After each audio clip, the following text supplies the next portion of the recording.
HarperCollins presents The Lost Child by Anne Troup, read by Jenny Bede. Chapter 1. It all began with the dead badger.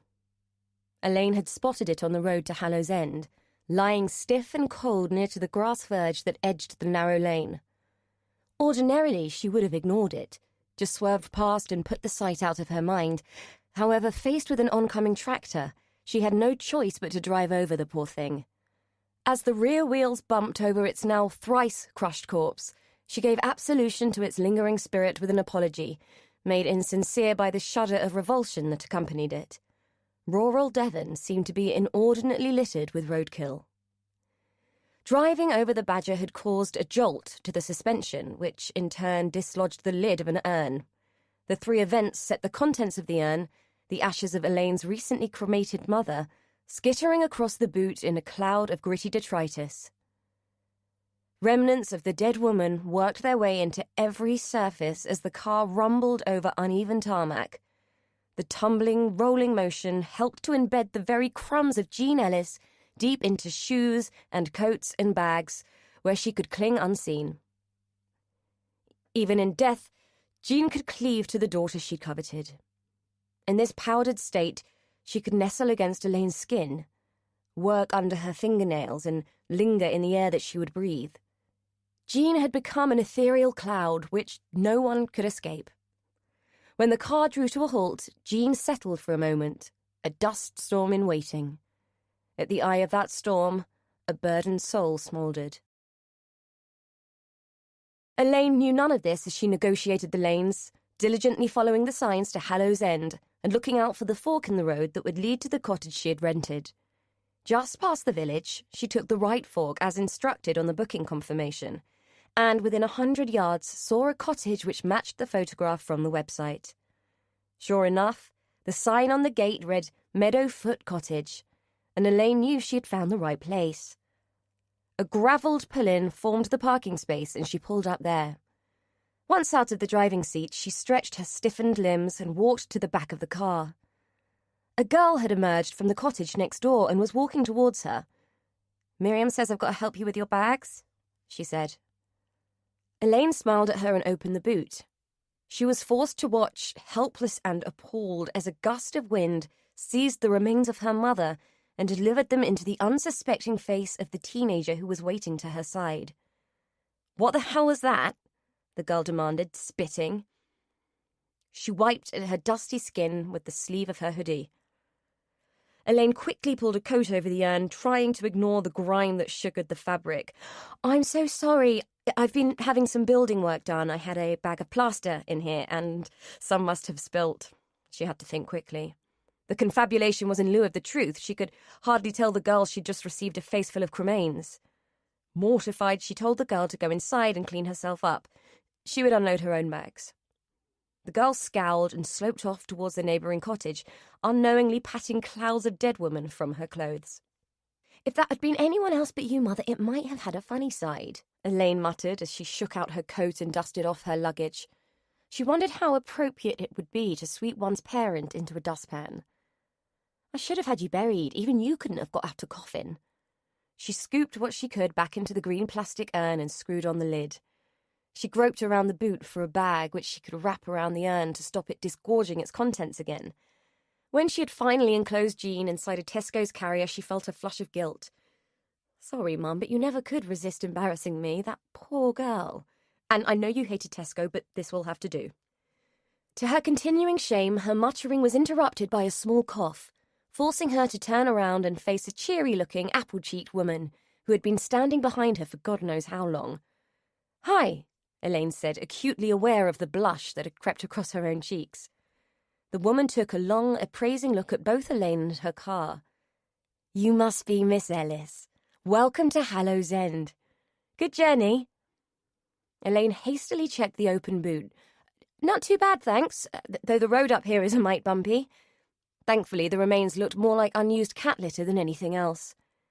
"Is the girl okay? I think I might have upset her when she came to help me unload." "You mean Brodie?" "Oh, don't mind her. She's always like that. Hasn't stopped moping since she got here." The woman bent to pick up one of the bags. Righto, follow me and I'll show you into the cottage and let you know how everything works. I'm Miriam Davies, by the way. I live next door, so any problems and I'm on the doorstep. I come in twice a week to clean and change the linen, but anything you need in the meantime, don't hesitate to ask. I look after my sister, you see. She's had a stroke, poor woman. Can't do a thing for herself, so I'm always in. And now we've got Brodie to worry about too, poor waif. Got to feel for her, really, what with her mum being poorly in the hospital. Miriam scrunched up her face as she pronounced the word hospital, making it sound like a profanity, and leaving Elaine in no doubt about which kind of hospital it was. So all in all, I've got my hands full, but nothing's too much trouble for guests. By the time Miriam had finished talking, they were inside the holiday cottage, and she was busy straightening cushions and twitching curtains, as if she hadn't already made the place spotless. "So, what brings you to Hallows End then, Miss Ellis?" she asked, pausing her activity. Her ruddy face was expectant and smiling. Elaine took a quick glance around the room where she was to live for the next few weeks. She was looking for the clock, the source of the incessant ticking which was already grating on her. There it was, on the dresser, its face taking on the essence of a Cheshire cat. She turned her back on it. "Oh, it's Elaine, by the way. Well, I'm having some building work done at home, so need to be out of the way for a couple of weeks, and Hallows End is where my mother was born. She died recently, so I thought I'd come and see where she grew up."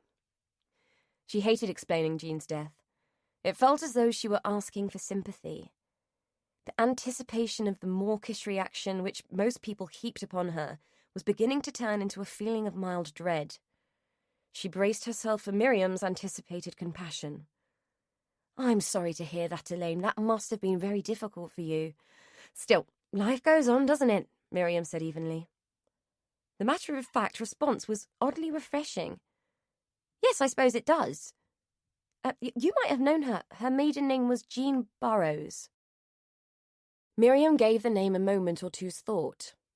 "No, doesn't ring a bell, and I've lived here all my life." Elaine was surprised. The village hadn't seemed exactly extensive when she had driven through, and she'd always imagined that there was an intimacy in rural communities that dictated everyone would know everyone else. But her mother had told her that the family had moved away when she was young, so perhaps it wasn't so unusual after all. "I know the family moved to Bristol a long time ago, but I'm sure there was an aunt still here. Ruby, I think." Miriam stiffened slightly. "Ruby Tyler." She stated the name with a tone of grim disapproval. The unexpected change in Miriam's efficiently cheerful persona was quite disconcerting.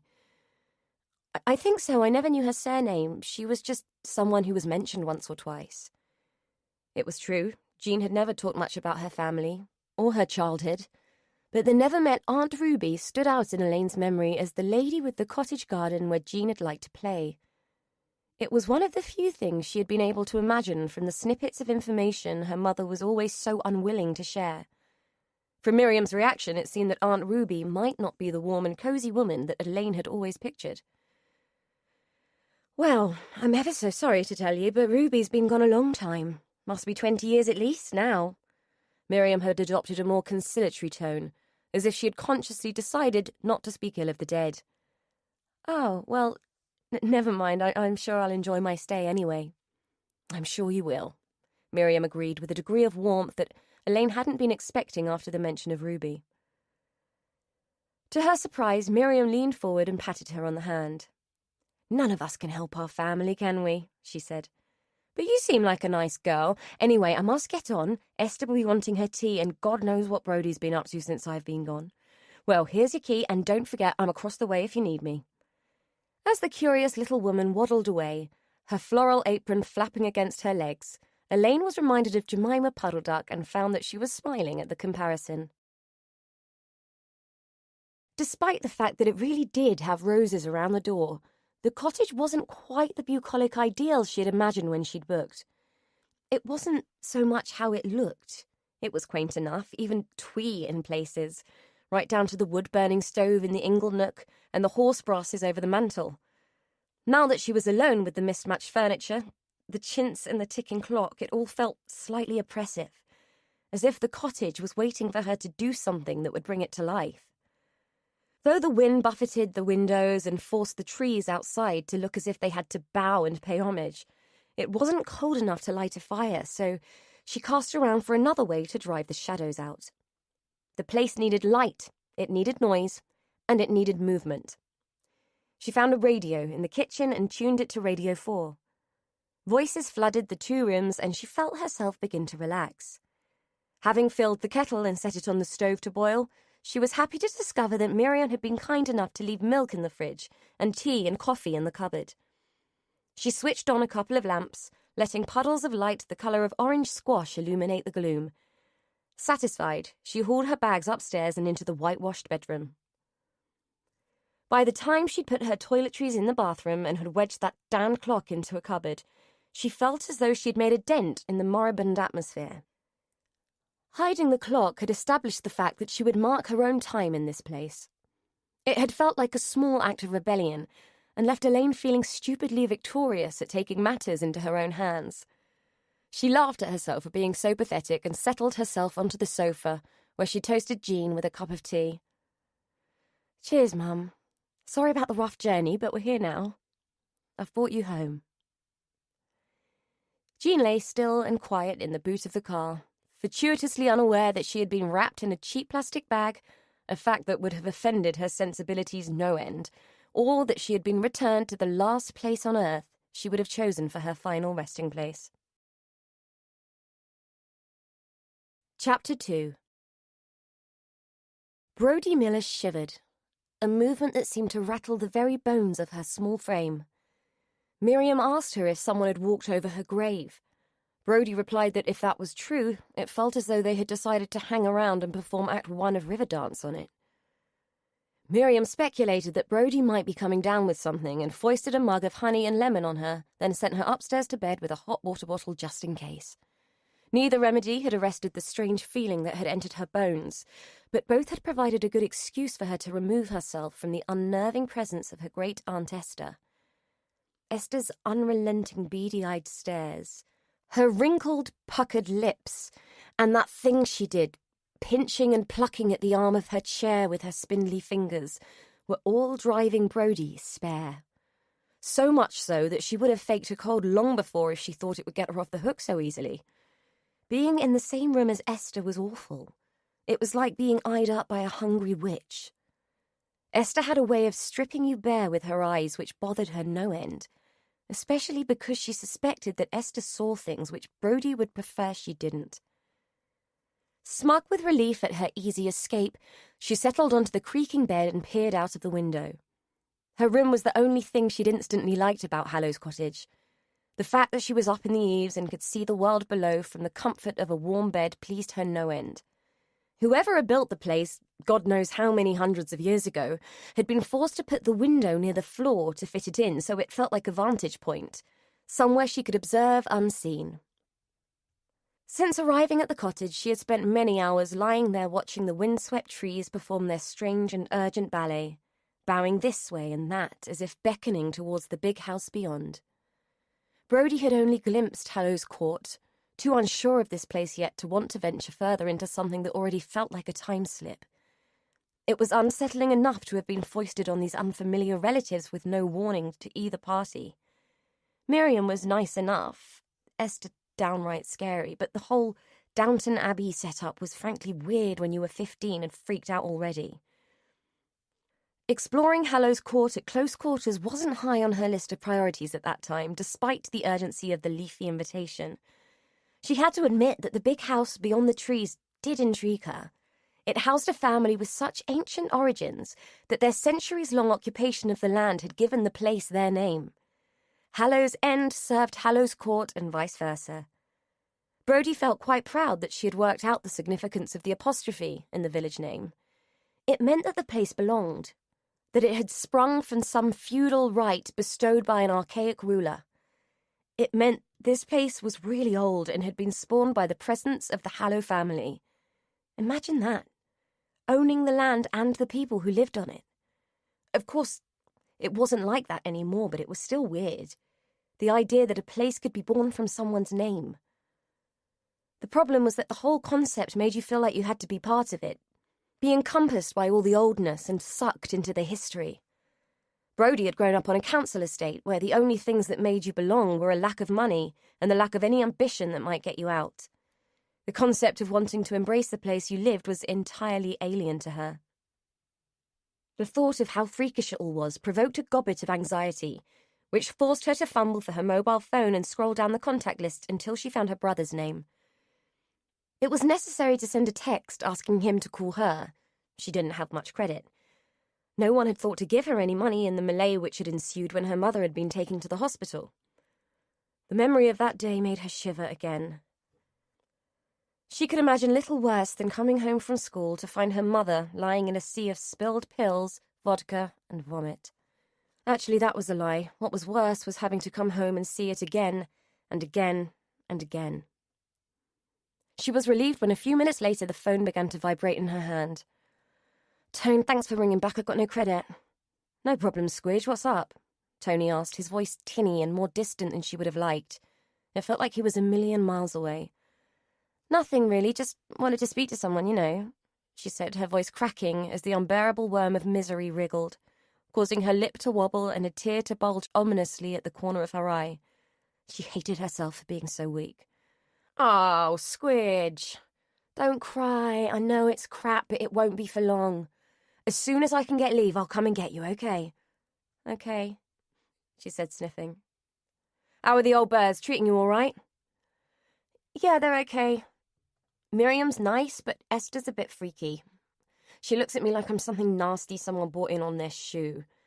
And I'm supposed to earn my keep by helping with the guests. Miriam had me lugging people's bags today, and I had to change beds and vacuum," she said in a decidedly sulky tone. Tony laughed. "Well, a bit of work won't kill you, and it'll keep you out of trouble. Don't worry about Esther, she's always been like that. Thinks hers doesn't stink as I remember, but she's relatively harmless, especially now. I can remember getting a few slapped asses when I was a kid, though. Now she's confined to a chair, you should be safe enough, but remember to wipe your feet and mind your P's and Q's. Anyway, I'll put a few quid in your bank, okay?" "Cheers, Tone. Look, do I really have to stay here? I could cope on my own till you get back. You know I could." She heard his weary sigh and could guess what face he would be pulling. "Look, Squidge, you know the score. I'm sorry, love, but I had no choice. You can't stay on your own, no way. Not that I don't trust you, but those scumbags on the estate would take the piss no end if they thought you were on your own. Besides, your social worker would have you in care before we could blink. I know you don't know the old bids, but they're okay, and it's got to be better than foster care, hasn't it? At least they're family." Brodie snorted. "Yeah, family I never even knew existed was so bloody close. Speaking of family, have you heard from Fan?" At the mere mention of their sister's name, she could sense Tony bristling with contempt. "Yeah, I spoke to her. She's not interested. She's got a holiday booked and can't get down to see Mum or you. She doesn't care, Brode, you know that." "Yeah, I know. Still." Tony changed the subject. "Anyway, I called the hospital earlier. Mum's okay. She'll probably end up having ECT sometime this week, and hopefully that'll sort her out, eh?" Brodie rolled her eyes. It came to something when zapping people with electricity and turning them into dribbling simpletons was the only answer. "Maybe. Won't bring Mandy back, though, will it?" There was silence, and for a moment she thought Tony had gone and the connection had been broken.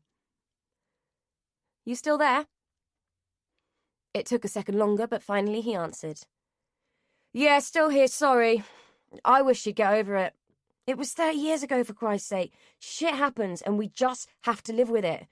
I wish she'd just bloody get a grip and concentrate on the family she has got. Perhaps then Fern wouldn't be a complete fuck-up, and you wouldn't be shipped off to all and sundry every 5 minutes.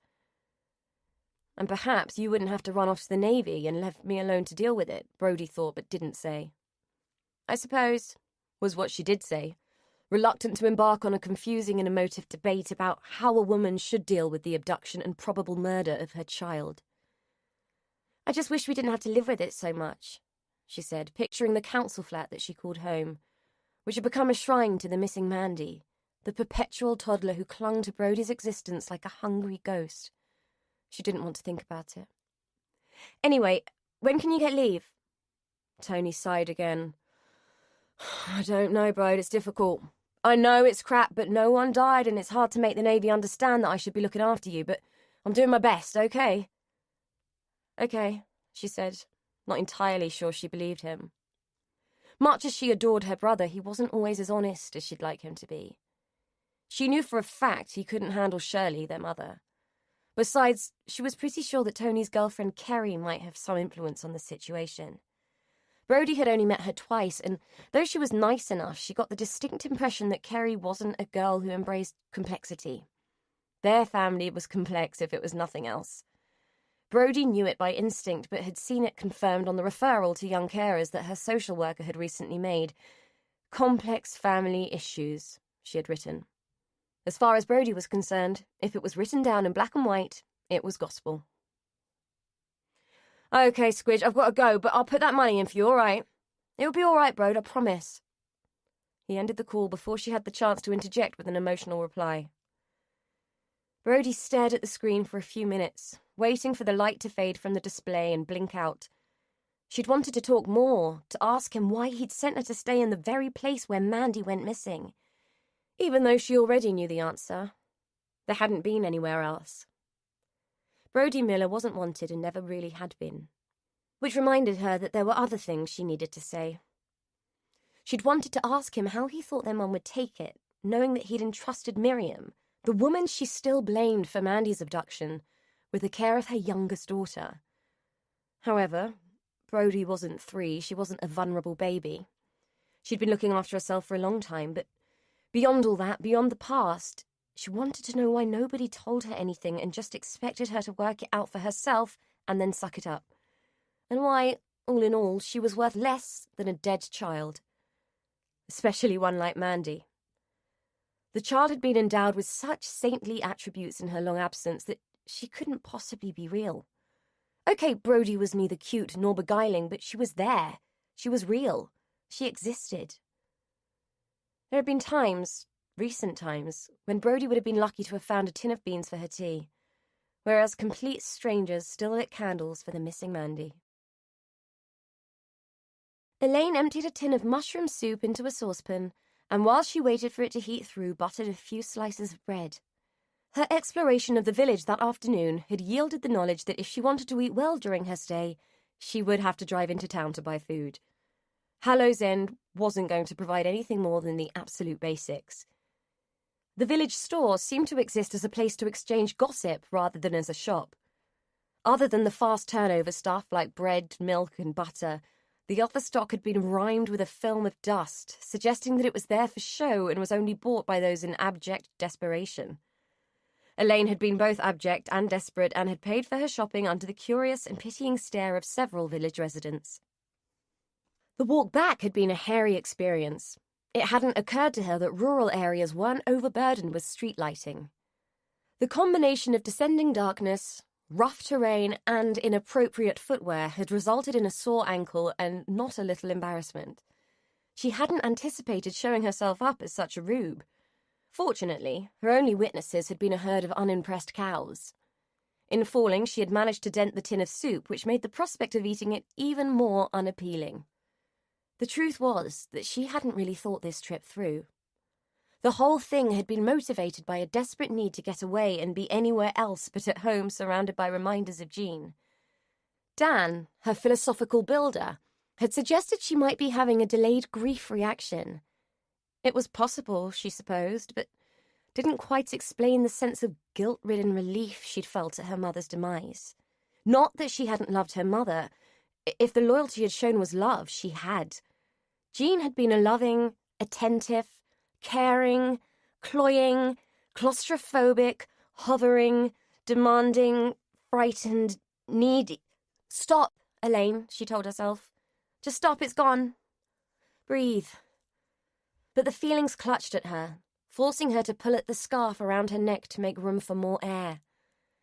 As she pulled, her fingers brushed against the ragged scar that ran halfway around her throat. Instinctively, she left the garment in place, patting it down to make sure it hid the ugliness beneath.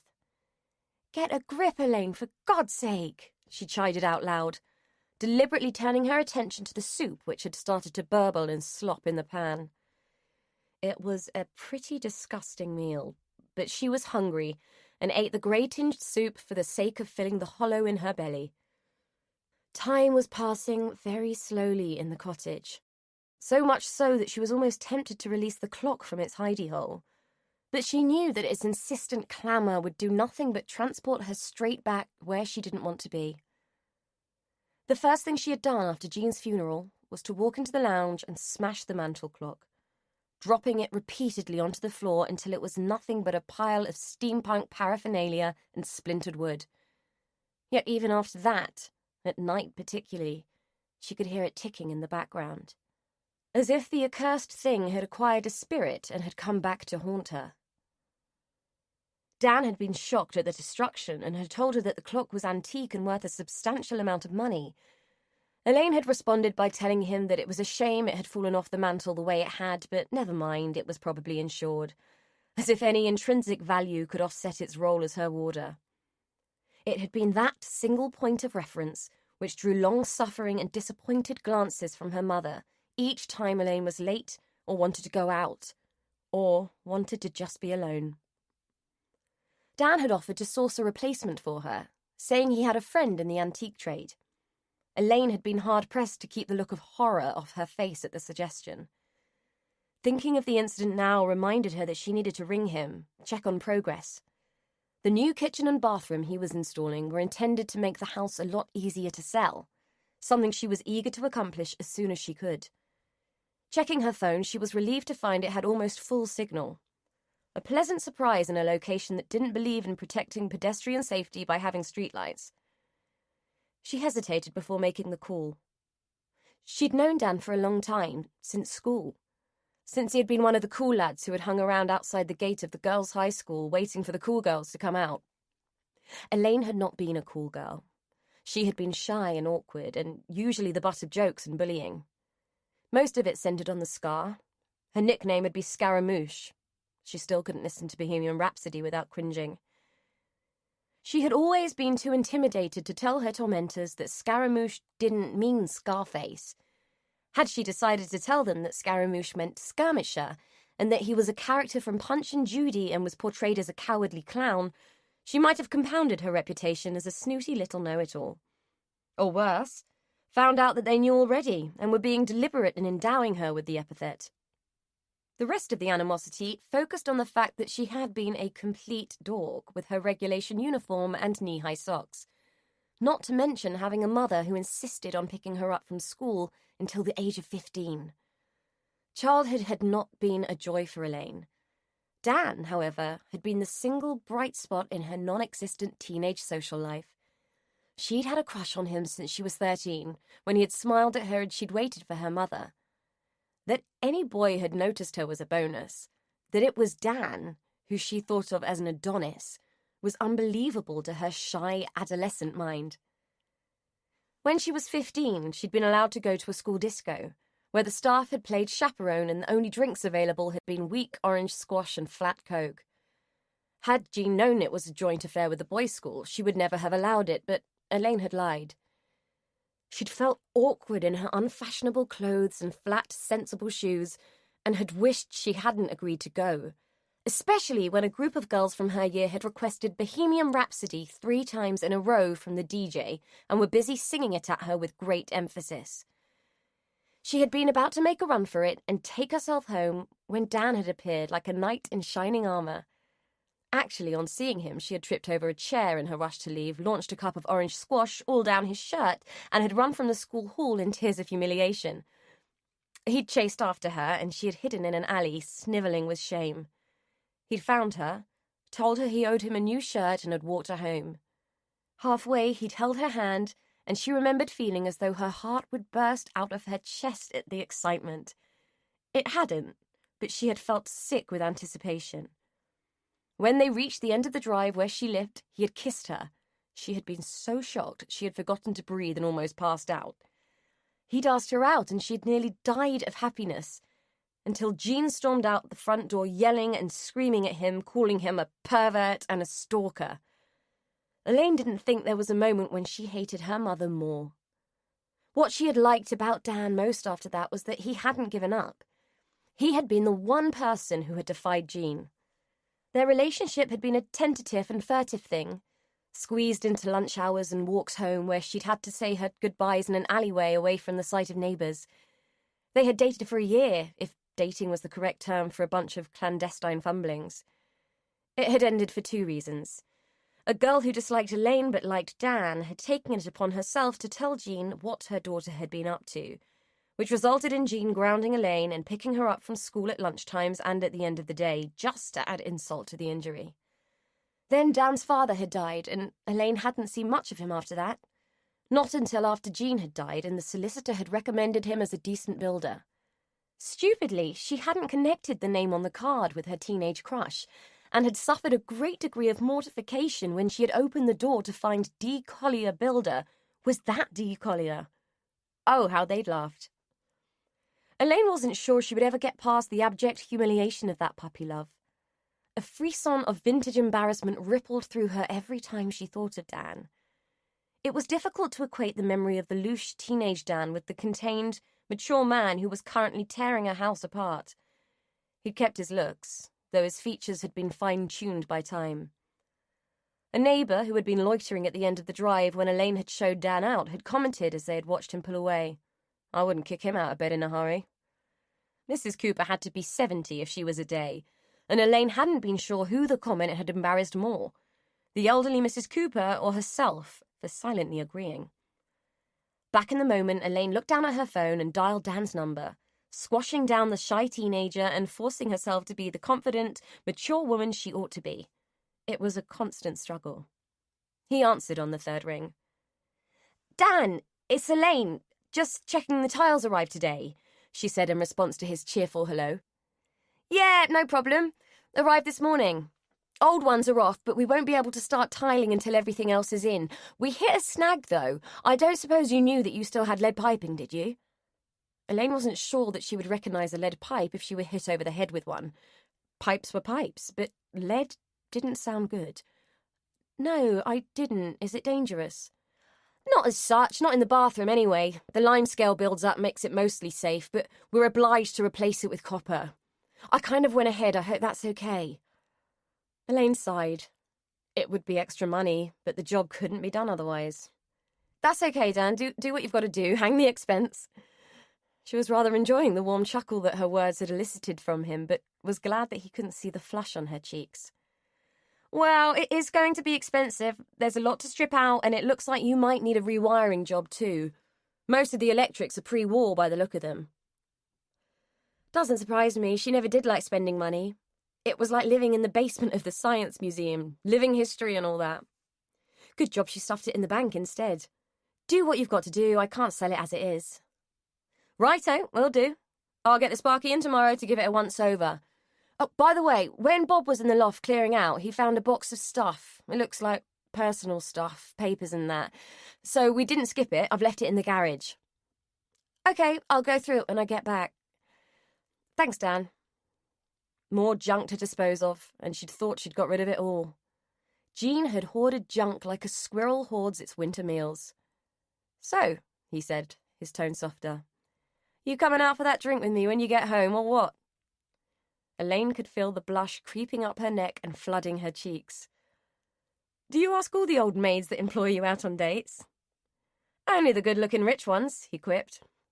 She could hear his smile in his voice. Well, it looks like I'm going to be penniless by the time you lot are finished, but you'll be rich. Perhaps you could spend some of your ill-gotten gains on a decent pair of specs, she parried in return. Very funny. I mean it, though. We're going out. We'll see. I'm going now. I mean it. You and me. Dinner. Wine. Bye, Dan. Candlelight. Music. Goodbye, Dan, she said less firmly than she should have. Even then she hung on, waiting to hear that comforting chuckle before finally ending the call. She was too embarrassed to admit to herself how much she was enjoying the light-hearted flirtation, and much too frightened to admit how much his invitation terrified her. The gawky, frightened teenager was still inside, holding on with a grip of iron. Elaine woke abruptly from a tangled and tormented dream, blessedly brought to wakefulness by a rapid hammering on the cottage door. Bleary and harassed, she forced the cloying sheets and, once free, stumbled across the bedroom to the window. Below her stood the sulky kid, Brody. Elaine squinted at her phone, which lay on the bedside table. It was only 9. She wondered, with ill temper, if all the guests were so rudely awoken here. The hammering started again. By the time she had reached the bottom of the narrow stairs, her feet squirming on the cold wood, the girl had started her third demand for attention. She was persistent, Elaine would give her that. Almost on the point of shouting, she hauled the heavy door open. The terse response she had planned stifled by the fact that the girl was holding something out to her. A basket, lined with gingham and containing homemade bread and fresh eggs. So fresh that they were still feathery and warm. "Miriam said to bring this for your breakfast. Sorry if I got you up," the girl said. She ran her eyes over Elaine, appraising her from her tousled head and crumpled pajamas to her cold, bare feet. Her eyes rose and settled just below Elaine's chin. Instinctively, Elaine reached for her neck, covering the naked scar with her hand. "Brody, isn't it? Come in," she said, swallowing down her embarrassment. As the girl passed her, Elaine grabbed a woolen scarf from the coat pegs and covered her neck quickly, despite the fact that the day promised to be lush and warm with fat yellow sunshine.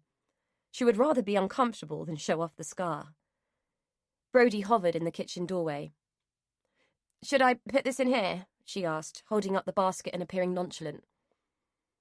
She was clearly pretending not to notice the incongruous addition of the scarf. It made Elaine look like a woe-begone snowman. "Yeah, anywhere," Elaine said, waving her hand. "Look, I'm just going to go and find my dressing gown. Why don't you put the kettle on?" She felt bad that she'd been so offhand. The child clearly felt awkward. Back in the kitchen, more comfortable now that she was swathed in thick fabric that covered her modesty, Elaine contemplated her young guest. Brody was busily making coffee, unaware that she was being observed so closely. A thick curtain of dyed black hair swung out from underneath a black hoodie. Both, Elaine assumed, intended to shade the pale, intense little face. There was a thinness about the girl, despite the bulk of baggy clothes that hung as a sullen statement from her small frame. Rapid hands with red-rimmed bitten nails moved deftly as she filled the cups with instant coffee before presenting the finished article for approval. With her pale skin and dark hair, she looked like a shy geisha compelled to please her host. Her efforts made Elaine feel like smiling, an urge that was rare. "Thank you, that looks perfect. I always make the drinks at home, I'm used to it. Miriam and Esther only drink tea, I'm lousy at tea, and they use that bitty stuff, not tea bags, so I leave them to it," Brody said with a shudder that implied that loose-leaf tea was the stuff of the devil. This time Elaine did smile. She pointed to the basket. "It's really kind of you to bring breakfast. Would you like to stay and share it?" Elaine watched a flicker of eagerness flit across Brody's face before it was quickly replaced by a look of resignation. "I'd better not. Miriam will think I'm bugging you." "Well, it didn't seem to bother her when she sent you across to bring it. Besides, I want you to stay. It will make it worth cooking." Brody's response was to give an acquiescent shrug. It made Elaine think that the girl wasn't used to experiencing her presence as something desirable. It was a concept that caused her to experience a sensation of inexplicable sadness, far out of proportion to anything she would have expected to feel for someone she had only just met. She recalled the incident with the ashes and felt a flush of shame.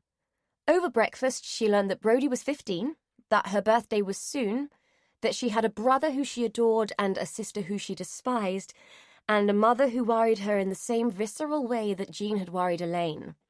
Not that Brody had stated any of this. It was just there, like an oil slick, sitting toxic and ominous on the surface of Brody's story. It bothered Elaine so much that she felt compelled to ply the girl with more toast, in a vain attempt to mop up the almost tangible misery. When finally they had finished and Elaine was wiping the last streak of liquid butter from her chin, Brody surprised her with a question. "Elaine, do you believe in ghosts?" She had to consider it for a moment, both because it had come out of the blue and because she didn't have a concrete answer. Eventually, with a pensive frown, she said, "If you mean the kind that go bump in the night and waft around in the form of orbs, throwing things at gullible people on dodgy satellite TV channels, then no, I don't. But if you mean the kind of ghosts that sit on the edge of your reality, like something unrequited. The kind that you'll never see and will never hear. The kind that suck at your life like greedy tadpoles, getting fat at your expense. Then, yes, I believe in those. Brodie nodded sagely. Yeah, those kind. Do you think they're dead people, the tadpoles? Elaine fought a smile as she thought of Jean as an embryonic frog. Sometimes, maybe. Not always. I think living people can be ghosts too. Brodie pulled a face. Yeah, I reckon Esther's one of those. She sits there like that witch in the gingerbread house, picking and poking at her chair with her witchy fingers like she wants to eat the lot of us. She accompanied her words with a shudder. She creeps me out. Elaine laughed. Yeah, old ladies can do that. Is that why you asked, because of Esther?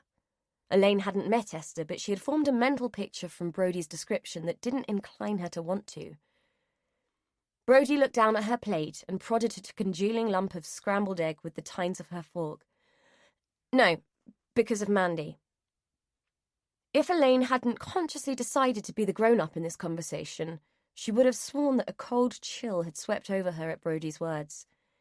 As it was, she explained to herself that the creeping sensation was a reaction to sitting around in her nightwear in a north-facing kitchen. Certainly not because anything sinister had just happened. Who's Mandy? My dead sister, Brodie said baldly. She disappeared when she was 3, and they never found her body, but they did find some clothes with blood on them, so they think she died. My mum never got over it. That's why she's ill and keeps taking overdoses. Elaine really didn't know what to say. Don't get me wrong, it's really sad in that. Like, she was really little and it was really awful, but it was 30 years ago. Don't you think people should get over it by then? Probably, but maybe things got stuck because she was never found. Is that why it feels like she's a ghost? Brodie shook her head. No, she is a ghost. She's there all the time, everywhere. Mum has pictures of her all over the house. You can't even have a wee in our house without Mandy watching you. She sits on top of the telly, on every windowsill. Even if you open a drawer, she's there, lurking next to Mum's hand cream and the paracetamol. I know I shouldn't, but sometimes I hate her. I hate her cute face and her pigtails and her bloody pink cardigan. She said it so vehemently that the force of it brought tears to her eyes. She swept them away with the sleeve of her black hoodie. Elaine wanted to stretch out her hand, to touch Brodie and soothe her, to take her under her wing and wrap her in feathers that would keep out all ills. She even started to reach out, but thought better of it as her fingers sensed the ethereal spines of misery that had sprung out to shroud the unhappy girl. Perhaps, she faltered, perhaps being here will help. Give you a break from it, step back a bit, she said, knowing that it sounded trite and insipid. Yeah, wouldn't that be nice? Brodie scoffed. Let's send Brodie for a break. I know, let's send her to the exact place where Mandy went missing. That'll help. She spat the words out as if they tasted of Angostura bitters. The words smacked into Elaine like a brick dropped onto concrete. She didn't know where to begin with all that hurt and anger. I'm so sorry, Brodie, I'm not really very good at this. She wondered if she looked as feeble as she sounded, sitting there clutching her dressing gown up around her neck like a timid rabbit caught in the trap of Brodie's unhappiness. Brodie stood up and sniffed, dragging her sleeve across her nose as she spoke. It's all right. It's not your problem, is it? Anyway, time for breakfast. She turned and made for the door. Whoa there, where are you off to? You don't need to leave. I'm sorry, I'm just a bit useless at this. Don't go. Elaine had no idea what in the hell was drawing her to this abrasive, unhappy teenager, but she couldn't just let her walk away. The girl paused at the door, her hand resting on the latch ready to secure her escape. Elaine watched patiently as Brodie's black-clad shoulders sagged, the tension of the previous few minutes ebbing out of them like a soft sigh. Eventually she turned. I'm sorry, Elaine, you're a really nice lady and you cook mean scrambled eggs, and I know I can be a right bitch sometimes. Brodie mumbled it in a typical adolescent approximation of an apology. Elaine pulled her dressing gown around her, tightening it where it had fallen open during her bid to get Brodie to stay. Don't worry about it, no need to be sorry. I can't imagine anyone being ecstatic about what you've just told me, and you're not a bitch. You are allowed to be upset about this, you know. You sound like my social worker. Brodie accompanied her words with a smirk that reassured Elaine that the ice was beginning to thaw. Well, She sounds like a sensible woman then, Elaine said with a smile of relief. Wrangling recalcitrant teenagers was not exactly her area of expertise. She had always been rather compliant herself. Not that she'd been given a choice. Jean hadn't entertained anything less than full compliance from anyone. Brody shoved her hands into the pockets of her hoodie and scuffed the toe of her trainer against the floor. "Let's not go there, or you really will think I'm a bitch," she said, her mouth twisting into a cheeky smile. Elaine laughed. "Okay, I'll promise not to talk like a social worker if you wash up while I get dressed. Then I'm going to go into town to find a supermarket so I can buy some decent food. Why don't you ask Miriam if you can come with me?" Brody's eyes seemed to light up at this prospect, as if she scented the whiff of freedom on the air. "Cool, I can go to the cash point." She said it with such glee that Elaine couldn't help finding the contradictions in the girl both funny and beguiling. Chapter 3. Miriam squeezed her bulk between the chair and the stove to reach the squealing kettle.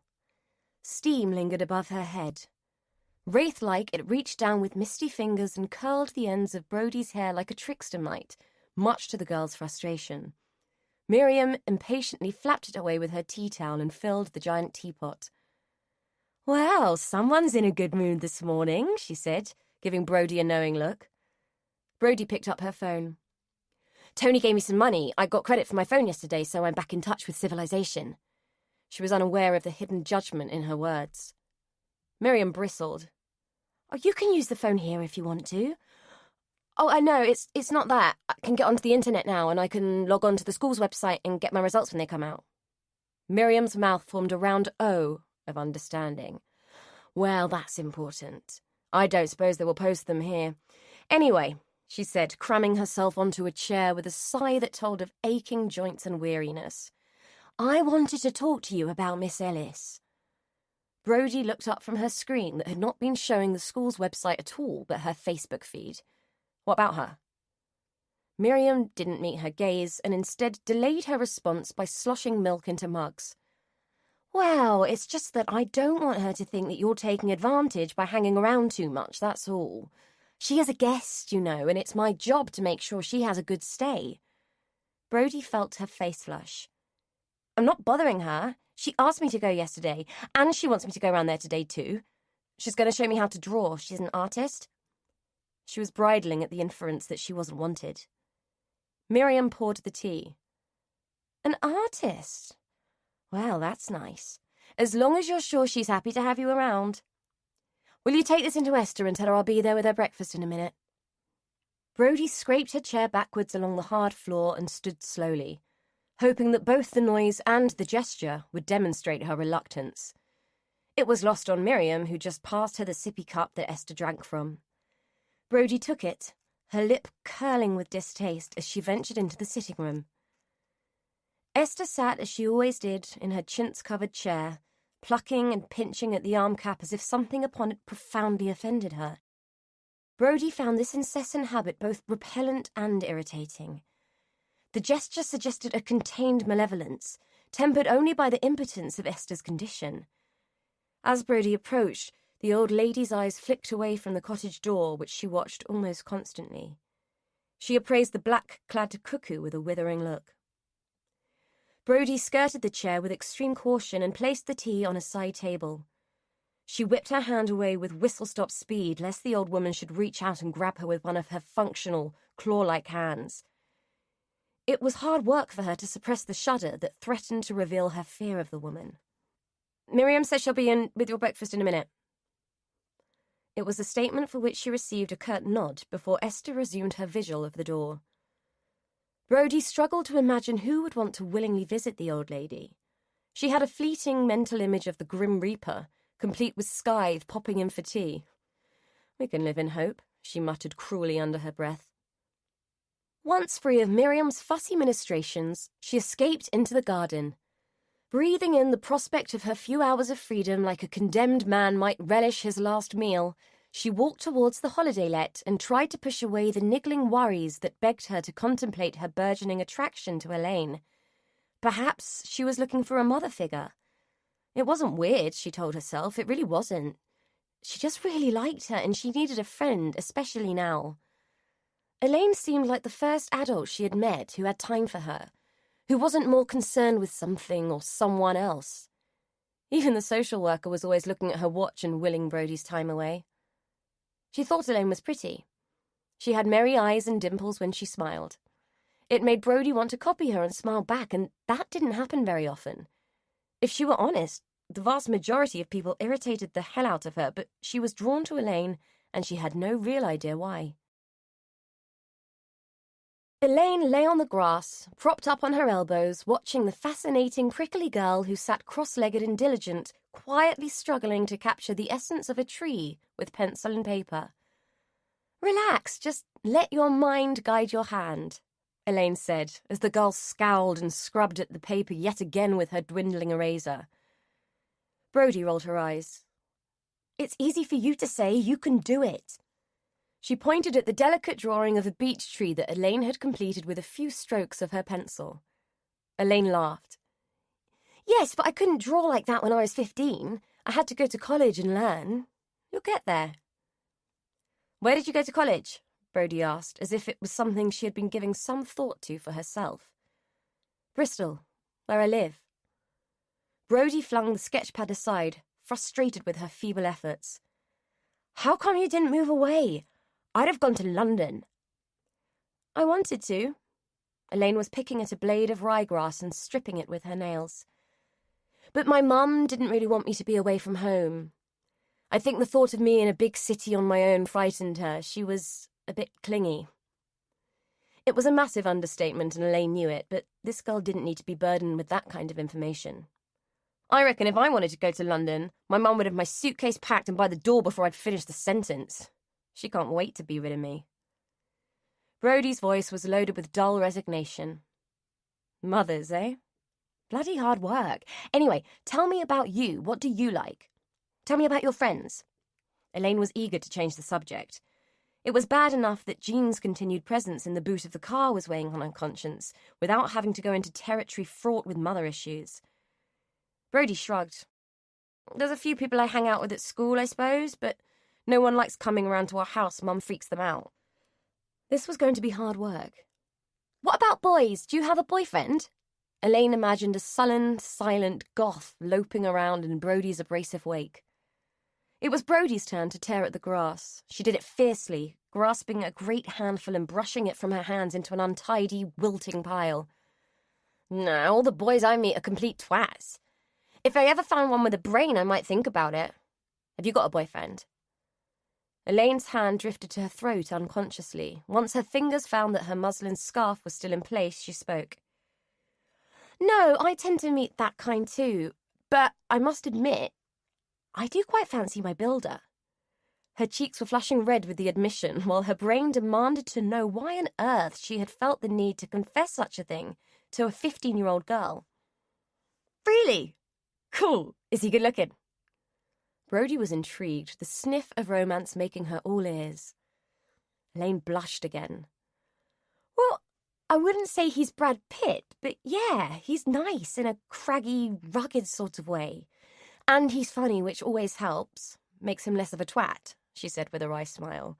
The word didn't roll as easily from her own tongue. "So are you going to go out with him?" Brody asked eagerly. The hand fluttered to the throat again. "I don't know, maybe.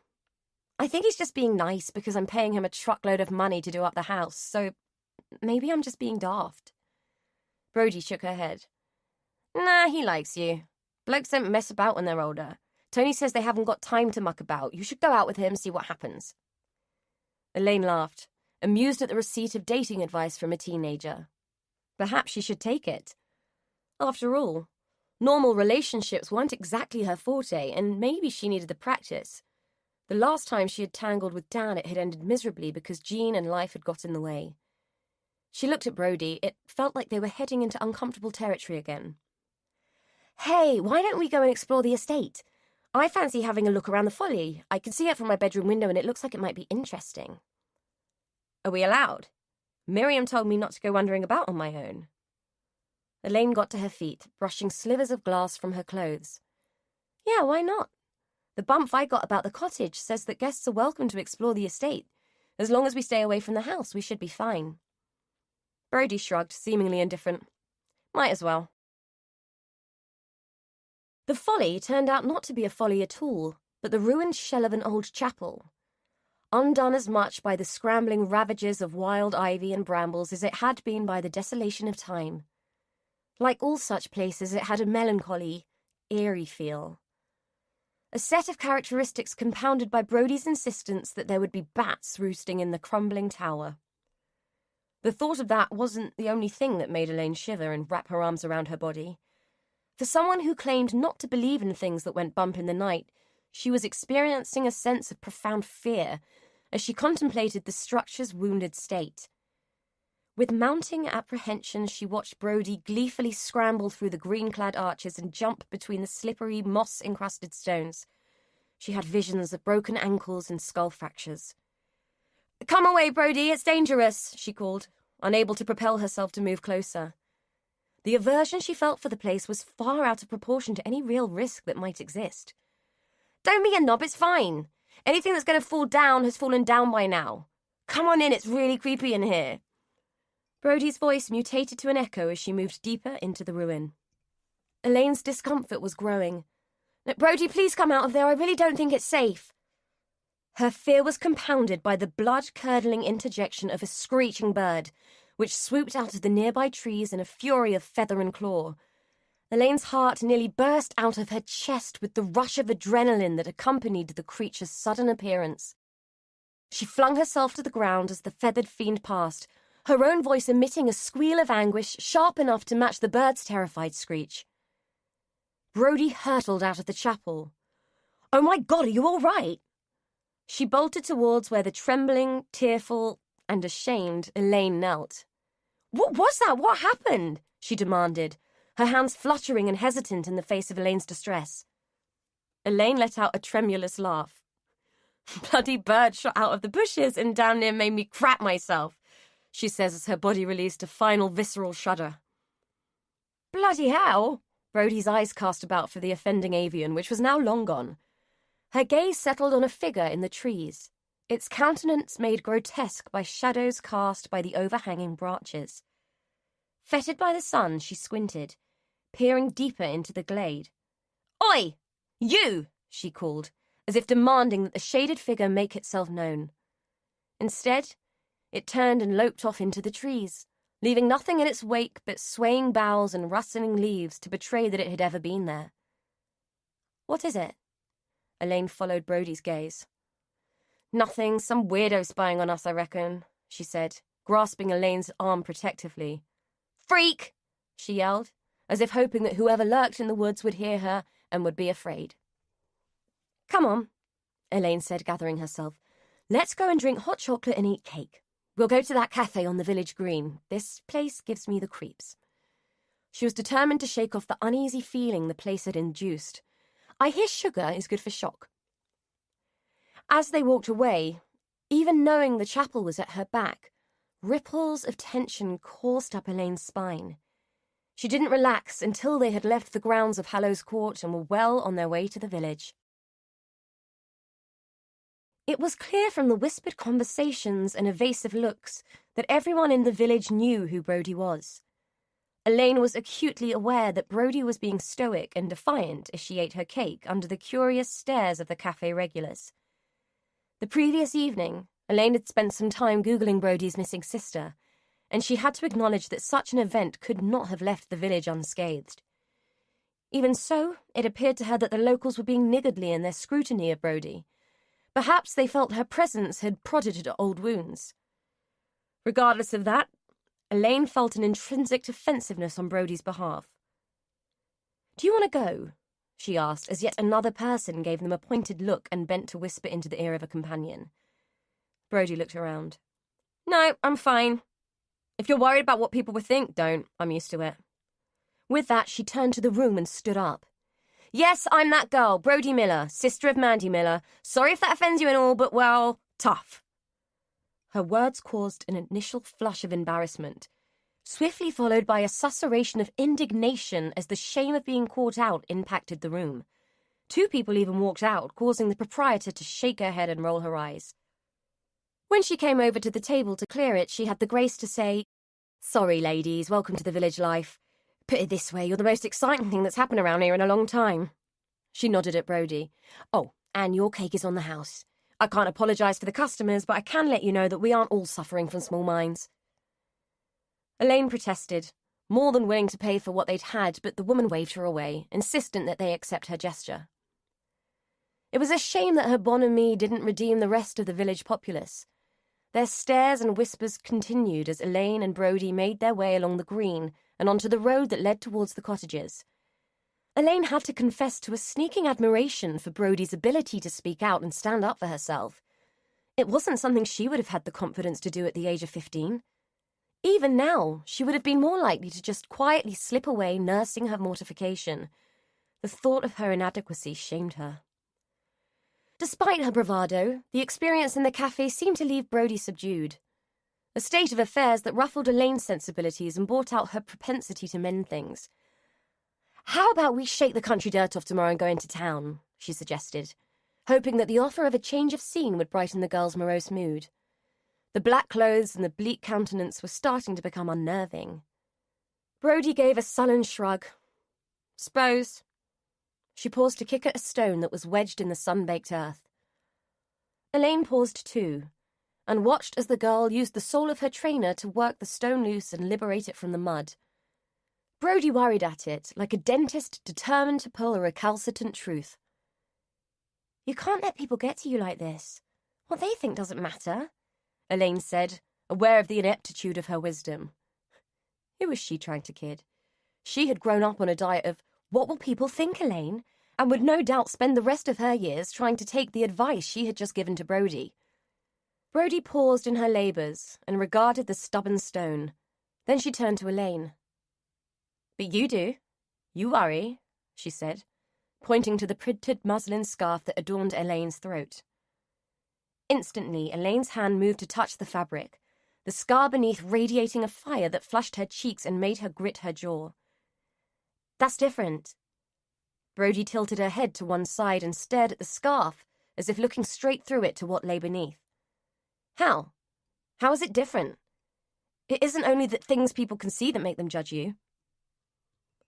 Elaine felt herself bristle, her indignation fed by long-held defences. I just don't enjoy people staring at me, that's all. Neither do I, but they do anyway. Brody parted her hands to illustrate the uniform of black which she routinely wore. I used to think that if I dressed like this, boring, black and baggy, that people wouldn't see me. I would just blend in, be invisible. But it doesn't work like that. It makes them notice you. I'm a hoodie. I scare people. If you want to hide something, you have to put it in plain sight. If you're not bothered by it, other people won't be either. Elaine had to stifle an indignant laugh. When did you get to be so wise, kiddo? Brody shrugged again. When I realised that all these shenanigans were a bit fucking pointless. Elaine raised her eyebrows. Nice language, she said censoriously. Well, sorry, but it's true. Brody raised a hand and pointed a grubby finger at Elaine's neck. You wear that scarf thinking that people won't notice your scar, but the fact that you keep touching the bloody thing every 2 seconds gives it away. We're all wondering what's underneath. Do I? Elaine asked. Her hand reached up again as if it had received a curtain call. All the bloody time, look at you! Suddenly self-conscious, Elaine rammed her hands into her pockets. The urge to check the scarf was immense. This girl was right. Elaine knew it. She had always known it, but didn't know how else to be. So why do you keep dressing like that if you know why you're doing it and it doesn't work? She said in a desperate attempt to flip the attention elsewhere. Brody mirrored her by putting her own hands in her baggy pockets. Because my mum's on benefits and we can't afford new ones, she said bluntly. Right, then we'll go into town tomorrow and I'll buy you a whole new wardrobe. Elaine slapped the gauntlet down, challenging the girl to beat her and assuming that age would trump gumption. It didn't work. Brody rolled her eyes. Nice one, lovely, that'll work. Perhaps we can buy a few new scarves while we're at it. Elaine folded her arms. Oh, I see. Like that, is it? She leaned her weight on one hip and regarded Brody with a mixture of amusement, affront, and a tiny bit of admiration. Brody's thin face broke into a sly smirk. Yep, it is, she said. Her tongue was literally in her cheek. Anyway, I like being scary. What's your excuse? Elaine sighed, her indignation deflating like a tired balloon. I'm a creature of habit, warts and all. Look, come on, Miriam will be wondering where you are and I've got things to do. They walked on, Brody skipping ahead and kicking at loose stones. She danced around like a drunken football fan, reeling and rolling as she played in the dirt. Elaine envied her the freedom in her youth. Sometimes Elaine felt that she had been born old, like Benjamin Button, except she didn't get to do the getting younger thing. At Miriam's gate, they paused and Brody turned to Elaine. Are you really going to buy me something tomorrow? She asked with a sly smile. Only there's a really nice hoodie in the animal shop. They do scarves too? She added, her tone turning hopeful. Elaine laughed and slowly shook her head from side to side, a look of wry amusement on her face. We'll see, you cheeky little mare. Brody beamed at her, and like lightning planted a feathery kiss on her cheek before vaulting over the gate and disappearing into the cottage. Elaine stared after her for a moment. The infinitesimal weight of the kiss tingled on her cheek like the sting of a tiny, invisible tattoo. She reached up and touched the place where it sat, and realized that she was smiling. Alone in the cottage, all thoughts of the tasks Elaine had in mind disintegrated. Burned by unimportance, they fluttered away like ashes on the wind, and she was left wondering what to do with herself. Brody's observations had made her brave, and she took the decision to go upstairs and establish what all the fuss was about. In front of a black pocked mirror in the bathroom, she unwound the scarf and looked, for the first time in a long time, at the ragged scar that punctuated her skin like a Rubicon of angry lava. It ran from the left side of her neck, along her collarbone, and terminated at the top of her left breast. It was her brand, the mark that divided her from the concept of normal and set her apart from others. Jean had hated it, and had forced the habit of keeping it covered. When she'd been a child, it had been polo neck sweaters and stiff lace collars, and she'd had the constant sense that she was being slowly suffocated. Her face twisted with anguish at the memory, and she reached once more for her scarf. Concluding that she was better off with the devil she knew, she carefully wound the fabric around her neck and patted it into place. The motion dislodged a few grains of jean, which had collected in the folds of fabric. They fell, seeding the room with smouldering discontent. Chapter 4. Rosemary Tyler looked up from her washing up and peered out of the window. She could see Derry bouncing about at the end of the garden like an overexcited puppy. He was with someone. Eye arising, she strained up to see who was goading her brother now. She saw a woman talking to him, a young woman who Rosemary didn't recognize, at first. Grabbing up a tea towel, she strode to the door and marched down the overgrown path, grinding her wet hands into the fabric as she went. Oi, Derry! Inside now! Derry straightened at the sound of his sister's voice, and like a well-trained dog, he immediately scuttled inside the house.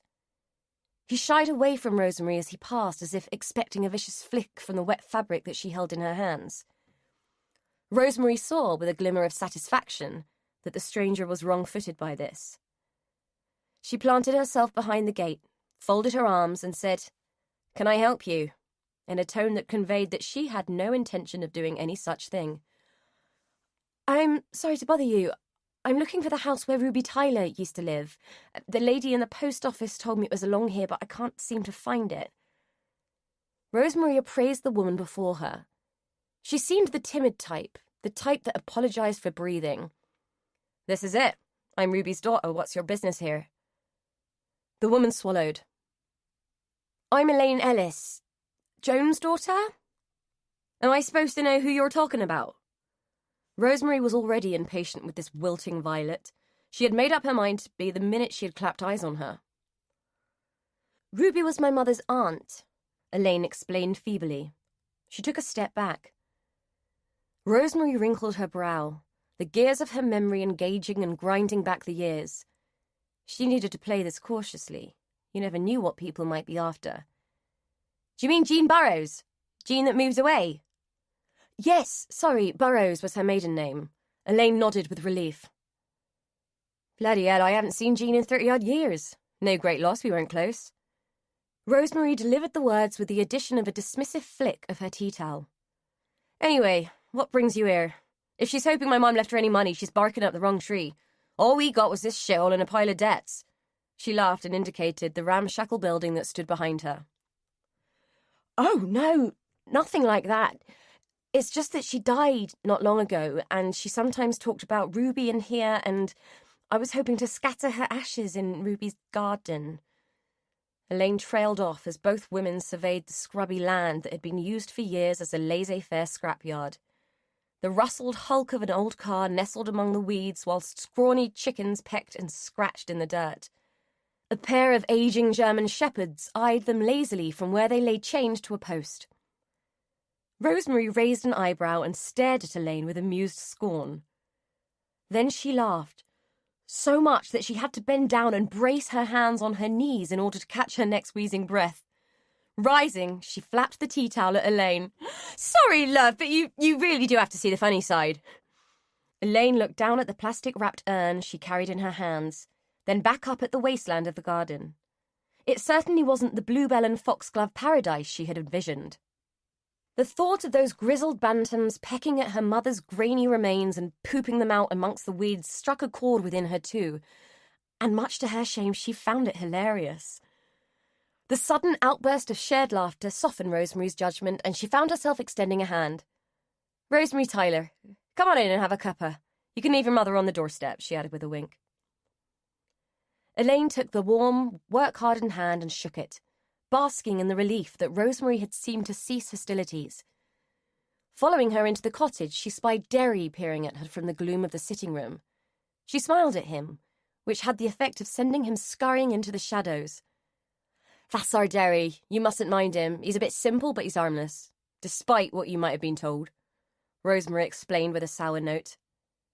Oh, I can't say anyone's mentioned him, Elaine said. Rosemary shook the kettle and, satisfied that it was full enough, switched it on. You surprise me. Round here you'd think Derry was responsible for bloody global warming. Anything goes wrong and they point the finger. Poor sod wouldn't harm a fly. You know that kid that went missing?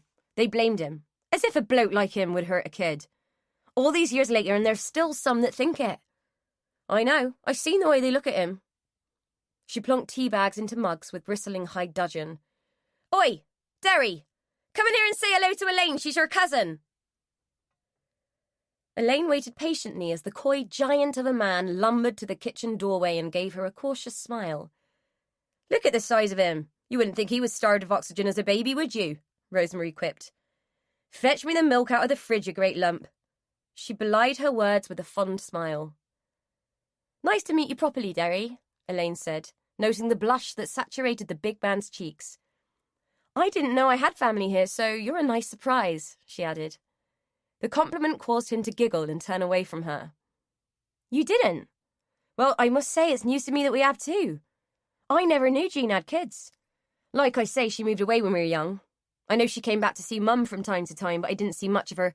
She was a bit up herself, to be honest, Rosemary said, checking for Elaine's reaction. Sorry, but I always call a spade, she added by way of explanation for her blunt judgment. Elaine was inclined to agree, but didn't really feel able to say so. So, are there more of you? Brothers, sisters? You all going to turn up on the doorstep? Rosemary asked. No, just me. My father died not long after I was born, so I was the only one. Elaine accepted a chipped and grubby mug of tea from Rosemary. I remember him. Funny little bloke, bit like you, a bit too milky and weak for my liking. No match for Jean, anyway. Elaine wasn't sure how to take that, so sipped at the hot tea, which was a bit too milky and weak for her liking. I never knew him. I don't know what he was like. She didn't talk about him much. No love lost there, then, eh? So what did she die of? Elaine placed the mug down, hoping she would have a chance to surreptitiously dump it if Rosemary left the room. Cancer. She had breast cancer, but she hid it for a long time. She didn't like doctors or hospitals, so by the time we found out, it was too late. Elaine tried not to recall the image of her mother's suppurating, stinking breast. So rotten by the time she admitted something was wrong that there wasn't a doctor in the world who could have intervened. It had been appalling. She was a great believer that all ills could be treated at home with a bit of Germaline and a stiff upper lip, Elaine explained, her hand going to her neck and hovering over the lumpy scar. Though she couldn't remember how she'd got the injury, she still remembered the abject terror she had felt every time the antiseptic cream came out. Even now, the thought made the scar tingle with remembered pain. Rosemary snorted. Sounds like Jean. Once she was set on something, that was it. Wild horses couldn't shift her from a stupid idea. God knows why Mum had such a soft spot for her. Couldn't stand her myself. Still, I'm sorry she's gone, for your sake. There was a nonchalant resignation in her choice of words. Anyway, as for the ashes, you might want to find somewhere else. I can't see Jean resting in peace around here. She waved her arm at the garden, which could be glimpsed through the dingy kitchen window. Mum kept it nice, but I don't have the time or the inclination. Takes me half my time to run around after that daft bugger, she said, pointing at Derry with her mug. It would help if I could keep him off the estate. If I get one more phone call from that old bitch up there, I will swing for someone. Apparently, he frightens the guests. Elaine was reminded of her experience the day before at the ruined chapel, and Brodie's assertion that someone was lurking in the trees. Now that she had met Derry, she could see that there was no harm in him, but having recently experienced the shock of her life, it was hard not to see both sides. I haven't met them yet, Rosemary scoffed. Well, there is a bonus for you. If you think your mother was a snob, just wait until you meet Miss High and Mighty Gardiner Hallow. Put it this way, she thinks hers smells of roses, if you get my drift, she added with a knowing nod. Elaine allowed herself a small smile to acknowledge the comparison. I kind of feel sorry for people like that. Rosemary gave a derisive snort. I bloody don't. Rich as Croesus and still they're not happy, carping about this, that and the other like they're still the lords and we're the riffraff. Bitch-faced Gardiner would have us all back in that serfdom if she could, grubbing around in the soil to feed her table. Look at the way she treats that Miriam. That woman must be 70 if she's a day, and she's still at their beck and call. Still, Esther hung on Madam's coattails like a bad smell, and what does she get? A crummy cottage and a few quid. You know, she started working that house when she was 14, never married, never had a life. Madness, if you ask me. I thought she'd had a stroke. Elaine was surprised at the vehemence of Rosemary's observations. She did, a couple of years back, Rosemary said as a sly grin stole over her face. That shut her up, all right. Never one for holding back was Esther. God, I'd hate to be a fly on the wall in that woman's head. The thing she must be bottling up. If you think I'm blunt, Esther would have wiped the floor with you. Elaine was inclined to think that she was glad she hadn't met Esther. Someone more abrasive than Rosemary would be hard to contemplate. Did you know they've got that kid there now, her and Miriam? As if either of them know how to look after a kid, especially one with troubles. I was told that her mother went loopy and is in the funny farm. Still, not surprising after what happened, I suppose. Though you'd think she would have got past it by now, wouldn't you? I mean, it's been a long time. Still, people don't forget, do they? They still think Derry took her. Found her cardigan in his den. Mind you, I think the police took one look at him and knew they couldn't make it stick. But they were still bastards. Do you know, they kept him locked up for weeks. Not sure he ever got over it, really. And who was left to pick up the pieces, eh? Muggins, of course. Anyway, like I was saying, they've got that kid there, staying with them bold as brass. I wonder what she makes of it all, eh? Being dumped off here after everything that happened. That mother should be ashamed of herself. Ought to have pulled herself together and got over it by now. If she'd have been looking after the kid properly, it would never have happened. Anyway, it's ancient history now. Leave it dead and buried, that's what I say. Elaine patiently withstood this tirade, buoyed by the irony of Rosemary's convictions. However, she felt a need to defend Brodie. I've met the girl. She's a nice kid. I feel for her. After all, the past isn't her fault, and it's a shame some people can't see that. Her words were pointed, but missed their target by a mile. Well, that's exactly what I'm saying. Those who are innocent carry the burden, don't they? Rosemary stated sagely. Elaine felt defeated. Rosemary was a wearing woman. It seemed as if the trait had run in the family, a thought that reminded her of Jean languishing on the doorstep. True enough. Anyway, I ought to get going. It's been lovely to meet you both. I'll, think of somewhere else for Mum. Rosemary gave her a look that said she doubted it had been lovely at all. She followed Elaine down the hallway to the door. Well, nice to meet you, I suppose, but don't be expecting a Christmas card or anything. I'm not the type, she said as she leaned in the doorway, arms folded across her chest, looking like the archetype of a battle-axe landlady. Elaine looked around for Derry, eager to say goodbye to the shy giant, but he was nowhere to be seen. It was only when she got back to the cottage that she realised that she had left Jean on the Tylers' doorstep, as if she was as unimportant as an umbrella on a sunny day. Her intention to go back immediately and retrieve the urn was interrupted by Miriam, who arrived at the cottage bearing fresh sheets and towels. "Just popping in to do your change," she said, bustling past breathlessly. "Oh, that's okay, Miriam. Leave it there. I can do it. You've got enough to do already." Elaine erroneously thought that she would be doing the woman a favour. Miriam bristled. "Certainly not. You are a paying guest and will have the same service as everyone else. Besides, you've been very good to Brodie, and I don't want you to think we don't appreciate it." Elaine conceded and made room for Miriam to move past her towards the stairs. "It's not a problem. I'm very fond of Brodie." Miriam paused. "Well, you are a brave one, I must say. She's such a prickly little thing usually, but she certainly likes you. All I hear is Elaine this, Elaine that." Elaine felt uncommonly pleased by this, and rewarded the compliment with one of her rare smiles. "She tells me you're an artist," Miriam said as she trundled up the stairs on heavy, swollen feet. Elaine suspected that she was a martyr to those feet.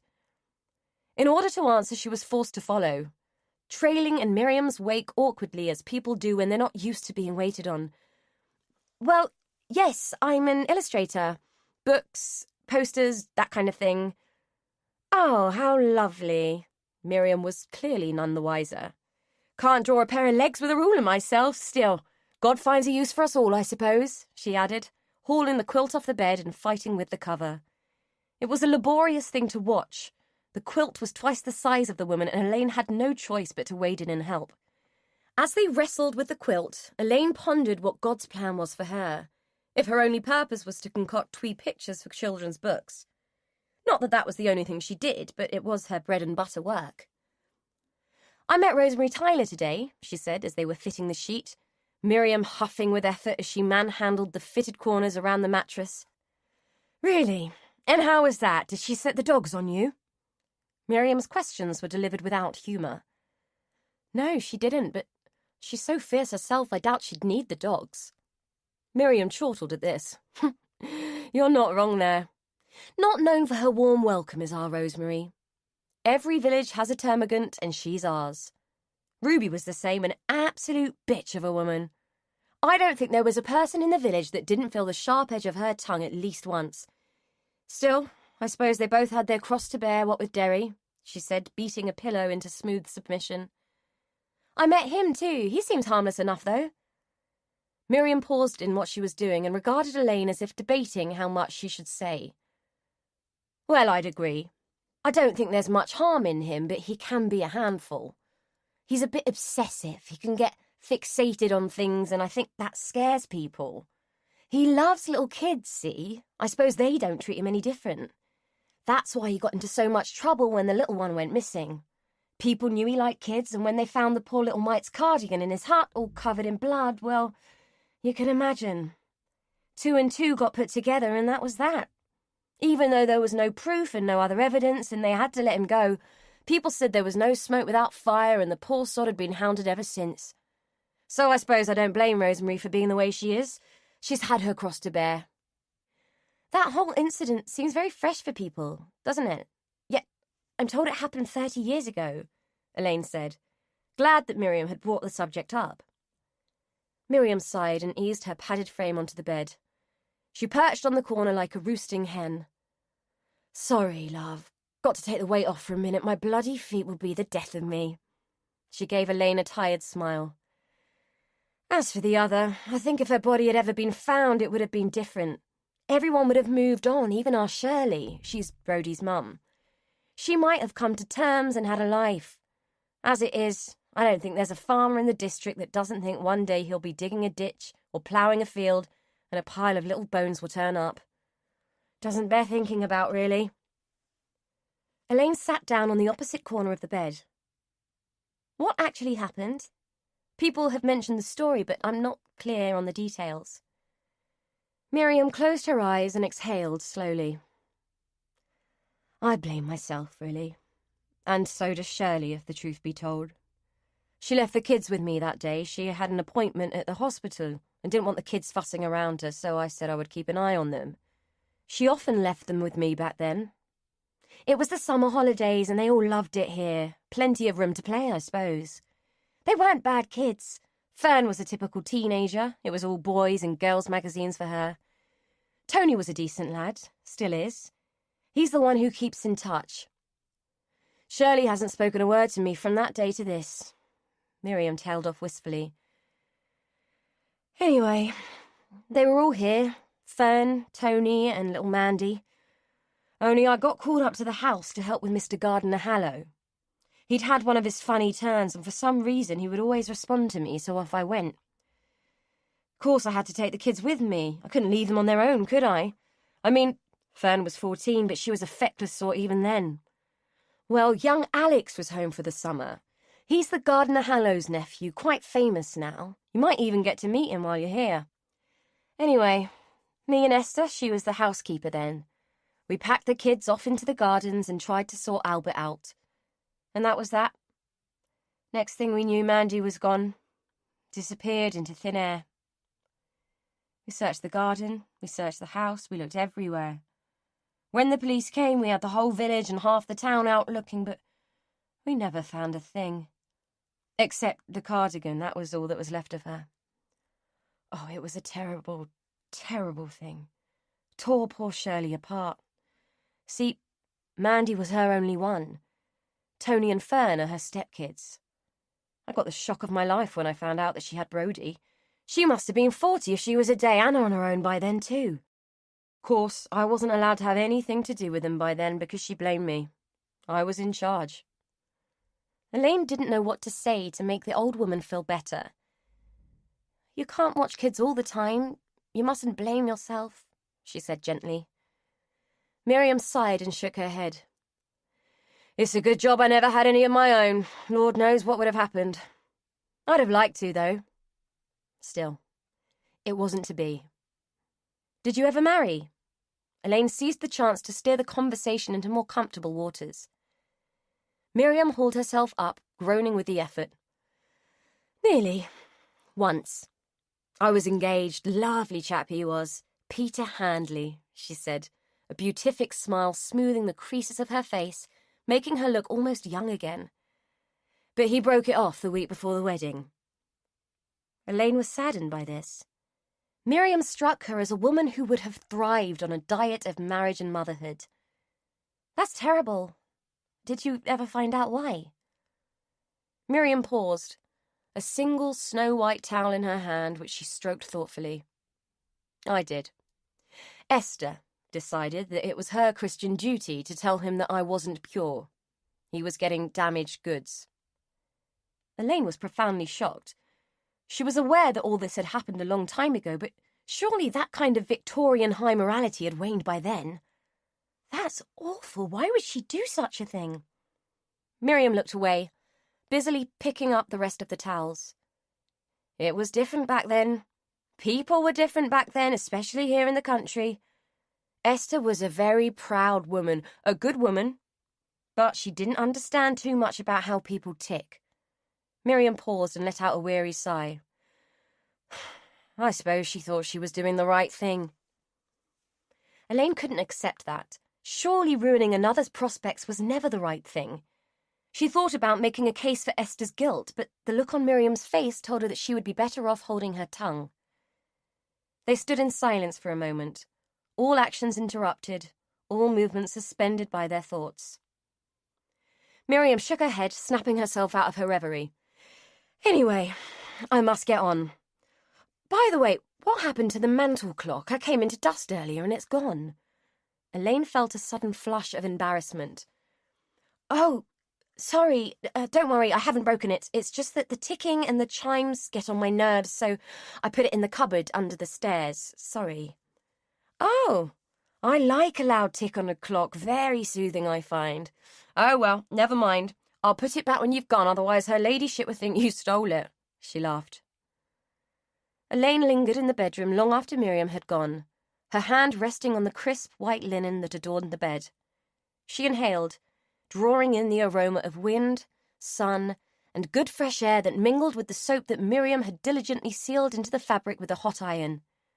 It was the smell of hard work and pride, of devotion to duty, of living a small life and finding satisfaction in the little things. Miriam made her way back to her own cottage, carrying in her arms the linen from Elaine's bed and trailing the dirty linen of the past in her wake. The girl's questions had stirred old and painful memories. It had never been Miriam's fault that lads had preferred her to Esther, and it hadn't been her fault that she'd failed to grasp the facts of life. Even at the age she was now, she had never quite grasped what birds and bees had to do with it, and why no one had told her at 16 that babies didn't come by stalk. They came by fear, pain, and shame. She didn't want to dwell on that. There were some rocks that were better never turned, and what crawled beneath that one didn't bear thinking about. The pain of Peter's rejection had never left her, but had become a familiar ache. Sometimes it was almost comforting, an indication that she had once been loved. Esther had said that she did what she did as an act of love, that truth was love. Miriam had never quite believed it. Esther's idea of love had always been such a strident thing and too black and white for the real world. Miriam had often wondered if Esther's sensibilities were founded more in jealousy and possession than in love. Esther could never have married. She would have seen the expectation of intimacy, the mutual need, as an affront. Even now, trapped in her dysfunctional body, she resented need. Miriam could see it and feel it, coming off her sister in waves of discontent. Esther had always done the right thing, as she saw it, and was bitter that God had seen fit to reward her by incarcerating her in a flesh-and-bone prison. She had never said that, but it is what Miriam saw every time she looked into Esther's eyes. Fear and resentment. When she looked back, Miriam was sure that's what had made Esther send Peter away. That and an over-entitled sense of morality. Fear that she would have to relinquish control over her sister in favour of a man, and resentment that she would never have a similar choice. Miriam had enduring faith in the premise that the mills of God would grind slow, but they would grind sure. There was no room for bitterness, only duty. Miriam's duty to care for her sister was a cold dish, served with every bit of sisterly love she could muster. It was Miriam's pleasure to offer her care, and Esther's detestation to receive it. At 6 o'clock, Elaine heard a noise outside the door, a slight shuffling as if someone was hovering and hesitating. Knowing it couldn't be Brodie or Miriam, who would have both just knocked and walked in, she waited a moment, reluctant to open the door to someone unknown. When she was certain that no one was lurking, she opened the door and discovered to her revulsion that her stealthy visitor had left a dead rabbit on her doorstep. Had Jean's ashes not accompanied the corpse, she would have felt deeply afraid. An anonymous gift of carrion was hardly likely to be a good thing, but the presence of the urn reassured her that this was Derry's idea of a favour. "The gift of death," she said aloud as she put Jean on a shelf in the porch. Using a carrier bag turned inside out as a glove, she bent to retrieve the rabbit. Her lip curled at the feel of its cold flesh through the plastic, and with a shudder of revulsion she picked it up. Holding it before her, the bag swinging from the very tips of her fingers, she walked over to Miriam's cottage and knocked on the kitchen door. Miriam struck her as a woman who would know exactly what to do with the thing. Miriam seemed pleased with the donation, even offering to demonstrate how the animal could be skinned and prepared for cooking, an offer which Elaine emphatically declined on the grounds that it would be knowledge that she would never use. She much preferred to receive her meat already butchered into nice, neat, anonymous chunks.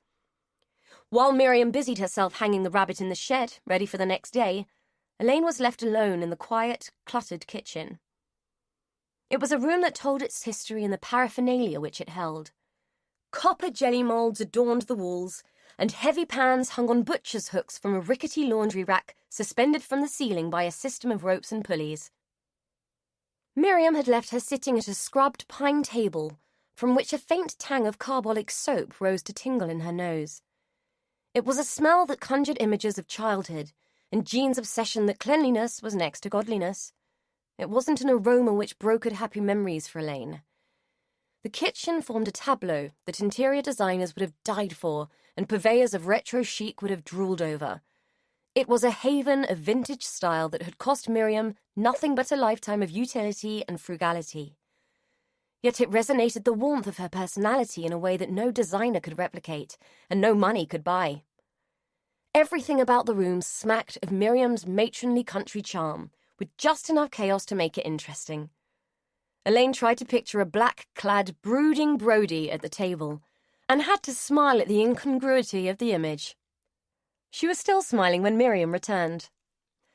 "Well, that's that then," Miriam said, wiping her hands on her ever-present apron. "Would you like a cuppa now that you're here? I've just made one." "Thanks, that would be lovely." "Where's Brody? I thought she would have been round this afternoon." Elaine watched Miriam wield the enormous brown teapot in one capable hand whilst balancing a delicate silver tea strainer in the other. "Oh, she took herself off a couple of hours ago. Said she had something she wanted to look at. As long as she's out from under my feet and not causing any trouble," Miriam said with a laugh. "Come on through, you can meet Esther. She likes a bit of company." Elaine followed her through towards the lounge, hovering in the doorway while Miriam prepared Esther for company. "We've got a visitor."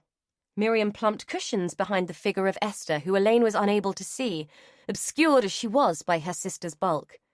"It's Elaine. You know I told you about her. She's staying in the rental cottage for a couple of weeks." Elaine could hear a guttural, grunting sound emanating from the chair. It felt like her cue to enter. "Hello, Esther. It's very nice to meet you at last." She said it with a pleasantry that she didn't quite feel. With all that she had heard about Esther, this wasn't a meeting she'd been relishing. As Miriam moved away, she got her first look at the woman in the chair. With a fixed smile, she took in the spare, pinched features of the woman whose eyes bore into her with malignant curiosity. Esther's one good hand clenched briefly, then resumed poking and scratching at the arm of her chair as she looked away from her visitor. Elaine suppressed a shudder and swallowed down the rising anxiety that was threatening to make her flee from the room. There was a terrifying familiarity about Esther's demeanor, which was reminiscent of 100 childish nightmares. The sensation of fear forced her to look away and focus on the rest of the room, as if by doing so she could pretend that the hostile, ravaged presence wasn't there. Despite her best efforts to make small talk about the lovely painting above the mantel or the charming Staffordshire dogs that adorned the hearth, she couldn't escape her reaction to the old woman. The need to get out of the room became more pronounced with every minute. Mutual dislike crackled through the air in the room, completely escaping Miriam, who chattered on, oblivious to the sidelong glances which Elaine was compelled to give to the crone in the corner, just to be sure. Sure of what, she didn't know. Perhaps to check that the woman really wasn't capable of independent movement and could not get out of the chair. The mounting anxiety made her feel like a child full of ridiculous worries about monsters under the bed and bogeymen in the wardrobe. She was forced to abandon her tea, lest the cup should rattle in the saucer and betray her nerves. The visceral response bore no relation to reason, and Elaine felt hard-pressed to make sense of it. The ordeal was ended by the arrival of another visitor, to whom Elaine couldn't have been more grateful, as his unexpected visit gave her the perfect excuse to escape. The appearance of the tall, impeccably dressed and handsome man at the cottage door caused both Miriam and Esther to cry out in surprise and delight. From Esther there was a tortured, keening squeal, followed by her raddled face breaking out into a rapture of delight and longing, an image that was almost as frightening to Elaine as the tortuous brooding one that had gone before. From Miriam there was an explosion of pleasure as she cried, "Alex! Where did you spring from? We weren't expecting you." Elaine couldn't help but feel wryly amused by the Austen-esque mood that had taken over the women. She rose to her feet and watched as Miriam fluttered and flustered over the visitor, while Esther grimaced and fawned. Alex lapped it up like the prodigal son. "Just a flying visit, I'm afraid. Popping in on my way back to London. Thought I'd better call in and see my two favourite ladies." He oozed charm as he bent to kiss the now effervescent Esther. "Where are my manners?" Miriam gushed with a flap of her apron. "Alex, this is Elaine. She's staying next door for a while. Elaine, I'd like you to meet Alex Gardner-Hallow." Her face beamed with pride as she made the introductions. Alex extended his hand while making a long, lingering appraisal of Elaine, which made her feel as though he was imagining her naked. "Elaine, pleased to make your acquaintance." A lascivious smile played at the corners of his mouth. Elaine took his hand and received a warm, dry squeezing of her fingers. The gesture was undertaken with the use of both hands. He let his touch linger a fraction too long, and she was forced to extract herself. "You're the aspiring MP, aren't you? Are you home for a bit of impromptu campaigning?" She was fighting the urge to wipe her hand on her jeans. Uninvited intimacy had never made her comfortable. Alex guffawed, the sound as fake as his snake oil charm. "Quite! Though I'm sure I can count on the votes of these two lovely ladies. They brought me up, you know. I would be nothing without these two, would I, Esther? Miriam." He beamed at the adoring women. Miriam blushed and flapped her hand at him, while Esther's lip trembled with pride. Her prior menace completely replaced by humble, sycophantic devotion. For Elaine, this was equally creepy. "Well, it's very nice to meet you, but I ought to be going. Thank you for the tea, Miriam. Tell Brody I say hello," she said, her words barely registering with the giddy Miriam. At the door, Alex took her hand again. "I hope we meet again, Elaine." He appraised her once more. There was a shard of menace in the glimmer of his eye, which she took to denote his hard-nosed political acumen. He struck her as a man in no doubt of his own appeal. He was appealing in a purely physical sense, and represented an almost perfect specimen of manliness. She found him both extremely attractive and quite unnerving. She had never been comfortable around attractive men and always searched for flaws that would match her own. In Alex, she could find none. Extracting herself, she gave him a tight smile. "I'm sure you'll be far too busy." She hastily made her escape, beginning to wish she had just buried that damn rabbit. The whole visit had left her feeling quite unsettled. She was aware of Alex watching her as she made her way down the path. "Weird," she muttered under her breath as she reached the gate. Pausing, she smiled, entertained by the thought of what Brody would make of the visitor. She doubted that the abrasive girl would have much time for Alex's charm. Satisfied that he would soon be introduced to the tiny teenage nemesis, she opened her own door and once inside shut it gratefully on the strange and unpleasant evening. The draught from the closing of the door disturbed the plastic that enclosed Jean's urn. It shifted and shed a little of the fine dust that still clung to its interior. An evening breeze picked up the specks and sent them whirling and reeling across the gardens and in through the open window of Miriam's cottage. Alex had been laughing, but was interrupted by an unanticipated sneeze, caused, unbeknownst to him, by his sudden introduction to Jean. Chapter 5. Brody stood in the entrance to the ruined chapel. It looked baleful and forbidding in the low afternoon sun, which cast creeping shadows within its crumbling walls. Inside it was dank and silent. The smell of sweating, musty stone assaulted her senses, and she struggled to see clearly in the gloom. She had brought a torch, which she checked for the second time, making sure that the batteries were functioning. Then she checked her pocket for the spares, her hand closing over them in quiet relief. Steeling herself, she made to venture further, but was startled by a voice behind her. "Hard to believe that this hasn't been like this for hundreds of years, isn't it?" Reeling round, torch gripped in her hand like a baton, she came face to face with a plump, ruddy-faced man dressed in black. Unlike her, he was wearing a dog collar. "Oh, did I startle you? I'm sorry," he said. "It's all right." Brody relaxed her grip on the torch and wondered what the protocol was for talking to Vickers. He placed his hands behind his back and looked up, squinting at the remains of the squat tower. Yes, 100 years ago this was still a functioning church, maintained by the Gardner-Hallows. Mostly for family use, I should imagine. But neglect takes its toll, and now we're left with just this ruin. Did you know that the land was given to the family by William the Conqueror, and that they have owned it ever since? The current house doesn't date back that far, most of it's Georgian, but the chapel has to be hundreds of years old. Fascinating, isn't it? He mused. Brody climbed down from the fallen lintel she had been standing on and stood beside him, following his gaze. "Why do you think they let it fall down?" "Oh, lack of interest and lack of money, I should think. These places aren't cheap to look after. I should know. I've been fighting the locals for years to raise money for a new roof on the village church," he said, laughing. "Besides, I don't think the current incumbents are a terribly faithful lot," he added with a conspiratorial wink. "Anyway, nice to have met you. Do be careful if you're going to explore, won't you?" He nodded at the torch. Brodie watched him wander off, hand still behind his back. Her prior experience of men of the cloth had been the occasional tussle with the hospital chaplain who frequently made it his business to advise her mother of the error of her ways. Shirley had constant battles with God, railing against him for her misfortunes one day and seeking his forgiveness the next. It hadn't exactly given Brodie an enthusiasm for faith or those who brokered it. Yet she had felt quite comfortable with this brief meeting, the vicar's appearance having served to buoy her up for the task ahead.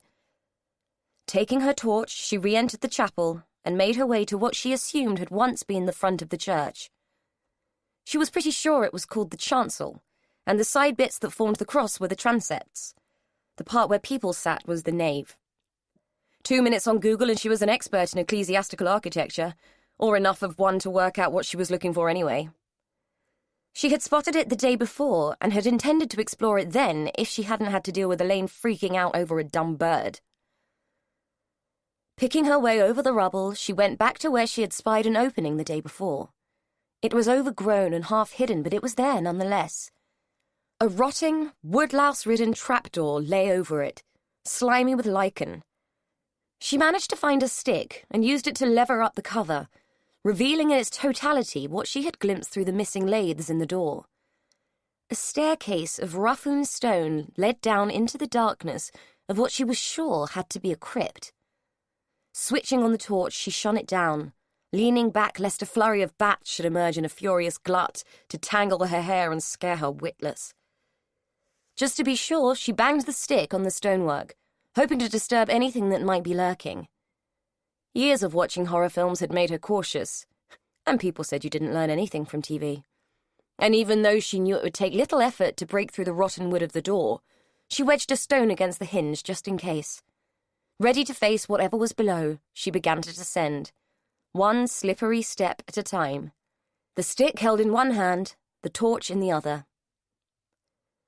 At the bottom of the steps, she played the beam of her torch across the walls, gratified to find that she was indeed in a small crypt.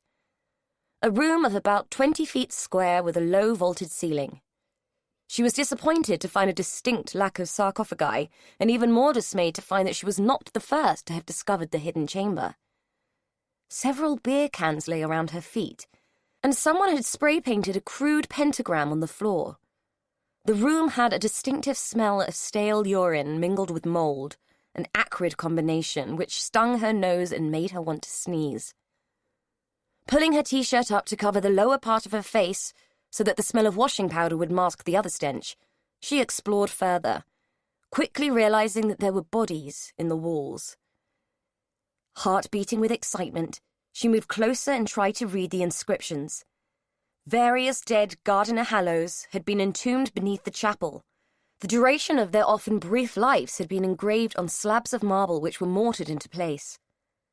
"Cool," she whispered. The sound set off an eerie echo around the room, as if the dead were mimicking her voice. Her fascination with the deceased gentry was brought to an abrupt end when she heard something above. Whirling around, torch beam swinging wildly, and her heart seeming to leap into her throat, she screamed, just as a torrent of small stones tumbled down the steps. A moment later, she got a grip. There was no way she was getting stuck in that place without a fight. With arms that shook like branches in a high wind, she took a better grip on the stick and raised the torch to illuminate the steps. "Who's there?" she yelled.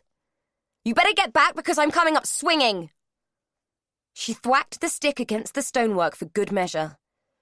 Mustering up her battle cry, she flung herself at the steps, howling and yelling like a thing demented. Taking them two at a time, she leaped out at the top like a demonic jack-in-the-box, whirling the stick above her head in a dervish-like frenzy. It meant nothing, and her arms sagged as the movement ebbed away along with her adrenaline. It took a few moments for her eyes to adjust to the sudden influx of light, so initially the grizzling heap hadn't appeared to be human. For a split second, she had been half convinced that she was about to be attacked by a huge bear, or more likely a wild boar, as she had read somewhere that Britain was full of them. Breathing heavily, and braced to use the stick if she had to, she squinted at the now whimpering thing. It was a man, a giant one, crouching on the floor with one hand over his head and the other waving wildly to ward her off. "Whoa, what the fuck?" she said, all the fight seeping out of her. "You scared the bloody bejesus out of me." She recognized the man as Derry, the village idiot, as Miriam called him. She knew that Elaine had met him and said that he was a gentle, sweet thing, even if he was a few biscuits short of a barrel. "What are you doing scaring me like that?" she demanded, righteously indignant. She stared at him angrily, then started feeling quite ashamed of herself because he was clearly far more terrified than she was. All he could manage was a frightened whimper as he rocked backward and forward with his hands over his head.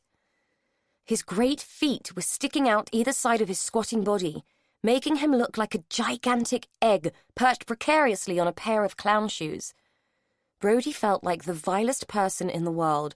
"Look, it's all right. I'm not going to hurt you. See, I'm putting the stick down, okay?"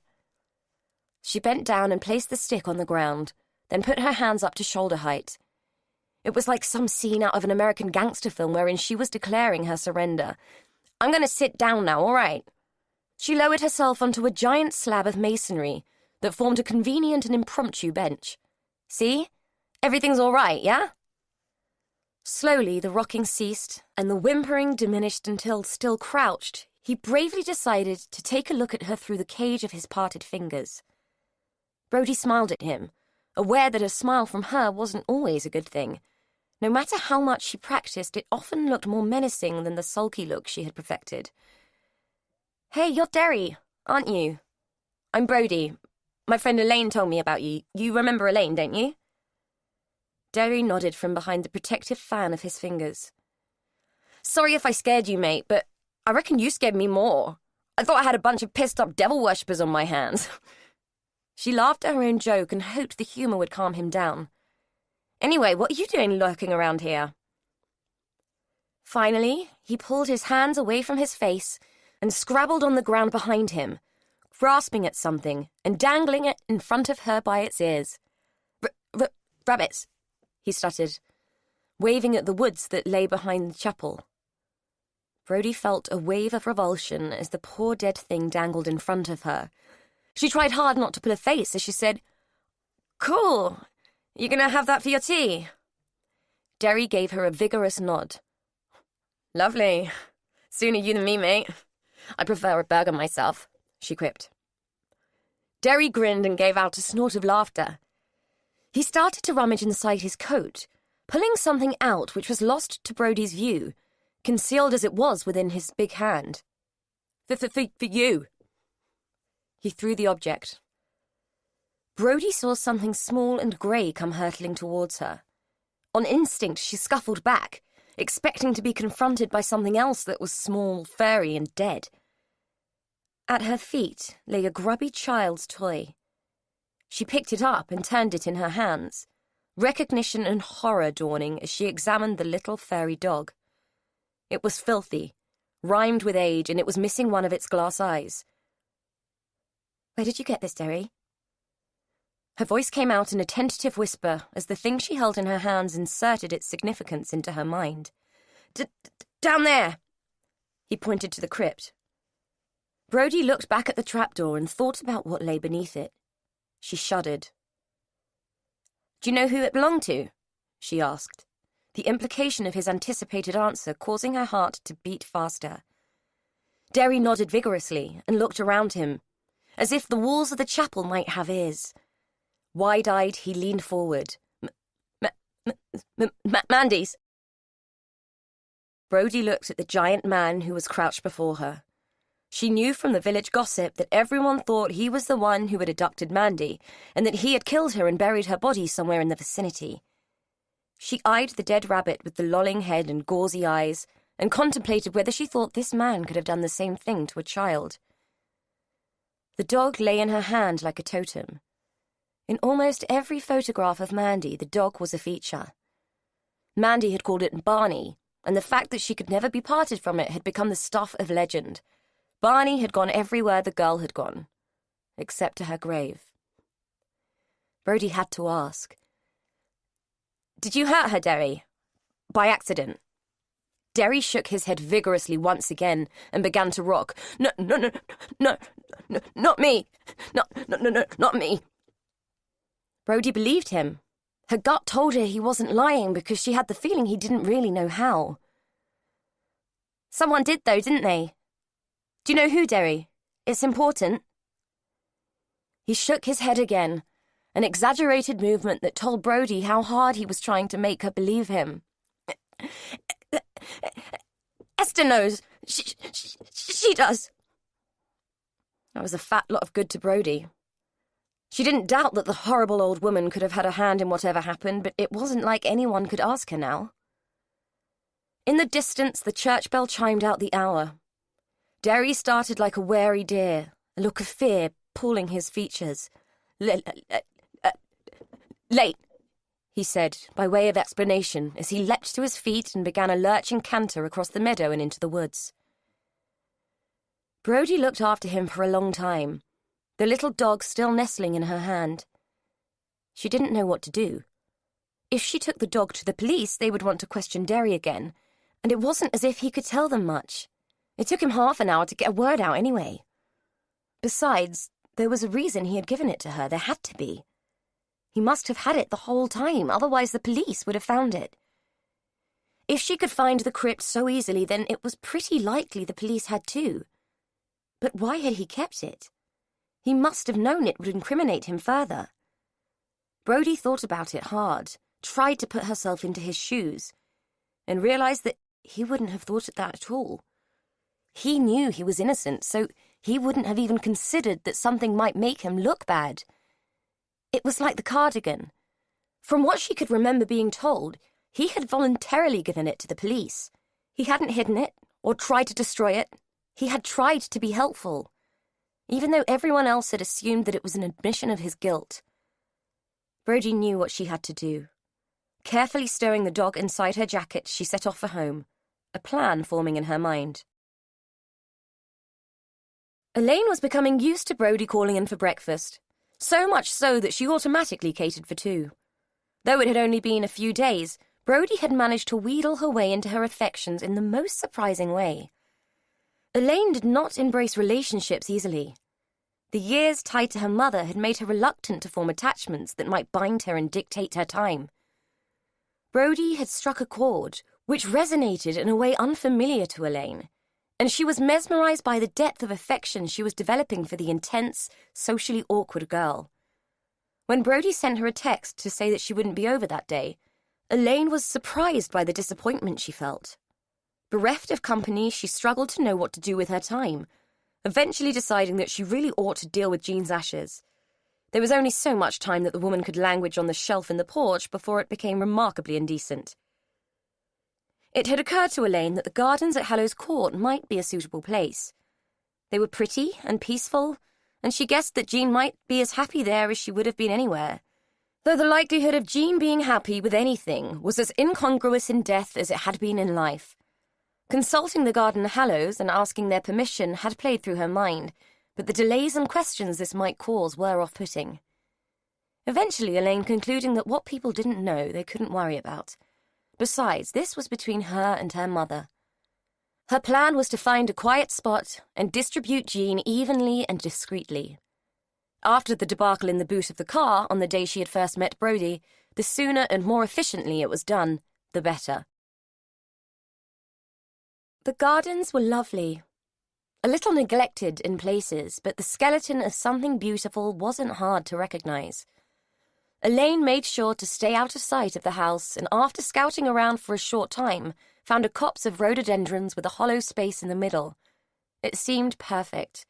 She could scatter Jean, and no one would be any the wiser. Checking to see that no one was watching, she slipped inside the canopy of thick leaves and tangled branches and emptied the urn, noting with surprise how much was still left. Jean seemed to go on forever, drifting about in languid grey swirls which clung to Elaine's trousers and caked her shoes. "For Christ's sake, woman, will you never let up?" Elaine hissed, slapping at her legs and tapping her shoes against the trunk of one of the monster plants. Eventually the dust settled, and she was able to extract herself from the copse in the hope that the summer breeze would distribute the rest of the remains accordingly. Had anyone been watching, they would have been shocked at the lack of respect she had shown, and it occurred to Elaine that she should feel guilty about it, yet she didn't. This was the first time in her life that Jean hadn't dictated the terms, hadn't manipulated her or cajoled in that needy, wheedling way, and it satisfied Elaine that she had finally been able to rebel. Jean was gone, and it was time for a change. Satisfied with her morning's work, she ambled happily across the great lawn, which stretched out to the rear of Hallow's court, admiring the abundance of colourful flowers that grew haphazardly from the ragged borders. A team of gardeners could have made this place quite spectacular, she thought, as she bent to pick a sprig of lavender. She crushed it in her hand so that she could enjoy its pungent scent. A distant cry of "Help!" broke into her reverie, jarring her out of her sanguine mood and pulling her attention towards the house. She ran along the lavender-lined path and through an untidy topiary arch towards the sound. In the middle of what appeared to be a neglected knot garden, a statuesque woman stood above the prone body of a man. It was her voice that had been calling for help. "What's happened?" Elaine asked, breathless from her sprint. "Oh, thank goodness." The woman was wringing her hands, clearly anguished. "I was beginning to think no one would come. He's had a fall, and I simply can't lift him on my own." Her words were plaintive. Her hands stayed their movement and clasped together as if the gesture could contain her concern. Elaine crouched next to the man. He was breathing and conscious. "Are you all right? Are you in any pain?" She felt profound concern for the gaunt, almost skeletal man who lay in the sharp gravel. "It's the damnedest thing, but I can't seem to lever myself up," he said, with a gentle laugh, as if it was the most normal thing in the world to be lying with his face in the dirt. "Will you help me lift him?" the woman asked. "There's no weight to him, really. It's just that I can't do it on my own." Elaine frowned. "I'm not sure we should try. If he's broken anything in the fall, we might do more harm than good. Perhaps we should call an ambulance and just try to make him more comfortable." "Nonsense. I shall be right as rain once you get me back on my pins," the man insisted. "Nothing broken, I assure you. Just took a little tumble, that's all. Now, be a good girl and help me up," he said jovially, waggling his arms to show his impatience.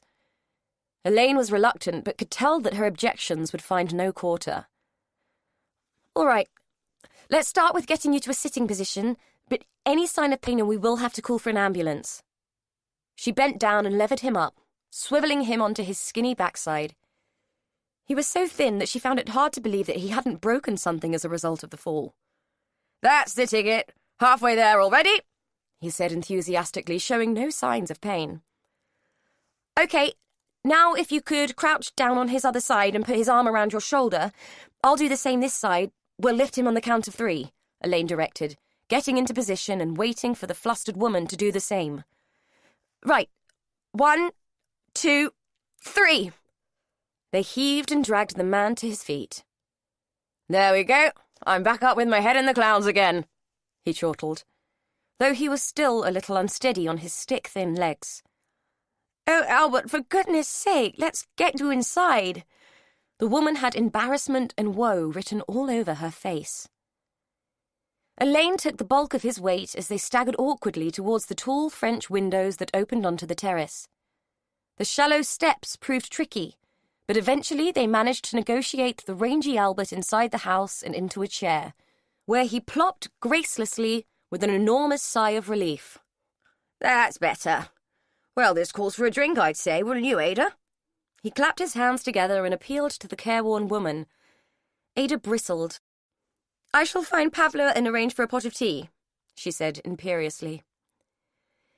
Albert leaned towards Elaine and, placing his hand side onto his mouth, whispered loudly, "I take it the sun's not over the Yardam yet." Never mind, we shall toast my rescue in tea made by the fair and lovely Pavla, our little Russian doll.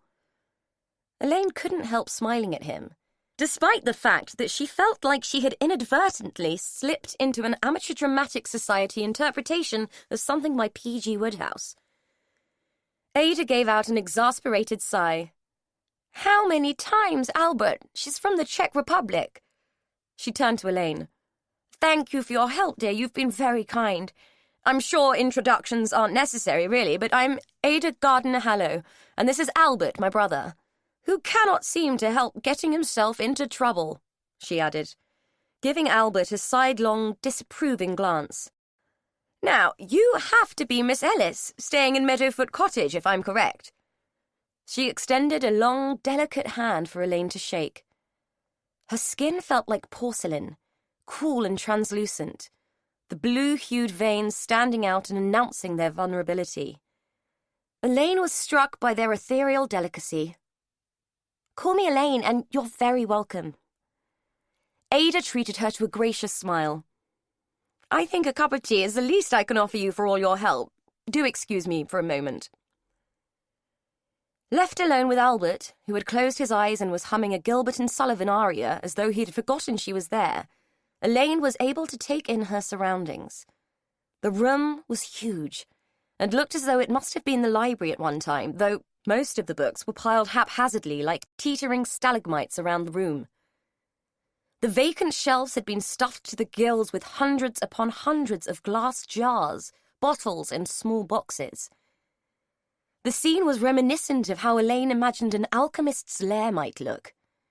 Each vessel appeared to contain something, tiny artifacts diligently collected and labelled for posterity. It was one of the oddest things she had ever seen. Ah, I see you're admiring my collection. Albert peered at her through one open eye, while the other remained obstinately shut. It's my life's work, you know. I collect and catalogue everything of interest. He paused as Elaine stepped closer and examined one of the shelves. She was looking at a pine cone, joined in its glass prison by a tiny piece of paper with the time and date on which it was found written on it. The adjacent jars contained leaves, seeds, shards of coloured glass, a ribbon, a button, dried flower heads, a ring pull from a can, a pebble. It was an embarrassment of purposeless riches. Albert hauled himself to his feet, stiff with age and the after-effects of the fall.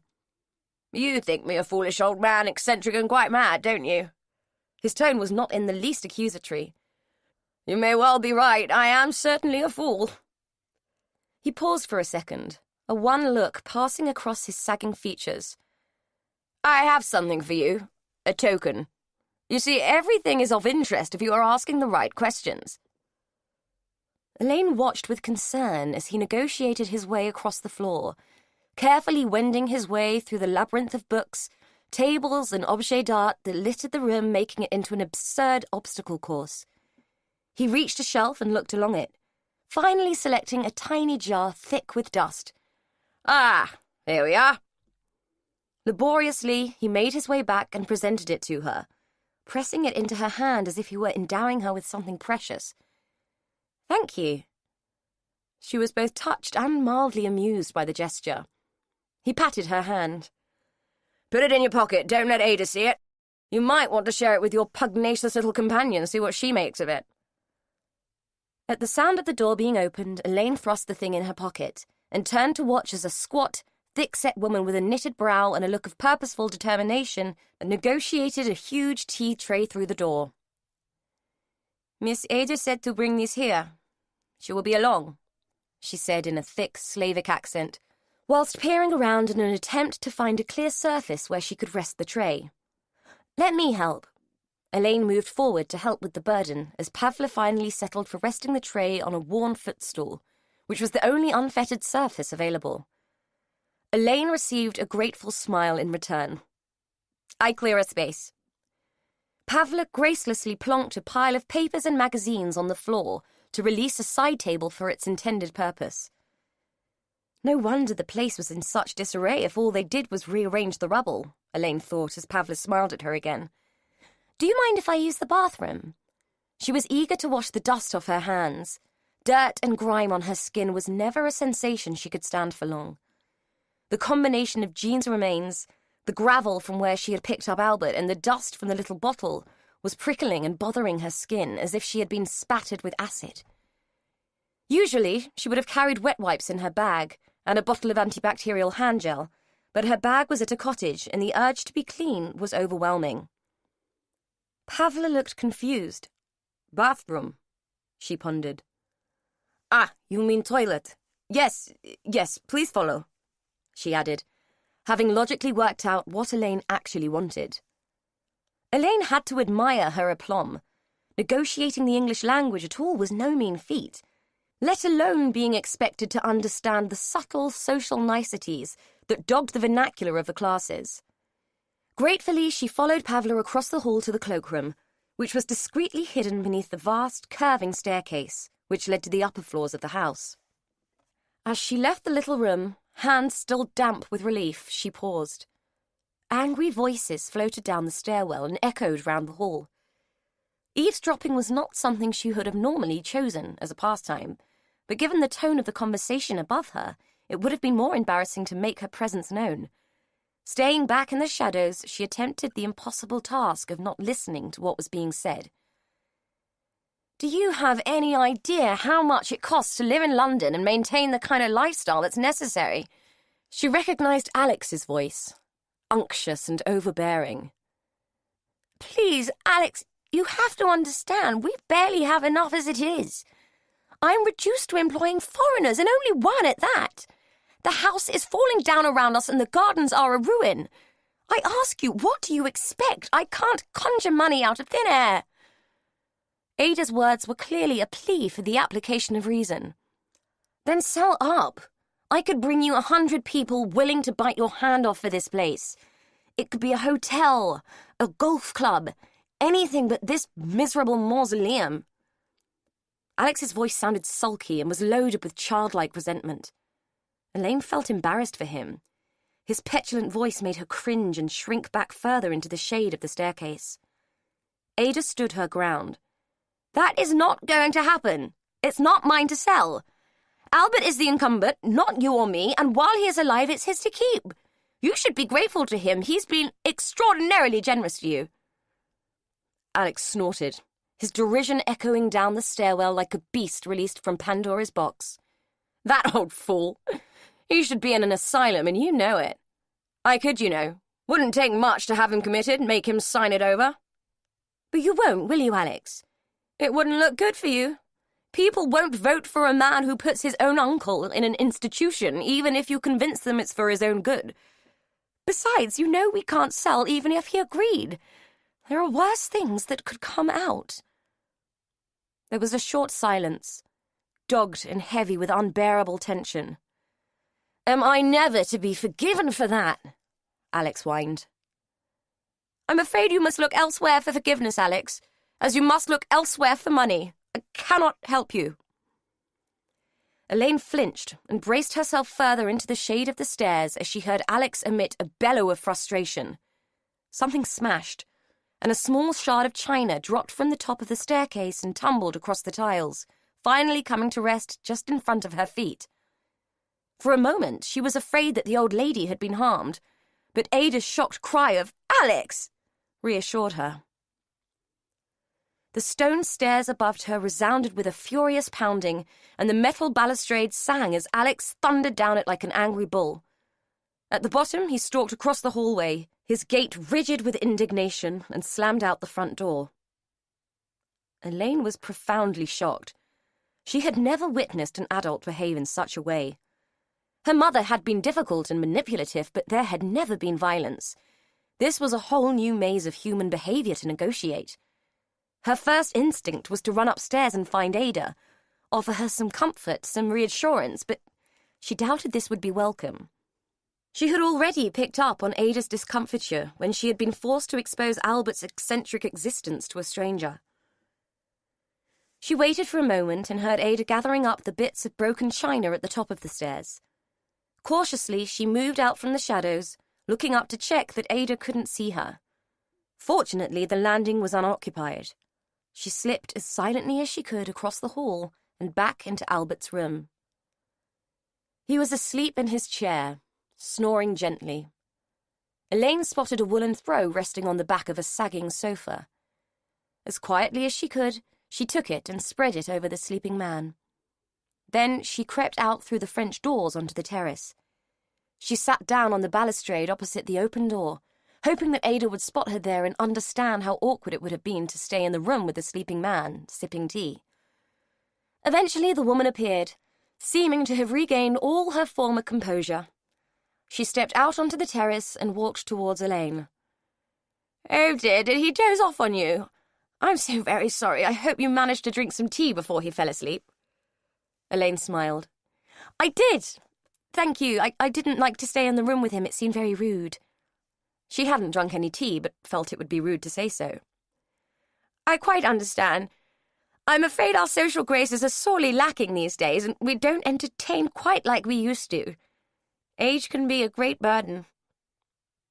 Ada paused and looked back towards the house. "Are you enjoying your stay?" Elaine noticed that Ada was staring at her neck.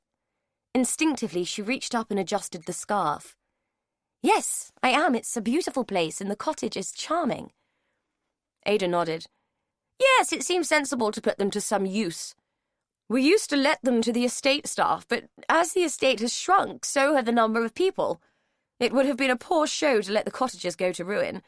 I'm so very glad you like the cottage. I chose the furnishings myself." That little fact didn't surprise Elaine one bit. It was fairly obvious that the cottage had been furnished by something with utilitarian and somewhat eclectic taste. "It's lovely. You've made it very comfortable and welcoming," she lied. It had been furnished with everything from Hallows Court that had been considered too good to throw away, yet surplus to requirements. Ada inclined her head graciously. "You're very kind." "Well, I better be going. Thank you very much for the tea. I hope your brother feels better when he wakes. It's been very nice to meet you," Elaine said, unable to ignore and quite grateful for the subtle cue to leave. She made her way back to the cottage along the same lavender-lined path she had used earlier, stopping to retrieve Jean's abandoned urn as she passed. On picking it up, she felt a pang of guilt. This really wasn't the place she should have put her, but it was too late. Even Jean deserved greater peace than this. As Elaine walked, the last few dusty grains of Jean fell from the near-empty urn. They formed a Hansel and Gretel trail of crumbs on the gravel path, which would connect her daughter to Hallows Court until the wind decided to change. Chapter 6. Brodie got off the bus, pulled up her hood, and made her way down the quiet residential road towards her destination. A few hours in the library had revealed its identity, and a few pounds of her precious money had bought her the address of the man she was looking for. Once she had located the right house, she paused and steeled herself, remembering to pull down her hood and smooth out her hair before she knocked. The perfectly painted green front door sported a heavy brass knocker, which resounded down the entire street when she tapped it against its elaborate brass plate. The sound made her feel as if she were the only person alive in the whole road. Not even a net curtain was twitched to belie her presence. A woman eventually opened the door. Brodie hadn't been expecting that. "Can I help you?" the woman asked. I'm looking for Jack Pearson. Is he in?" The woman looked her up and down, frowning. "He's in the garden." "Not being funny, love, but what do you want?"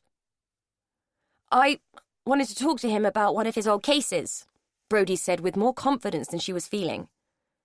The woman opened the door wider, crossed her arms and planted her feet firmly. "You do know he's retired?" Brodie nodded. "Yeah, it's an old case. I read about it in the papers and I know he was in charge. I just wanted to talk to him about it. It's about the little girl who went missing, Mandy Miller." She fingered the toy dog which lay in her pocket. The woman put her head back, curious. "And why would you want to know about that? It must have been years before you were born." "It was, but I'm her sister, and something's come up. Please, can I talk to him?" The woman sighed and slowly shook her head as if wondering at her own judgment. "Come on in, I'll ask him, but don't be surprised if he doesn't want to see you. He never did get over that one." Brodie followed her down a long hallway and into a tidy modern kitchen, where she was told to wait while the woman went down the garden and into the greenhouse. It took a few moments, but eventually Jack Pearson emerged, peering out of the greenhouse towards the house, as if trying to get a glimpse of his young visitor. The woman trundled back up the path. "He says to go down. I'll bring you a pot of tea." Brodie thanked her and made her way towards the greenhouse along the neatly bordered path. The garden was immaculate and precisely laid out. Rows of vegetables grew in orderly ranks, each perfectly labelled and standing to attention. Not a flower or a leaf dared to dip its head or sag. It didn't strike Brodie as the domain of a man who missed the fine details. Having reached the greenhouse, she hovered in the doorway, watching as the man she sought carefully planted seedlings from a big tray into individual pots. "Pull up a crate. I'll be with you in a sec. These won't survive long if I don't get them done now." He hadn't even looked up at that point. She stepped in and sat down on an upturned wooden crate and watched as he carefully handled the tiny plants. "So, you're a miller, are you? My wife tells me you want to talk to me about Mandy," he said, finally turning towards her. Brodie swallowed. He had the kind of eyes that could bore right into you, and they were topped with a pair of impressively bushy eyebrows. "Yes, I wanted to ask you about the investigation and why no one ever found anything." Jack Pearson wiped his hands on a cloth and pulled up another crate. He lowered himself onto it and puffed out a sigh of weariness. "We didn't find anything because there was nothing to find. It was like she vanished into thin air." He paused and took a good look at her. "You have the look of your sister. Not Mandy, Fern. You're skinnier, though." Brodie grimaced. Fern was not her favourite person. "Thanks," she said, in a manner that caused him to laugh and slap a hand on his thigh. "Not much gets past you, does it, kid? I take it Fern's health and temper hasn't improved with the passage of time." "I don't see much of her, thank God," Brodie muttered, trying to avoid his gaze. Pearson chuckled again. "What about your mother? She coping these days?" Brodie fiddled with the zip of her jacket. Shirley was always a sore subject. "She's in Woodlawn. She took an overdose." She was ashamed to admit what a fuck-up her family was, especially to this man who clearly had prior experience of the Miller clan. Jack shook his head slowly. "I'm sorry to hear that. I hope she learned to get past it in time. Poor woman. So, what did you want to know specifically? It's a long time ago, mind, and I'm an old man with a rusty memory." Brodie supposed that that was his way of telling her that there were things he couldn't discuss. She had already discovered that Mandy's case was cold, but still open. "The cardigan. I want you to tell me about the cardigan." Jack rubbed his hand over his face and sighed. "Rosemary Tyler found it. In a hut her brother used as some kind of den. He was a bugger for poaching on the estate and had all sorts of junk in there. But nothing else that connected him to Mandy. We had to arrest him, but we got nowhere. The poor bloke was terrified and we could barely get a word out of him. We had to call in a psychiatrist in the end, and he confirmed that it was unlikely that Derek Tyler had had anything to do with Mandy's disappearance. Besides, the sister swore blind that he was at home all day." "How come she found it?" Jack leaned forward. "The World and his wife were out looking for Mandy. Not an inch of that area wasn't covered. Rosemary had got wind that people were pointing the finger at Derek. They weren't well liked as a family, and Derek got blamed for a lot of things that happen around there. So, she said she knew someone would try and set him up. She looked in his hut and saw the cardigan. Knew it couldn't be connected to him because he'd been with her that day. So she called us. In her own skewed way, I think she was trying to protect him." "How come you believed her when she said he was at home? I mean, she's his sister. She was bound to lie for him." For Brodie, it stood to reason. Family backed family. "We didn't. Not initially. Not even when the old girl Ruby backed it up. It was only when we caught up with Rosemary's estranged husband that we believed it.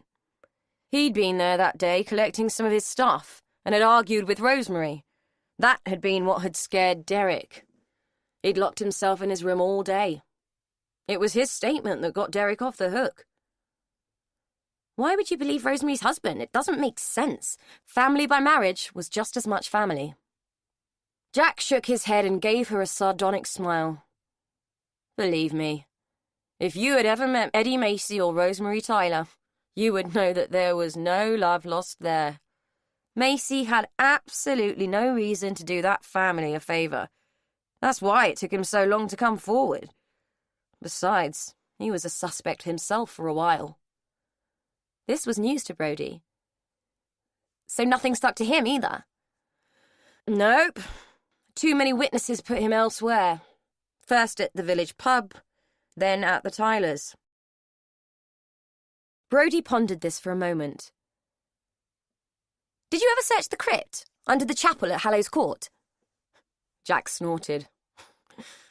Of course we did, and every other nook and cranny we could find. We weren't idiots, love. We covered everything we could. And you never found another trace, not ever. Jack sighed again. Nope, not one. We brought dogs in. They were able to track her scent as far as the road, but that was it. So someone could have taken her somewhere else? Could have done. I really don't know. We put out a search all across the country, but every lead we got was either a false alarm or a hoax. They were interrupted by Mrs. Pearson arriving with 2 steaming mugs of tea and a plate of biscuits. She eyed Brody and raised an eyebrow at Jack, who winked at her to let her know he was coping with his young visitor. After she had gone, Brody watched as Jack dunked a digestive into his tea. Do you think she could still be alive? She asked. Jack paused, the soggy biscuit hovering precariously in front of his mouth. Honestly, I've no idea. She could be. But there was a lot of blood on the cardigan, so it's hard to say, he said before plunging the sodden mess into his mouth. Mouth full, he added, We did get a psychic call in. Even followed it up. She said she thought Mandy had been killed and her body was buried in a field the other side of town. We dug it up. Nothing was there. He swallowed. Anyway, why are you raking all this up now? Everything I've told you must already know. It was all over the papers for long enough. Brody contemplated showing him the little dog, then thought better of it. If he saw the toy, he would be obliged to report it, and she might start a whole snowball of trouble that she couldn't stop, and she didn't want Derry getting the brunt of it. Just wanted to know from the horse's mouth. I grew up with this stuff. It bothers me. She was hoping that it would be enough of an explanation to keep him happy. Jack frowned at her, then shrugged it off and took another biscuit. Did you ever question anyone else? Was anyone else a suspect? Jack finished chewing before answering. We questioned the whole village, even the Garden of Hallows. Fair play, he's a strange bugger, that Albert, mad as a box of frogs. For a while I thought he might have had something to do with it, but he had too good an alibi.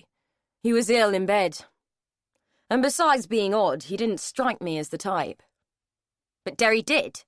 Brody said it defensively, as if he was suggesting that poor mad people were far more dangerous than mad rich ones. Can't leave any stone unturned, kid. Brody tried not to glare at him. She was sure he had done his best, but he hadn't found the dog, so there had to be more than one stone he hadn't even looked at, let alone turned. Well, thanks for your help. By the way, what was Esther Davis like when you questioned her? She asked, standing to leave. The housekeeper. Buttoned-up type, more snobby than the Garden of Hallows. I can't recall, hang on. He squeezed his eyes shut as if looking back into his memories. Now I come to think of it, she didn't say much. She was upset, I know, but her and Miss Gardiner Hallow were in the house all day. The old boy had had a funny turn, and they were seeing to him. Why do you ask? The old girl must be long dead by now. Brodie shrugged.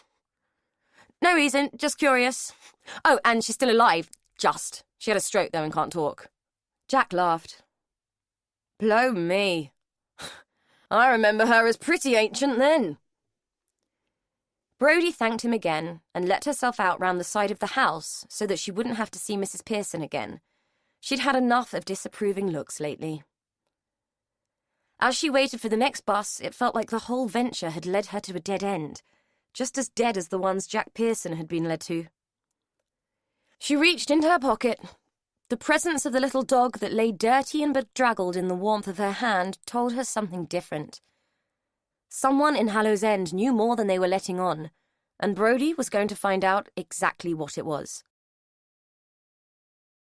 Inside the safety and relative sanity of Meadowfoot Cottage, Elaine examined the gift that Albert Gardiner Hallow had bestowed upon her. Inside the tiny jar was something small, hard and black, which lay alongside a tiny piece of paper, no doubt describing when and where it was found if Albert's cataloguing was to be relied upon. The rot of age had perished the rubber seal and rusted the metal clip that held the lid in place. The glass was rimed with old, adherent dust. The jar wasn't going to release its contents easily, and it was hard to see through the grimy glass. Wiping it clean revealed the object inside to be a small glass eye, the type used for soft toys. Elaine couldn't read the paper. It was rolled up, and until she was able to loosen the lid, she couldn't remove it. She had no idea what relevance the eccentric old man had placed on the item, or why he thought it might make sense to her. Curious, but mostly indifferent, she placed it on the mantel shelf and pretty much forgot about it. Brodie was coming for dinner that night, and Elaine had promised to cook her favourite meal, lasagna and garlic bread, all homemade. Apparently, it was something Tony used to cook for her when he had lived at home, and the girl associated the dish with comfort. According to Brodie, Shirley's speciality was anything that could be rammed into a microwave or shoved under a grill. Elaine couldn't imagine that Brodie would go hungry at Miriam's, but she wasn't going to complain about the company. Without Brodie, she too would have just shoved something under the grill and made do. Having someone to cook for made it worth the effort. As she started to assemble the ingredients, there was a knock at the door. She was surprised to find Alex in the porch, holding a huge bunch of flowers. I hear we owe you a debt of gratitude. My aunt tells me you were a great help with my uncle this morning. I wanted to bring you these to say thank you. He handed her the bouquet, an exquisite blend of hothouse flowers, hand-tied and expensive. She was completely taken aback by this gesture. When Alex had shouted at his aunt and stormed out of Hallow's Court that morning, Elaine had written him off as an egotistical brat. She took the flowers and tried to keep the look of surprise off her face. They're lovely, but really there was no need. I'm glad I could help. May I come in? Alex asked, his foot already making its way onto the doorstep. Elaine was acutely aware that the kitchen looked like the aftermath of a food fight in a supermarket, but the lounge was still fine, having been fussed at and dusted by Miriam that morning. Of course, but please excuse the mess. I was just about to start cooking. Once he was inside, he followed her through to the kitchen, much to her dismay. She had hoped to stall him in the lounge and hide the chaos. I'll have to see if there's a vase somewhere, she said, casting about for a bit of a clear surface where she could rest the flowers. Alex was leaning against the sink unit, arms folded and watching her with amused benevolence. I'm sure there will be. My aunt would have considered it an absolute necessity, even in a holiday cottage. If not, I'm sure Miriam will lend you one. Elaine smiled at him and decided to worry about the flowers later. I would offer you a drink, but unless you like tea or instant coffee, I'm afraid my hospitality is a little lacking. Alex smiled. Tell you what, why don't we pop down to the village pub for a drink? It's a lovely afternoon, and there's nothing better than a cold beer on a summer's day. What do you say? Elaine eyed the ingredients she had laid out for Brodie's supper as if they might provide an excuse to say no. The reality was that it would take her less than an hour to make the food, and Brodie wasn't due until 6. It was now 2. She had mixed feelings about Alex, but had to admit his mercurial character intrigued her. Now that Jean had been disposed of, she didn't even have her to worry about, and it suddenly occurred to Elaine that she was free to do exactly as she pleased. Why not? Give me a minute to put all this away and I'll be with you. Alex beamed. That's the spirit. Although the pub was less than a quarter of a mile away, Alex insisted on driving. Elaine felt faintly ridiculous climbing into the immaculate, brand-new BMW in her casual clothes. She felt like a bag lady in comparison to Alex, who was as suave and chic as his car. Whereas she was clothed in crumpled linen which still showed traces of Jean around the hems. Fortunately, when they reached the pub, her garb seemed more the norm than his. If Elaine had stood out so sorely, she would have been mortified by the attention, but Alex lapped it up as he stepped out of the car and drew the stares of the clientele. Dutifully, she followed Alex up the path to the door of the pub. As they passed a garden table, she overheard a couple of men exchanging what they must have assumed were a series of sly, sotto voce comments. "Look out! Here comes Lord Bountiful. Don't forget to doff your cap, Ted." Ted had pulled a face and whispered, "Looks like he's got his latest squeeze in tow. Not his usual taste in crumpet, that's for sure." The other man had lifted his pint and shaken his head. "Nah, you're right there, Ted. Perhaps he's decided to keep it clean now he wants our votes." Alex had gone on inside, but Elaine lingered in the porch for a moment, wanting to hear what else the men had to say. "Little fucker ain't getting my vote, Tory bastard. Besides, ain't many round here forget what he done. We might forgive, but we never forgets." Elaine would have liked to hear more of what Ted couldn't forget, but Alex was waving her towards the bar. "What's it to be, Elaine? Fancy a G&T? Or how about a Pimm's? It's quite the day for it." She plumped for the Pimm's. Gin always made her think of sodden old hags in Hogarth engravings. They took their drinks into the garden and found a table under some dappled shade, well away from Ted and his equally vocal companion. Alex raised his glass. "Cheers." Elaine reiterated the salutation and said, "I had the impression that you were here on a flying visit. Have you changed your mind?" "Not really. I'm due back in London tomorrow, but I had a bit of business to attend to today. Thought I'd stay and touch base with the relics at home, and remind the locals that I'll be counting on their votes soon." He bestowed her with a white-toothed smile and sipped his drink. He'd gone for the gin. "Well, there's no point in schmoozing me, Alex. I'm not in your constituency," she quipped. He lifted his glass and tilted it towards her. "My interest in you has nothing to do with politics, I can assure you." Elaine felt her cheeks begin to blush, and realized that, as usual, her hand had reached up to her neck, seemingly of its own volition. She really needed to break that habit. Alex looked at her and narrowed his eyes in scrutiny. "For instance, that scar you so carefully tried to hide. It intrigues me. How did you get it?" The question shocked Elaine. She wasn't used to people being quite so direct. She was aware that she was looking at him with her mouth open. She shut it and looked down at her glass. "Oh, my dear girl, I've offended you. I'm so very sorry. It's the politician in me. Straight to the point and no regard for the opposition." He reached across and put his hand on top of hers.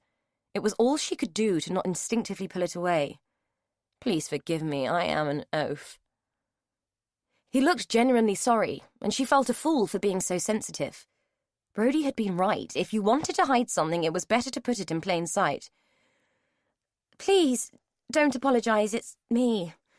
I suppose I'm a little conscious of it, because most people pointedly avoid noticing it. I don't remember very clearly, but it was some kind of accident with a sheet of glass when I was very young, so my mother told me." Alex nodded. "If it bothers you, I'm sure a good surgeon could tidy it up. I have a few contacts who might be able to help." It had never occurred to Elaine that the scar could be altered. Jean's hospital phobia had not inclined either of them to seek medical attention when it wasn't absolutely necessary. To demand attention for something purely cosmetic smacked of the kind of vanity that would have horrified her mother. Had Elaine broached the subject of cosmetic surgery, Jean would have run for the carbolic soap and washed her daughter's mouth out. "It's fine, I'm used to it," she mumbled.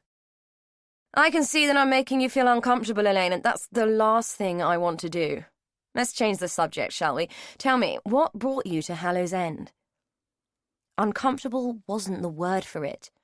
Elaine felt as though every inch of her personal space had been invaded by this forthright man. It seemed that he could see right through her, and she found this rhetoric both intimidating and compelling. Alex wasn't a man it would be easy to say no to. My mother recently died, and I decided to take a bit of a holiday. Devon seems like a nice place, and Hallow's End sounded intriguing, so here I am. She could hardly tell him she had deposited her mother all over his garden and had come with the express intent of disposing her of somewhere in the vicinity. He was looking at her intently, hanging on her every word. I'm sorry for your loss, Elaine. Do you have other family? She shook her head. No, just me. I'm little orphan Annie. She said it with a hollow little laugh. Alex offered her a wistful smile. I know that feeling. I lost both my parents when I was a child. I barely remember them. I think it came as quite a shock to poor old Ada when she realized the only thing that her sister had left her was me. She did her best, and Esther was a godsend. That woman is the nearest thing to a mother I've ever had. Fortunately for me, she adored me and spoiled me rotten. He paused and drained his glass. What a childhood, eh? Running around that great big house with no one to rein me in except a huddle of spinsters and a mad old uncle. I thought your uncle was rather sweet. Alex frowned, as if applying the word sweet to Albert was an alien concept. Yes, I suppose people might see him that way. To me, he was just a funny old man who didn't understand children. He's harmless enough, just not quite on the same planet as the rest of us. Elaine thought about the eccentric old man and envied him his ability to exist on a different plane. I suppose a lot of people would have loved your childhood, all that freedom and that wonderful house. I'm sure having your parents there would have been preferable, though. An expression flickered over Alex's face, which for a moment looked like confusion to Elaine. Within a second, it was gone and was replaced by his usual suave confidence. I suppose I didn't miss what I never had. As for the house, wonderful, yes, but hideously expensive to run and maintain. I keep trying to talk Uncle into selling up, but he'll have none of it, even though I think they would both be better off in something smaller and easier to live in. Neither of them are getting any younger, and if I'm honest, I don't fancy having to face the inheritance tax. He paused and pulled a wry face. Much as I love the old pile, I'm a city boy at heart. All this country air is somewhat soporific, don't you think? That's a good thing, isn't it? A place where you can relax and unwind. Elaine had finished her own drink by then. Who needs to relax when there's life to live? Another drink? He was already rising from the table. Elaine glanced at her watch. Actually, I ought to be getting back. I'm cooking supper for a friend. Alex sighed. Oh, well, another time then. Perhaps I could take you out to dinner next time I'm down. Elaine was a little confused. Surely he knew she was only here for a week or so.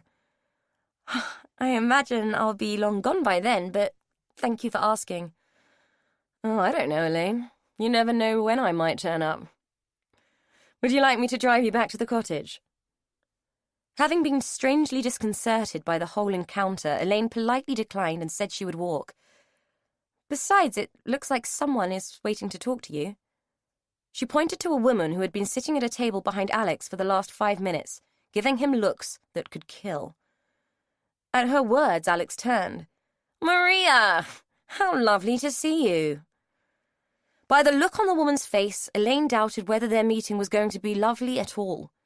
She thanked Alex for the drink and the flowers and said goodbye. As she walked away, she could hear him explaining that she was just a guest and that the bloody flowers were just a thank you. She was almost out of earshot when the last words reached her. For Christ's sake, Maria, what's your bloody problem? Elaine was quite glad she hadn't had to stay to find out. When Brodie arrived, she seemed tense and preoccupied and claimed it was worry about her mother. Elaine offered to drive her to Woodlawn the next day so that she could visit, but Brodie was reluctant, saying that she had phoned the hospital and that Shirley wasn't up to seeing anyone.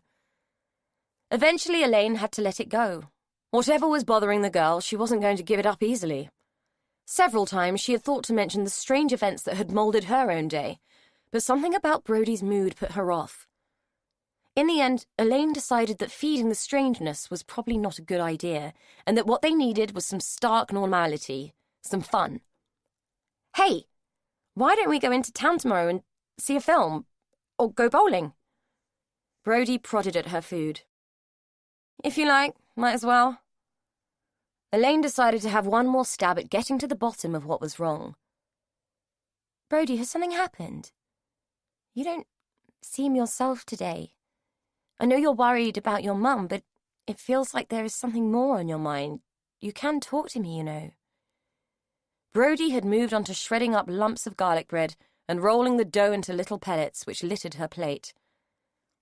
Just stuff, that's all. Anyway, what were you doing in the pub this afternoon? I saw you with that Alex bloke.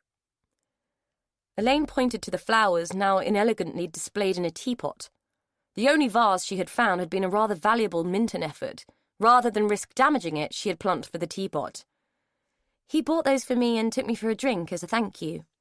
She went on to tell the tale of her brush with the elder Gardener Hallows. Brodie pulled a face. Oh, they sound so posh. That Alex bloke was at our place the other night. I didn't like him, he's smarmy. The old bids love him, though. Yes, they do, I noticed that when I was there. From what I can gather, they had quite a hand in bringing him up. He was orphaned, and apparently Esther was a kind of surrogate mother to him. I must admit, Ada didn't strike me as the motherly type. Elaine stood and started to clear the plates. Brodie snorted. What? And Esther does? Is it those Tasmanian devil things that eat their own young? She'd be like that, I reckon. Elaine laughed. David Attenborough has a lot to answer for.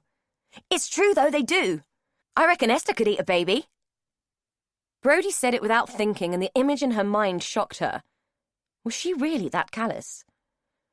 What, with some fava beans and a nice Chianti? Huh? Elaine considered explaining the reference, but figured encouraging a conversation on cannibalism wasn't the best move. Anyway, from what I saw, she absolutely worships Alex, so I think he's safe, don't you? Huh. He might be safe from her, but he's not too popular in the village. I've overheard a few things about him. Like what? Elaine was curious, having heard a few things herself in the pub that day. Well, Miriam said that when the GHS sold off the land, they couldn't sell it with sitting tenants, so some of the farmers got kicked out of their homes. Some of them had farmed there for centuries. One bloke actually shot himself over it, and everyone in the village blamed that Alex dude. Said it was his fault that they'd sold the land and his fault the farmer had killed himself. Miriam says that people don't understand and that times change. She says that people around here are stuck in a time warp. That would explain what the two men in the pub had been talking about, Elaine thought. Well, there are always two sides to a story, and it's easy to see both. Very few people can afford to run big estates these days, and no one wants to be forced out of their home. It's very sad, but no one's fault, she said sagely. Brodie pondered it for a moment. Yeah, but if someone shot themselves so some bloke could spun around in an expensive car being Flash, you'd be a bit pissed off too, wouldn't you? I might not be very happy, but I'd refrain from swearing about it, Brodie. Brodie blushed. Sorry, Mum. She poked her tongue out. Anyway, I heard something else too, in the shop. They reckon he got some local girl pregnant and paid her family off to keep them quiet. Apparently, she swears blind the kid isn't his and won't say who the father is, but this kid is the spitting image of him, and the mum seems a bit well off for a single parent. That's what they were saying in the shop, anyway. Elaine recalled the argument between Alex and Ada and wondered if this was the thing Alex thought he might never be forgiven for. You really shouldn't repeat gossip, Brodie. It doesn't help anyone, and for all we know, the child isn't his, and the mother won the lottery or something. Brodie looked at her as if she had suddenly sprouted two heads. You're kidding, right? Honestly, Elaine, you're such a goody two-shoes. Elaine felt herself bristle at this critique.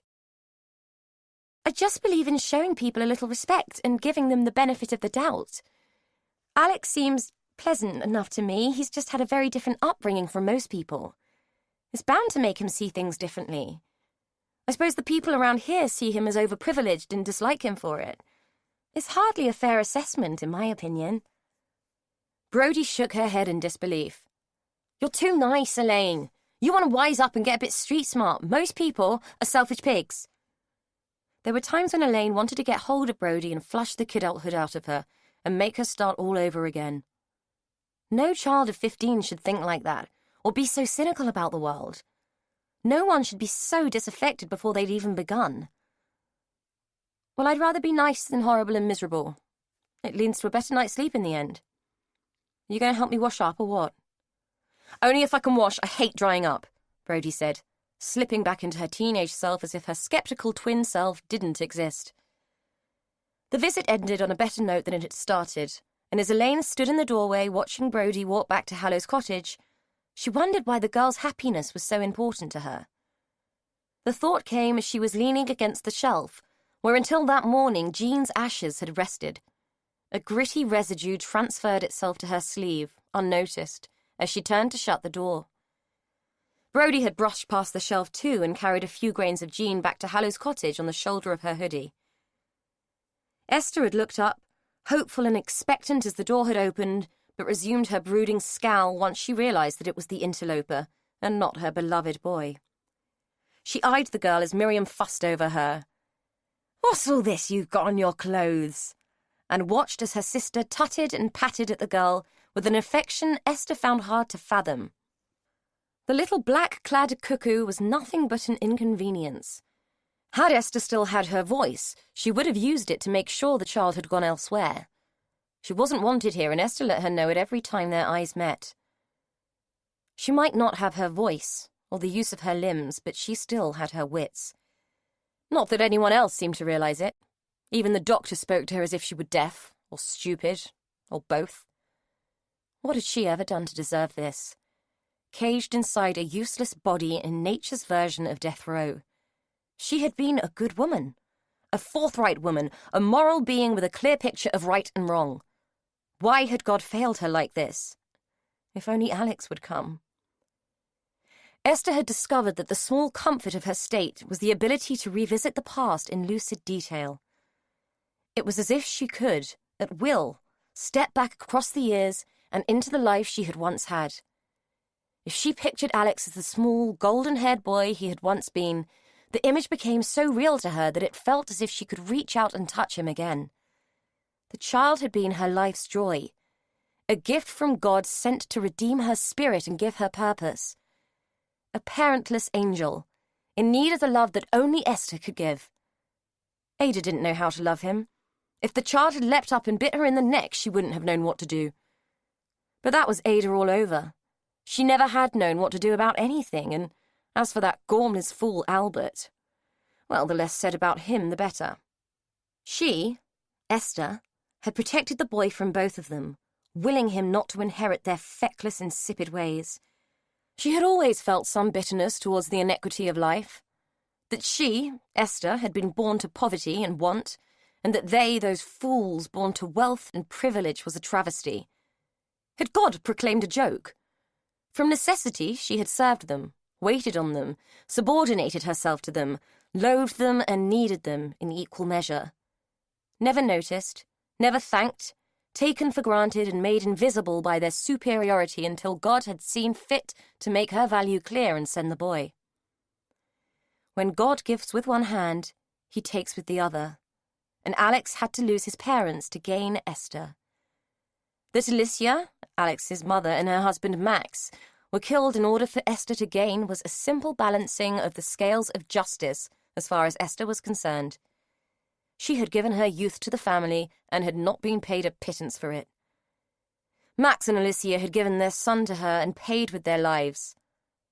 She had not planted the IRA bomb that killed his parents, and she had not prayed for their demise. She had worn black and mourned with the family. She had covered the mirrors and silenced the clocks. She had served tea at their funeral and laid flowers on their graves. She had loved their son. In Esther's mind, the score was even. There was nothing she wouldn't do for the boy. Nothing.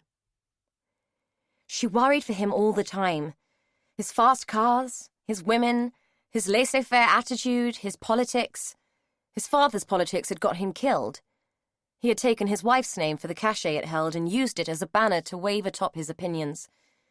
Those opinions had made a man put a bomb under his car and blow his ideals and his wife to smithereens. Now her beloved Alex wanted to follow in Max's wake. Would they bomb him too? She used to think the world had changed, but now, with the TV bombarding her with bad news, she worried. It was not the Irish that hated now, but heathens, who would hug you with a jacket full of dynamite and take you to hell while holding your hand. If Esther had her voice, she would plead with her boy and beg him to come with her back in time, over the bridge of years and into his childhood, where she could keep him safe, just like she always had. Miriam was fussing again, pulling her back to the fettered and frustrating present with the endless drone of her chatter. Esther didn't want to leave her reverie and sip tea from the baby cup, or have her chin wiped with a tissue. She didn't want to eat the salty mush that she couldn't chew, or endure the scowls of the black-clad cuckoo. But she had no choice. She was Miriam's creature now. Inside, Esther was screaming, "Leave me be! Leave me be! I want to go back!" But all her sister heard were the grunts and groans of a stroke-garroted throat. She mistook the noises for expressions of hunger and silenced them with kindly smiles and spoons full of mashed potato. Chapter 7. Dan Collier heaved the last of the old kitchen units into the skip that dominated Elaine's driveway. He breathed a sigh of relief and thanks for the fact that it was a decent, quiet neighborhood, which meant that no one else had decided to use the skip to dispose of their own junk. It was always a hazard. Nature and neighbors aboard a vacuum, present them with an empty vessel and they would fill it. He paused, hands on his hips, stretched out his aching back and wondered why he hadn't considered a career that involved sitting at a desk, rather than one that made him feel like he'd run a marathon every day. Hard at it. Dan squinted against the sunlight and shaded his eyes with his hand while trying to locate the source of the voice. A woman had paused at the end of the drive. A small dog ambled at her feet, sniffing the ground and lifting its leg every now and then to mark its territory. "Always am," he said. These encounters could often be a good source of future work, so he was always happy to chat. "I see Elaine's not home then, gone on holiday, has she?" That kind of question made Dan wary. You never knew who you were talking to, and as he was responsible for the security of the house in Elaine's absence, he answered carefully. "She has been, but she's due back soon. Don't worry, we're always careful to leave everything locked up tight," he announced, making it clear that the house was not vulnerable. For good measure, he crouched down and made a fuss of the dog, chucking it behind its ears and receiving a series of enthusiastic licks for his trouble. The woman seemed pleased by his attention. "I'm glad she's having a break, poor girl. That mother of hers was a trial, I'm sure. Not that I want to speak ill of the dead or anything, but do you know she would not let that girl out of her sight." She paused as if to check that Dan was interested in her tale. "I know she had a bad time of it." He knew it was true. He remembered Jean Ellis well and could still recall the sting of her tongue when she had warned him away from her daughter all those years ago. He had liked Elaine then, and he liked her now, but hardly knew anything about her these days, except that she was still lonely and still shy. He wanted to know her better, and if indulging in neighborhood gossip was a way to get there, then he was game. Why not? The woman warmed to her theme, apparently pleased by his response.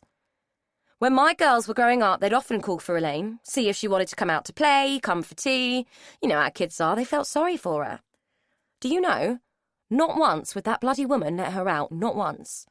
I don't think she gave that girl a minute's peace from the day she was born, and she's such a nice girl." Dan nodded to indicate that he shared her indignation, which encouraged her to go on. "Wouldn't even let her go away to college. I mean, kids have to have their own lives, don't they? My girls both went to university. One's a lawyer and the other's in HR. I don't see them much, but they've got to have their own lives, haven't they?" Dan wasn't sure whom she was trying to convince. But that Jean, always a strange one. I said that to my husband the day they moved in. There was something shifty about her. I know people are entitled to keep themselves to themselves, but she took it too far, I reckon. I mean, there's being private and there's being strange, isn't there? He made a movement with his head, half nod and half shake. He could agree that people were often strange, but was loath to commit himself to such an opinion. I went to the funeral. Not a soul there that wasn't a neighbour in no wake. Everyone came to me after for a cup of tea, and we all really felt for that poor girl, all on her own in that house. We all said it was probably a blessing, really, Jean going like she did. So was she going to sell up? The woman was peering into the skip, her eyes wide with curiosity. Well, after we've finished, I think that's the intention, Dan said. Good for her, I say. Though it will be funny to have new neighbours after all this time. I hope she sells to the right kind of people. It's a nice neighbourhood. Anyway, we're thinking of having a bit of work done ourselves. I fancy a conservatory. I might give you a call for a quote. She said it as if she was bestowing a great honour on him. Dan smiled and reached into his pocket for a business card. It was always worth schmoozing the neighbours when it might be good for business. He waved goodbye and walked back into the house, heading for the kitchen where he had just finished ripping out a 70s monstrosity that didn't even look good in satellite channel reruns of old sitcoms. If he'd had to assess Jean's personality based on her taste in decor, he would have labelled her as frugal, possibly even tight to the point of meanness. It was obvious that she had not been a woman who embraced change, or thought it necessary to spend money where it wasn't absolutely essential. If it wasn't broken, she hadn't fixed it. Perhaps she thought her daughter wasn't broken either, but it wasn't what Dan pictured when he thought about Elaine, and he thought about Elaine a lot. She was like half a person, present but not whole. He knew he was attracted to her, and he knew he didn't care about the scar that transected her flesh and which she tried hopelessly to keep covered, to the point where he suspected that she used it as an excuse for avoiding people. What he didn't know was why he'd felt the need to pursue someone who so clearly had baggage. Did he really want to take that on? But she'd had baggage when he'd very first met her. He could still picture her as a teenager, all trussed up and awkward in her neat school uniform and sensible shoes. Other girls her age had been blossoming and bandying their burgeoning sexuality about like fairground hawkers.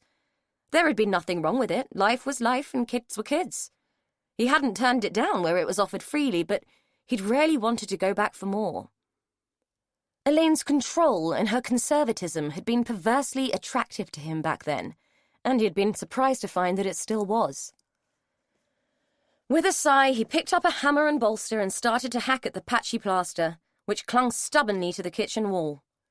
Bob, his colleague, calling down from the bathroom where he was busy relaying copper pipe, rudely interrupted his reverie regarding Elaine. Oi, Dan! You better come and have a look at this, mate. With a weary sigh, Dan laid down his tools and made his way upstairs. What's up now? He said, expecting to hear that Bob had discovered yet another ancient, potentially dangerous relic left by the Edwardian builders. In the bathroom, Bob was kneeling astride a gap in the floorboards. He was holding a piece of cloth in his hands. What do you make of this? He held the item up. Dan scrutinized the fabric. It looked like it had once been a child's dress. It might have been white at some point in its history, but it was grey and mouldy with age now and had been badly torn by something. Where did you find it? He took the garment and examined it more closely. Under this board, wedged onto the pipe. Look, there's these, too. Bob reached into the cavity and pulled out a pair of tiny shoes, followed by, more distressingly, a pair of tiny knickers, which he handled with a great degree of discomfort. What do you make of it? Dan really didn't know, but he was pretty suspicious that the dark stain on the dress, which had stiffened the fabric, was probably blood. God knows, but it's pretty old. Bob scratched his head and stared at the little shoes. I found some stuff in my time. Remember the cat skeleton we turfed up once in that woman's loft? But I've never come across anything like this before. He looked at his boss. Dan was still staring at the dress, which he held in his work-calloused hands like it was a precious piece of silk. What do you reckon? Should we report it to someone? I mean, that looks like dry blood, doesn't it? Dan nodded. I don't know, it might be nothing. Who buries nothing under the floorboards, Dan? Come on. Dan and Bob had worked together for a long time. They knew each other well. Each knew how the other one ticked. What aren't you telling me, mate? Dan asked, aware that Bob was angling at something. Bob's face flushed. You know that box of stuff I found in the loft? Go and take a look at it, then tell me what you think. Dan frowned at him. He knew Bob could be a bit of a nosy bugger at times. You went through it, didn't you? He accused. Bob shrugged defensively. Well, you never know what you're going to find in these old places. Go and take a look, you'll see what I mean. Dan gave Bob a look that told him he wasn't happy. Not happy at all. They were in a position of trust in someone's home, and prying through their personal effects was not part of the remit. But the find had piqued his curiosity, and he cared about Elaine. Consciously, he decided to break his own rules and meddle in things that didn't concern him. He retrieved the box from the garage and spread the contents on Jean's highly polished dining table. Most of it was rubbish. Ancient magazines mingled with laughable old knitting patterns, amidst old bills and receipts. As Dan sorted through, he was puzzled as to what Bob had found so interesting. He came across an envelope, the brown manila worn soft with age and damp. Inside, he found a pile of newspaper cuttings, carefully clipped and folded. He unfolded the first, careful not to tear the fragile paper, and found himself looking at the face of a little girl, all smiles and dimples. Underneath the photograph was a headline which read, "Missing." The other cuttings were the same. Each one followed the story of Mandy Miller, the child the police have never found. Dan picked up the envelope and shook it out to see if there was more. A small, folded document fell out onto the table. He wasn't sure he even wanted to look at it, and for a few minutes he just stared, his mind reeling. Eventually, he picked it up, unfolded it, and saw it for what it was, a death certificate. According to the document, Elaine Ellis had died at 10 days old in 1981. Chapter 8. Ada Gardner-Hallow sat down at the kitchen table and contemplated her evening meal. The days when meals had been served in the formal dining room were long gone, as were the staff who had served them. Pavla had prepared the meal, a light summer salad, and had left it neatly covered in cling film on the long pine table. Next to it she had left a paper serviette, which was almost as distasteful to Ada as the prospect of the cling-filmed salad. Times had changed, and she was trying very hard to change with them. With desultory indifference, she prodded at a piece of limp ham and listened to the house.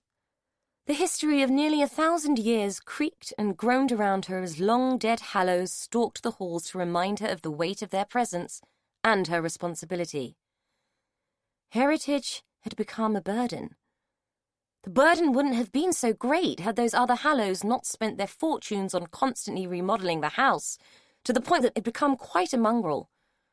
Albert didn't care. The whole place could fall down around him, and as long as his blessed library stayed intact, he wouldn't bat an eyelid. Alex only cared what it might be worth. Ada knew that people envied her. They imagined that with a great house, great wealth was always a companion.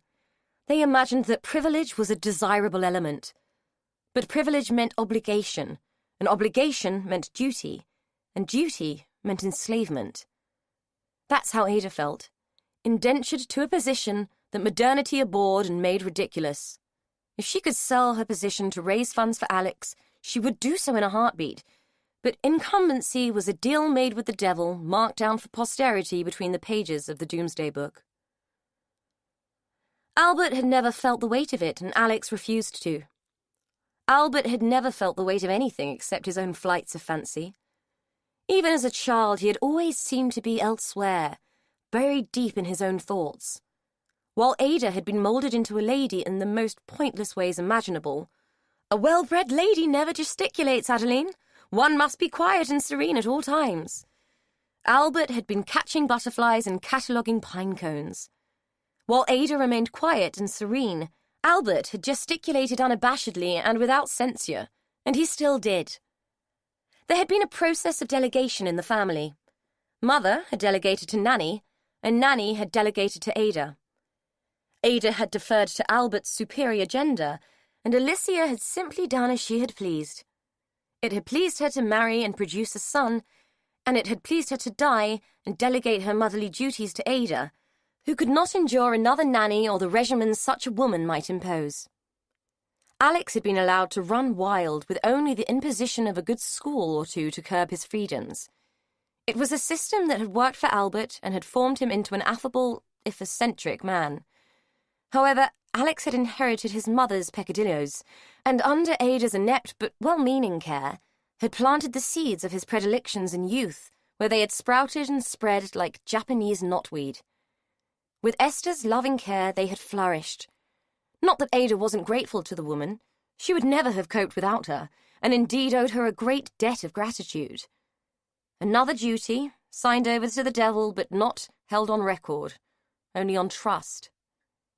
She ought to go and see her, do her duty, but it had been a long time since she had been able to sit in a room with Esther Davies and not feel that their roles had been reversed. Ada laughed out loud at the irony, and the sound of it rattled wickedly around the cavernous kitchen. To think, the mistress serves the servant. She looked down at her untouched meal and pushed it away in disgust. Perhaps she would die soon and join the other hallowed ghosts, wringing her hands and haunting these walls for all eternity, in mourning for her bartered soul. She was wrenched from her maudlin thoughts by the sound of the library bell, ringing in the kitchen hallway. Her brother was calling for his tray, as if there was still a battalion of staff to do his bidding. There was only Pavla now, and she for only 7 hours a day. Since 1970 there had only been Esther and Miriam and the odd woman from the village. Yet still he rang, like Perrault's beast, summoning his invisible servants to attend his whims. With a sigh of resignation, Ada rose. She touched the pearls that circled her throat and grimaced slightly at the thought that she was the lady of the house, queen of all she surveyed. She picked up Albert's supper tray and made her way to the library. Albert was at his desk, poring over some tome or other. "Just put it down there," he said absently, waving in the vague direction of the cluttered room. Ada set the tray down and moved towards the French doors. "You really should shut these at dusk, Albert. The room will be full of insects." She reached out to pull the door shut, but paused as the delicate breeze teased her nose with the scent of roses. As she peered into the evening gloom, the scent changed into a sour miasma picked up by a soft puff of wind, and she recoiled from it. She sensed something dry and gritty on her lips.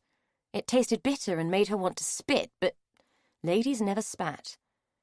She pulled the doors and locked them, then reached for her handkerchief, dabbing at her mouth with it. Albert looked up from his studies. "I think I should rather enjoy some cocoa later on. Will you arrange it?" Ada stared at him for a moment and sensed something inside her stretch out and snap like a worn elastic band. "I am not your bloody servant, Albert. In fact, no one is your servant. There are no servants. There have been no servants for many years. You know this, yet you sit in this room burying your head in your books and your rubbish as if you haven't a care in the world, while everything around you crumbles, while I crumble. Like Nero, you choose to deny that Rome is burning." Ada had never shed a tear in her whole adult life, but they threatened her composure now. "I despair of you. I despair of it all." Albert looked at her, unflinching, over the top of his half-moon glasses.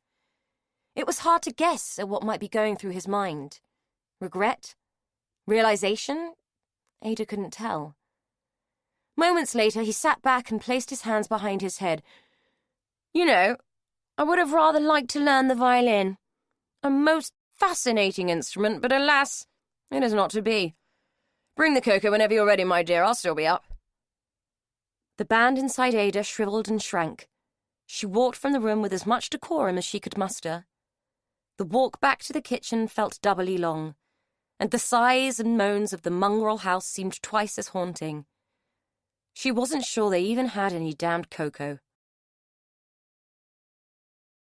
Chapter 9. Brodie was loitering in the lounge impatiently. "What are you doing up there? We're going to be late for the film," she yelled. "Won't be long," Elaine called, her voice drifting from above. "I'm trying to find a scarf that matches," she added with a laugh. Brodie smiled and shook her head. Bored, she ambled round the room, kicking at the furniture and sighing. Patience wasn't her greatest forte.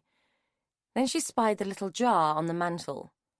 Curiosity getting the better of her, she picked it up and rattled it, then peered through the grimy glass to study the contents. Elaine arrived downstairs, breathless and smiling. "Right, I'm ready." Brodie waved the jar at her. "Where did you get this?" "Oh, that? Albert Gardner-Hallow gave it to me.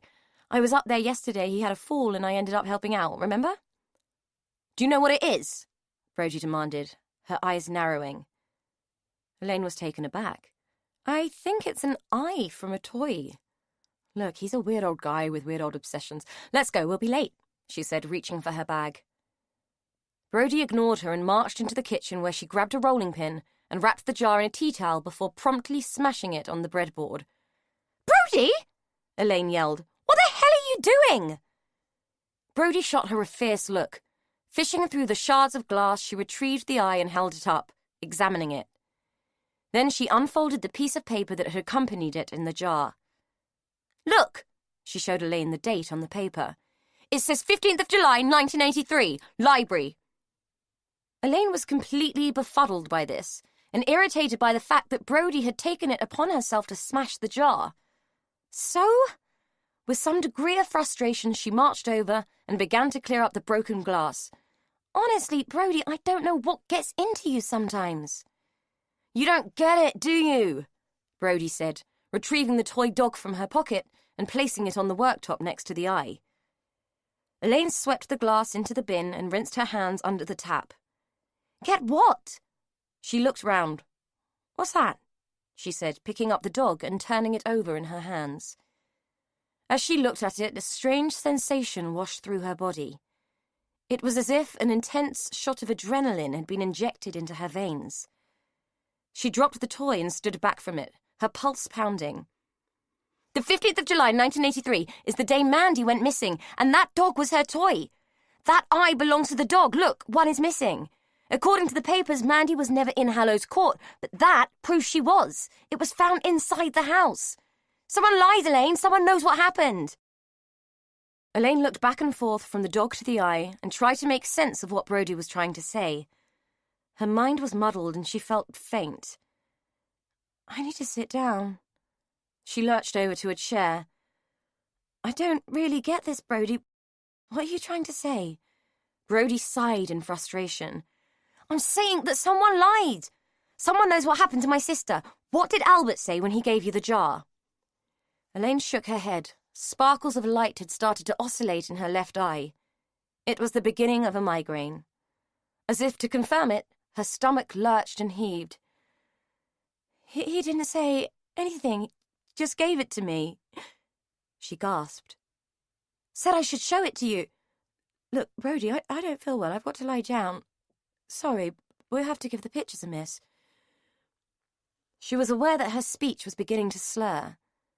She didn't get many migraines, but when she did, they came swiftly and with a vengeance. One look at Elaine's greying, pallid face made Brody panic.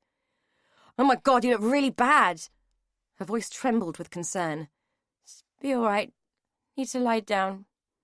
Elaine was mumbling. She squeezed her eyes shut to block out the nauseating light. Brody helped her get to the sofa and covered her with a throw. Shirley often suffered with bad headaches, so she took the precaution of closing the curtains and switching off Elaine's phone. I'll go and see if Miriam's got any tablets. She felt worried at the sudden change in Elaine. She had never seen anything manifest quite so quickly. Her mother's migraines were drawn-out marathons of mystery, and nothing like this. In my bag, Elaine gasped. Brody rummaged through the bag and found the medication. She read the instructions and popped 2 out of the foil, then fetched water. Propping Elaine's head up, she helped her to take them. She didn't really know what else to do. Elaine, I'm going to go. I'll come back later and see if you're all right, okay? There was nothing more she could do, and watching Elaine throw up and then sleep wasn't going to achieve anything. Elaine responded by raising a weak hand and flapping it at her, even that slightest of movements causing her to wince. Brody made sure she had done everything that she could and slipped out of the cottage, taking the dog and its missing eye with her. If Elaine couldn't help her, she would have to do this herself. With grim determination, Brody marched towards Hallows Court, ready to have it out with whomever she found there. Someone was going to tell her what the hell was going on.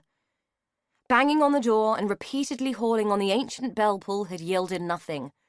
Neither had stalking round the building and peering in at every window by pressing her face to the glass and leaving greasy noseprints in her wake. Suffering the exhaustion that inevitably follows defeat, she flopped down onto the terrace steps and reached for her phone, scrolling down to Tony's number and praying that he would answer. He didn't, and she didn't bother leaving a message. Weary and deflated, she trudged back to the cottage. Hallows Court could wait, if it had already waited 30 years. She considered that going in guns blazing wasn't the right way anyway.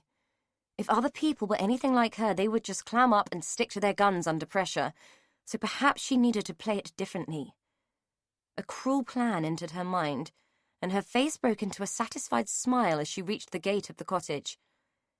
Esther was inside, and Derry had said that Esther knew. It was as if fate was playing straight into her hands. Esther was dozing in her chair, her mouth slack and her face surprisingly free of tension and the familiar wrinkles. Brody gazed down at her, feeling nothing but contempt for the woman who could sleep so peacefully with such a secret to keep. Miriam had left a note on the kitchen table explaining that she had popped into the village and would be back in an hour. Brody had the place to herself, and she meant to make use of this serendipitous opportunity. Creeping into the sitting room, she quietly moved Esther's side table to a spot directly in front of the sleeping woman. When it was in place, she took the dog from her pocket and sat it in the middle of the table so that it would be the first thing that Esther saw when she woke up. Then she sat herself on the corner of the sofa and waited. It was approaching 1, and any minute the clock would strike the hour, a noise guaranteed to wake Esther from her slumber, as it always did. Right on cue, the clock chimed, the clanging bell announcing the hour and rousing Esther. The old lady blinked and raised her head. She reached out with her half-good hand and groped for her tissues on the table. A look of surprise crossed her face at the realization that the table wasn't there. Brody observed all this with grim satisfaction as Esther's rheumy eyes adjusted to wakefulness and settled on the scene in front of her. The old lady's gaze settled by astonished degrees on the object on the table.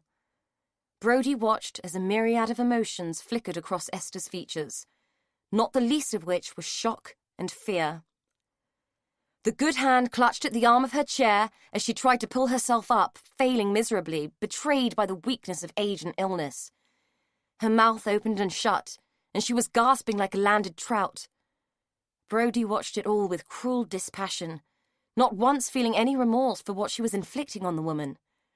She stood up and walked into Esther's line of vision, which forced the woman to cower back in the chair. Brody picked up the dog and pushed the table back into its normal position and replaced its usual objects. "Recognize it, do you?" she said, her eyes narrowed.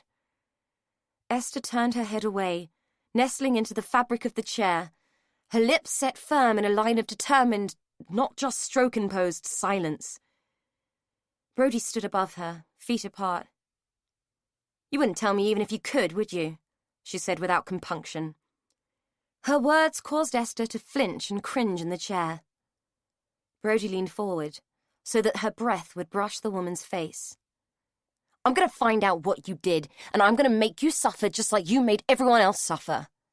She hissed the words, not allowing Esther's fear to sway her from her course. Leaving the terrified woman cowering in her chair and unable to move, Brody stalked from the room, slamming the cottage door behind her. She was going back to Jack Pearson's house. Someone had to answer for this, and he was the man who was going to find out who knew what. Brody had decreed it. The noise of the slammed door echoed around the cottage. Tangs of vibration resounded the throes of Brody's temper by touching everything hollow in the room and making it hum. China and glass sang, and the bell inside the mantel clock chimed a high, continuous note like a half-hearted tuning fork. The hollow space in Esther's mind, where conscience should have reigned, rang and rattled with Brody's accusation, and her internal voice howled with indignation. Esther's lifelong fear and rage had summoned many monsters over the years. Some had manifested from the red mist, and some had hidden in the black. Once created, they could never be destroyed, and had waited, patient and enduring, in the forgotten corners of her memory. The accusation had acted like a call to arms, and all the creatures born of meanness, hatched from cruelty, spawned from piety, or bred from misguided love, banded together and formed a battalion. At their head was a cloaked figure. He had waited a long time to collect his dues from Esther. In her mind's eye she saw them all, parading past her in a spiteful carnival procession, reenacting scenes from her life in the form of a bitter parody. It seemed cruel and unjust. She had not been that person, she had not. The Troups took up her objections, grasped her sullied principles, and used the lies that she had told herself to fashion weapons. Esther had no defense. The allies of justification and false morals had turned their coats and were rallied against her. In abject terror, she tried to see their faces as they circled her. There was no escape, and she had to meet them face to face. Some had the look of her father and embodied his unnatural instincts in their stares. Others seemed like variations of her sister, some winsome, some childlike and terrified, others haunted by betrayal. Another had the essence of Peter Handley, though he looked crippled and twisted by the pain of disappointment. Max and Alicia were there, between them the ghost of the son they should have had. Flanking them were Albert and Ada, confusion and need flickering across their gaunt features. Somewhere in the horde she glimpsed Shirley, a sorry figure weighed down with the chains of loss. Last of all, her tiny hand on the handle of the cloaked figure's scythe, Esther saw the child. At the end there was no white light, no chorus of angels, no glimpse of St. Peter. As Esther's last breath caught in her throat, there was only death unlocking the door to purgatory. Chapter 10. Dan dialed Elaine's number and groaned when yet again a tinny voice told him she was not available and advised him to leave a message.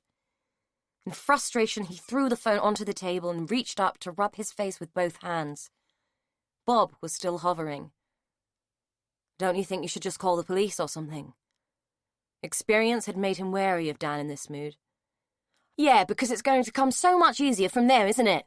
Dan snapped, gripping the back of a chair and slamming it into the table in frustration. Bob hesitated, then said it anyway. "Look, mate, I know you've got a soft spot for the girl, but this isn't your problem. Leave it to the police, eh?" Dan whirled round, causing Bob to take a step back. "If you were that bloody worried, Bob, you'd have left that stuff where you found it and kept your mouth shut, but you didn't. You opened a bloody can of worms and you know it," he shouted. It was an action that caused Bob to flinch defensively. Dan looked at his colleague's face and felt the temper ebb out of him. Falling out with Bob wasn't going to solve anything. "Oh, look, I'm sorry, all right. I shouldn't lose my temper, and yet, you're right. I like her. I like her a lot, and I just don't think that this should come from a bunch of strangers that don't care what happens to her. This is going to knock her for 6, and I think maybe she could do with a friend on her side, don't you?" Bob raised an eyebrow. "Is that what you are? Just a friend?"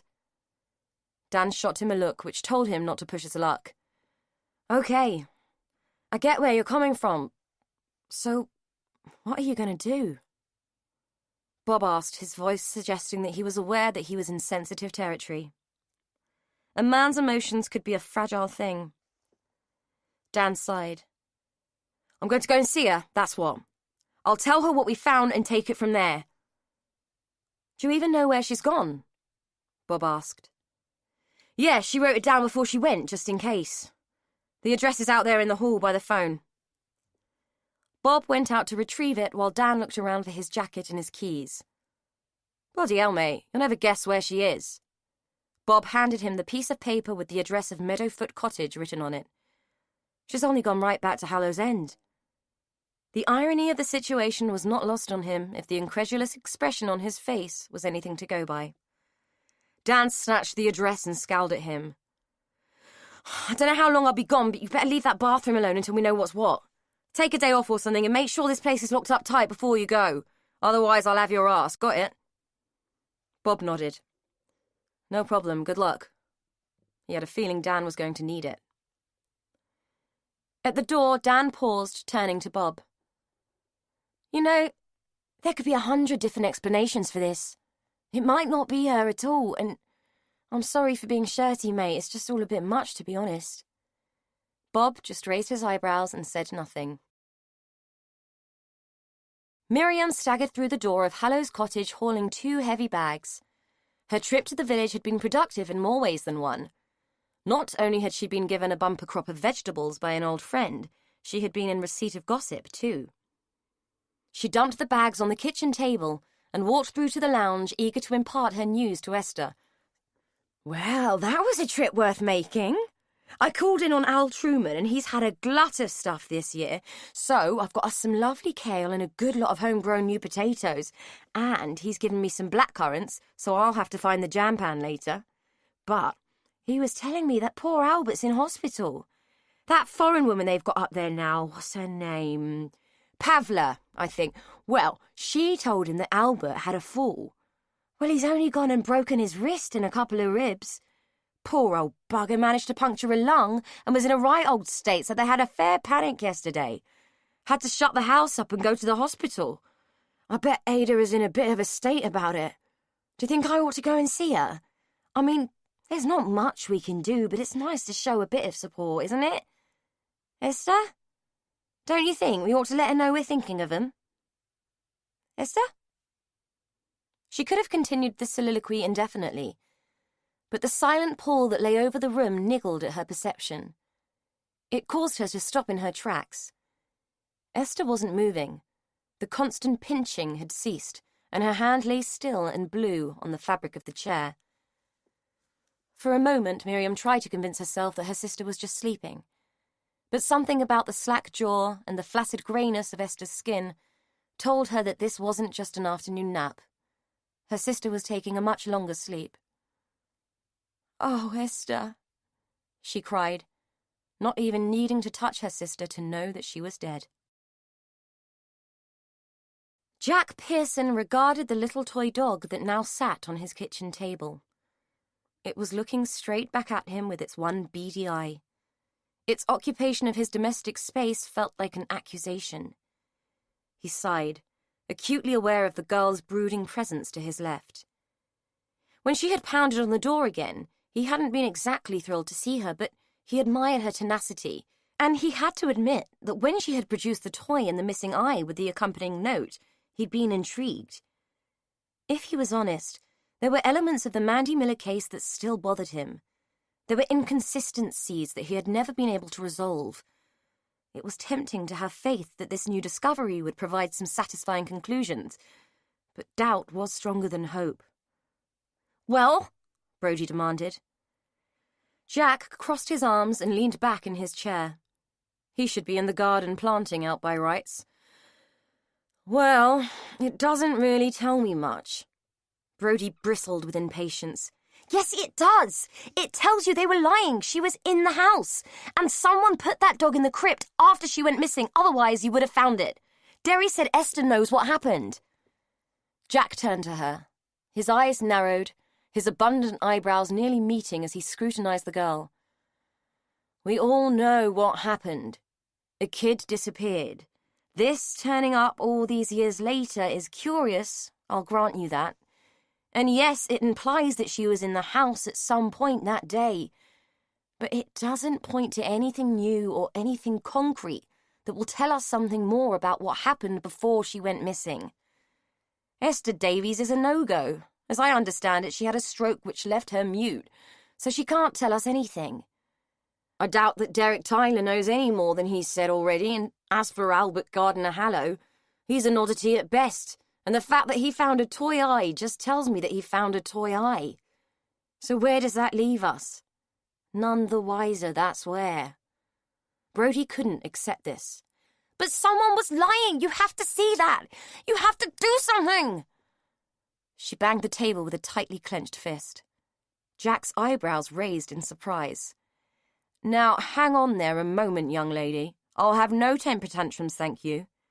I can see you're upset and I understand, but I'm asking you to look at this from my point of view. What do you expect me to do?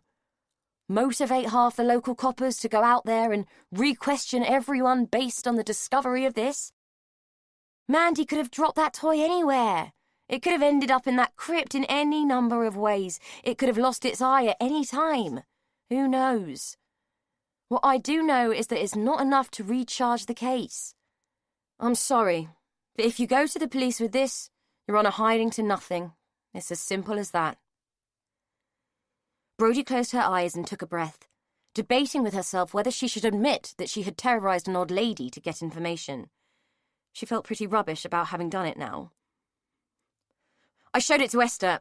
I know she can't speak, but she freaked out when she saw it. Jack pursed his lips and looked at the tenacious, determined girl. I expect she did.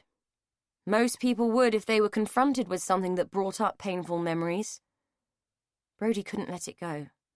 So why did Derry give it to me, and why did Albert give the eye to Elaine? Why now?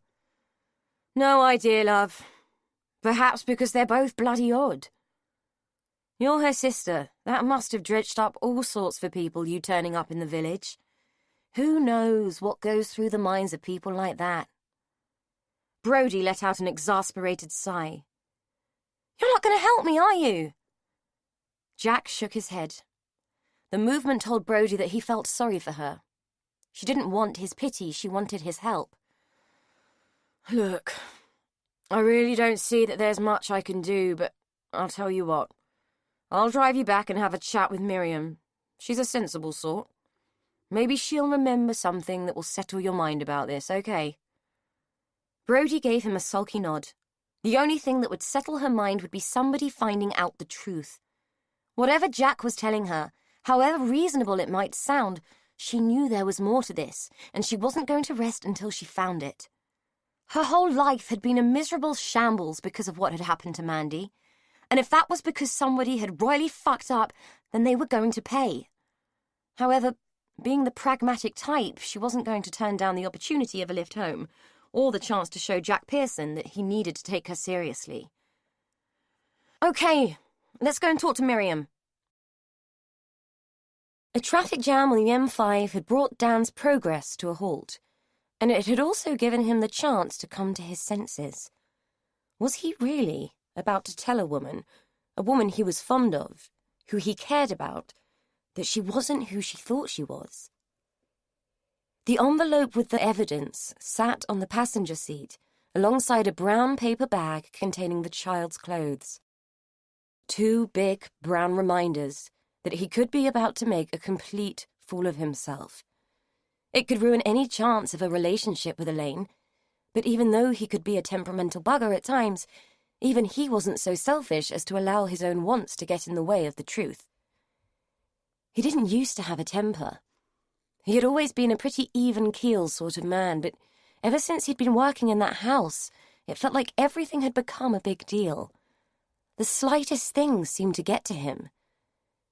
Despite the tricky situation he was heading into, just being away from the place made him feel calmer and more rational. The items that Bob had found under the floor were compelling. Added to what was in the envelope, it would be easy to believe that the evidence was conclusive. As the brake lights of the stationary traffic stretched out before him in a seemingly infinite line of red, he tried to make proper sense of Bob's discoveries. The clothing under the floor could have been there for any amount of time. Given the state of the house, it was clear that no one had touched the place for years. The house was a museum piece. So antiquated, it could have been donated to the National Trust as a prime example of a slice of life in the 70s. Who was to say that the items under the floor hadn't predated Jean Ellis's residence there by decades? The fact that they were there at all was disturbing, but didn't necessarily prove that she had put them there. As for the contents of the envelope, it was clear that Jean had been a hoarder. In stripping out the house, they had found all sorts of pointless rubbish that the woman hadn't been able to part with. Missing kids were big news. Perhaps she'd just developed a fixation with the case and had collected cuttings out of voyeuristic curiosity. The presence of the death certificate was the rub. Dan couldn't really find an adequate explanation for that. It had been abundantly clear to him, through getting to know Elaine, chatting to neighbours and working in the odd, time-locked house, that Jean had been a strange and deeply private person. Who was to say that she hadn't lost a child, had another one, and used the same name? Stranger things had happened. If it wasn't for the traffic jam, he would have pulled off, turned around and gone back home, giving himself the time to really think the thing through. As it was, he was stuck. Fate was forcing him to take this direction. Besides, no matter how many rational explanations he came up with, he was still left with a niggling feeling that Bob was right. Elaine Ellis wasn't who she thought she was. If the traffic cleared, he would still have the chance to turn round, stay out of it, and let Elaine live the life she had, whoever she might be in reality. But once something was known, it couldn't be unknown, and Dan wasn't sure he wanted to live with the knowledge alone. In addition to that, Bob wouldn't keep his mouth shut, even if someone held a gun to his head.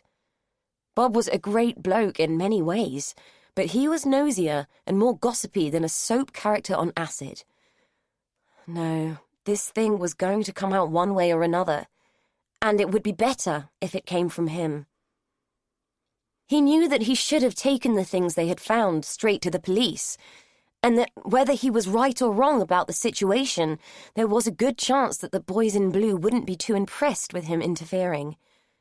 He'd at least taken the precaution of putting the clothes in a paper bag. If they constituted some form of evidence, it was important that they were preserved properly. Christ, what was he playing at?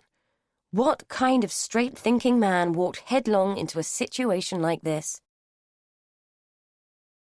Fancying Elaine wasn't the only thing that was motivating him.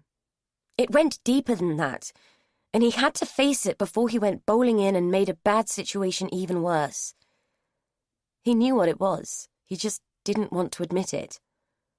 Was a grown man supposed to feel bad about the things he'd done as a teenager? Dan didn't know, but he did know it was how he felt, rightly or wrongly. The fact was, he felt guilty. For years he had felt bad about Elaine, about giving up so easily when her mother had found them out and gone on the warpath. He might have fought harder if his father hadn't died and left the business in chaos. If he hadn't had to put everything into keeping a roof over the family's head, he might have been able to take Jean on and stick with Elaine. He'd been 18 and the world had been on his shoulders. He hadn't known what to fight for first and had just put one foot in front of the other and trudged through. Elaine had been left behind. When he had paused to look back, she had gone. No matter what life had thrown at him since, letting Jean Ellis win had always been his biggest regret. There was movement ahead.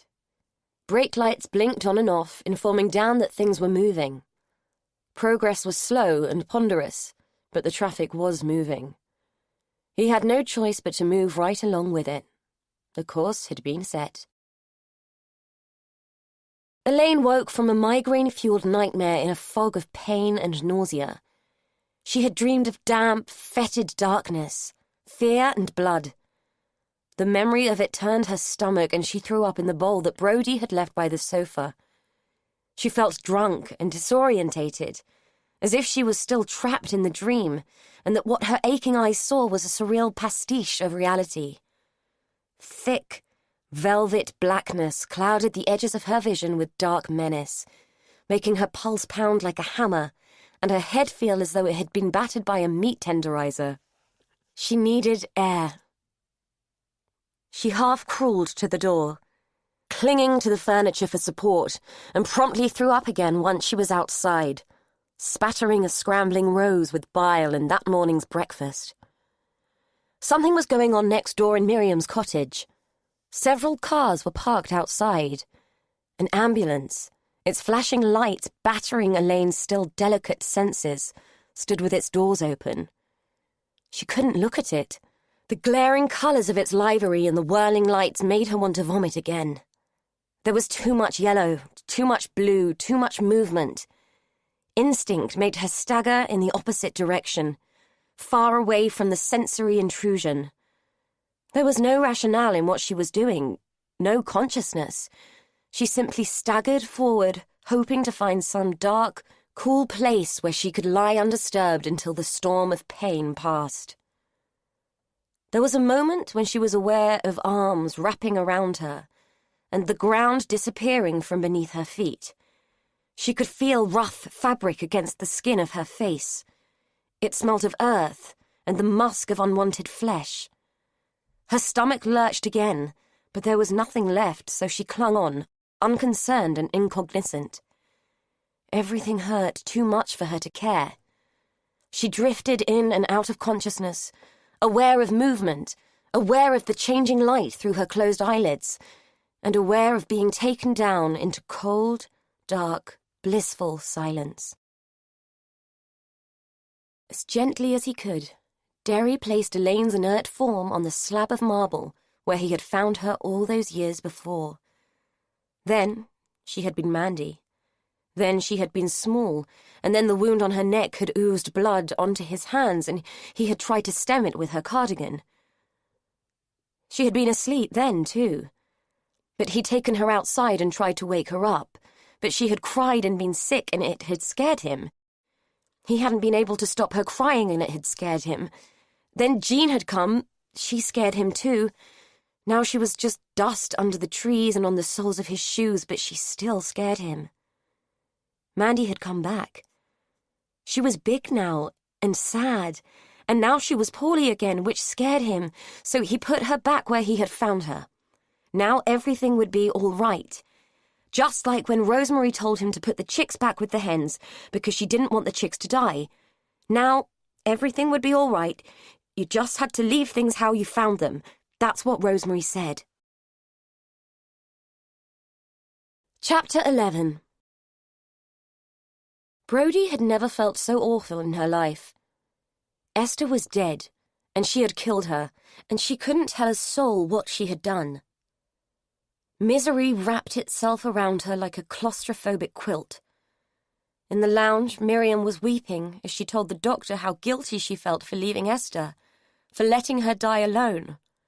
Every word brought a fresh wave of guilt to Brodie, who felt like King Canute, powerless to stop the oncoming tide of responsibility. The doctor was saying that it hadn't been anyone's fault, that Esther had been living on borrowed time for years, and that another stroke was inevitable.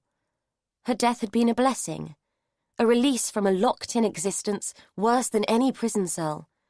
Miriam had been a saint to care for her the way she did, and she should feel proud of herself and comfort herself with the knowledge that Esther was at peace now and had slipped away without pain. Brodie winced at his words.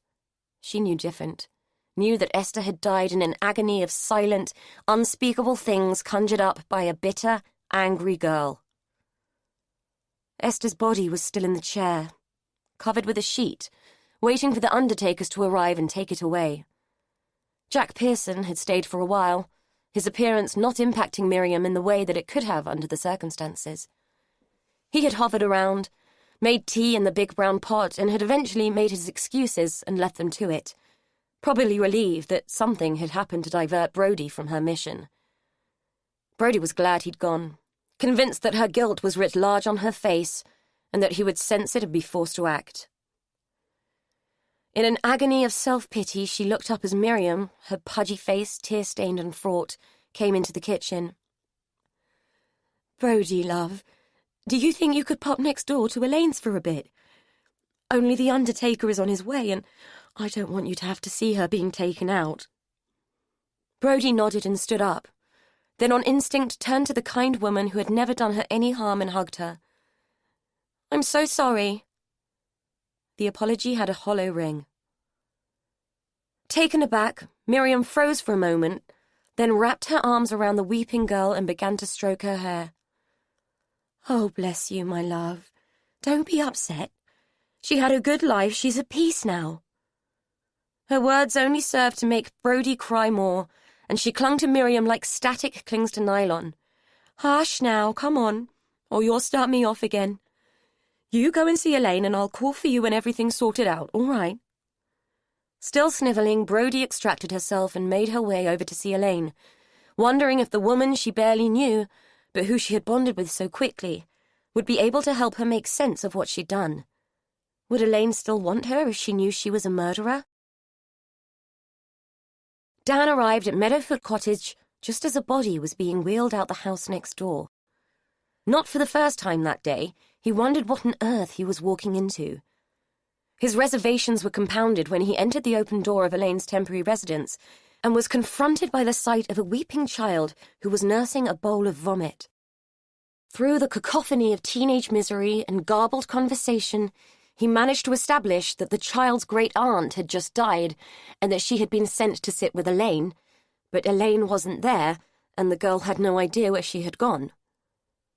Feeling completely unequal to the task of calming down the overwrought child, Dan plied her with tissues and hoped the crying would burn itself out. "I'm sorry about your great-aunt," he said lamely. This kindness only served to refresh the bout of hysterics, though he managed to establish, through a garbled saltwater and snot mess of words, that the girl thought it was her fault the aunt had died. "I scared her to death," the girl declared with miserable resignation. As the only responsible adult in the visible vicinity, Dan felt obliged to try and deal with the kid's distress. "And how on earth did you manage that? You don't really strike me as the terrifying sort. A bit moody, maybe, but not frightening," he said, hoping the wry humour would jolt her out of her angst. Haltingly, Brody told him the story of the dog and what she had done to Esther in her desire to solve the mystery. Unburdening herself to him, a complete stranger, seemed to have a calming effect, and as she talked, her words became less stilted. Dan considered her story for a moment. "Well, not that I know the circumstances exactly, but it sounds to me like she might have had good cause to be shocked, and maybe that was what tipped her over the edge and brought on another stroke. But whatever it was, it had to be pretty bad to cause that. Nothing shouts louder than a guilty conscience, so perhaps you were right and she did know more than she should." He paused, aware that he probably wasn't making her feel any better. "Look, what I'm trying to say is that maybe you shouldn't have done what you did, but all you're guilty of is not being very nice at that moment. Whatever killed her was inside her. It didn't come from you. If she was more involved with what happened than she let on, she'd been nursing that for years. What you did was just a catalyst, wasn't it?" He really wasn't sure he was helping at all, and was starting to have fond memories of the traffic jam. It had been less traumatic and frustrating than this. Brody nodded unhappily. Better a catalyst than a murderer. "I still feel crap, though. If I hadn't done it, she'd still be alive." "But you'd still be none the wiser about the toy, whether it had any significance or not. Now you know it was important." What was he saying? He really didn't know what had come over him, or why on earth he was embroiling himself in this mess. He felt like this girl had just presented him with a bigger spade so that he could dig himself a deeper hole. Brody sniffed. "Anyway, I'm going to take a guess and assume that you're the sexy builder Dan. Elaine doesn't really know anyone else. Why are you here?" She had used the word sexy. He wasn't sure whether to feel gratified or surprised by the description, but the fact that Elaine had used it impressed him. That she had shared the thought with a stroppy teenager who went round scaring old women to death was slightly more worrying. "I'm Dan, yeah. But who are you? I mean, I know your life story and all, but you still haven't told me your name." Brody had the grace to blush. She had poured out everything to a man she didn't know, and looked worried that she had scared him off Elaine for life. It was hard to imagine that her day could get any worse. "I'm Brody. Elaine's my friend," she muttered, looking thoroughly ashamed of the way she had behaved in front of him. "Well, she's my friend too, I hope. So where is she?" It was a good question, but Brody had no idea. "I don't know. I saw her this morning, but she wasn't well. I left her here on the sofa, but the door was wide open when I came in." "What was wrong with her?" "A migraine, I think." She handed him the strip of pills that she had left on the coffee table. Dan studied the tablets. They were hefty stuff, familiar to him from the occasions his mother had been laid out for days at a time with torturous headaches. "Oh, that's worrying. These things could fell an elephant at 40 paces. It's hard to imagine she would have gone wandering off with these on board. How many did she take?" Brody looked concerned. "I only gave her 2. Do you think she's all right?" "I don't know, but I think it might be a good idea to try and find her." Jack Pearson had made it halfway home before curiosity finally got the better of good sense and forced him to turn round and drive back to Hallow's End. Despite his better judgment, the kid was right. That dog had raised more questions. For 30 years he had nursed his failure to find Mandy. If he were honest, he would admit that it had eaten away at him, eroding his confidence both as a man and as an officer of the law. There had been many disappointments in his career. Criminals caught but released on technicalities, others let out too soon to repeat their misdeeds. But failing to find Mandy had been the worst. His own daughter hadn't been much older at the time, and he could clearly remember going home after every shift and just watching her, pleading with fate to keep her safe. Shirley Miller hadn't been afforded that luxury, and maybe it was time he did something about it. Finding the dog would probably lead to yet another dead end, but he had to try. If only to appease that pushy kid and stop her cluttering up his nice, peaceful retirement. He concluded his thoughts with an absent smile. He had to admit he kind of liked her. As he rang the heavy doorbell of Hallows Court, he wondered if Ada and Albert Gardner-Hallow would remember him as the man who had spent weeks trudging all over their sensibilities in his jackboots. He remembered them all too well. Ada, with her starched, old colonial defensiveness, and Albert, hiding his obsessions and compulsions behind aristocratic eccentricity. It was a sad facade, evidence of lives lived unloved and unfulfilled, a legacy of unhappy childhoods spent with inadequate people. As he recalled, during the investigation they had found out that the pair had arrived at Hallows Court as children, refugees from the partition of India in 1947. Their father had been some kind of diplomat who had never returned home and had died there of some exotic disease. Ada and Albert had been sent home to their grandmother, who had been ill-equipped to take on 2 traumatized and grieving children. They'd had a lonely and difficult childhood in the company of a cold and unloving woman. When she had died, the house passed to Albert. Poor Ada had experienced history repeating itself when all she had inherited was the unlovely offspring of her half-sister Alicia. Jack remembered the child, a pouting and needy boy called Alex.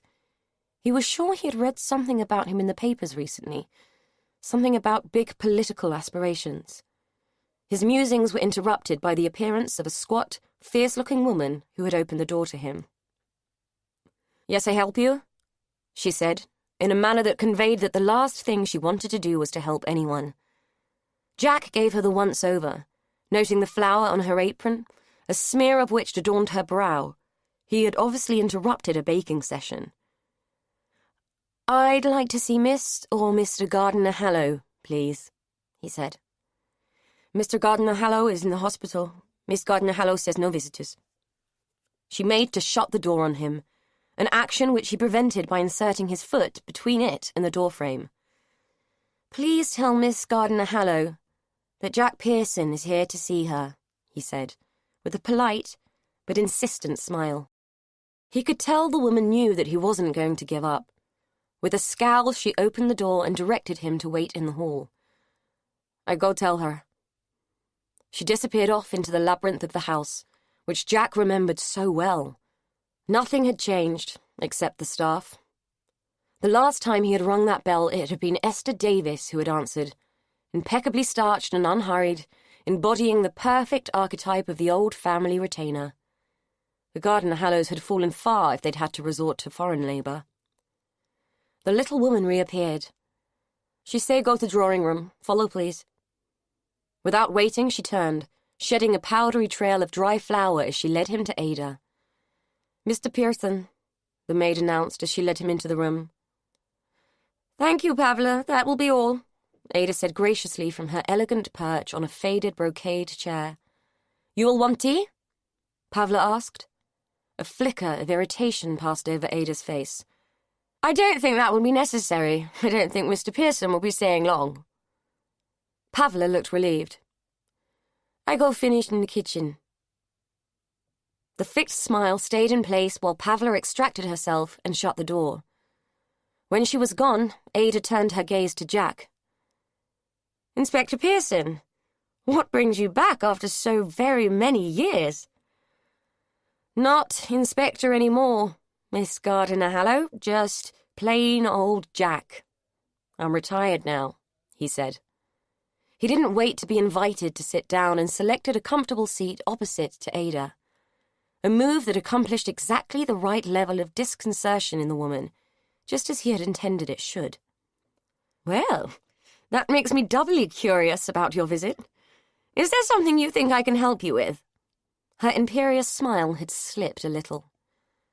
"Perhaps." He launched into the story of the toy dog, watching to see if her dispassion faltered at all. When he had finished speaking, she rose and wandered over to the window. He was sure he could detect a frisson of discomfort in her demeanour. "Well, Mr. Pearson, those are some very old coals you have decided to rake over, and I must say I don't know what to tell you." She had her back to him, as if the view of the garden would offer some inspiration. "I can't account for my brother's strange gift. You know what he's like. God knows what unutterable junk he has collected over the years. I try to ignore it. It seems the best way. How he came into possession of that item, I simply don't know. But you do realize he's not terribly reliable, don't you? I can only repeat what I told you then. To the best of my knowledge, the child came nowhere near the house that day." She paused and turned to face him, her composure re-established. "I fail to see what you hope to gain from reinstating the inquiry. It's been over 30 years. What could you possibly hope will be revealed now?" Jack showed her an unperturbed face and brushed an imaginary thread from the arm of the sofa. "Oh, I don't know, Miss Gardner-Hallow. Perhaps the truth?" Ada gave a weary sigh. "I'm afraid the matter will always remain a mystery. It's tremendously sad for those involved, but a mystery nonetheless. I'm sorry I can't help you further and that you've had a wasted journey." Jack was about to argue and point out that she was being as evasive now as she had been then, and that he didn't believe in the veracity of her cool detachment for 1 minute. However, he was interrupted by a resounding crash from somewhere in the bowels of the house. Ada Gardner-Hallow paled visibly as the noise echoed through the building. He watched with interest as she caught her breath and clutched at the pearls which adorned her age-sagged neck. She had been fiddling with them on and off throughout the whole encounter. She seemed frozen to the spot by the sudden interjection of what had sounded like an explosion in a china factory. Jack rose from the sofa. "I think we'd better go and find out what that was, don't you?" Ada hesitated. "I expect Pavla has dropped something in the kitchen." Her conviction seemed as feeble as her explanation. Jack merely frowned and led the way out of the room. Brody and Dan trudged along the track, which led through the woods towards Hallow's Court. Brody couldn't explain why she felt the need to go in this direction, or why she felt that Elaine had taken this path. Something primal was feeding her instincts and leading her towards the ruined chapel. The one thing she was sure of was that she was worried. The last time she had set eyes on Elaine, it was clear that her friend was in no fit state to be wandering about on her own. She had yet to work out why Dan had chosen to turn up out of the blue, on this strangest of strange days, though she was grateful to him for rescuing her from the pit of misery and guilt where he had found her drowning. She was also ashamed of having spilled her innermost fears, and that the leakage had illustrated how weak she really was. She was not a fan of looking weak. Consequently, they had walked in silence for what felt like hours, but had in reality only been a few minutes. Brody couldn't bear the weight of the silence. "So do you like her, then?" she asked, glad that he was behind her and that she couldn't see his face. "Elaine? Yeah, I like her. I wouldn't be here otherwise, would I?" he said, after a moment's pause. "Well, she likes you too, so don't go hurting her or anything when we find her. She's a really nice lady, and she deserves someone nice to be with." Dan chuckled at this. "I agree, but I wasn't quite on the brink of proposing. Why don't we just find her first, eh?" He shook his head in an attitude of disbelief at the cheek of the forthright child. They broke out of the woods and entered the clearing where the crumbling chapel stood. "What makes you think she would have come here?" Dan asked, peering at the squat ruin. Brody shrugged. "Dunno, just a feeling." She jogged across the rough grass and began to scramble over the fallen masonry. Dan followed, his heavy rigger boots making him less nimble on the rough terrain than Brody was in her trainers. "Hold up, where are you going?" "Down here," Brody called, pointing to the rotting trapdoor, still propped open from when she had explored the crypt earlier. Dan was dubious, unable to fathom why the kid thought Elaine would be lurking around some old ruin, but as he was none the wiser, he followed her anyway. "Jesus, this place is a bit rank." He wrinkled his nose as he joined her in the crypt. "She's not here." Brody's voice sounded small, constricted by unfathomable disappointment. She had seemed so sure this was the place. "Hang on, let's shed some light on the subject." Dan fished in his pocket for the torch that he always carried, in case he needed to pry into dark corners. He played the beam around the walls of the empty chamber, finally letting it come to rest on Brody's pinched and miserable face. "I think we can safely say she's not down here, kid." Brody looked as if she was on the point of tears again. Looking frustrated, defeated, and just a little bit overwhelmed, she threw herself back against the wall, seemingly with the intention of slumping there and sulking. The bricks moved. "What was that?" Dan demanded. The grating sound of moving masonry had drawn his attention away from the girl's face. Brody shoved back again. The wall gave a little under her touch. Freaked, she shot forward and hid behind Dan. He played the torch beam over the area where she had been standing. "Clever bastards," he said with a chuckle. "What?" He moved across the wall and pushed it. "Look, whoever built this place put in a false wall. This is a hidden door. Clever stuff." He showed her the solid piece of masonry that moved reluctantly under his touch. "I wouldn't have even noticed if this stone hadn't been caught under the mechanism." He pried out the small stone that had caused the grating noise. "It must have prevented it shutting properly, which is why it gave when you leaned on it." Brody shuddered. "It's effing creepy," she announced. "Not really. Quite a few old places have secret passageways and the such. I did a job a while back on an old place that had a priest hole. Nobody knew anything about it until we had to replace half the staircase, and there it was, hidden away for years." Dan was fascinated by this latest find and warmed to his theme.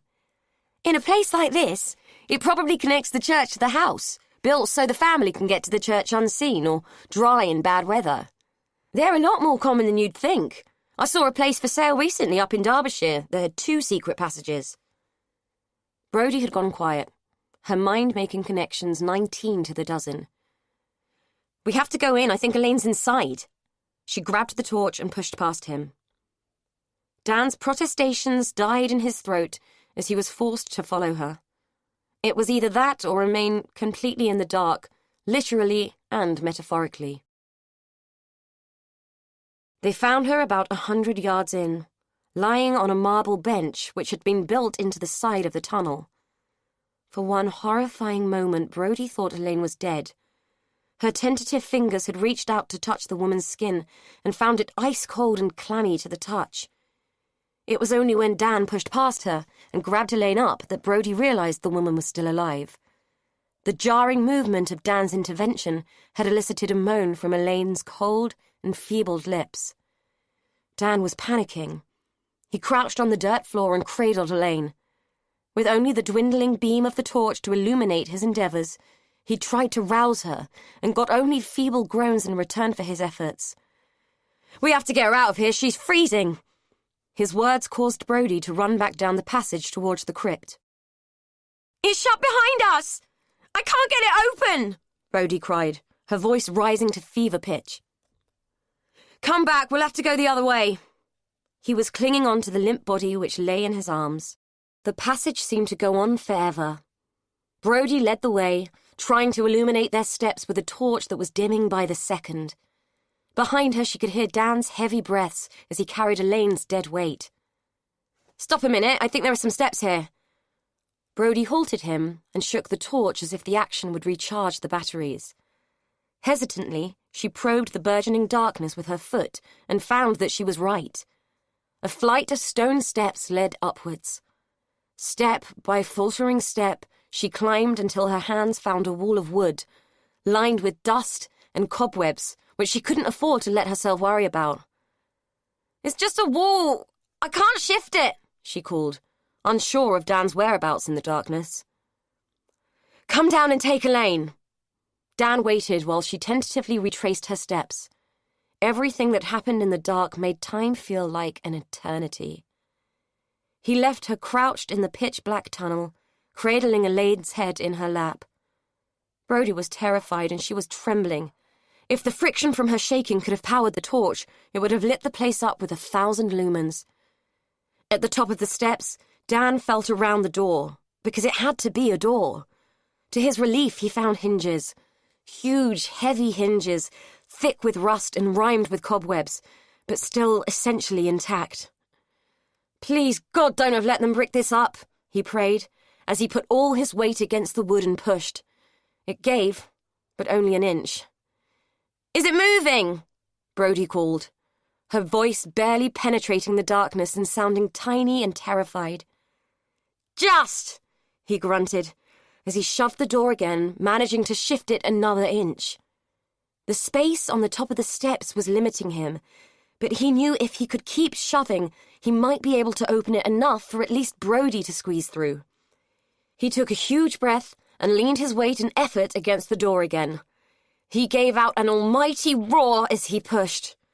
His voice echoed back down the passageway in an ever-dwindling and disembodied plea, passing Brody and the inert Elaine and disappearing into the darkness. The rusting hinges finally gave up their hold, and the door burst outwards in an explosion of breaking glass and china. Dan was thrown forward in the momentum. In one surreal move, he found himself sprawling on his hands and knees in a mess of glass, smashed china, and books. There were hundreds of books. He didn't have time to work out where he was. Wedging one of the books under the door, he turned back and re-entered the tunnel. Jack Pearson opened the door of the library onto a scene he had to look twice at to believe. A large, filthy man and a small, dusty girl who he recognized as Brody were hauling what appeared to be a body through a hole in the bookshelves. Around their feet lay the shattered remains of Albert's collection. "Call a bloody ambulance!" the big man bellowed, breaking the mesmeric silence in which Jack, Ada, and Pavla stood as still as tombstones. Both Pavla and Jack sprang into action, Pavla making room for Elaine on the cluttered sofa and insisting that they warmed her up slowly, while Jack rang an ambulance and started to clear the shattered collection out of the way. Brody noticed that Dan was bleeding from a deep gash in his hand, an injury sustained when he'd burst through the door and landed amidst the chaos. Ever practical, Pavla bound it with a strip of fabric torn from her apron. She asked Ada to fetch the first aid box. Ada ignored her and stood unmoving, fiddling with her pearls as if they were worry beads. Most of the attention was focused on Elaine, who lay on the sofa looking like a limp facsimile of her normal self. Pavla piled on blankets and throws, and eventually bustled off to find hot water bottles. She had dealt with cold people before, she informed them. Back in the Czech Republic where winter could kill you if you weren't careful. Pavla was careful. Eventually, Elaine began to shiver. Her eyes flickered open, and colour began to return to her cheeks. When Pavla came back with the hot water bottles, she suggested that someone should lie down with Elaine and use their body heat to keep her warm. Jack looked horrified at the suggestion, and there was so little meat on Brody, she couldn't have warmed a pencil at close quarters. Somewhat embarrassed, Dan slid under the blankets and folded Elaine close into his body, willing her to get warm. The chill of her skin seeped into his bones, and it felt like a case of touch and go as to which of their body temperatures would win out. It took the ambulance half an hour to arrive, by which time Elaine was back to consciousness, though still drowsy and disorientated. At first, she had tried to fight Dan off, rambling and squirming against him with weak limbs. As full consciousness returned, she calmed down with the help of Brody, who knelt on the floor and held her hand. The paramedics fussed around, both curious and perturbed at the circumstances that had caused Elaine's condition. Both eyed the door in the bookcase suspiciously, and only backed off from their suspicions when Jack told them who he was, or rather, who he had been. Taking Elaine to hospital was mooted, but she was reluctant to go, claiming that she was fine and that everyone was making too much fuss. With reluctance, the paramedics conceded. Her temperature was stable and just within normal range, and they could find no evidence of hidden damage from the incident. Even so, Dan was forced to sign a disclaimer on Elaine's behalf before they finally agreed to leave, having given strict instructions to everyone about what should be done if she took a turn for the worse. Elaine couldn't help feeling guilty for having wasted their time. She felt foolish and embarrassed at the fuss her predicament had caused, and was still trying to work out how Dan had got there, and why she was in the library of Hallows Court. Fortunately, at that point, no one was putting too much pressure on her to provide answers. All she was required to do was to lie still under a ton of blankets and sip warm tea, as directed by the capable Pavla. She was still resting against Dan. Occasionally, she still shivered. She didn't know whether it was from the cold or the proximity to her builder. But equally, she didn't feel that she wanted to complain about it. Eventually, she was in enough command of her senses to ask the question on everybody's mind. So who's going to tell me what the hell is going on? All eyes turned to Ada. In the melee of the previous hour, she had discreetly placed herself away from the group and looked as if she were watching a badly directed melodrama unfolding in her own home. Under their collective gaze, she opened and shut her mouth a few times, unable to answer. Jack looked back to Elaine. "Why don't you start by telling us how you ended up in there?" he said, pointing to the hole in the wall. "I don't know. I remember going outside and I was sick. There was an ambulance next door and I couldn't stand the lights." She looked at Brody. "Why was there an ambulance? Did something happen?" Brody couldn't meet her eyes. The recent drama had only given her a brief reprieve from her guilt about Esther. "Esther had another stroke. She died?" She had to fight against the tears that had regrouped behind her eyes. "Oh, love, I'm sorry." Elaine stretched out her still trembling hand to the huddled figure on the floor. "I should go back, see if there's anything I can do for Miriam," she said, fumbling at the blankets. Dan's arms tightened their grip around her. "You'll do no such thing. You're in no fit state to go anywhere," Dan said, only relaxing his hold on her once he'd felt the fight go out of her body. "I think you're still confused." Ada gasped. "Esther is dead." Her voice was cracked and laden with ordeal. Brody nodded miserably, feeling the indictment of the woman's reaction. She looked at Jack to see if he had recognized her guilt, but he only had eyes for Ada, who was in receipt of his full attention. "Fetch her some brandy, or something, will you?" Jack directed this request to Pavla, without once taking his eyes off the elderly lady who clung to her pearls as if they were a rosary. "Brody, how did you know Elaine was down there?" Dan asked, over the top of Elaine's head. Brody shrugged. "I can't explain it, I just had a feeling. I think Derry knows about the tunnel. It must have been where he found the dog." She turned to Jack. "It's the only explanation, isn't it?" Jack considered this. "Well, it would certainly be the most likely explanation. It would also explain why our dogs went demented down there. I can't believe we never found the door." "You wouldn't have. Not if you didn't know it was there. We only found it because it had been wedged open with a stone. It's an amazing bit of design," Dan explained. Pavla returned with the brandy, which Ada drank in one shuddering gulp. "The tunnel has existed since the 12th century, Ada said, her voice rasping with the heat of the alcohol. "It was built by an abbot of the monastery that used to stand on the site of this house. I believe it was used to access the church that originally stood on the site of the chapel. Of course, both buildings have changed over the centuries, but the tunnel has remained. In recent years, since this version of the house was built, it was used to access the crypt where my ancestors are interred. It has never been in frequent use since I have lived here. In fact, the last time that door was open was when I was a child. I had almost forgotten it existed." Jack sat, arms folded, watching Ada speak. "Well, the fact that we didn't know about it speaks volumes." Why did you never mention it? Ada looked at him blankly. As I said, I'd almost forgotten it was there. I had no idea it was still accessible, as you can see, she said, waving her arm at the shattered mess. We haven't used it for years from this end. Why would we? Why, indeed, Jack muttered. Elaine had shifted away from Dan's embrace. I'm sorry to interrupt, but who exactly are you? It hadn't occurred to anyone that proper introductions hadn't yet been made. It was Brody who bridged the gap. This is Jack. He's the policeman who was looking for Mandy. I showed him the dog, she said, as if it explained everything. Elaine nodded. Okay. Pleased to meet you, Jack. Is there something I should know about why you're here? To be honest with you, young lady, that's a very good question, but probably nothing that need concern you. If I were you, I would think about getting yourself home and into a warm bed. You've had quite a strange ordeal, Jack said. Elaine sensed Dan stiffen beside her. She turned to him. And why exactly are you here? And can someone please pinch me so that I wake up? I'm having a little trouble getting my head around all this.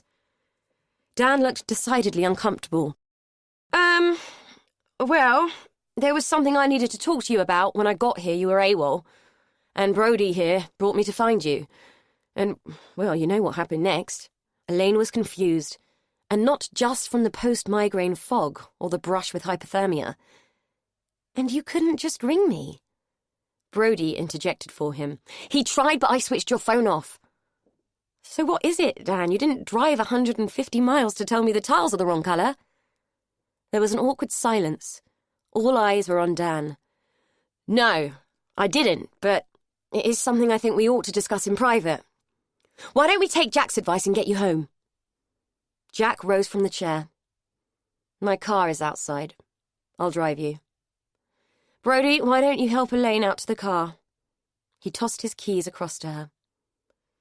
Elaine stood too, still shaky on her feet and still swathed in a blanket. We ought to stay and help clear up. Look at the mess. They all looked at the sea of broken china and glass. No matter. Pablo and I will clear it. Please go home and rest, Elaine, dear, I insist. Ada said, looking almost as shattered as the shards of glass that littered the floor. Brody was already halfway to the door. Come on, Elaine. Elaine hesitated. I can't just leave. It's all my fault. And the damage. She looked at Ada. You must at least let me pay for the damage. Ada gave her a weary smile.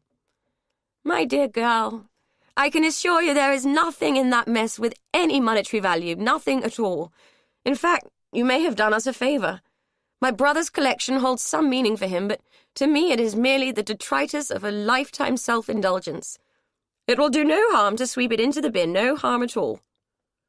Brody was impatient. Come on, let's go, she said, tugging at Elaine's arm. This place gives me the creeps, she whispered.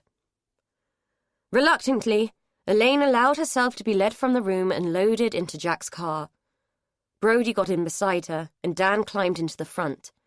She felt ridiculously ashamed that she had caused such a melee, especially one that had included Ada Gardner-Hallow.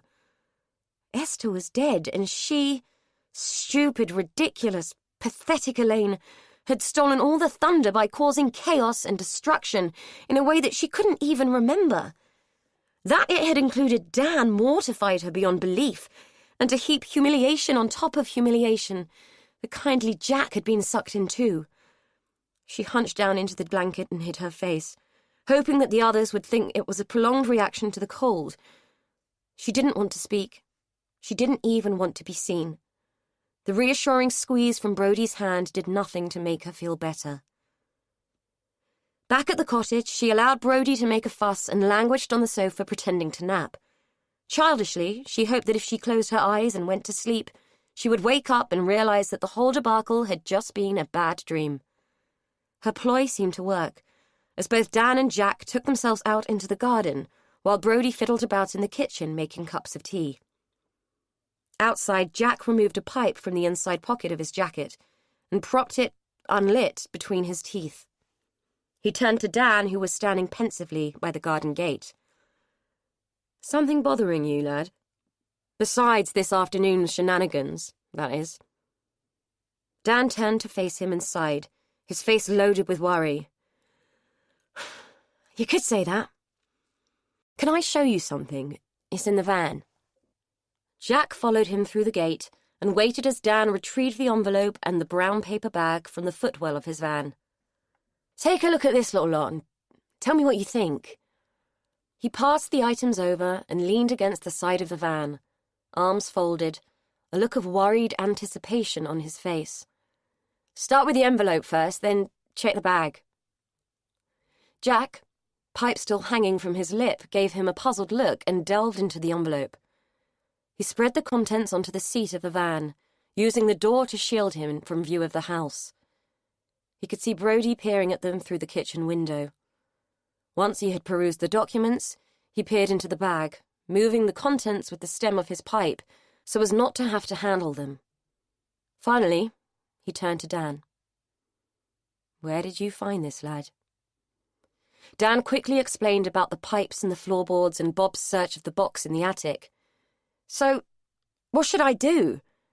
Are you thinking what I'm thinking?" he said, his questions loaded with apprehension. Jack picked up the clippings and put them back into the envelope. 30 years he had worried about this case. For 30 years he had searched for Mandy.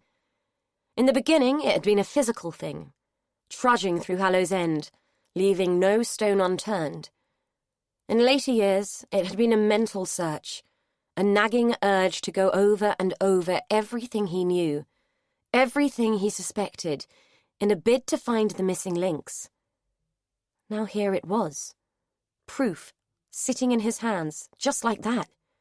Discovered by a pair of nosy builders in a house Jack had never heard of, put there by a woman whose name was as strange and unfamiliar to him as the events of the day had been. The body, the whereabouts of which had given him sleepless nights for years, was sitting on a sofa a few yards from where he stood.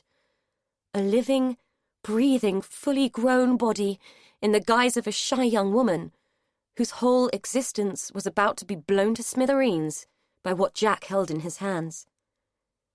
"Jack, what should I do?" Dan asked. Jack turned to him and took in the strain that was written all over the other man's face.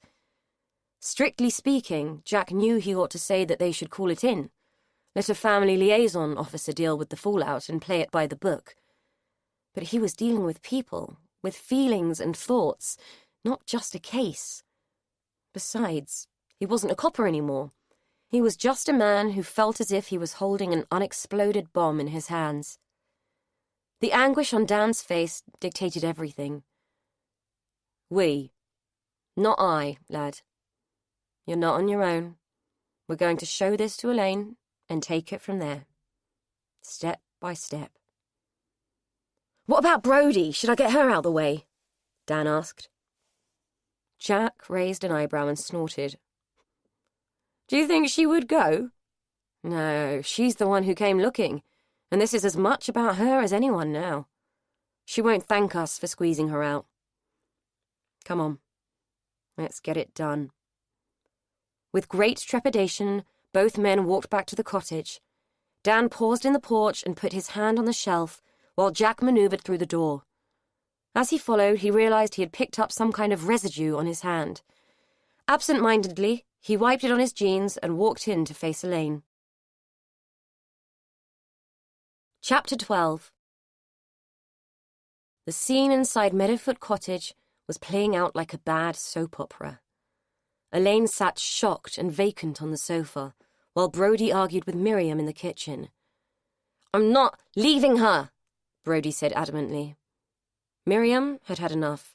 The argument had been raging for too long, and after everything that had happened that day, she was just about at the end of her rope. "Look, Brody, I know all this has come as quite a shock, but you have to think about poor Elaine." She was still hesitating over the name.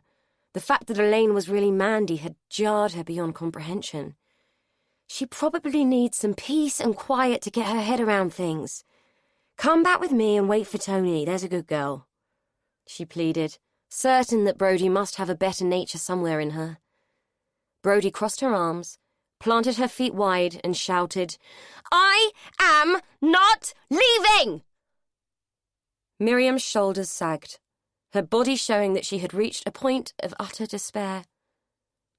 I can't cope with this. She pointed the statement at Dan, who was loitering in the doorway, unsure of who he should be dealing with first. Look, let her stay, at least until her brother gets here. You've got a lot to sort out yourself. We'll be fine, I'll look after them, he said, with more conviction than he felt. Miriam hesitated but saw sense and potential relief in his words. If you're sure. Only she's my responsibility. She trailed off. Go, honestly. It'll be fine, Dan said, giving weight to the lie. Miriam hesitated at the door as if she was going to say something else, her gaze moving towards the lounge where Elaine sat. She looked wistful and brimful of sorrow. Dan shook his head. Not yet. Miriam closed the door behind her, a move which elicited a sigh of relief from Brody. Thank God for that! I thought she was never going to leave! Her tone was derisive and intimated that she thought that she should be the one with all the choices. Dan had had enough. He didn't know why, but the whole situation was making him exponentially angry. Look, you might have got your own way with that one, but it was only to keep the peace. That woman has just lost her sister and found out she's been living the same lie you all have for 30 years, so give her a break, will you? This is not just about you, Brody. He wasn't shouting, but his words were still like a slap. He didn't know what was wrong with him, or why he was taking it out on this poor kid, whose whole world had just come falling down. The fact that he seemed to have no control over his own behaviour made him even more angry, and he snapped again. In fact, give us all a break. There are bigger things to deal with than your teenage tantrums, he added, before stalking into the lounge, unable to cope with the fact that he had just behaved like a complete tool.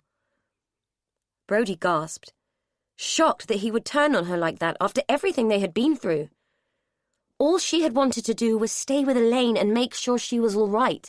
Couldn't anybody see that? It wasn't fair that she was being treated like the bad guy when none of this was her fault. As for Miriam, she was really to blame. If she had done her job and looked after Mandy, none of this would have happened. Dan was out of order and he had no right to be shouting his mouth off at anyone. What did any of this have to do with him anyway? Just because he fancied Elaine, it didn't give him the right to go around shouting orders at everyone. Just who did he think he was? Nobody, that was who. He was nobody. Just some bloody builder poking his nose in where it wasn't wanted. Bristling with indignation, she stalked into the lounge, ready to give him a piece of her mind. The sight of Elaine, reduced to a sobbing heap in Dan's arms, stopped her in her tracks, and she felt thoroughly ashamed of her own selfishness. She couldn't watch. Both the distress and the intimacy acted like a force field, and she had to turn away and walk outside, where she could nurse her reaction alone, and maybe try and make sense of it.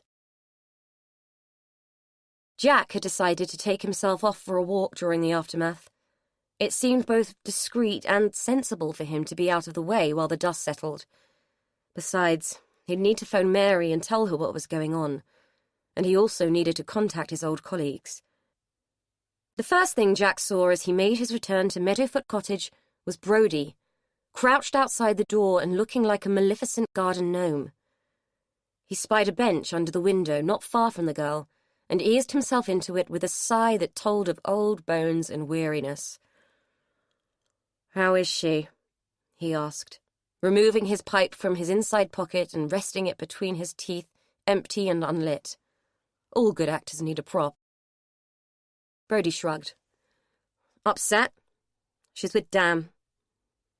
Jack nodded and removed the pipe, tapped it pointlessly on the arm of the bench, then put it back between his teeth. "Bound to be. And how are you?" Brody's shoulders rose in an impoverished movement which spoke volumes about her discontent. "Not about me, is it? as I've just been told by Mr. Wonderful in there. I mean, who does he think he is, throwing his weight about like God Almighty? Jack frowned, removed the pipe again and regarded it thoughtfully, wishing that he could fill it and have a proper smoke, but unwilling to incur the righteous wrath of Mrs. Pearson, who was the constant guardian of his health. Oh, I don't know. We wouldn't have come this far without you. I reckon you get to have a say. Brodie was having none of it. Kind of wishing I'd left it alone, to be honest. Jack sucked on the empty pipe, a most unsatisfying experience, but better than nothing. Oh? Why's that? She was fiddling with the rosebush that scrambled up and over the door in its bid to maintain the illusion of perfect country life. Through the corner of his eye, Jack could see her pressing her finger to the thorns, testing their metal against her skin. It's just that if I'd left it alone, everyone would be getting on with it, wouldn't they? Esther would still be alive, Elaine would be going home to her house and her life. Nothing would have changed, we'd all just be going on as we were. Jack leaned forward, rested his elbows on his knees, and looked down the garden towards the lane. It was all very pretty, but he couldn't have coped with the disarray in his own garden. Everything should have its place, even plants. And is that always a good thing? In my experience, the truth has a habit of coming out sooner or later, whether people like it or not. But what good does it do if it makes people more unhappy than they were before? Brodie complained as she watched a bead of blood bloom on her fingertip. It depends what people choose to do with it. They can either live through it or learn to live with it. It's always a choice. Brodie sucked the blood away and looked at him. What do you mean? Well, you can carry it around with you like it's a burden, a weight on your shoulders, or you can set it to one side and use it. Treat it like a resource that shows you who you are and how you got there. It's not always easy, but you have the choice. Brodie nodded thoughtfully. I get what you mean, but what if you don't know the truth? What if people don't tell you? Jack pointed the stem of his pipe at her. Everybody knows the truth deep down. It's what motivates them for good or bad. Unfortunately, it can feel like mining. Sometimes you get diamonds, sometimes you get rocks. But at least you know what you've got. If you don't dig, you've got nothing. Brodie nodded, assuming that his words must have some profundity even if she hadn't grasped it. Unable to divine anything further from his wisdom, she said, So what happens next? I mean, none of us expected her to still be alive, did we? I thought that we were just going to find out what happened and maybe find her body. I just wanted to lay her to rest so we could all move on. Now I have a sister, there's no body to find, and it feels like we've got more problems than we started with. Dan's being an absolute arsehole and we still don't have a clue what happened. Jack sighed and replaced the pipe into his pocket. That's what I'm here to discuss. Shall we go in? Elaine had managed to regain a modicum of composure, but her tear-stained face and hollow eyes betrayed the depth of her shock. Feeling any better? Jack asked, wanting to kick himself as soon as he realized how inane the question was. No one answered him. Right. The police are on their way and they're going to want to talk to you, Elaine. I don't know how much I can tell them. It's all a big blank, to be honest. I don't remember anything. Her voice was husky and small. Jack paused. Well, they're going to want to know what you recall about the woman who brought you up. Elaine looked confused for a moment. Oh, she said as realization dawned. You mean my mother? Jack nodded solemnly. Yes. Only she wasn't your mother, was she? The question was purely rhetorical, asked only in a bid to prepare Elaine for what was to come. In addition to that, I'm afraid the press will get hold of this pretty quickly. You'll be hot news, Elaine, and it won't be pleasant. I'd like to suggest that you go home. Jack heard Brodie's gasp, but ignored her. She can't go home. There's no kitchen and no bathroom and not likely to be for a while. It's not fit to stay in, Dan said. I'm not sure I'd want to anyway. I can hardly call it home now. She surveyed the collective of concerned expressions. But I can't stay here either. Miriam has to deal with Esther's funeral arrangements, and piles of police and press aren't going to help her. Besides, I'm not sure I want to stay in the place where it happened. Not really, no, Jack conceded. What about a hotel? Elaine was about to agree that it seemed the best solution when Dan interjected. No, you can stay with me. If they find us there, then we can go to a hotel, he said, as if the decision had been made. Dan, I can't. It's not fair on you, Elaine protested. None of this is fair on any of us, but it is what it is. I'd be a lot happier trying to keep the walls from your door in my own place than in a hotel, he argued. But it's not your problem, Dan. I'm not your problem. You shouldn't feel like you have to take responsibility for any of this, Elaine said. You don't have to feel sorry for me. I'll be fine. I don't, and I'm not. I just want to help, so shut up, will you? Anyway, I promised Miriam I would make sure you were all right. He crossed his arms to indicate that he would not be moved on the matter. Well, maybe just for a day or two until the fuss dies down, Elaine conceded, much to the amusement of Jack, who raised his prolific eyebrows in response to her naivety. So what about me? I'm not leaving her, and I don't care what any of you say, Brody said, glowering at Dan. Dan started to speak, but Elaine stopped him, squeezing his hand and shaking her head to force his silence on the matter. Brody, it may not be our choice. Your brother will have a say in it, and he might want to take you home with him.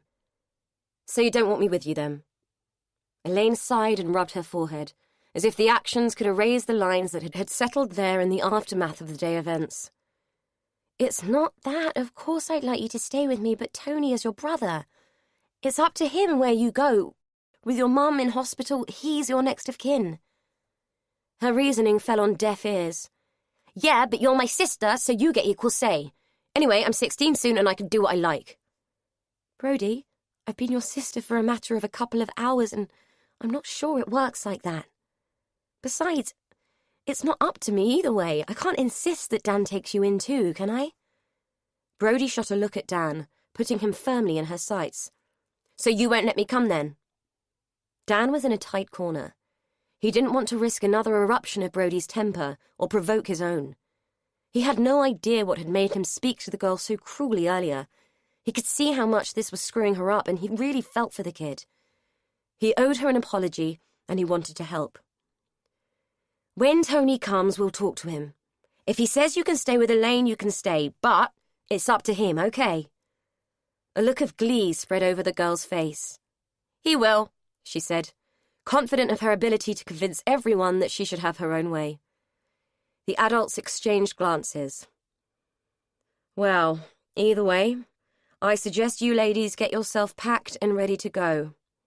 Brody, I'll come next door with you. I need to talk to Miriam, Jack said, holding out an arm to guide her lest she should protest. When they were alone, Dan turned to Elaine. You don't have to give in to her, you know. If you're not up to coping with her, I'll tell her. I can cope with Brody. She might be a stroppy teenager sometimes, but she's a sweetheart, really. But equally, you shouldn't have her if you can't cope. I have to say that I would be loath to walk away from her now, Elaine said. I'm pretty sure I can cope. It's just that I didn't enjoy the way she did that. I hate being bested by teenagers, he said, with a laugh so that she would know he didn't have a problem with Brody. Elaine laughed. Don't we all? But they seem pretty good at it. Anyway, I feel for her. She's had a really rough time, and to be cut out of the loop now would be awful for her. Besides, the brother might put his foot down. Dan pulled a face. Really? You reckon he won't back down? I caved and I only met her this morning. The person I care about is you, and you're the person I am more concerned for. I do feel for Brody, but she has a family. You're on your own with this. Me? I'm fine. Sure, it's all come as a bit of a shock, but I'll be fine, honest. She wasn't entirely sure whether she was trying to convince Dan or herself. Old habits drove her to reach up and touch the scar. She could see that he'd noticed and blushed. I need to stop doing that, don't I? You need to stop worrying about it. It's probably the least of your problems right now. The police have arrived. He nodded towards the window where a car had just pulled up. The police interview was long and arduous. There were questions that Elaine just couldn't answer. The part involving her disappearance seemed brief in comparison to the scrutiny they wanted to give the subsequent years. She couldn't tell them about Jean's history because she didn't know it. She couldn't tell them about Jean's husband, the man she had understood to be her father, because she hadn't known him. She had grown up in the one house with the one woman who she had believed was her biological mother. Whatever way they asked the questions, she couldn't spin it any other way. "So," the officer asked for the third time, "explain to me again how you came to be in Hallows End on this occasion." "I can only give you the same answer that I gave you before. My mother died, and I wanted to scatter her ashes. She had no particular affiliation with any other place, but was born here. It seemed logical to bring them here." "You said earlier that she had family here, the Tylers, and that you planned to scatter her ashes in their garden. What made you change your mind?" "Rosemary Tyler was very specific when she told me that she and my mother were not close. The property is in a very different state now to how it was as my mother remembered it. The whole thing seemed very inappropriate, so I changed my mind and scattered her elsewhere." "And where was that again?" Elaine groaned inwardly. Every time they made her say it, she felt more embarrassed about what she'd done. "I put her inside the clump of rhododendrons at Hallows Court. It seemed as good a place as any other. I know I should have asked permission, and I know it seems like a foolish and callous thing to do, but there it is. I can't change it." The young officer raised his eyebrows at the note of hostility in her tone. "No need to upset yourself. I'm just trying to establish the facts." Dan, hovering in the background playing T-boy, had heard enough. "I think you've established more than the facts and are straying into irrelevancies. Miss Ellis has had enough. Unless you have anything further to add or ask, I think we're done here, don't you?" The officer treated him to an imperious glance and turned to his notes. "I think we have enough for now." Dan opened the door and held it. "Good. Thank you." The officer took his time, despite the apologetic glances of his female colleague, but eventually they left. It was well into evening time by then, and Elaine had been acutely aware that Brody had been peering through the window at them every 5 minutes for the last hour. "Let her in, will you?" she said, looking at Dan and feeling as if she was going to pass out from sheer emotional exhaustion at any minute. Brody bounded through the door like an enthusiastic Labrador. "Tony says I can come with you." She was clearly excited at having secured yet another victory. Fortunately, the girl didn't see Dan's reaction to the news as he was standing behind her, but the rolling of his eye behind Brody's back wasn't lost on Elaine. She might have smiled if she hadn't felt so utterly wiped out. "He wants to see you, is that okay? He's over at Miriam's, I can go and get him." Brody's eyes were bright with enthusiasm at the prospect of reuniting the long-lost siblings. Something inside Elaine started to fray and unravel. The uncoiling of sorrow and despair made her question whether she wanted to meet a man who had let his sisters be taken by strangers, no questions asked. He'd had an excuse with her. He'd been a child, but he was a man now, and it ought to have been different for Brody. "No, it's not okay. I'm sorry, Brody, but I've had enough for one day, really.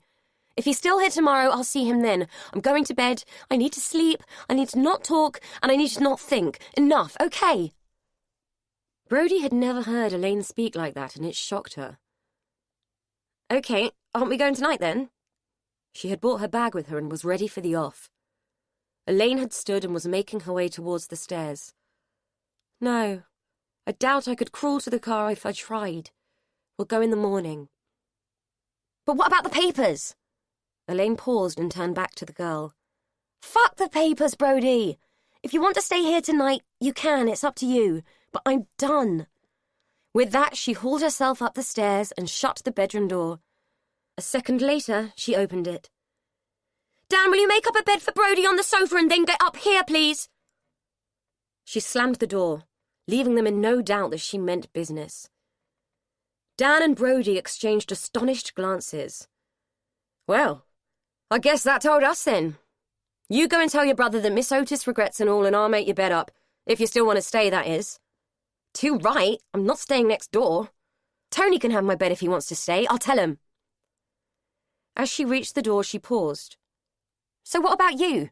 Where are you going to sleep? Dan shrugged and held his hands out as if to say that her guess was as good as his. In the van? Brody shrugged. Whatever. Brody, before you go, I wanted to say sorry about earlier. I was pretty nasty to you and I shouldn't have been. I suppose we've all forgotten how this must feel for you. Brody shrugged. It's all right. Everyone was a bit stressy. I'm sorry too. I shouldn't have been so pushy, but I want to stay with her and I did say sorry to Miriam. Good. And you are welcome to stay as long as you both want to. Brody nodded. Cheers. Right, I'll go and tell Tony. See you in a bit. When she had gone, he made a bed on the sofa using the blankets that had been wrapped around Elaine in Hallows Court. He didn't know where anything else was kept. When the bed was made, he made his way upstairs and knocked tentatively on the bedroom door. Elaine called for him to come in. She was sitting at the dressing table, a glass of water pressed to her forehead. My head is killing me. I don't suppose you know where my pills are, do you? As it happened, they were still in his pocket, where he had put them all those hours before when he and Brody had gone searching for her. He popped a couple out into his hand and passed them to her. Thanks. Gratefully, she pushed them into her mouth and washed them down with water. It's been a long and very trying day, and I admit I'm not thinking straight. Christ, I don't know whether I'm Arthur or Martha right now, let alone Mandy or Elaine, she said, with an incredulous laugh. This is a one-bedroom cottage with one bed, and I'm assuming Brody is going on the sofa, so I'm offering you half a bed. Dan looked at her and then looked at the bed. Wouldn't you be better off sharing with Brody under the circumstances? Elaine shook her head, which made her wince. No, she'll want to talk to me, and I'm all talked out. It's half a bed, Dan, nothing else, no agenda. He looked at the bed and looked at her again. Mind if I have a shower first? I'm still covered in muck from that tunnel. Dan, I couldn't care less if you were covered in pig shit right now, but help yourself. I just need to sleep. When he emerged from the bathroom, followed by a cloud of steam, Elaine was already asleep. She was modestly swathed in pyjamas and wrapped in the duvet, as good as her word. All he possessed in the way of nightwear were the same pair of boxer shorts he had been wearing all day.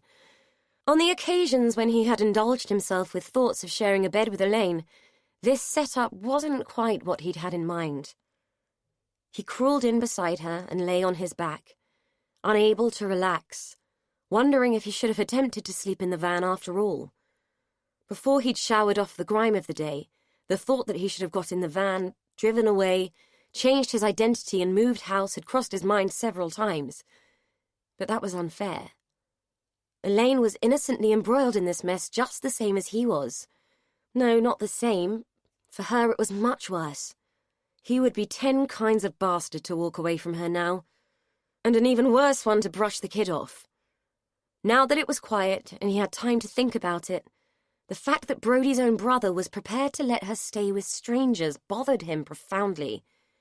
He felt rubbish that he'd shouted at her and wondered what on earth had got into him lately. It felt as if an evil twin possessed him. His thoughts spiraled and came to nothing while sleep found him and nursed him into rest. Maybe it would all look much better in the morning. Brody launched herself back into the cottage, bursting to tell Dan about Tony's reaction to Elaine's rejection and how Miriam was fit to burst over the whole debacle. She was surprised to find the room empty. He had made up a bed for her on the sofa as promised and had disappeared. Disappointed by the lack of an audience for her tale, she sat down on her makeshift bed, assuming that Dan had gone outside to sleep in his van. As quietly as she could, so as not to wake Elaine, she crept upstairs to the bathroom. Surprised to find it damp and steamy, she assumed that Elaine had had a shower. Not wanting to make more noise than she had a quick look around with a face cloth, cleaned her teeth, and slipped into her onesie. Halfway down the stairs, she paused, mildly amused by Elaine's snoring. She suppressed a giggle and made her way to the sofa. For the first time in hours, she was left with entirely her own thoughts, and they were very strange and thrilling. She had found Mandy. Ever since Jack and Dan had told them about the things in Elaine's house and had showed them what had been found, she had been studying Elaine to see if she could find a trace of the little face which was so familiar to her. In Brody's assessment, only the dimples had remained. Anything else Mandy-like had disappeared long ago. She wondered how her mother was going to feel when she heard the news. She hoped it would make Shirley happy, though in her gut she doubted it. Happy and Shirley, used in the same sentence, were strange bedfellows. She turned over under the blankets and thought about Dan, deciding that she did like him after all. At least he'd had the guts to say sorry. Most blokes that she knew would have rather died than say they were sorry, which made her think about Steve, who didn't bear thinking about on any level. She tried to think about something else to put him out of her mind, and ended up thinking about children, which brought her back to Mandy, and the fact that even though she had been found, no one knew exactly what had happened that day. Except maybe Derry, and she wouldn't see him now, not if they were going to Dan's house. She drifted off to sleep with the vague thought of finding a medium floating around her 15-year-old mind, someone who could communicate with Esther from beyond the grave and make her spill her secrets. Elaine woke just as the first tendrils of dawn light began to ease through the curtains. For the first 30 seconds she felt fine, until the scenes of the day before began to intrude much less gently than the dawn. She was aware of a weight over her body, and looked down to see that Dan was holding her in an unconscious embrace. Oh God, had she really asked him to share her bed? With no idea of what had come over her the night before, she cautiously extracted herself and made her way to the bathroom. Brody's clothes lay in a crumpled heap, damp with condensation, and the sink was streaked with dribbled toothpaste. With a sigh, she cleared it up and hung the clothes on the landing to air. Sure that the events of yesterday were just some elaborate confusion, she undressed and climbed into the shower, hoping that the water would wash away the fog that was clouding her mind. She leaned against the cold tiles, letting the hot warmth stream over her, convincing herself that none of it could be true. People had false memories all the time. The incident with the barbed wire had just been a flash, an image that had whipped through her mind as quickly as a lightning strike. It couldn't be a memory. Memories were concrete and known. No, it was something she had manufactured as a result of the circumstances and the suggestion that she was the missing child. That had to be a more rational explanation than acknowledging that she had grown up with a woman who had abducted her. Whatever had happened to Mandy was a tragedy, but it couldn't possibly be related to her. The whole thing was just a series of weird coincidences, which was all it could be. As she soaped herself, her fingers slipped over the scar. It had stretched and distorted with the passage of time, but it had never really faded. Her mother had said that it was the result of her falling into a pane of glass in the garden. It was a logical explanation. Kids were accident-prone. It had always puzzled her that Jean hadn't felt the need to take her to a hospital and have it stitched, but that was Jean, averse to medical interference to the point of phobia. No, the scar was the result of a simple childhood accident, not the manifestation of a nightmare. She was Elaine Ellis, 33 years old, neurotic and shy, and that was that. Everything else had been a horrible mistake. Awareness dawned that she would have to break the news to Brody and apologize to the world and his wife for wasting their time. It would be awful, but not as awful as continuing the pretense. Resigned to her task, she switched off the water and wrapped herself in a towel. On the landing, she bumped into Brody, who was coming out of the bedroom. The girl looked her up and down with pained disappointment. "I made you a cup of coffee when I heard you get up. You should have told me I needed to make two," she said, with a note of contempt, which made Elaine feel even more naked than she was beneath the towel. She called after her. "Brody!" Brody was stomping down the stairs in her onesie, looking like a sulky Oompa Loompa, who had traded its orange complexion for radiant puce. She raised her arm, presenting the flat of her palm to Elaine. Whatever. In the bedroom, Dan was sitting on the edge of the bed, sipping the coffee that Brody had relinquished with the grudge of ages. It was probably the bitterest coffee he would ever drink.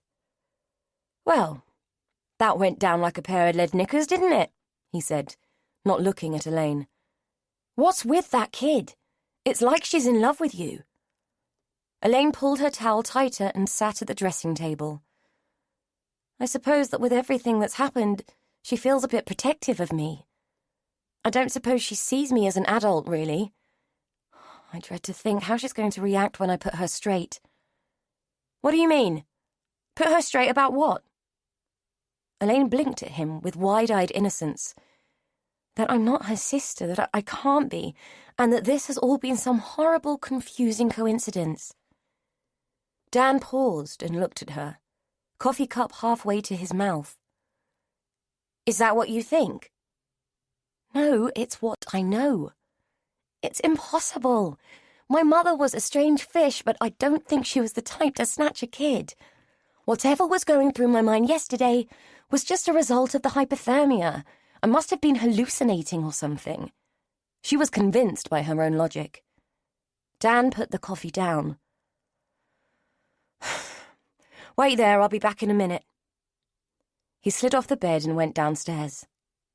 While he was retrieving the envelope and regretting the fact that the police had taken the bag, Brody walked in from the kitchen, a second cup of coffee in her hand.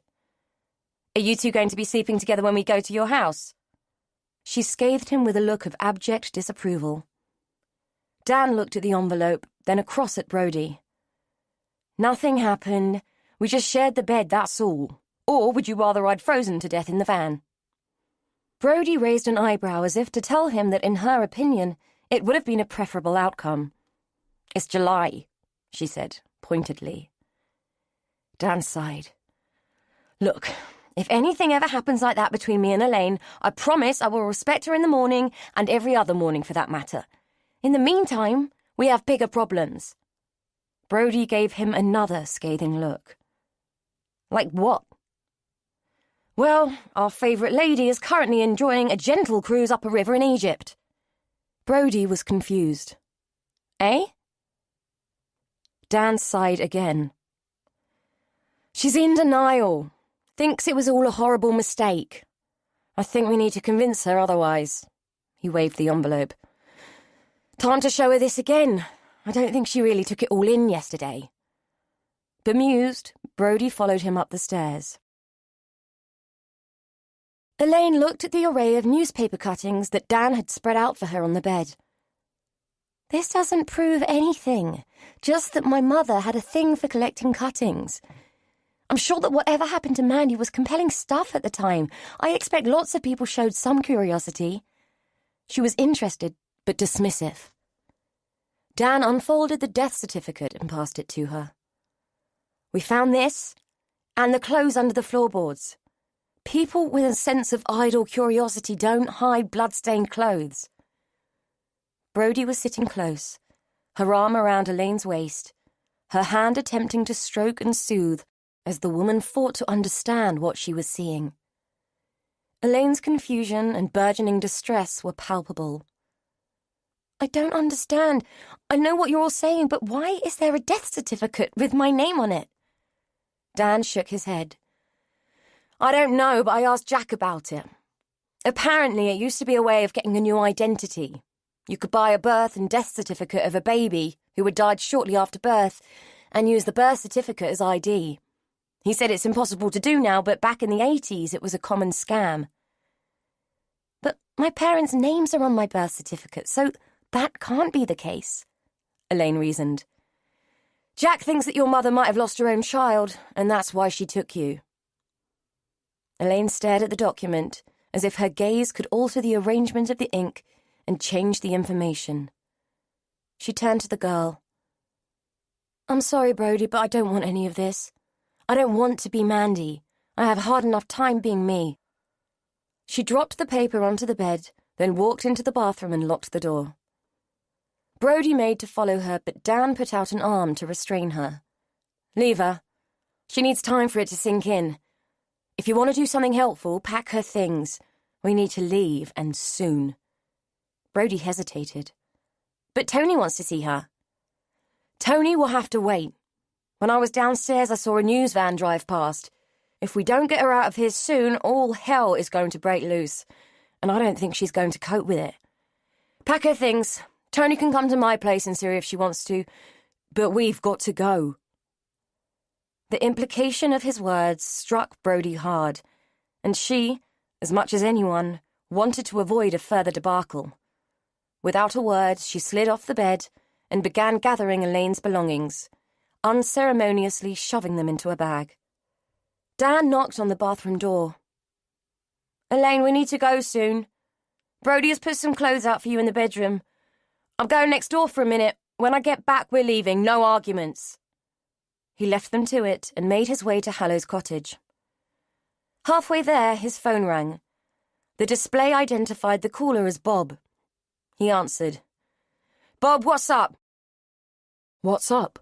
What's bloody up? I'm still in the van. Elaine's house has been cordoned off. It's crawling with coppers, and the whole street is knee-deep in reporters. That's what's up, you plonker. I take it we were right, and it is her, then. Dan answered him with a weary sigh. Looks that way. Bloody hell, mate. I hope you know what you've got yourself into. Anyway, what do you want me to do? I can't exactly go in there and start fitting units, can I? They won't even let me pick up my tools. Go back to the yard and get on with something else. Keep yourself busy until I get back. I'm bringing her back with me today to my place. She's going to stay there until the fuss dies down. Bob gave out a derisive snort. Don't look like that's likely to happen any time soon, mate. Have you seen the news this morning? Besides, are you sure it's a good idea you getting so involved? I mean, it's a bit of a mess. You don't want to be saddled with this for the sake of a quick leg over, do you? Dan grit his teeth. Fuck off, Bob, because right now I don't feel very much like your mate. If you still want to be employed tomorrow, get your sorry ass back to the yard and keep your mouth shut. He had known Bob for a long time, but sometimes he could have cheerfully throttled him. Bob coughed. About that keeping my mouth shut bit.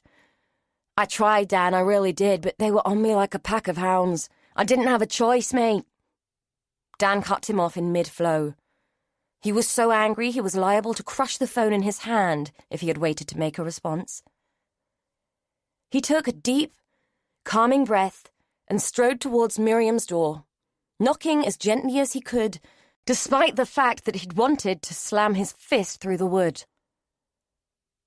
Miriam opened the door and beckoned him in, shushing him and pointing to the television. Tony sat in front of it, mesmerized by what was unfolding on the screen. Dan followed his gaze and watched the strapline smoothly slip across the screen. Missing girl Mandy Miller found, it said. Above it, a newsreader was talking. In the early hours of this morning, police confirmed that Mandy Miller, who has been missing since 1983, has been found. Unconfirmed reports say that she has been living in Bristol under the name of Elaine Ellis since the early 80s. Police suspect that she was abducted by a woman known as Jean Ellis, who recently died.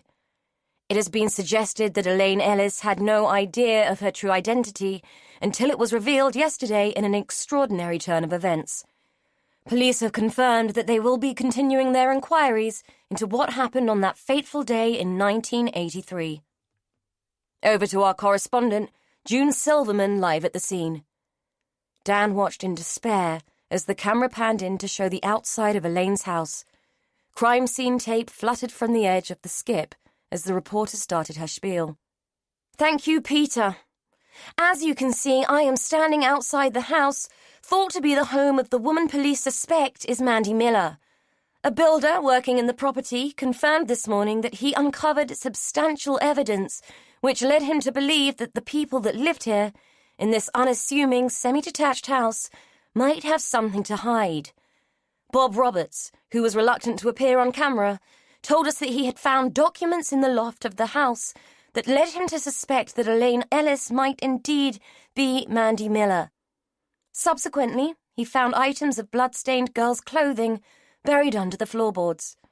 From these macabre discoveries, it would seem Elaine Ellis's true identity has been revealed. A bizarre twist of fate saw Miss Ellis return to the place where she was taken, Hallows End in Devon. Sources have told us that the woman police are holding responsible for the abduction, Jean Ellis, recently died, and her supposed daughter returned to the scene of the crime to scatter her ashes. Jean Ellis is thought to have been born in Hallows End. The circumstances surrounding the abduction of little Mandy remain shrouded in mystery, but are now subject to a reinvigorated police investigation.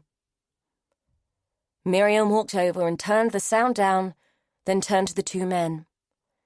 Tony sat slack-jawed on the sofa, clutching a rapidly cooling cup of tea, while Dan remained standing, quietly seething, his fists clenched. "I came to say that I'm taking Elaine and Brody home in a minute," he said, barely able to restrain himself from bellowing in temper as he fantasized about what he was going to do to Bob. "If the press get hold of her here, there's no telling what will happen.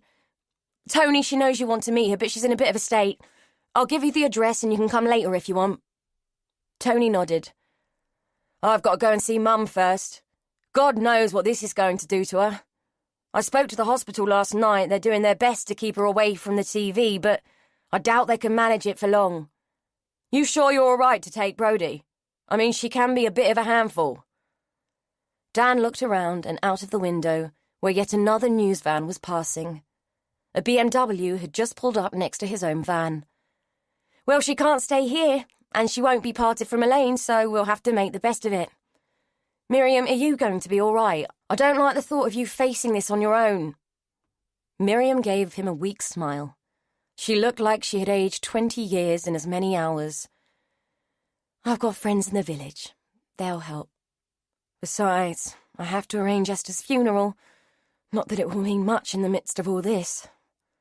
I can't believe all this has happened in less than a day."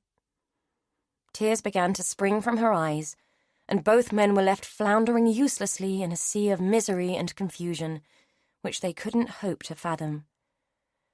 "Are we all agreed that none of us will talk to the media until we've taken some advice?" Dan asked. Miriam nodded unhappily. "Too bloody right. I've asked Jack Pearson if he'll act as a spokesman for the family. What do you think?" Tony said. As a rank outsider, Dan didn't really think he had a right to an opinion, but everyone seemed to be looking to him. "Sounds like a reasonable idea. He's a sensible man and familiar with the facts. Good call, I'd say. Look, I'm going to get going. Get them out of here before the circus is in full swing. We'll talk later." The two men shook hands, and Miriam gave Dan a grateful pat on the arm before he took his leave. A man who he vaguely recognized was standing in the lounge, hugging Elaine. When Dan entered, Elaine pulled herself away and blushed. "Dan, this is Alex Gardner-Hallow." Dan eyed the man from head to foot. Blonde, well-cut, and wearing a handmade suit straight from Savile Row. "Nice to meet you," he said, with more politeness than he felt. Alex took his proffered hand and shook it with warm sincerity. "Nice to meet you, too, though it would have been preferable under other circumstances. I was just saying to Elaine what a terrible shock this must have been for you all. Yet what wonderful news that little Mandy is still here with us, alive and well." Dan gave him a weak smile and glanced at Elaine, who seemed to still be shell-shocked by the whole thing. "Of course, we're very sad to see our lovely guest depart, but quite understand the need under the circumstances. I just wanted to call in and see if there was anything I could do to help." Dan suddenly realized why the man looked so familiar. He was the local Tory candidate. "You could start by getting the press off her back." "Indeed. I will gladly pull any strings that I can to minimize the invasion of privacy, but unfortunately there may not be much that I can do," Alex said, wringing his hands and giving all three of them a sympathetic smile. "Now, I can see you are waiting to leave, and I really must call in on Miriam and pay my respects. Poor Esther, I will miss her terribly. She was like a mother to me, you know. But, Elaine, Do stay in touch and let me know if there is anything at all I can do for you." He pressed a business card into her hand, then leaned down and pecked her on the cheek, much to Dan's disgust. "My contact details are on there. Don't hesitate to call." As soon as he had gone, Brody muttered, "Sleazebag," under her breath. Elaine instantly admonished her, but Dan couldn't have agreed more. Dan managed to get a morose Elaine and a sullen Brody into Elaine's car. His van was full of tools and chaos, and there was no room for the three of them plus luggage. He'd asked Tony to drive the van down later, as he'd arrived by train and taxi, having left his girlfriend with his car, and he seemed grateful for the free transport. Dan collected the few things he might need and made himself ready for their escape. Fortunately, Elaine's car was parked at the back of the cottage, out of sight from the road. More and more people were arriving in Hallows End, and Dan wanted to avoid any altercation. They managed to persuade Elaine that she needed to lie on the back seat, covered with a blanket, so that they could avoid detection on their way out of the village. She resisted at first, complaining about the unnecessary drama. When Dan showed her yet another news van, she finally relented and allowed Brody to cover her up and make sure that she couldn't be seen. Miriam helpfully pointed out that one of the service roads that wound through the estate could get them to the main road without the necessity to drive past the cottages or into the village. Consequently, they managed to leave undetected by the throng of enthusiastic voyeurs and eager media people who were converging on Hallows End like the 8th deadly plague. The lane they took forced them to make a turn opposite the house where Rosemary and Derry lived. Elaine emerged from underneath her blanket just in time to spy the police car, which was sitting outside. Her heart sank even further at the sight, and she didn't know who to feel more sorry for. Poor Derry, or the police who would have to confront Rosemary Tyler in all her defensive glory. This was a nightmare, and Elaine sorely wanted to wake up from it. Chapter 13. The house where Dan lived wasn't the place Elaine had expected it to be. In her mind's eye, she had imagined a sparse bachelor pad, all hard lines and masculinity, in the same vein as she thought of him. Instead, she was greeted by warm wood and comfort. He had told her once that he was restoring his house, but the love and diligence that was shown by each item he had chosen to place there surprised her, suggesting that he had hidden depths that she would never have guessed at. The whole place was tidy and ordered, but softly so. It was a home in the way that Elaine's house never had been. It felt quiet and solid and safe. Even the ticking of his clock was tempered by the sense of homeliness. It was as Miriam had described the sound, calm and soothing. Elaine felt as though she could stay forever, which was dangerous emotional territory. Dan brought the bags in and directed Brody towards the kitchen, where she could exercise her excellent coffee-making skills. "Well, what do you think? Will it do?" he asked. "It's beautiful. I'm impressed," Elaine said. "Thank you for letting us stay, Dan. I can't tell you how grateful I am. You've been amazing," she said, wrapping her arms around herself as the chill of what waited for her outside his door touched her bones. "You're welcome. Both of you. As long as Madam out there is willing to make herself useful. Come on, I'll show you upstairs. You can pick a bed." He picked up her bags and led the way. On the landing, he pointed to a small, neat, and comfortable room. "Brody can go in that one. She's even got her own shower so she can mess it up to her heart's content." Elaine glanced inside and nodded her approval. "What about you? Where do you want to go?" he said, indicating another spare room, equally comfortable, equally appealing, and then pointing to his own room. "I don't know. Where do you want me to go?" she asked, still hugging herself, unable to look at him. She knew what she wanted to say, but didn't think she had the gumption. "Wherever you are most comfortable. But I should tell you that the other half of my bed definitely comes with an agenda." Elaine turned to him and reached up, touching his face with hesitant fingers. "I don't know who I am, Dan," she said, in a bid to warn him about what he might be taking on. She would be stupid to think that it would be a straightforward union. Many people came to things with excess baggage, but few with an entourage of scandal and a lost identity. He took her hand and kissed it. Then he bent and kissed her.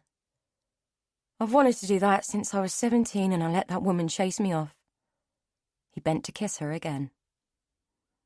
Elaine began to relax. All the tension that had racked her for what felt like an age started to ebb away, passing out of her body and seemingly into his as the kiss became more urgent. It would be easy to hide in what the kiss might mean. She could be 15 again and pretend that the turmoil of emotions was simple teenage angst. They were forced to break apart by Brody's voice from the hallway below, stridently demanding their attention. "Coffee's ready when you two have finished snogging." Her voice was laden with the tone of a militant chaperone. Dan laughed. "Nearly 40 years of age in my own home, and I'm still being bested by a chopsy teenager." Elaine buried her blushing face in his shirt. "Oh my God, what are we going to do with her?" she mumbled from the depths of the fabric. She pulled away from him. "Duty calls." Dan bent to pick up the bags. "So where am I putting these?" Elaine took her bag from him and walked into his bedroom. "Well, mine's going in here.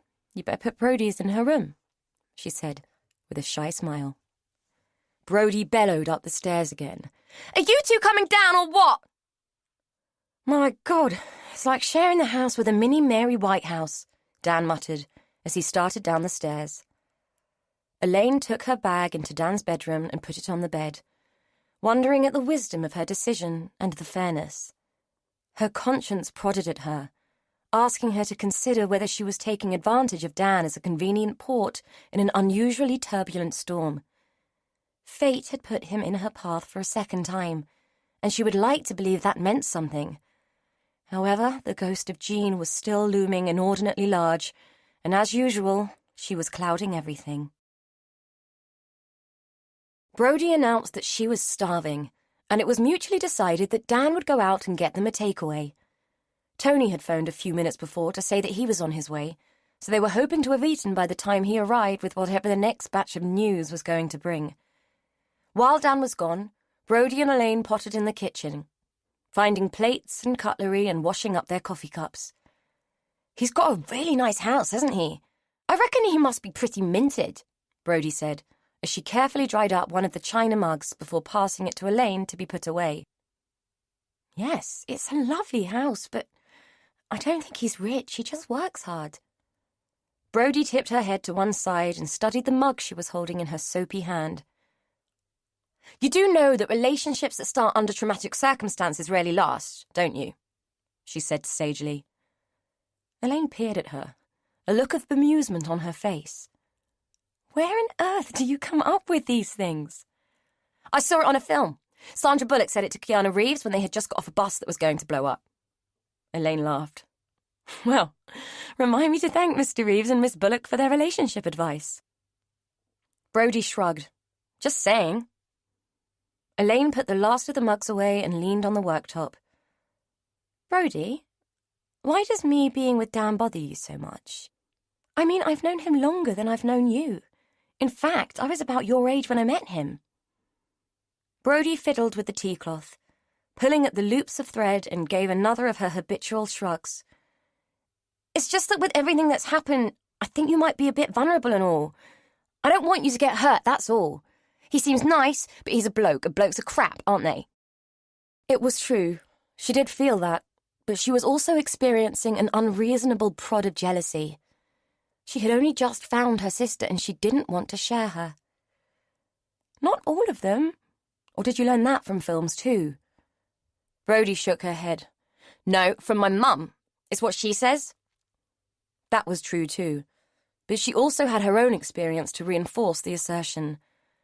Blokes were selfish shits and always left you with more than you had bargained for.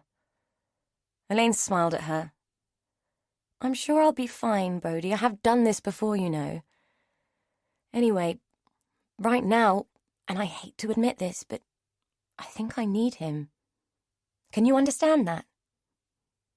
If it was anything like how much she felt she needed Elaine, then she could. Yeah, I get it.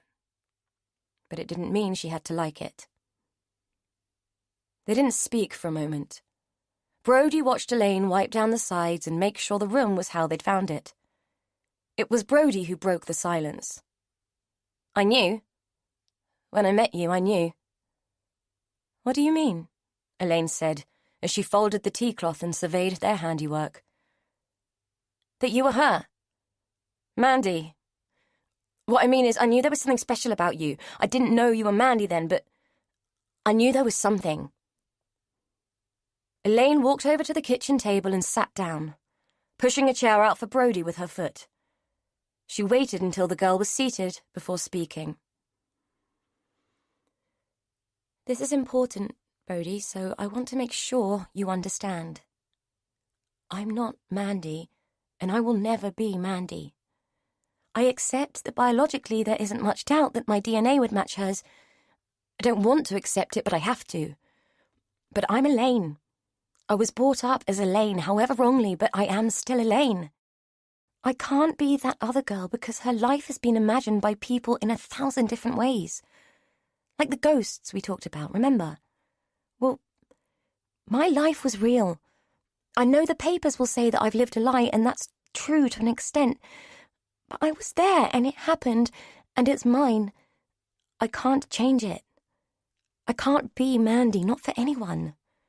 Whoever Mandy was going to be, she died on that day, and everyone is stuck with me instead. Look, what I'm trying to explain is that this is not going to end up with roses round the door and everyone living happily ever after. I'm glad we found each other, Brody, but your mum is not my mum, Tony is not my brother, and Fern is not my sister. You and I are friends, maybe even like sisters, and I love you like one. But I can't be Mandy, and I can't make this turn out well. Do you get it? Brody nodded unhappily. It was like Jack had said. Everyone knew the truth deep down, and sometimes you got rocks instead of diamonds, but you still had more than you had before. But what if they don't see it like that? Then we'll cross that bridge when we come to it, Dan said from the doorway, making both of them jump. But for now, I have 3 tons of Chinese food going cold. Brody, go and light the fire in the lounge, will you? It might be July, but I'm bloody freezing. We'll eat in there. I fetched it so Elaine can dish it up. When Brody was gone, Elaine turned to him. How long were you standing there? Dan shrugged out of his coat and began passing her the food containers. Long enough to hear you speak a good deal of sense. I don't think she realizes how crap this thing is going to be. Elaine's voice was heavy with worry as she turned away from him. He came up behind her and wrapped his arms around her, dropping a kiss on the top of her head. Your hair smells of fruit. Elaine smiled. And this food smells of starvation. Get off and let me dish it up, will you? He turned round to face him and cupped her face in his hands. In a minute, it can wait. None of us realize how crap this thing might turn out to be. This is only the beginning, and it might get worse. It might get better, but we'll do it together, okay? Me, you, and that demented midget in there, he said, nodding towards the lounge. Thank you, she said, reaching up to kiss him. Oh my God, will you two get a room, please? You're putting me off my food, Brody groaned from the doorway. More for me, then, Dan shouted, throwing a bag of prawn crackers at her as she ran off down the hall, squealing like a small, black-clad banshee. As she stretched up to catch them, a look of concern flickered across Dan's face. He had spotted something, and it worried him. After they had eaten, Brody asked if she could have a bath, leaving Dan and Elaine alone for a few precious minutes. Dan was pensive as Elaine cleared away their plates, wondering if now was the right time to bring up his concerns about Brody. He was sure Elaine would be worried about it if she saw it for herself, but he felt odd about having noticed it at all. He was still contemplating broaching the subject when the doorbell rang. Tony had arrived, looking careworn and weary. Whatever concerns he had about Brody would have to wait. Maybe they should wait anyway. Elaine already had enough to deal with. The first few minutes of the meeting between the long-lost brother and sister were tense and awkward. Elaine just couldn't make eye contact, and Tony couldn't take his eyes off Elaine. It was as if he was trying to find something that would identify her as the child he had known. Dan watched them both, fascinated by this strange reunion dance. While Elaine loaded the dishwasher, Dan offered Tony a beer and led him through to the lounge. "So, did you manage to see your mother today?" he asked, settling onto the sofa while the other man took the chair. Tony took a long swig of his beer, followed by a groan of satisfaction and relief. "Yeah, not good. She doesn't believe it, thinks that Elaine is an imposter. She was pretty hysterical by the time I left. No doubt they will have jammed her full of sedatives by now." He paused and took another long pull of beer. "I had a chat with the charge nurse. She thinks it will take time for it to sink in. I don't think it's a good idea that they meet yet." Elaine had slipped into the room. She sat down on the arm of the sofa next to Dan. "That's good. I'm not sure I'm ready to meet her yet either," she said. Dan placed his hand on the small of her back, just so that she would know he was there in her corner. It's a strange business, and to be honest with you, I'm well out of my depth," Tony said. He looked at Elaine. "I hate to say it, but I think we were all convinced you were dead. I just can't get over it. The Mandy I remember was a tiny dot of a thing." "I'm not her. Think of me as Elaine. It helps." Under his hand, Dan was aware. Allow the music to steady your thoughts and soften your emotions as we prepare to return to the narrative. Let me get away. Yeah, I'm running. Yeah, I'm running. So love me or leave me, I'm standing alone. Can't shake a feeling that lives in my bones. Lie to me, tell me you wish you could, but nothing you gave me is worth what you took. 'Cause I won't love.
Out alone, hood keeps wheeling. The mother willows, I can freeze my time. Yeah, I'm running. Yeah, I'm running. So love me or leave me, I'm standing alone.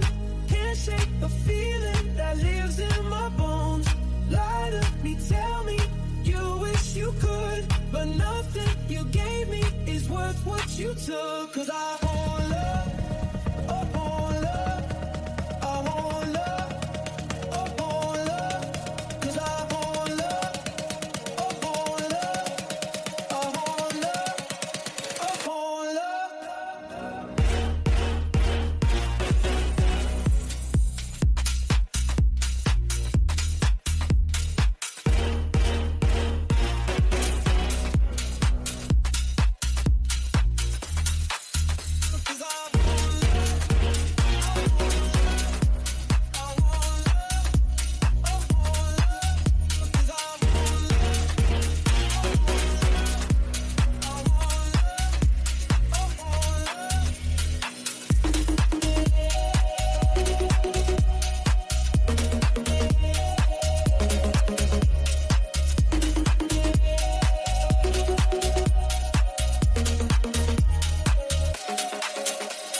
of the tension building in her body.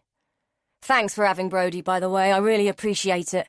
I'm in the Navy, see, and I'm not really best placed to look after her," Tony said, draining the bottle in 2 gulps. "Oh, I thought you lived with your girlfriend. Kerry, isn't it? I didn't realise you were in quarters." Elaine forced her words through a gritted smile.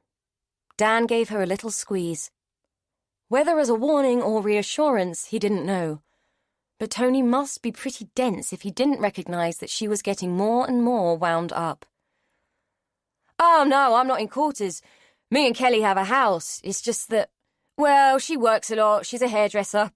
Got her own business and, well, she doesn't really have time to look after a kid. Besides, she's only 19 and hardly older than Brodie herself. I don't feel like I could ask her to take it on, to be honest." Elaine launched herself to her feet before Dan could restrain her. For a moment, he thought she was going to explode with all the things he too wanted to say. He found himself catching his breath in anticipation of a coming storm.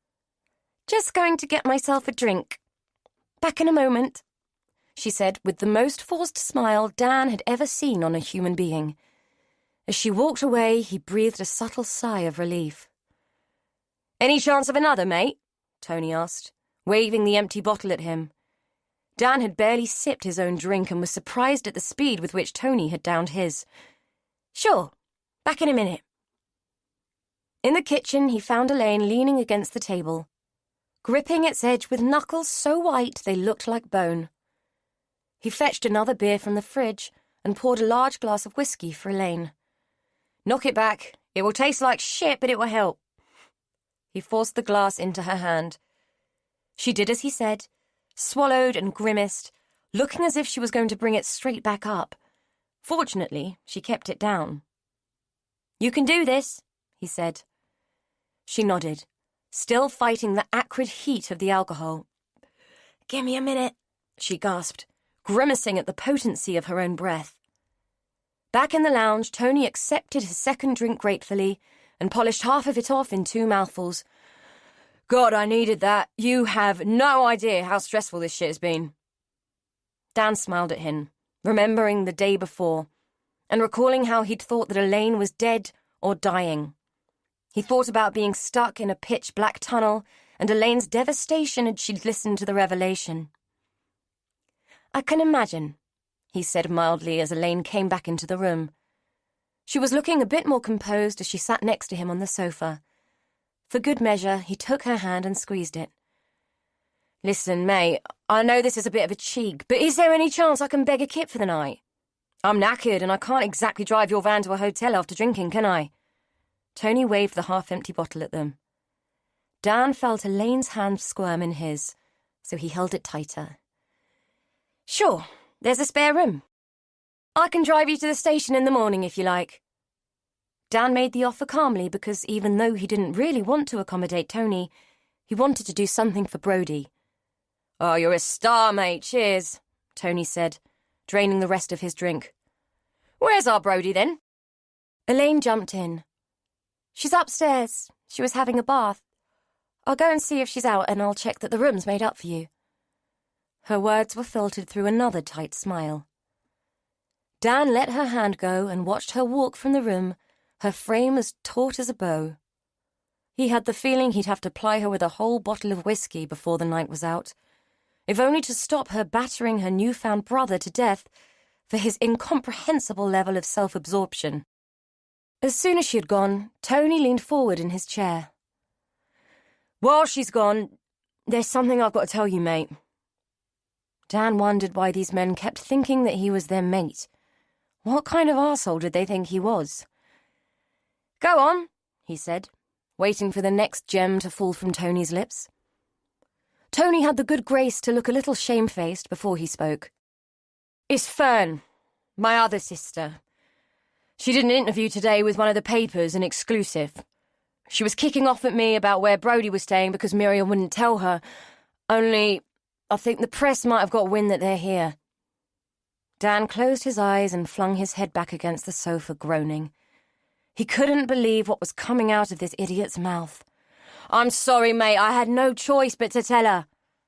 Dan was a great believer in there always being a choice. "Really? Why's that? Well, there's something else.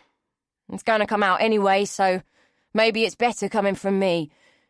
You see, Fern is Brodie's real mum. That's why I had no choice but to tell her. I mean, she has some rights. Dan took in a long, patient breath.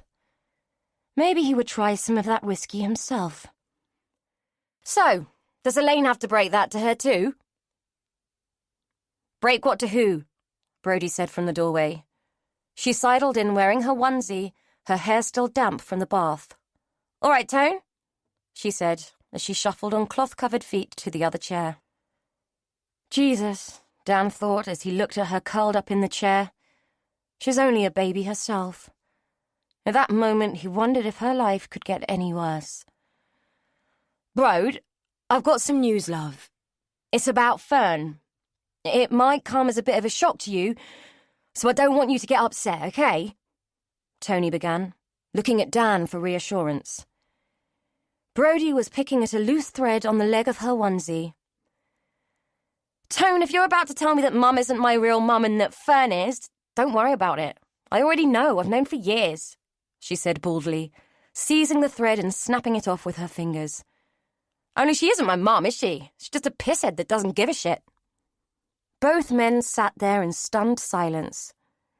If you're wondering how I found out, I worked it out. It wasn't hard. First of all, it didn't add up. If Mum, Shirley Mum, that is, had me when she was 40-odd, who was my dad? Your dad buggered off years ago, before I was born. And Mum might be a lot of things, but she was never a tart. Fern, on the other hand, is the biggest tart going, so it stood to reason. Anyway, I found my birth certificate in Mum's bedroom. It said Mother, Shirley Fern Miller, and Father, unknown. That told me two things. First, Mum's middle name is Jane, and second, she has to be the worst forger on the planet. A monkey could have told you that she'd added her name to make it look like she was my mum. Dan had to admit to himself that he was impressed. The sanguinity of the scatty, bedraggled midget was admirable. He was also beginning to think that Jean Ellis had done Elaine a favour. God knows who she would be if she'd grown up with this shower. You all right about it then, Brode? Tony asked, looking both relieved and incredulous. Brodie bit her thumbnail and shrugged. It is what it is. Sometimes you get diamonds, sometimes you get rocks. I wish Mum was my real mum, then Elaine would be my real sister. As it is, I don't know what she is. It seems pretty gutting that she's your sister and not mine. Is she my aunt? I don't suppose it matters, really. She's mine more than she's anybody's. I found her. Dan wanted to laugh, but settled instead for shaking his head in amused disbelief. He stood up. Excuse me, will you? I'm just going to see where Elaine has got to. Want another beer while I'm out, Tony? Cheers, mate. Nice one. Elaine was still loitering in the kitchen, her fingers drumming on the worktop. She turned as Dan entered, her face flooding with relief when she saw it was him. This is unbearable, she said. Dan went to the fridge and took out more beer. Did you hear all that? She nodded her head. Am I really supposed to admit that I'm related to these people? I don't have a problem with Brodie, she's a child, but him? Fern? Dan just looked at her. He didn't know what to say. Instead, he put the beer down and put his arms around her, crushing her face into his chest in an attempt to stem the tears that he knew were coming. Can't we just wind the clock back a week and make it all go away? She mumbled into the cloth of his shirt. No, we can't. I wish we could. Besides, I'd still be looking at having to buy you dinner before getting you into my bed tonight, he quipped, hoping the humour might lighten her mood. It seemed to work because she pinched him. I'm sorry I'm being a complete pain in the arse, she said. He pulled away from her and grabbed the beer. No, you're not, but he is. Right, pour yourself a drink and grit your teeth. We're going back in there and we are going to do this graciously for Brodie's sake. Okay, for Brodie's sake, she agreed. Tony finally made the decision to go up to bed at 11, closely followed by Brodie. Elaine breathed a huge sigh of relief. It had been an arduous night. Despite her origins, she could feel no connection to the man, or see any connection between him and Brodie. She thought of Shirley languishing in the hospital and wondered how the woman was coping, if she was coping at all. Were any of them coping? From her corner on Dan's sofa, she watched him as he cleared away the empty bottles and glasses, the contents of which had lubricated a very difficult evening. The little devil of doubt, which was grafted onto her shoulder, whispered in her ear, demanding to know what on earth Dan could see in her. She was such a mess. He was a good man and deserved better than a screwed-up woman and a screwed-up kid riding the coattails of his good nature. It occurred to her that she should leave and take Brody with her. She should allow this man to have his uncluttered, uncomplicated life back. The devil told her that she wasn't that brave or that generous, and she hated the little creature for its honesty. In the kitchen, Dan was putting the last of Tony's bottles in the bin. He looked up as Elaine came in. "He can't half think of you," he said. "I think we all did tonight. Even Brody looked like she could have used a drop of the hard stuff at times. That's the first time in my life that I've ever relied on alcohol to get me through something." Dan turned to her. "But you got through it. That's the important thing. By the way, the press know you're here. I imagine they'll be here by morning. It appears that Fern sold everyone out." Elaine groaned. "I am so looking forward to meeting her." "Yep, she sounds like such a sweetheart," Dan said with a laugh. Reaching up, she put her hand over the scar, suffocating and silencing the devil which fed on it. "Dan, in all seriousness, I think Brody and I should leave. You don't deserve to be embroiled in all this. It's not fair. I can't believe you've done so much for us as it is." Dan rounded on her. "Will you stop with this? I'm doing what I think is right and what I want to do. Stop feeling so bloody responsible for everyone. If I want to make it my problem, then I will. It's a choice, not an obligation. Now, if you're saying you don't want me to be involved, that's your choice and I'll respect it." He faced her with a mixture of exasperation and frustration. "Is that what you're saying?" Elaine was taken aback.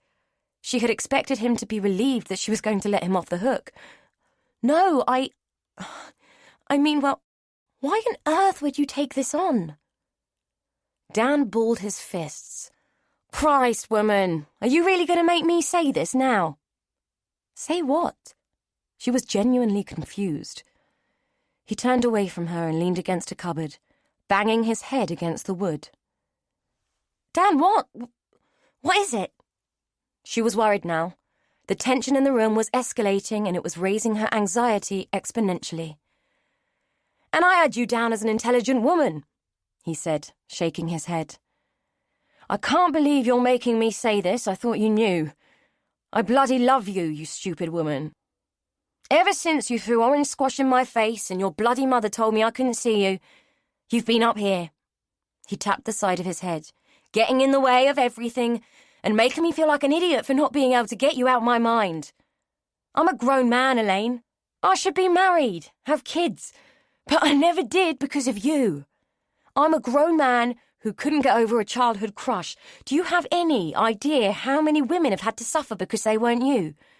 You've been squeezing the life out of my masculinity for 20 bloody years and I ought to hate you for it, but no. You come trotting back into my life and here I am, mooning after you like a lovesick puppy. Do you have any idea what it's like to be a man and have a woman hold you by the balls for your entire adult life, and then hear that she hasn't got a clue?" It was a speech made without romance, without hearts, flowers, or sentiment, and it left Elaine reeling. "Well, don't look so surprised," he said, looking like a man who had just condemned himself to a lifetime of ridicule. "But why? Why me?" was all she could say. "Do we have to have a bloody post-mortem on everything? I don't know, you're beautiful, you're funny, you're kind, and you're also seriously dense sometimes.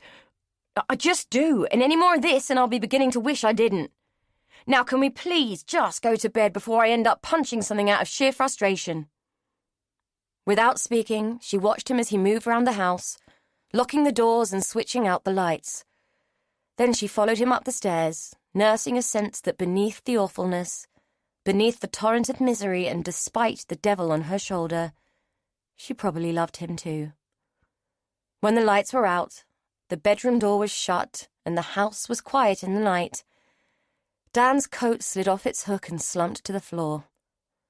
A few grains of jean, picked up from the boot of Elaine's car, dislodged from the fabric and set themselves into a crack in the floorboards.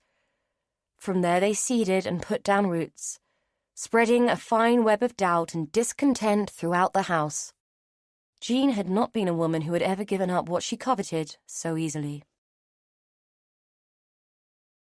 Chapter 14.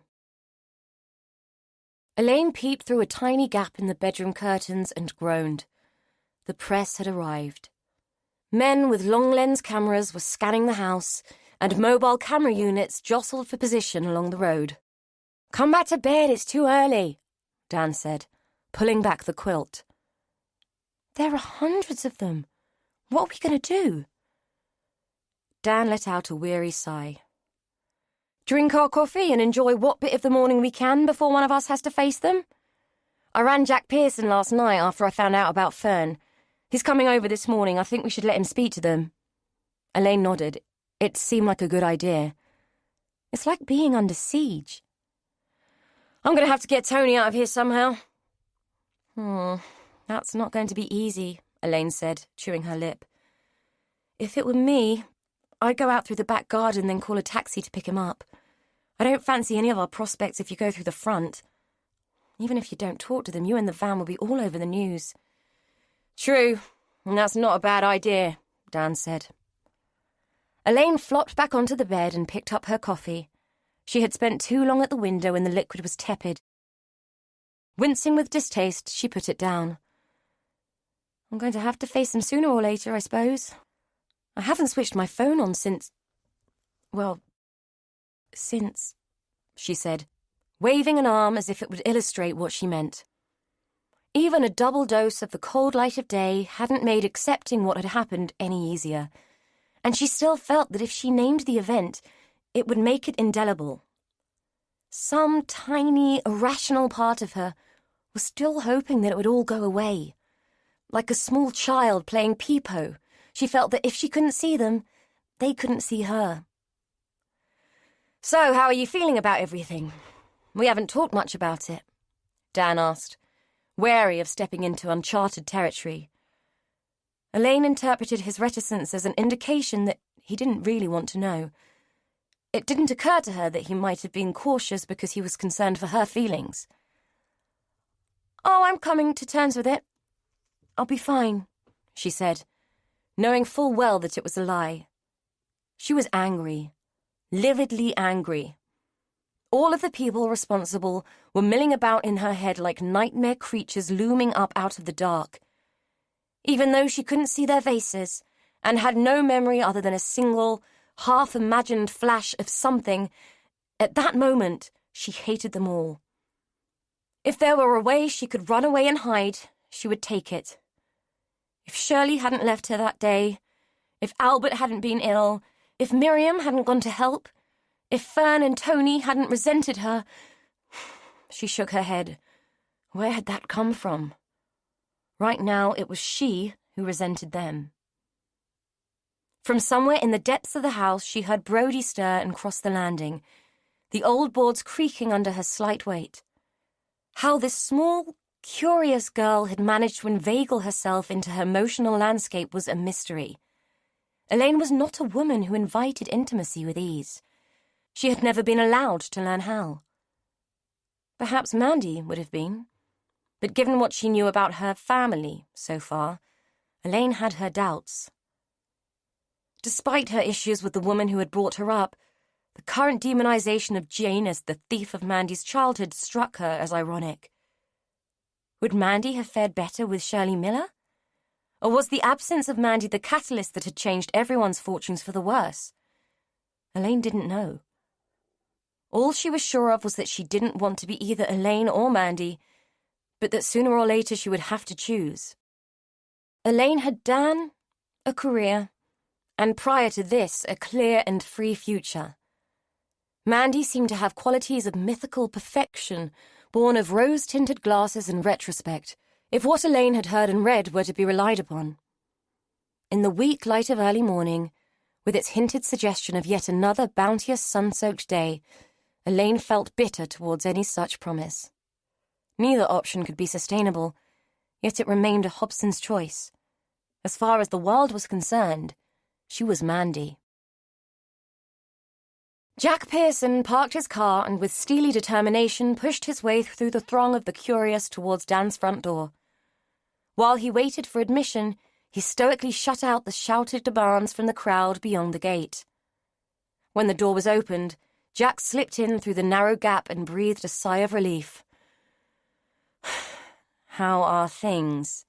he asked as Dan took his coat. He was given his answer when he looked along the hallway and caught sight of Elaine's wan, flat expression. "To be honest, Jack, we are out of our depth," Dan said, leading him into the sitting room. "I managed to smuggle Tony out the back earlier, but as Elaine says, it's like a siege out there." Jack nodded and took a seat. "Is the girl still with you?" Dan nodded. "Yeah, she's upstairs.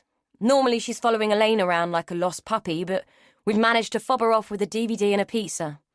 It'll be a brief reprieve," he said with a smile. "You shouldn't have had to take her on, really," Jack stated. He had formed a grudging fondness for Brody, but it didn't stretch to wanting to take responsibility for her. He both admired and felt sorry for Dan. How he felt about Elaine right now was a mixed bag. Empathy was at the top of it, but the rest was pure confusion. He just couldn't reconcile the little girl who had haunted his career with this grown-up conundrum of a woman. But she was offering him tea, which he accepted. When she came back in with their drinks, he posed a question. "Have either of you seen the papers or caught the news?" Dan shot Elaine a surreptitious glance. "No, I've been deliberately avoiding it, to be honest." Jack frowned. Avoidance was never a wise move in his book. Forewarned was always forearmed. "Well, the media are having a field day in the absence of any concrete statement from you, Elaine. As you know, Fern Miller sold her story to the highest bidder and fed the frenzy. Hallows End hasn't seen so much activity in a long, long time, because though you have been found, the world still wants to know what happened. Elaine, I'm afraid all your neighbours have had something to say about Jean, and little of it was positive. The press need a statement from you, and they need it soon. Otherwise, speculation will do more damage than the truth." "But I don't know the truth. What can I tell them?" "There's nothing to tell. It is what it is," Elaine said, anguish carving lines on her face where there had been none before. Jack was a patient man, and he thought he understood how she might feel, but he had to persuade her to come out of hiding and face her future. Burying her head wouldn't make the storm lessen. "Elaine, you have got to give them something. If you don't, they will make it up. Look, why don't I go out there as your spokesperson and tell them that you aren't able to comment on an ongoing investigation, that you are coming to terms with the situation, and that we will give a press conference in due course." "Will that get them off my back?" she asked, hopeful of a reprieve. "Temporarily," Jack said.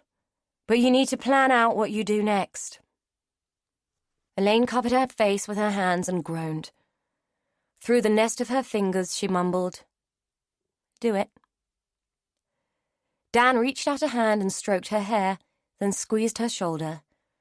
From where Jack was sitting, it looked like she had flinched away from his touch, just slightly, but the movement had definitely been there. Mary would call him an old romantic, but he'd hoped that his instincts about these two would hold out. Dan seemed like a good man, and Elaine sure as hell needed him. From what he was starting to understand about the mysterious Jean Ellis, he hoped that her influence wasn't going to ruin things from beyond the grave. According to the papers, she had raised Elaine like some hothouse flower, too precious for others and for her own enjoyment only. Only God knew what effect it must have had on Elaine. The thunder of small feet on bare wood interrupted them as Brodie launched herself down the stairs and into the room. She was clutching her phone. "The hospital just rang. She wants to see you, Elaine. Mum wants to see you." Jack glanced at Elaine. She looked as if she would rather face the throng of press collected on the street outside than face Shirley Miller. Having had past dealings with the woman, he couldn't entirely blame her. Shirley Miller had far more in common with her sour Aunt Esther than she had with Miriam, her natural mother. Now there was a tale that would jar a few people if it ever came out.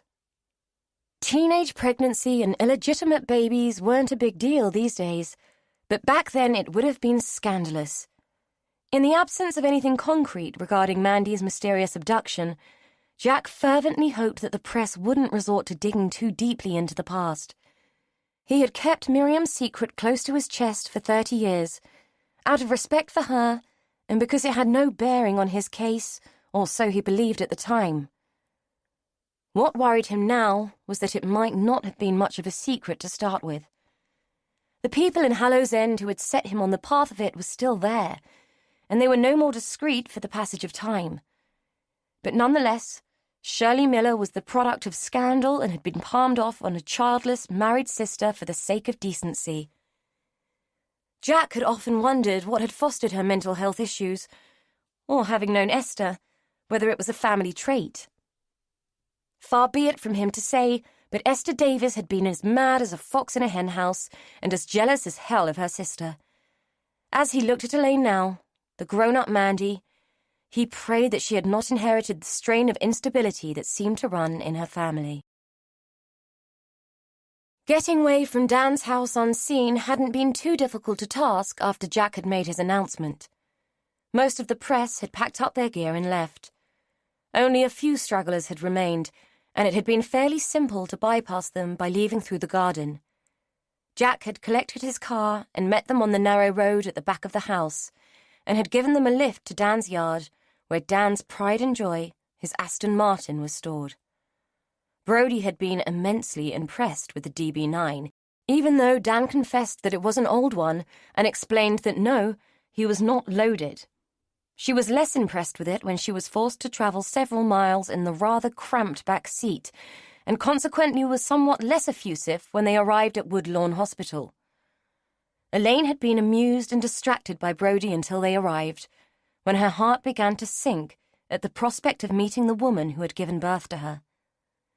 Woodlawn itself wasn't as bad as she had imagined. In her mind's eye, she had constructed a forbidding and oppressive Victorian institution along the lines of abandon all hope. Instead, Woodlawn was a modern, purpose-built unit designed to be neutral and uplifting. The neutrality was reassuring, but for Elaine the jury was out as to whether her visit here would prove uplifting. The way she was feeling, she was half tempted to request a bed and book herself in. Shirley occupied a room on the secure ward, where the nature of the cheery decor and comfy furniture was belied by the presence of the staff, who were all in possession of large bunches of keys and weary expressions. It was not a place of asylum in Elaine's eyes, but a place where people would be enthusiastically and forcibly rehabilitated by grim determination and budget cuts. She pictured people leaving the place, clutching the raffia table mat they had made in occupational therapy as compensation for the fact that their sanity was still in tatters. A member of staff showed Elaine and Brodie into the day room, which stank of cigarettes and unwashed flesh. Dan had opted to stay outside and wait for them, and Elaine envied him the choice. Brodie was clutching a crumpled bag of pear drops, Shirley's favourite sweets, a gift for her which Brodie had pressed them to stop and buy on the way. Elaine wondered if she should have bought something herself. Flowers, maybe? Or some other item she could have held before her as a ritualistic offering? After 30 years of pain and suffering caused by her own absence, she couldn't imagine a single thing that would be up to the task. She doubted that the entire display of the Chelsea Flowers Show could compensate for Shirley's sense of loss. The string-haired, shuffling, bloated mess that entered the room to be introduced by Brodie as her mum couldn't have had a less motherly vibe if she'd tried. If Elaine had had to describe this first impression, She would have said that Shirley was more akin to a zombie than a living, breathing, functional human being.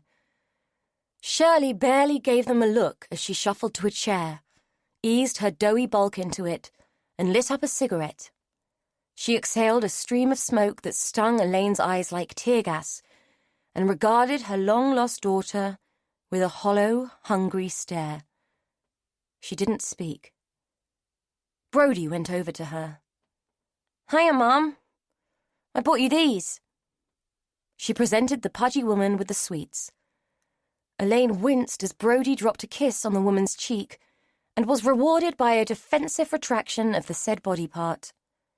At least they had something in common. Elaine wasn't comfortable with physical affection either, though that was easing as she got used to Dan. The thought made her wish she had insisted he came in with them, but she had concluded that overexposure to the darkness in her life couldn't possibly be a good thing for either of them. Shirley resumed her staring once Brody had moved away. Elaine felt like something that had been picked, rolled, and held subject to scrutiny. Any minute now, the woman would lose interest and wipe her somewhere unobtrusive. If she had ever indulged in the imagining of a tearful, loving reunion, the concept of it now was being rapidly shot down in flames. Elaine was almost relieved by it. This grim indifference felt easier somehow. Shirley leaned forward and peered more closely. Discomforting though it was, Elaine offered her a weak smile, which was completely ignored. Still, Shirley did not deign to speak. Elaine was used to stubborn silences. Jean had been the master of them, but Brody was not. "How you feeling then, Mum? Any better?" she asked. Elaine could see the anxiety etching itself onto the small face. Shirley treated Brody to a derisive, low-lidded look that made Elaine's hackles start to rise. Whatever Shirley had been through, or suffered from, Brody wasn't responsible for it. Eventually, the woman spoke. "So you're her, then?" she said with what appeared to be dry disinterest. "So I'm told," Elaine said with another weak smile. Shirley puffed on her cigarette. The ash dangled several centimeters long and was perilously close to falling. "No, I don't buy it. You aren't my Mandy." It was said with languorous certainty. "You're right. I'm not. I'm sure I'm very different from what you imagined she would have grown into," Elaine said, her voice a little too bright and high. Shirley gave her a look of utter contempt and took a last drag on her dwindling cigarette. She blew out the smoke in a final, concentrated stream, stubbed the butt out in a flimsy tin ashtray, and leaned forward. "You're missing my point, love. I said you ain't my fucking daughter. I should know. Now fuck off and leave me in peace. I don't need this shit. I've had enough." With that, she hauled herself out of the chair and shuffled towards the door, letting it swing shut on an astonished Elaine and a mortified Brody. "She doesn't mean it. It's her illness. I'll go after her," Brody said, rising from her own seat in order to chase after the woman. Elaine stayed her. "It's okay, don't worry. It's fine. This has hit everyone like a ton of bricks. God knows it's hard enough for me to accept it. Give us some time, Brody." Brody looked from Elaine to the door, then back again. Her face had crumpled with disappointment and defeat. "I thought it might make her better. I thought finding you would make her happy," she said, as shiny beads of tears started to form in the corner of her eyes. Elaine stood and folded the small, stiff figure into an embrace. "It might in time, Flower. Shall we go? We can come back another time." Brody wiped her tears on the sleeve of her ever-present hoodie and nodded miserably. Elaine had wanted to say, "Let's go home," but it would have been a misnomer. Neither of them had a home. Instead, she said, "Let's go and find Dan." He was the only North Star either of them had. Dan knew it had all gone wrong when they both emerged from the hospital doors much earlier than he thought they would. He didn't speak, just opened the car for them and drove home, trying to ignore the bated silence in the car.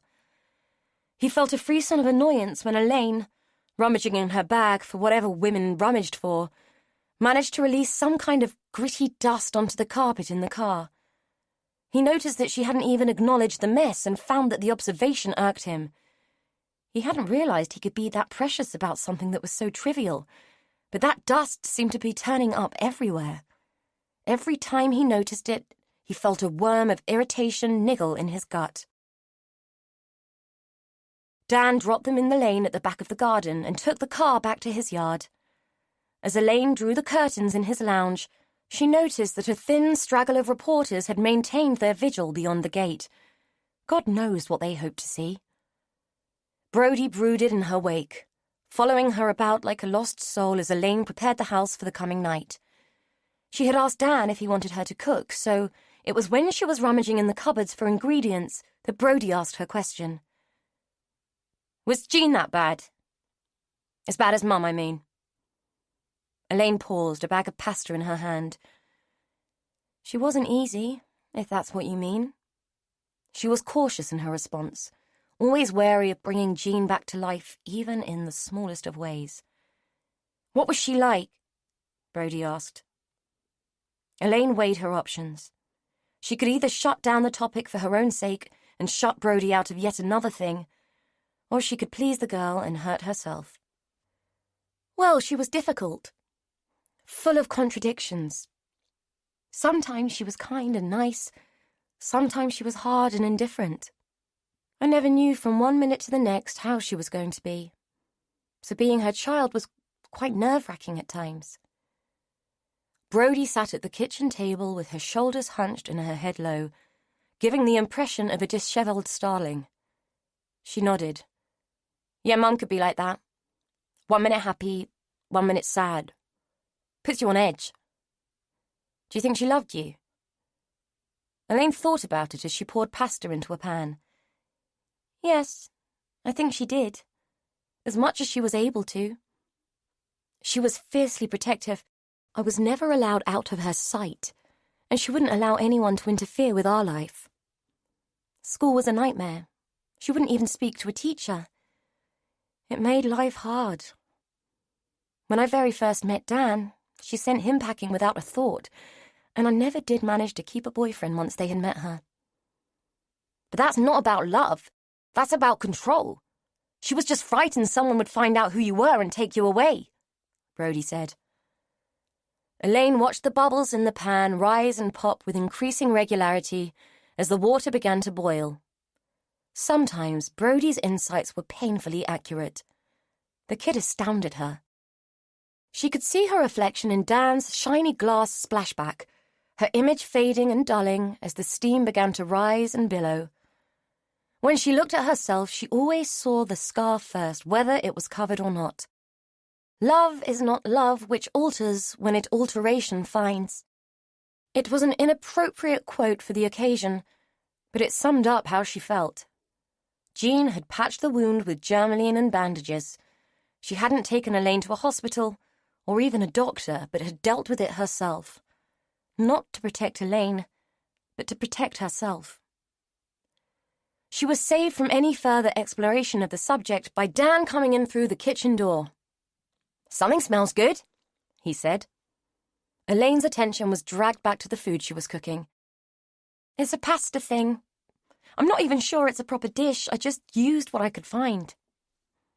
He dropped a kiss on her head. "I'm starving. I don't care what it is as long as it's food." The dinner was a quiet, contemplative affair, each one caught up in his or her own thoughts. Other than a couple of requests for more parmesan or more pepper, there was little conversation. After they had cleared the dishes, Brody sought permission to play games on Dan's laptop and disappeared upstairs to entertain herself. Elaine thought she could sense a slight tension in Dan, an almost imperceptible distance that hadn't been there before. It was hardly surprising, she reasoned. Given what he'd taken on, he was entitled to some reticence. But when he poured her a glass of wine and led her through into the sitting room, she was wary of relaxing too much as they settled on the sofa. A tiny web of fear was forming in her mind, and she couldn't ignore it. Chapter 15. The phone call came at 5:30 in the morning. Elaine was already awake, having spent a restless night next to Dan, with a space between them that she hadn't had the courage to broach. Brody's talk of Jean had brought her back, and it felt to Elaine like her mother had been present in the bedroom, tinging her intimacy with Dan with Jean's familiar brand of shame and disdain. Her instinct was to answer the phone, but it wasn't her house, and whoever might be ringing might not be aware of her presence in Dan's life. So she ignored its shrill ring while Dan, wrenched from sleep by the intrusive noise, fumbled for the receiver. His greeting was less than courteous, and his reaction to the caller proved anxiety-provoking. He didn't say much, just asked what had happened, thanked the caller, and ended the call. "That was Tony," he said. All trace of sleep vanished by the intrusion of the phone. "Shirley is dead. She killed herself last night. The staff found her a few hours ago." Elaine felt a wave of horror and dismay wash over her. It pulsed and writhed and pulled at her consciousness like a bird of prey making a kill. She couldn't articulate a response. There had been a disconnect between her brain and her voice that felt like white noise, static and impenetrable.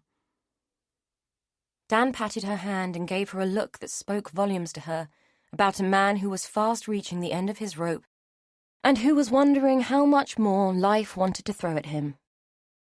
"I'll go and wait, Brody. She won't thank me for not telling her straight away. You put the kettle on," he said, rising from the bed. His movements seemed dogged by overwhelming weariness, and Elaine felt the weight of them settling on her conscience. Brody took the news surprisingly well, saying it was bound to happen sooner or later, but nevertheless she sat hunched and unhappy in her onesie. Nursing an undrunk, rapidly cooling cup of coffee, she looked like the epitome of misery.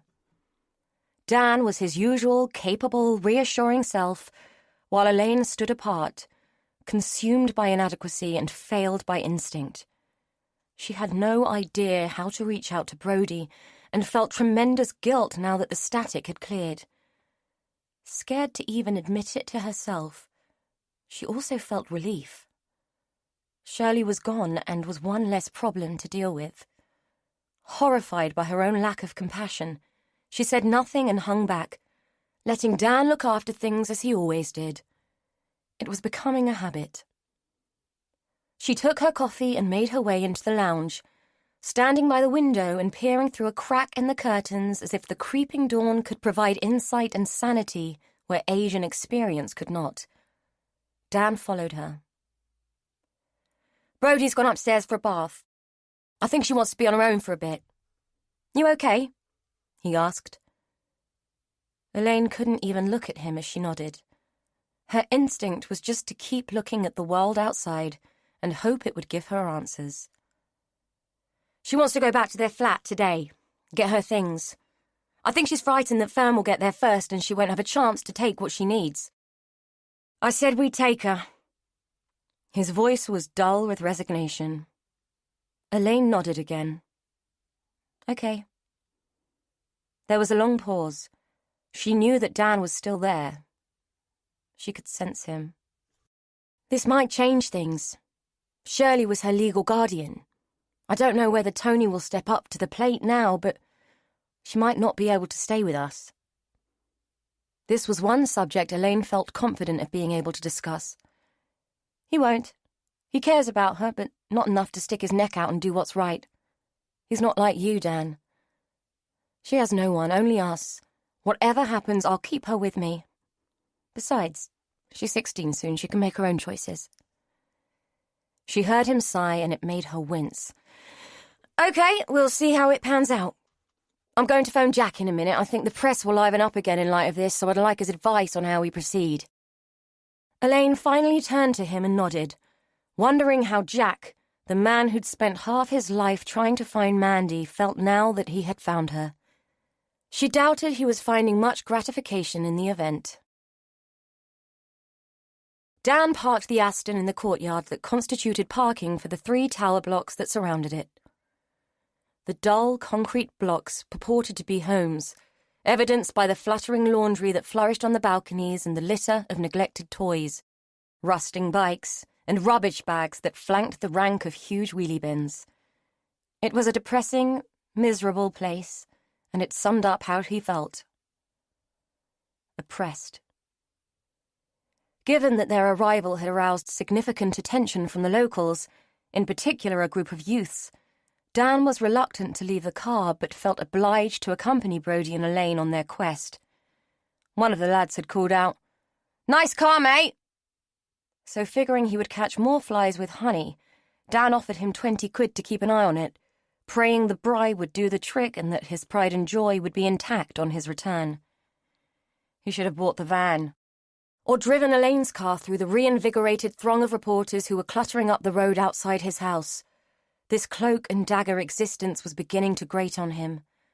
All he wanted to do was wrap Elaine and Brody up and spirit them away to a better life, though it seemed that fate had other plans. They managed to run the gauntlet of concerned neighbours expressing their less than heartfelt condolences to Brody, not to mention the curious stares which Elaine drew from those familiar with who she must be and the story attached to her. It wasn't pleasant, but they coped with it fairly well. They managed to reach the worn and uninviting flight relatively unscathed. An odour of stale air and rotting food greeted them in the hallway. Embarrassed, Brody explained that when Shirley had been sectioned, everything had happened quickly and they were forced to leave in a hurry. Dan gathered that the contents of the kitchen had been happily rotting and fermenting ever since, not helped by the lack of electricity. The flat had a key meter and the money had run out. The whole flat was tainted with squalor and indifference, and he had to wonder how Brody had survived at all in such a place. No wonder she was such a defensive little thing. She would have had to do something to keep the desolation at bay. It clutched at his heart to think that she had grown up in such awful surroundings. Brody went off to her bedroom to gather her things, and he and Elaine were left in the lounge. He watched Elaine as she took in the shrine to her unknown self. Every surface bore an image of Mandy. Even the television was topped and dominated by the face of the smiling, happy toddler. That particular picture sported a dusty plastic rose that had been taped to its corner. That single relic seemed to embody and emanate the interminable sadness that hung around the room, as cloying and penetrating as a damp fog. Dan could feel the desperations reach his bones, and it made him shiver in a vain attempt to shake it off. Elaine moved towards the picture and extended a hand, as if she wanted to stroke the face of the child who had been perpetually suspended in time by the photographer. She withdrew her fingers at the last moment, as if the action might acknowledge her sorrow. It seemed as if she was searching the images in the room for something familiar, something of herself that had been lost.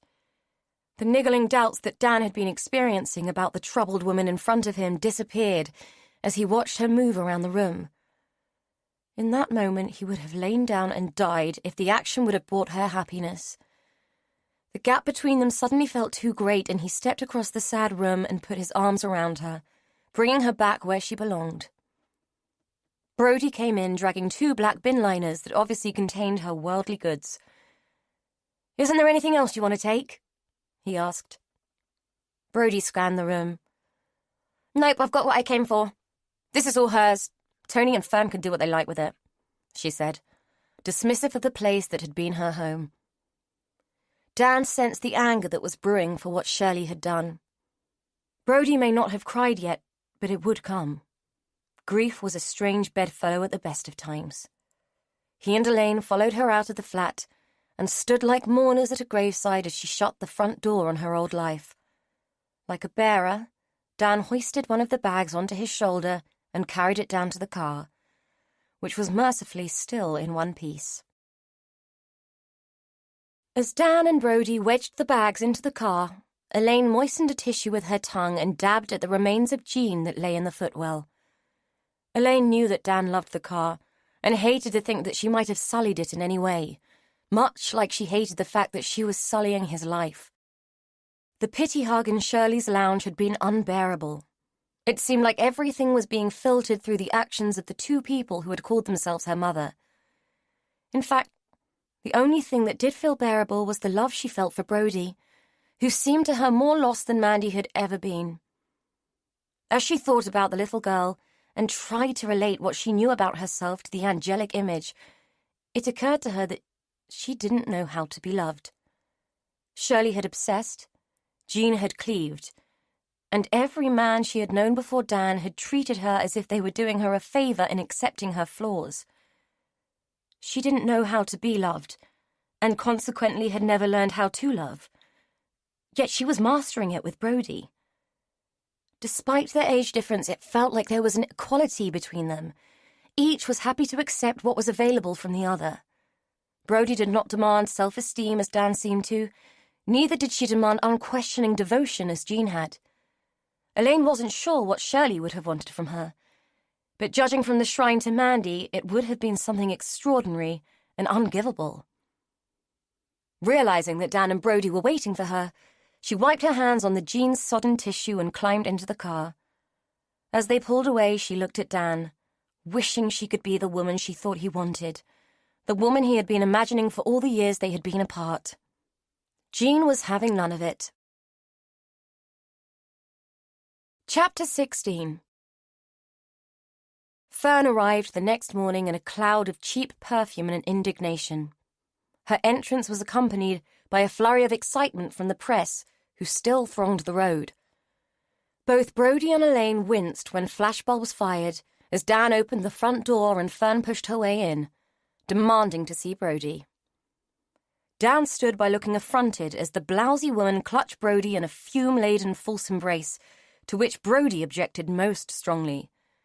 After the child had extracted herself, scowling at the assault, Fern turned her eyes to the adults and hand on hips demanded, "So which one of you fuckers thinks you've got rights to keep her here against her will?" Both Elaine and Dan were struck dumb by the assertion. "I'm not here against my will, they're looking after me," Brody said, in a tone laden with contempt for the woman. "Oh, is that right? Well, there's no need now, is there? Get your stuff, you're coming with me," Fern said, moving to the door and indicating that Brody should do her bidding without argument. Before either Dan or Elaine could speak, Brody interjected. "No chance. I'm not going anywhere with you." "Now listen here, Brody. I know you know the score, Tony told me. So get your stuff. I'm your mother. You're coming with me." Brody looked at Elaine helplessly. "I don't think we should be forcing her to make any decisions at the moment, do you? She's been through enough. She's welcome to stay as long as she likes," Elaine said, her words more assertive than the look on her face. Fern wheeled round and treated Elaine to a look of utter contempt. "And who the fuck are you to tell me what I should be thinking? It's down to you that we're all in this mess in the first place. I fucking hated you when you were a kid, and I hate you even more now. You should have stayed dead, lady. You always were a spoiled little brat, looks like nothing's changed," she spat. The pronouncement stunned Elaine into silence, but galvanized Dan, who had already moved in front of Brody. "Get the hell out of my house!" he shouted. Fern looked at him as if he were an annoying fly. "I'm not going anywhere without my daughter," she said, taunting them with her cocksure confidence. Dan took a breath and calmly said through gritted teeth, "Leave now, or I will pick you up and throw you out." The controlled calm seemed to have more effect on Fern than the flash of temper, and she took a step back. "I know my rights," she said, her arrogant composure appearing shoddy and ludicrous in the face of Dan's livid stare. "I'm sure you do, lady, but before rights come responsibilities, and it's a shame you didn't take more notice of those. Now get the fuck out of my house, now!" He delivered his message with a coldness that chilled everyone in the room. Fern faltered and took another step back. "I'll go to court! I'll have you!" she said. Dan moved towards her. "Well, off you go and do that. In the meantime, Brody stays here. Got it?" Fern treated them all to one final scathing look, turned on her heel and slammed out of the house. Elaine watched with mounting dismay as Fern paused to talk to the reporters outside. Pointing at the house with one hand, the other resting on her hip, she told the eager newsmen her tale of woe. When Elaine turned to Dan, she saw he was still shaking with temper. She looked at Brody, who shrugged and said, "Welcome to my world." "I've got to get out of here," Dan said. "I need some bloody space." Elaine followed him into the hall and watched as he wrenched his jacket from its peg and rammed himself into it. "Are you okay?" she asked, realizing instantly that it was a really stupid question. "I'll be fine. Just need to go and work this temper off. I'm going to the yard." He grabbed his keys from the hall table and stalked towards the back door. Elaine knew from bitter experience that when someone was in that kind of mood, the best thing to do was to leave them well alone. She also knew that generally people told you everything you needed to know by the actions that they took. Brody was close behind her, looking frightened and upset. "Is he okay?" she asked, her voice tremulous. "He will be," Elaine said, her heart sinking. "Brody, I think it's time we left. Dan has been wonderful, but we can't keep bringing this kind of thing into his life. It's not fair." "But we can't leave without talking to him," Brody said, her words agreeing, but her tone worried. "We won't. I'll write him a note. If we stay and talk to him, he'll talk me out of it because he's a good and caring man. I just don't feel we can keep on imposing on him like this." Brody nodded as if she could see the sense in Elaine's argument. "I know, but I thought you liked him and he liked you." "I do. I like him very much. Probably too much. That's why I want to spare him any more of this. I don't want Fern coming back and shouting the odds. We're not his problem, Brody," Elaine said, appealing to the girl's sense of justice. Brody sighed, her shoulders slumping with resignation. "I really like it here. I like him too. Where will we go?" "I don't know. A hotel, probably, at least until I work something out. Go and get your stuff together while I sort out somewhere to stay and write a note for Dan, and hurry. I want to be gone by the time he gets back." "Good job I didn't unpack," Brody grumbled. Her disappointment was tangible, but she went upstairs to gather her things nonetheless. Through the window she could still see Fern, leaning against the front wall and smoking a cigarette. On a whim, she tapped on the window and gestured to the woman to come back up to the house. Fern raised her eyebrows, turned, said something to the reporter she had been talking to, then started to amble up the drive towards the front door. As Elaine opened it, Fern ground out her cigarette on the step. "Where's the guard dog?" she said, as she stepped back into the hall. "Gone to cool off," Elaine said. "Come through to the kitchen." Fern followed her down the hallway and coolly took in her surroundings. "Nice gaff. You fell on your feet, didn't you? Anyway, what do you want? Changed your mind about Brody already?" Elaine shook her head. "No, not at all. But I wanted to talk to you. It seems wrong that we should get off to such a bad start after everything that's happened. After all, it's not Brody's fault, and to be honest, it's not mine. I was 3 years old, Fern." Fern gave her a scathing look. "You trying to fucking say it was mine? You think it's my fault that kid was an evil little shitbag and that some woman stole you? You might have been 3, but I was only 14. Fuck you, Mandy. You ruined my life then and you're trying to do it again now." "I didn't sell you out to the papers, though," Elaine said distractedly. Fine lights were starting to prickle in the corner of her eye. It meant a headache was brewing. Fern bristled. "Huh! You don't think that some of us should get something out of this, then? Doesn't seem to bother you that your little boyfriend is milking it for all he's worth, though, does it? Just as long as us scumbags don't profit. Is that it?" Elaine didn't have a clue what she was talking about. The lights had begun to oscillate and her head was getting fuzzy. "Sorry, I don't know what you mean." "Old Alex, hoity-toity. We can't get away from how marvellous he's been about you being found. I suppose you don't mind him benefiting from the good news, do you? Quite the little vote puller, aren't you? Does the guard dog know about your special friendship, or is he happy to share? I thought I was supposed to be the slutty one in the family." By this point, Elaine was clutching her forehead, unable to see. Fern's words had become a dull hum. "Leave her alone and just go," Brody said from the doorway. Fern glowered at her daughter. "Didn't anyone tell you shouldn't listen at keyholes, kid?" "No need with you talking, you're like a foghorn," Brody parried. She walked over to Elaine and pressed a couple of her painkillers into her hand. Then she fetched some water. "Drink that and sit down," she said, pulling out a chair for Elaine. "What's that with her?" Fern asked, wrong-footed by Brody's TLC of Elaine. "You! That's what's up with her. That perfume alone is enough to give someone a migraine. Oi! Watch your lip and show some respect." Brody snorted. "That was a joke, right?" "Ladies, please," Elaine muttered. "This isn't helping anyone." Brody bristled at the castigation. "Well, she started it, going on about stuff and being horrible." She turned to Fern. "Anyway, what do you mean about Alex?" Fern shrugged. "He's all over the papers, banging on about her, how wonderful it's been that she's been found, how her disappearance has haunted his family, blah, blah, and how he found fucking friendship with her and all. Some people have short memories, that's all I can say." Brody frowned. She looked at Elaine, who didn't seem to be taking any of it in. "What do you mean?" Fern pulled out a cigarette and lit it. "When they was kids, he was as cruel as fuck to her. Used to treat her like a pet dog. He was always making her cry. Not that she needed much help with that, she was a whiny little shit." "What I want to know," Brody said, trying to absorb this new information, "is where you were the day she went missing." Fern stiffened and looked away. "Minding my own business, that's where. It weren't nothing to do with me, she weren't my problem."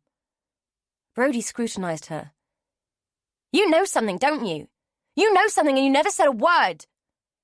Fern stubbed her cigarette out in Dan's Belfast sink and immediately lit another. "I don't know nothing, never did. Besides, it's all ancient fucking history now. So you coming with me or what?" "Am I buggery? I'm staying with her like you should have done," Brody stated angrily. "Well, I'm wasting my fucking time then. I've had enough of this shit. You and her are welcome to I've had enough of this shit. You and her are welcome to each other. You needn't think you're getting any of Mum's money. You walk away now and you're on your own, Brody Miller." "What frigging money?" Brody asked. "She didn't have any frigging money." Fern stubbed out the second cigarette. "No, but she had life insurance." Elaine piped up from her place at the table. "I doubt it will pay out. She committed suicide." "Time to go, I think, Fern." "You've perked up. Was it the mention of money?" Fern said, about to light another cigarette. "No, you just have a very sobering effect. And no one gave you permission to smoke in here.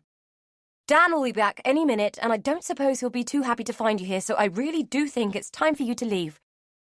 Fern shrugged and put the cigarette back in the packet.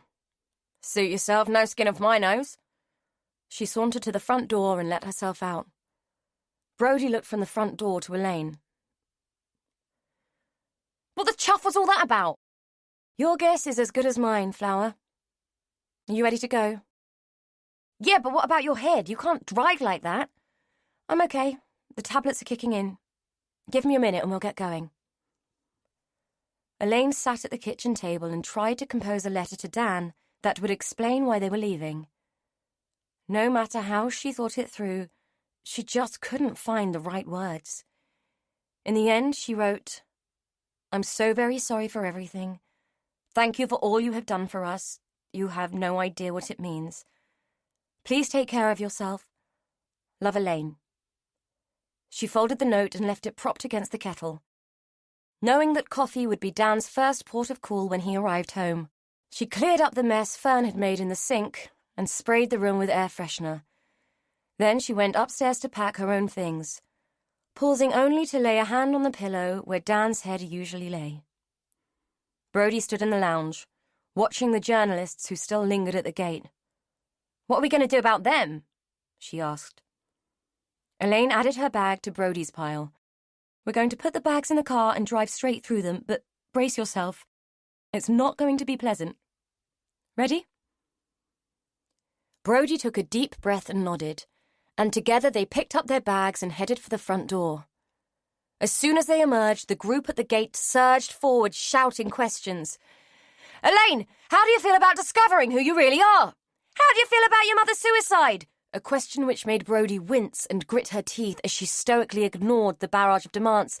Tell us about the woman who abducted you, Mandy. Who was Jean Ellis?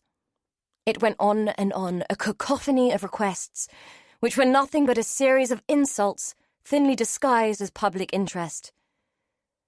With grim determination, Elaine got into the car and shut them out. Fastening her seatbelt and checking that Brodie wore hers, she started the engine, engaged first gear, and slowly drove forward, forcing the prying people out of the way as they shouted and snapped pictures of the fleeing pair. Some chased them to the end of the road. "What do they want from us?" Brodie asked, perplexed and amazed at the determination of their pursuers. "Just a story, nothing more. Just something juicy to entertain the public while they drink their tea and eat their cereals," Elaine said. She felt a rising bitterness and could taste bile. Whether it was from the damped headache or a reaction to the press invasion, she didn't know.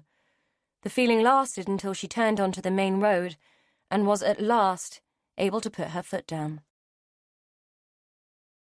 Dan stared at his desk, contemplating the pile of paperwork that he should be concentrating on. He had run to the yard, and the activity had gone some way to calming him down, but disgust at Fern Miller's behaviour was still pulsing through his veins. Not only that, there was no sign of Bob, and his secretary, Kate, had decided to give herself the day off. He didn't blame her, really. Even though she had known he would be out for a few days, he was pretty sure she had been inundated with inappropriate phone calls and had simply given up trying to be diplomatic. She had left him a note saying sorry and had at least organised the upcoming jobs. Which reminded him, Elaine was still minus a functioning kitchen and bathroom. Kate had left a post-it telling him the police were finished at the house and that they were free to complete the work. Fat chance of that any time soon. He picked up the phone and rang Kate, and to her obvious relief didn't sack her, but gave her the rest of the week off. Then he rang all the clients who were waiting for work to be done and explained that there would be a slight delay. All but one was understanding, but that one hadn't yet paid a deposit and would either have to suck it up or go elsewhere. Then he rang Bob, who sounded low and unhappy. Once Dan had extracted an apology from him, he told him to come back to work on a final warning. Apparently, he was once more Bob's mate. It was a decision Dan thought he might regret, but Bob was a good worker, and the business couldn't function effectively without him. Having completed the office housekeeping, he began to tidy his desk. Thoughts of Elaine and Brodie intruding into his industry and damping his efforts. He gave up trying not to think about them when he came across the cheque that Elaine had written for the work he was doing for her. He should have banked it weeks ago, but he hadn't. Like a prat, he'd hung onto it because he liked her signature. It was precise and elegant, with curves and lines in all the right places, and it brought his impression of her to the front of his mind. He shook his head at his own lunacy, but nevertheless blue-tacked it to his monitor rather than putting it in Kate's tray for processing. Looking at her curling, cursive name made him smile and did more to release his anger than anything else had. Why was it that when he was away from her he could feel nothing but love and overwhelming affection? When he was in close proximity to her grief, her distress and her helplessness, he felt like a useless idiot. He concluded that maybe it was because he was a useless idiot. A foolish man who wanted to mend everything for her and the girl, but who didn't have a clue where to start. The thought brought him to Brodie. He was still waiting to find the right opportunity to broach her predicament to Elaine. As it was a situation that involved time limits, it would have to be soon. Baggy jumpers or not, the kid wouldn't be able to hide the bump forever. The thought that Fern might be the one who had to deal with it made his blood run cold. What she'd done to her own child was bad enough, let alone what she might force Brodie into. Brodie coping alone with a baby was a picture he didn't want to contemplate. He had no idea how far along she was, but he was sure it was too late to broach the option of abortion. When he had been mucking about with her that night and she had stretched up, he had noticed quite a bump. He was no expert on human gestation, but he was confident that baby had been there a long while already. What worried him most was that it was clear she hadn't told a soul. Hell, He didn't even know if she understood what was going on herself. She was such a complex little thing. The fact that she probably hadn't seen a doctor worried him too. So regardless of whatever else life had decided to chuck at them, it would have to be tackled soon. Maybe he would wait until after Shirley's funeral. As if there could ever be a right time. The phone rang, pulling him out of his thoughts and back into the moment. He answered and gave the company name. Mr. Collier, Dan Collier? Yes, how can I help? He said, picking up a pen in readiness to take down the details of the building work the caller might be contemplating. My name is Toby Ash, I'm with the Herald, and I wondered if you would be prepared to comment on where Mandy Miller has gone. It took a moment for the words to penetrate. What do you mean, gone? She left your residence about an hour ago in the company of Brodie Miller. We've been unable to establish her current whereabouts, and we're hoping you'd be able to enlighten us and add anything to her story you might feel to be relevant. The chirpy tone belied the man's intent. Dan stared at the phone. Mr. Collier, are you still on the line? Dan stared at the phone. Mr. Collier, are you still there? Dan stared at the phone, then put it back to his ear. Fuck off! It was all he could think of to say. Jack Pearson pulled onto Dan's drive, gratified to see that the press were now absent. They had clearly decided to follow their story, and it wasn't the story of an unhappy man at the end of his rope trying to deal with a situation he couldn't control. He found Dan in the kitchen, nursing a large glass of whiskey in one hand and holding Elaine's note in the other. Mind if I join you? Jack asked, pulling out a chair. Dan pushed the bottle towards him and pointed to a cupboard. Help yourself. Glasses are in there. His voice was dull and spoke the volumes that his words hadn't. Jack fetched a glass and poured himself a finger of whiskey.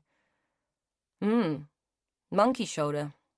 An interesting choice, he said, savouring the smell of the golden liquid. Might as well be meths, to be honest, was Dan's flat response. Jack took a sip. Tastes better than meths, but probably just as likely to rot your brain in large enough quantities. So, what went wrong? Dan threw up his hands. Who knows? They just went. She left this, he said, sliding the note across to Jack. Short and sweet, Jack said. And this was not long after Fern arrived, shouting her mouth off. Dan nodded sullenly. She's a delight, isn't she? I remember her well. She wasn't much better then, and she was only Brodie's age.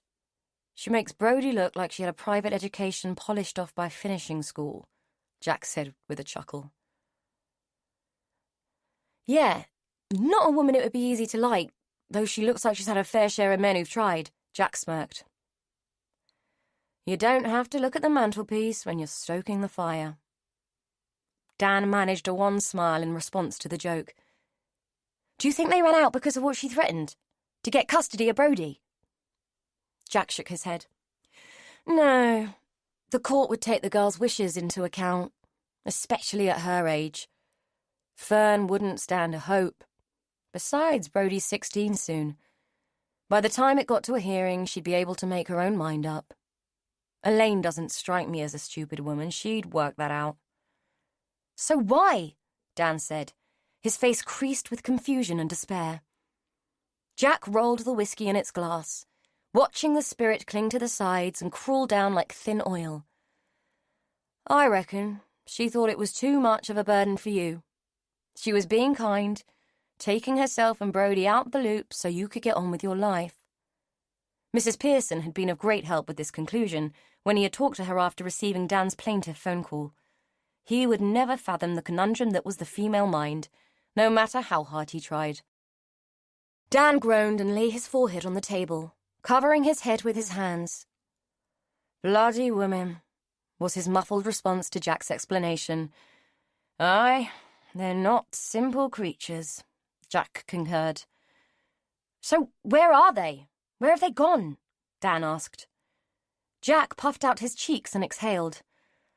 I've called in a couple of favours and put a track on her bank records, but it will take a bit of time to get any information about where she might be using her card or drawing cash.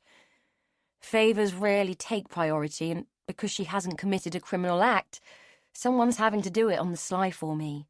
So, until I hear anything or she decides to get in touch, we're at a loss. What if I call it in? Say Brody is a missing person. You can't. She's nothing to do with you. Tony would have to do it, and he's up to his neck in stuff right now. Brody is the least of his worries, Jack said with wry disapproval. He doesn't think Brody's whereabouts are of great concern. He figures if she's with Elaine, she'll be okay. How about Fern? She'd call the police in, Dan suggested, scraping the barrel of options. Yes, no doubt she would, and she would thrive on the attention, but it would sell Elaine out big time. Is that what you want? Dan nursed his head again. No, of course not. It was said with an air of defeated desperation. I love them, Jack. I know it's insane, but they're my girls. I hadn't quite factored Brody into the scheme, but she kind of gets under your skin, you know? Besides, they kind of come as a package deal now. Jack nodded. He understood. When men fell, they fell hard and fast into imperfect, unstable love. He'd seen it 1,000,000 times and had picked up the pieces 1,000,000 more. You've just got to sit it out, lad. It's all you can do, Jack said, knowing his words offered much sense and little comfort. Dan leaned back in his chair, and Jack noticed that he looked rough. Raw emotion was aging, and it often carved lines where there had been none before. Everything became dulled by heartache. Like acid, it stripped the polish from life. Brody's pregnant, Dan said. Jack paused, his glass halfway to his mouth. What? I don't think anyone else knows. She's hiding it under those clothes she wears. That and the scars on her arms, it looks like she cuts herself too. Christ, Jack said, reeling from the revelation. He already knew about the self-harm.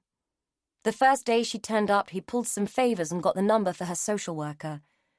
She shouldn't have talked to him, really, but confidentiality was as big a joke now as it had always been. The pregnancy was news and unwelcome as that. She didn't strike me as the type. For getting herself up the duff, I mean. The self-harm is no surprise. I know what you mean. For all her bluster, she's a shy kid, really. Makes me wonder if it was something she consented to, Dan said, raising the very question that was filtering through Jack's mind. She's underage. It's a crime, he stated. Only if she tells someone who the father is, and as we don't know where she is, she can't tell us. Does Elaine know? Has she guessed? Dan shook his head. I don't think so. She didn't say anything, but it's not something that can be hidden for long. You'd be surprised. She wouldn't be the first kid who's hidden it, given birth in a bathroom on her own and dumped the baby. Jack could remember at least 2 cases where that scenario had played out. One child had lived, the other hadn't. Jack, I can't let that happen. I need to find him, Dan said with urgent desperation. I'll do my best to get a location, but it might take time, Jack said. He was thinking fondly of his garden and wishing to hell that the missus hadn't opened the door to Brody that day. What you didn't know about, you couldn't worry about. You know, there's a good chance they'll pitch up at Shirley's funeral, he said. He watched a spark of hope flicker across Dan's careworn face. Good point. I also figured Elaine will have to pitch up at her house sooner or later, so I'm going to finish the work there. Dan was suddenly reinvigorated by hope. Well, there you go, lad. It's not all hopeless, is it? Jack said, clinking his glass against Dan's. Chapter 17. Generic hotel rooms always gave that sense that you could be anywhere in the world and wouldn't know it unless you looked through the window at the outside. For Elaine, it felt like a kind of suspended animation, reminiscent of a time loop. If she could only stay there, Everything would stop moving and she could start to get a grip on what was happening to her. But teenagers cannot live on coffee and biscuits alone. Brody was hungry, and food existed in the real world where there were no locks or privacy. Next door to the hotel, there was an equally generic pub-cum-eatery. Brody seemed excited. Not only had she never stayed in a hotel before, she had never eaten out above and beyond chicken shops or burger bars. That she could be so energized by such a simple thing, given what they were facing, both amused and dismayed Elaine. If all their problems could be solved by novelty, they would be home and dry. Home? Where was that? It wasn't Shirley's tacky, grimy flat, and neither was it the grim mausoleum that had belonged to Jane. Elaine wasn't short of money, but lurching from one hotel to another in a baseless daze wasn't an option either, much as it appealed. Elaine was independent and free, but she was no Jack Reacher. She needed more than a toothbrush and a kick-ass attitude in order to survive. As she watched Brody tuck into cheap steak and chips, with extra onion rings and garlic bread, she prodded at her own Caesar salad despondently. Thoughts of the cottage in Hallows End kept intruding, like an invitation that she was trying to ignore. Whichever way she looked at it, there was no way they could go back to a place that was owned by the gardener Hallows. The press would be all over it. But it didn't mean to say that there weren't other places to rent in the area. Maybe it would be a good thing to go back. After all, there were demons to face and gaps in the story to fill. Brody had finished her gargantuan feast and had just ordered dessert, a festive-looking glass of E-numbers and chemicals that was masquerading as ice cream. Elaine had settled for coffee, ordering from a waitress who clearly thought she recognized her but didn't like to say anything. It was bound to happen. When they had stopped for petrol, Elaine hadn't failed to notice that her own face was plastered over every newspaper. It had been even worse when she had turned her phone on. The thing had practically blown itself to bits as message after message had buzzed through the small device. Overwhelmed, Elaine had taken out the battery and thrown the thing in the bin. Whatever life had been before, it was something different now, and she didn't want any attachment to Elaine Ellis's past. She was a hybrid now. Half Elaine, half Mandy. A smile crossed her face as she played with the initials and realized that they spelt the word me. Brody noticed it and spoke up. "What's tickling you?" she said, unaware of the slick of neon pink sauce that was dribbling down her chin. "Your face," Elaine said as she passed her a serviette. Brody scowled and wiped her chin. "Brody, I want to go back to Hallows End. If you don't want to come with me, I can call Tony." Brody looked at her aghast. "Is the Pope Catholic? Does a bear shit in the woods? Of course I'm coming with you." "But what about your mum's funeral? You'll want to be there." Brody licked her spoon. Ice cream and sauce had bled onto her fingers and she was a sticky mess. "I don't want to go. Why should I? Funerals are supposed to be about paying respects. I can't respect a woman who topped herself when we needed her most." The comic mix of melted food, which made her look like a naughty toddler, and the adult logic of her words were an incongruous combination. "You might regret that choice, Flower. Funerals only happen once. Think it over, will you?" Brody frowned at her. "I have thought it over. I don't want to go. Did you go to Jean's funeral?" "Of course," Elaine said, remembering the unceremonious dumping of Jean's ashes and still feeling mild guilt. "Did it make you feel better? Did it allow you to forgive her for everything she'd done? Did you feel you'd paid your last respects?" Brody challenged. Elaine was taken aback by the questions. In truth, she had gone because she was obliged to do so for her appearance's sake. "I did what I felt I had to," she said, still astonished at how easily this child could put her on the spot and extract a confession. "Exactly! You went for other people, not you. Jean was dead, so it didn't matter to her, did it? You did it to please other people, and where are those other people now that you need them? Selling their stories to newspapers, that's what. So doing what you had to do hasn't paid off, has it?" It was pronounced with a calculated rhetoric beyond Brody's years. Elaine was stunned to silence. She could feel the blush reaching her cheeks and was grateful for the distraction provided by the waitress who had brought the bill. While Brodie was settled in the room with a pile of chocolate from the vending machine and full access to the film channel, Elaine trawled the internet looking for places to stay near Hallow's End. She found a place, cheap and available due to a last-minute cancellation, and paid for it with her debit card. On a server 100 miles away, the transaction pinged and wheels were set in motion. At Dan's house, a knock on the door interrupted the drinking session that he and Jack were enjoying, having drowned their sorrows and moved on to more positive things. Dan, in a benign alcohol-fueled fuddle, opened the door and assumed the man on the doorstep was some grizzled hack trying his luck for a story. He was about to shut the door in the man's face until what was being said penetrated his whiskey-addled brain. "I'm sorry to bother you. I'm looking for Elaine Ellis. I was told she's staying here. My name is Graham Ellis, and I'm here to talk about her claim on the house." Jack had followed Dan down the hall, ready to give any lingering press hawks a piece of his mind. "Who did you say you are?" he asked, his mind befuddled by the possibilities. The man looked down at his feet. "Graham Ellis, Jean's husband," he murmured. "But you're dead," Dan argued, unable to take in what he was being told. "I'm afraid not. It's a long story. May I come in?" Staggered by the appearance of this unexpected caller, Dan held the door wide and admitted the walking dead into his house. He exchanged glances with Jack, who shrugged his shoulders behind Graham's back to show he was none the wiser. Graham Ellis sat at Dan's table and refused the offer of whiskey, asking instead if he might have a cup of tea. His self-effacing manner belied the reason behind his visit. To all intents and purposes, he came across as a meek and mild-mannered man, prone to fiddling with his tie and clearing his throat often. "I'll have a cup or two, Dan. I've got a feeling I want to be sober when I hear this one," Jack said, as Dan retrieved mugs from the dishwasher. Graham Ellis said nothing while the tea ceremony took place, just sat and took in his surroundings like any normal guest might. Once he was in possession of his drink, he said, "Am I to take it that Elaine is not here?"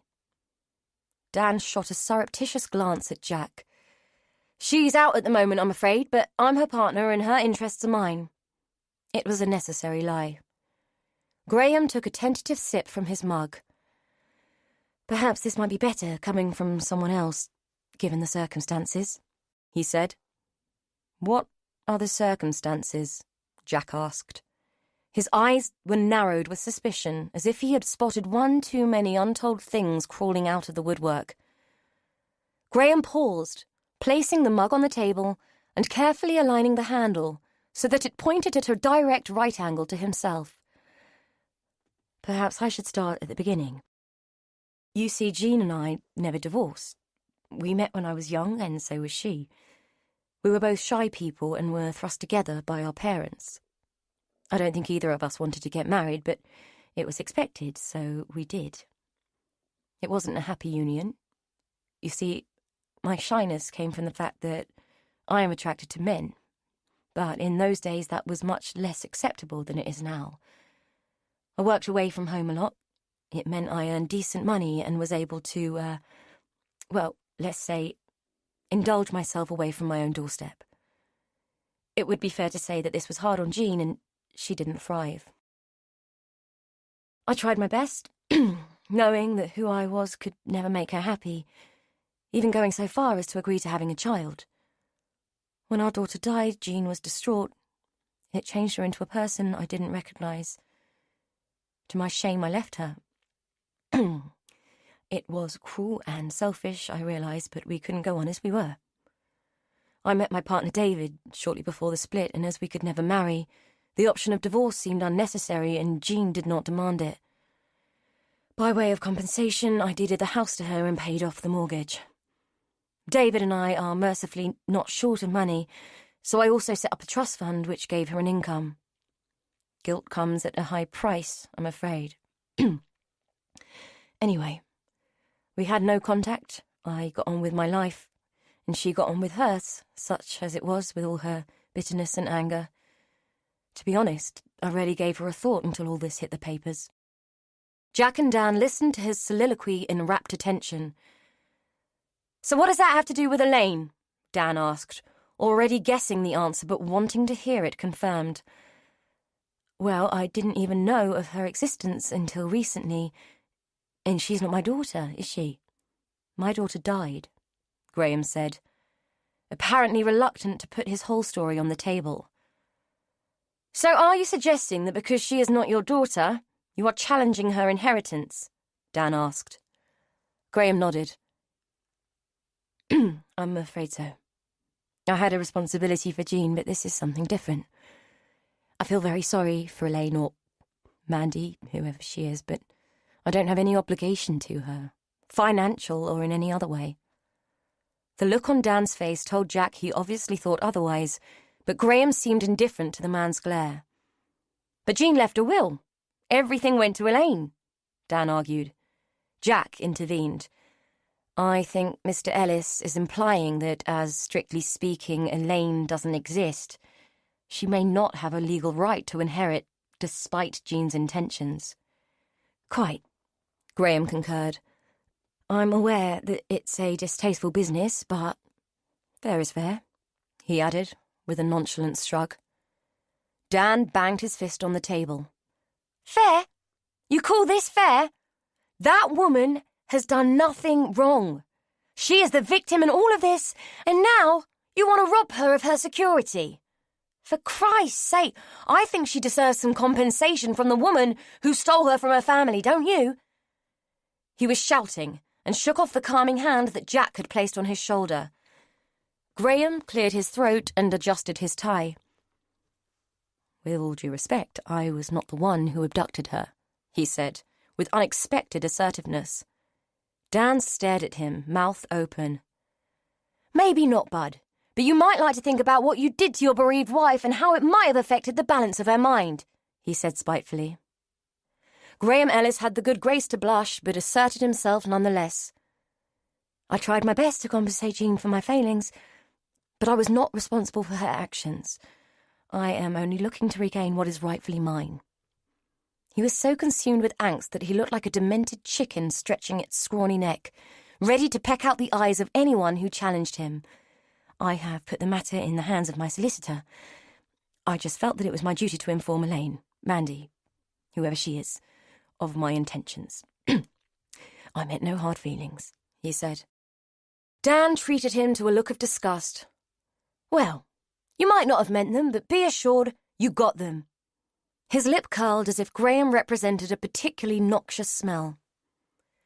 Graham shifted in his seat, his face betraying the shock he obviously felt at the onslaught of his sensibilities. "Well, I had hoped for a more tolerant and understanding reception," he said. By that time, Dan was positively snarling. "Jack, please tell me that this dude is joking," he said, as he scraped his chair back and got to his feet. Graham rose, the Adam's apple in his chicken neck bobbing up and down like a fishing float in heavy weather. "What are you doing?"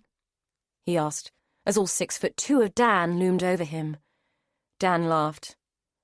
"I'm showing you the door, you odious little man." Graham started to protest, but was hastily chivied to the door by Jack.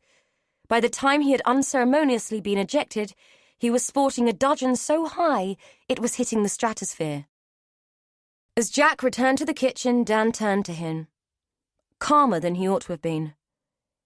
"Can this shit get any worse?" he asked. "Don't hold your breath, lad. There's no point," was Jack's cynical reply. "I'll be damned if I'm going to finish the house so that greedy prat can profit from it," Dan said, folding his arms. "What state is it in?" "Stripped out, floorboards up, no wiring, no water. We had to down tools when Bob found those clothes. I expect the police have torn it up even more. I'm frigging glad I haven't cashed her check yet." Jack looked at him. "I don't like it either, but the law is the law. I don't know if a court will find in his favour or not, but in the meantime it would be foolish to interfere with a property that might be subject to a lawsuit. Might I suggest that you go back and retrieve any and all property belonging to you, and Elaine for that matter, and then return the keys to Elaine's solicitor with a letter of explanation, he said with a wink. What if the removal of my property caused any damage? Dan asked, a wicked look on his face. Well, as long as it's damage you can put right should the circumstances turn out to be favourable. Dan grinned at him. I'll get around there in the morning. I don't want to know. I didn't see or hear anything, Jack said, throwing his hands up and feigning ignorance. Anyway, it's time I got going. Mrs. Pearson will have my hide at this rate. Think I'd better call for a taxi. I can't imagine an ex-copper being done for driving under the influence will go down well. Mind if I borrow your phone? Brodie ended the call. She'd been trying to ring Dan, but the constant beeping told her his phone was engaged. Elaine wouldn't like it, but Brodie felt that Dan had a right to know where they'd gone. Besides, she had a bad feeling about the return to Hallow's End, and Dan was her only ally. Elaine's mood was worrying her. It seemed as though she was a bit spaced out, not quite with it, and Brodie found it pretty unnerving. She had enough on her plate without Elaine flaking out on her and having a nervous breakdown. What if Shirley's mentalness was genetic and Elaine had inherited it? Brodie shuddered. It didn't bear thinking about. Just like the fluttering in her belly didn't bear thinking about. She tried to imagine that the little movement was just indigestion, an artifact of the huge meal she had just eaten.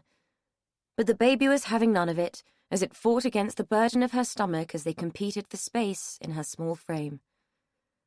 It would have to be faced one day, she knew that. But it was hardly like she could tell Elaine now.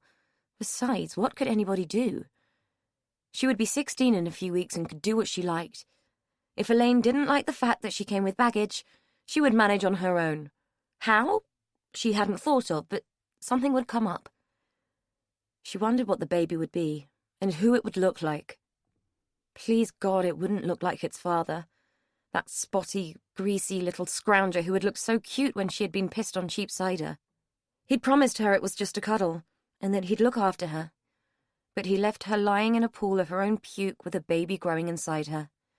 She bloody hated him. Stephen fuckface Lewis. Oh God, what was she going to do? For all her bravado and thoughts of independence, there was no way she could cope with a baby.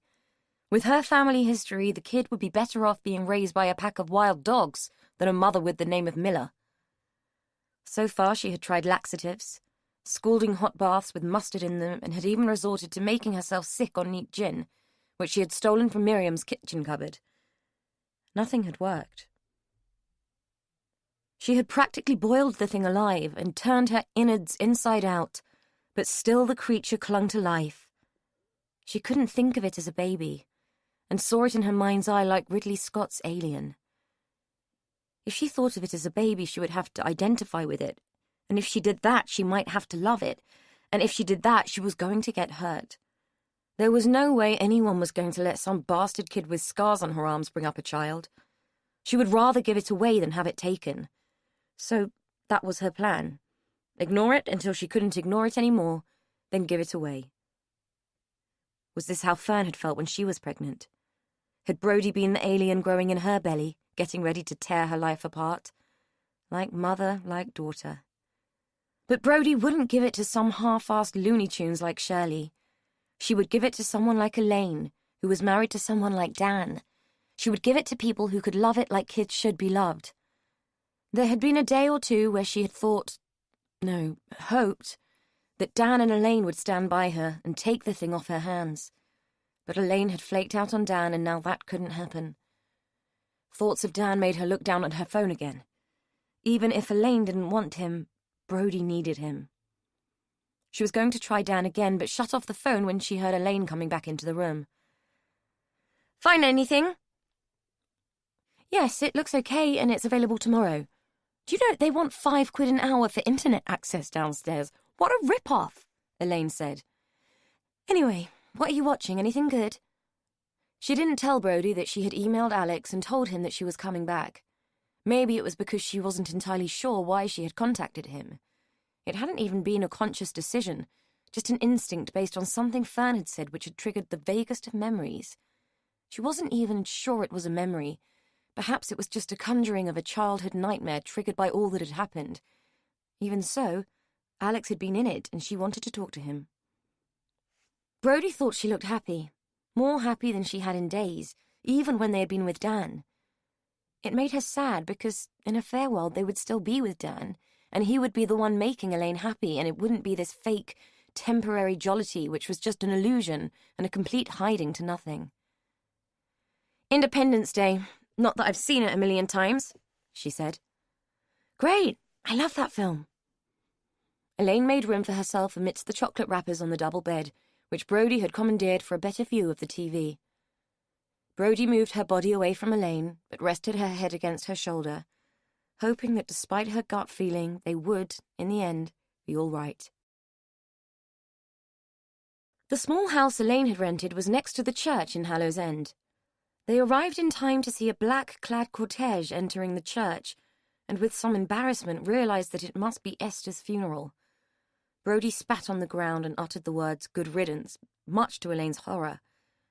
She was hard-pressed to stop the girl before someone noticed them staring. It suddenly occurred to her that their presence in Hallows End might not be entirely welcome, and that they would be advised to lie low.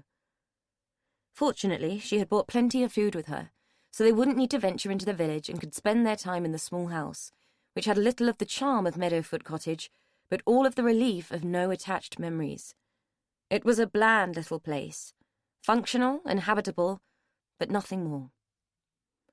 Elaine had a clear view of the churchyard from the bedroom window and watched the graveside ceremony with detachment as Brody put their food away and made coffee. She could see Miriam, her plump form swathed in respectful black, as she scattered her handful of earth on the coffin. Surprisingly, Alex wasn't there, and only a few of the villagers had turned out to say their goodbyes. Elaine wondered if it was because Esther hadn't been popular, or whether Miriam had asked people not to attend because of the press melee. In either case, it was a poor turnout for a life long lived. She couldn't feel sorry for the dead woman. In fact, she was hard-pressed to feel anything anymore. Leaving Dan had shut her down, and all her emotions were in a blissful stasis. Only the sight of Miriam had stirred something, a slight frisson of pity too weak to break through. Feeling like an idle voyeur, Elaine let the net curtain drop from her fingers and turned away. Brody had made them beans on toast for lunch, her pièce de résistance. Elaine was disinclined to eat it. She felt queasy, and something about all those little beans slithering over each other on the plate was quite repulsive.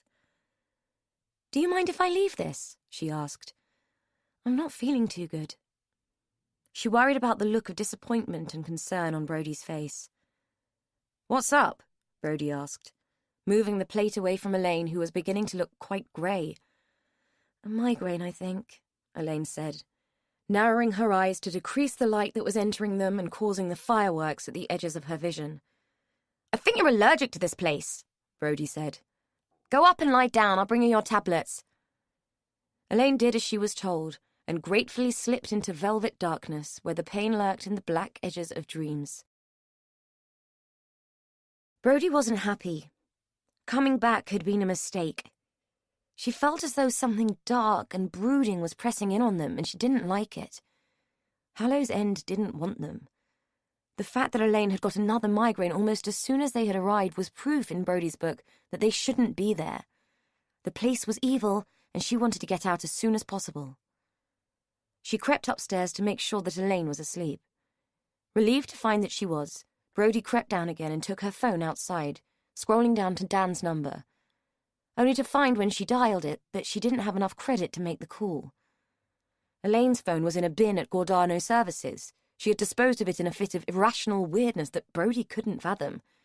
Who binned a perfectly good smartphone? There was no alternative but to trek into the village and find a phone box, if such a thing existed these days. She couldn't recall having seen one before, but then again she hadn't been looking. With only a tiny reservation about the wisdom of leaving Elaine alone, she set off. Hood up and hands in pockets, she hoped that no one would recognize her and give her grief. An hour later, she had given up. The call box on the village green took cards only, and with only a pocket full of change, she couldn't even buy one of those. The post office had been shut, and there was no way she was going to attempt to get into the pub and use their phone. In desperation, she trudged back to the little house by the church, wondering what the hell people did before phones were invented. Then she remembered the vicar. He'd been quite nice when she'd met him by the Folly. Vicars were supposed to be helpful, so there was a good chance he'd let her use his phone. Brightened by this new solution, she quickened her pace and headed for the church. She found him in the vestry, changing out of his robes after Esther's funeral. The sudden appearance of a black-clad hobgoblin in the sanctuary of his church seemed to frighten the living daylights out of him, and it took him a few moments to recover while Brodie explained her urgent need for telecommunication. Brodie had expected him to quiz her and ask questions she wasn't sure she could or wanted to answer, but he was in a hurry to get to Esther's wake. With brisk efficiency, he led her to the rectory and let her use the phone in his study while he waited by the door, impatiently checking his watch. Dan wasn't picking up, so to the vicar's dismay, Brodie phoned his mobile. She left a message on his voicemail telling him where they were and asking him to come because Elaine was ill again. Feeling guilty for having used church facilities and knowing that vicars weren't paid much, Brodie offered the harassed cleric 50 pence for the call. It was all she had, and it seemed meagre even to her. The vicar had laughed, closed her hand over the coins, and told her that she probably needed it more than God did. With that, he had chivied her out, no doubt pressed by the prospect of the dry sherry and paste sandwiches that awaited him at Hallow's cottage.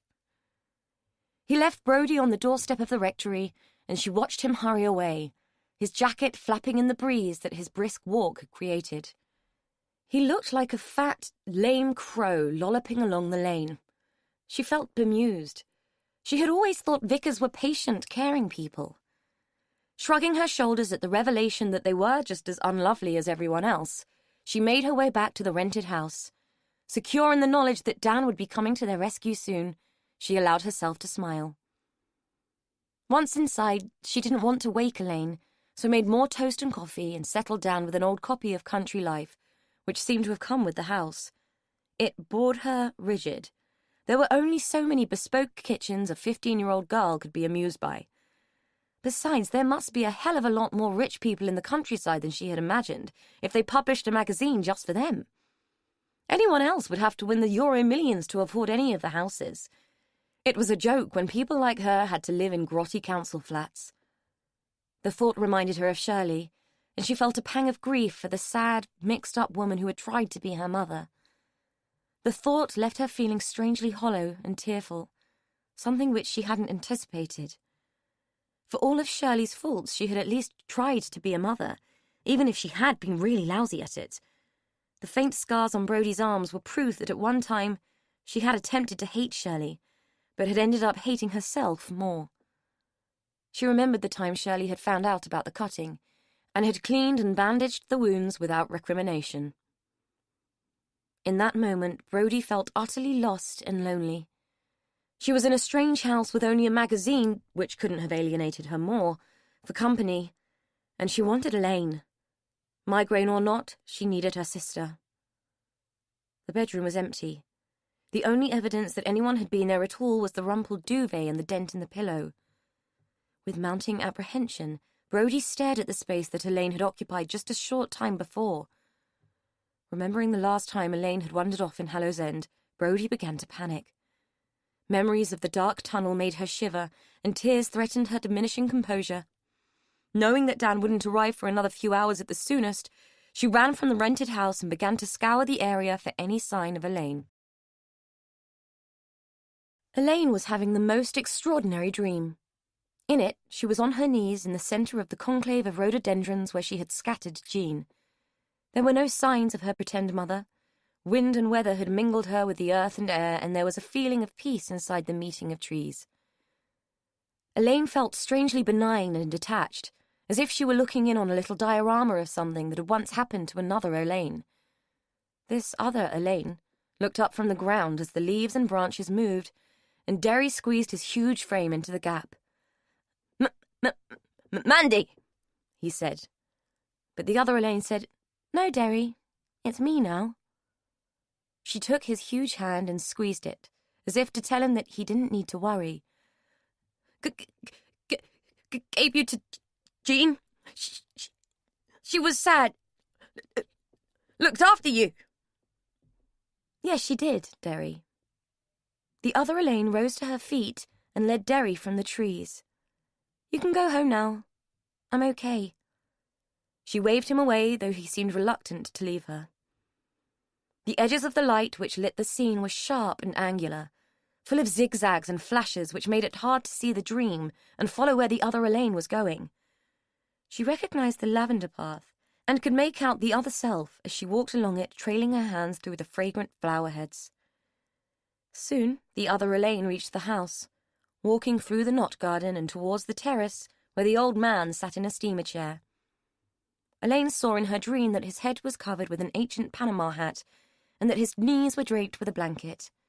He looked frail and wasted, as if he was made of tissue paper and would disintegrate at the slightest touch. He spoke to the other Elaine as she approached. "Ah, my dear, I wondered if you might come back. Have you found yourself yet?" His voice was thin and wheezy.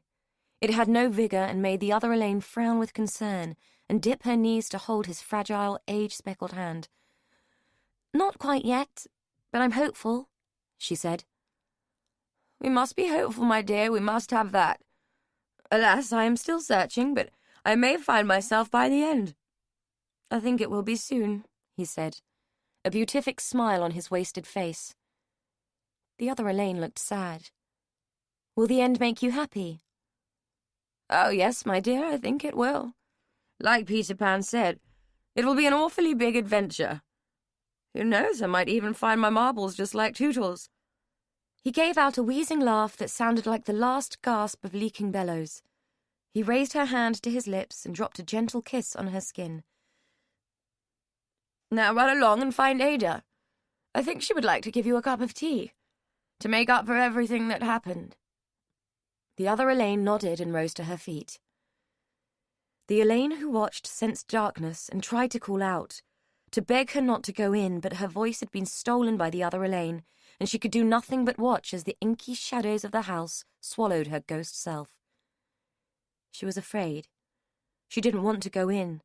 Fearful things lurked in those shadows, but she was forced to follow the scene as it played out, and the other Elaine wandered through the rooms searching for Ada. She found the woman in the morning room, looking almost as frail and worn as her brother.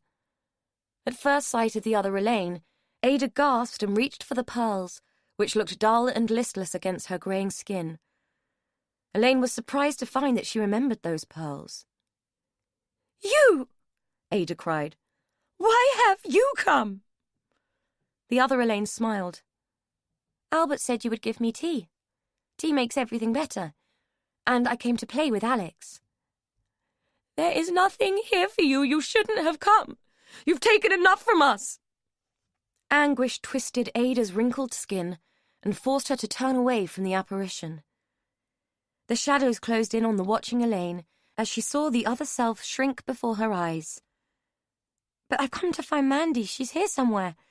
I lost her," the other Elaine said as she got smaller and smaller, like Alice in search of the key. "You are her, you foolish child. And she was nothing. You are nothing.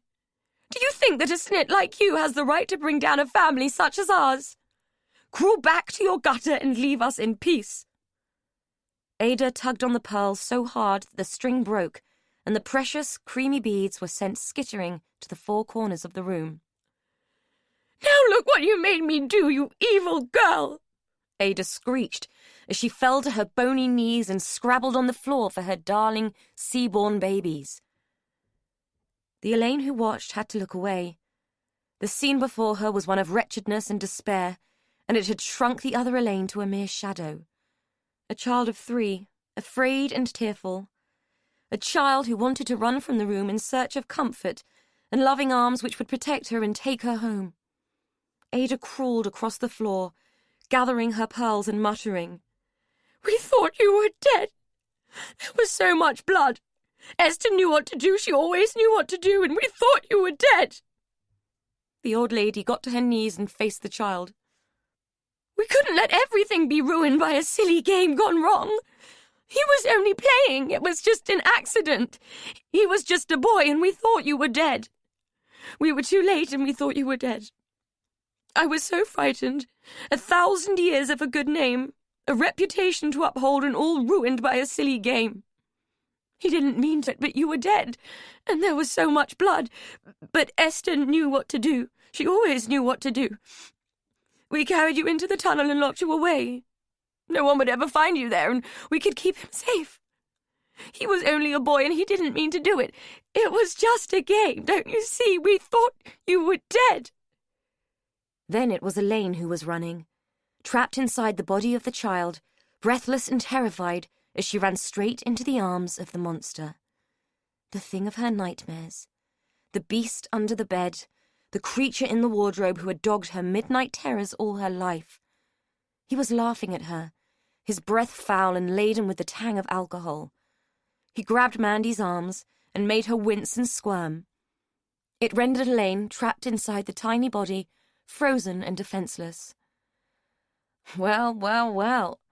Look who we have here, the monster laughed, his clammy hands clutching and pinching the skin on her arms. If it isn't my little friend Mandy. Want to play a game, Mandy? Cowboys and Indians, wasn't it? His voice was a narrow, fetid hiss. He pulled back his arm, balled his hand into a fist, and punched. From inside the tiny frame, Elaine felt the lights around her vision dim, and the velvet darkness take its place as Mandy was blanketed in unconsciousness. The image of Alex Gardiner-Hallow's face floated, like a photographic negative, for just an instant before the blackness won. Consciousness came gradually, in slow waves of realization, which lapped at her like the rising of the tide, carrying with it the debris and grit of reality. There had been no dream, only disassociation born out of pain and distress. It had made her mad and weak. Now she was facing the demon she had come in search of, but he had rendered her useless with his usual tricks. Her hands were tied, her feet were bound, and he had filled her mouth with a stinking cloth which made her want to retch and choke, just like he had the last time. They were in near darkness. Only a flickering candle with its dancing flame illuminated the space. It sent Grand Guignol-like shadows flickering across the walls and shaded Alex's face into something even more grotesque. Elaine sensed damp stone behind her, and over the stench of the cloth that gagged her mouth, she could smell mold and mildew. They had to be in the tunnel. She struggled against her bonds, realizing even before she started that the effort would be futile. Alex laughed at her. I'm afraid I've got a bit better at securing my captives these days, Mandy, he chuckled. It's a shame there was no barbed wire to hand this time. It would have made a nice touch, don't you think? He reached across the narrow space between them and traced the scar with his finger, making her squeeze her eyes shut and squirm in revulsion at his touch. I like this. It suits you.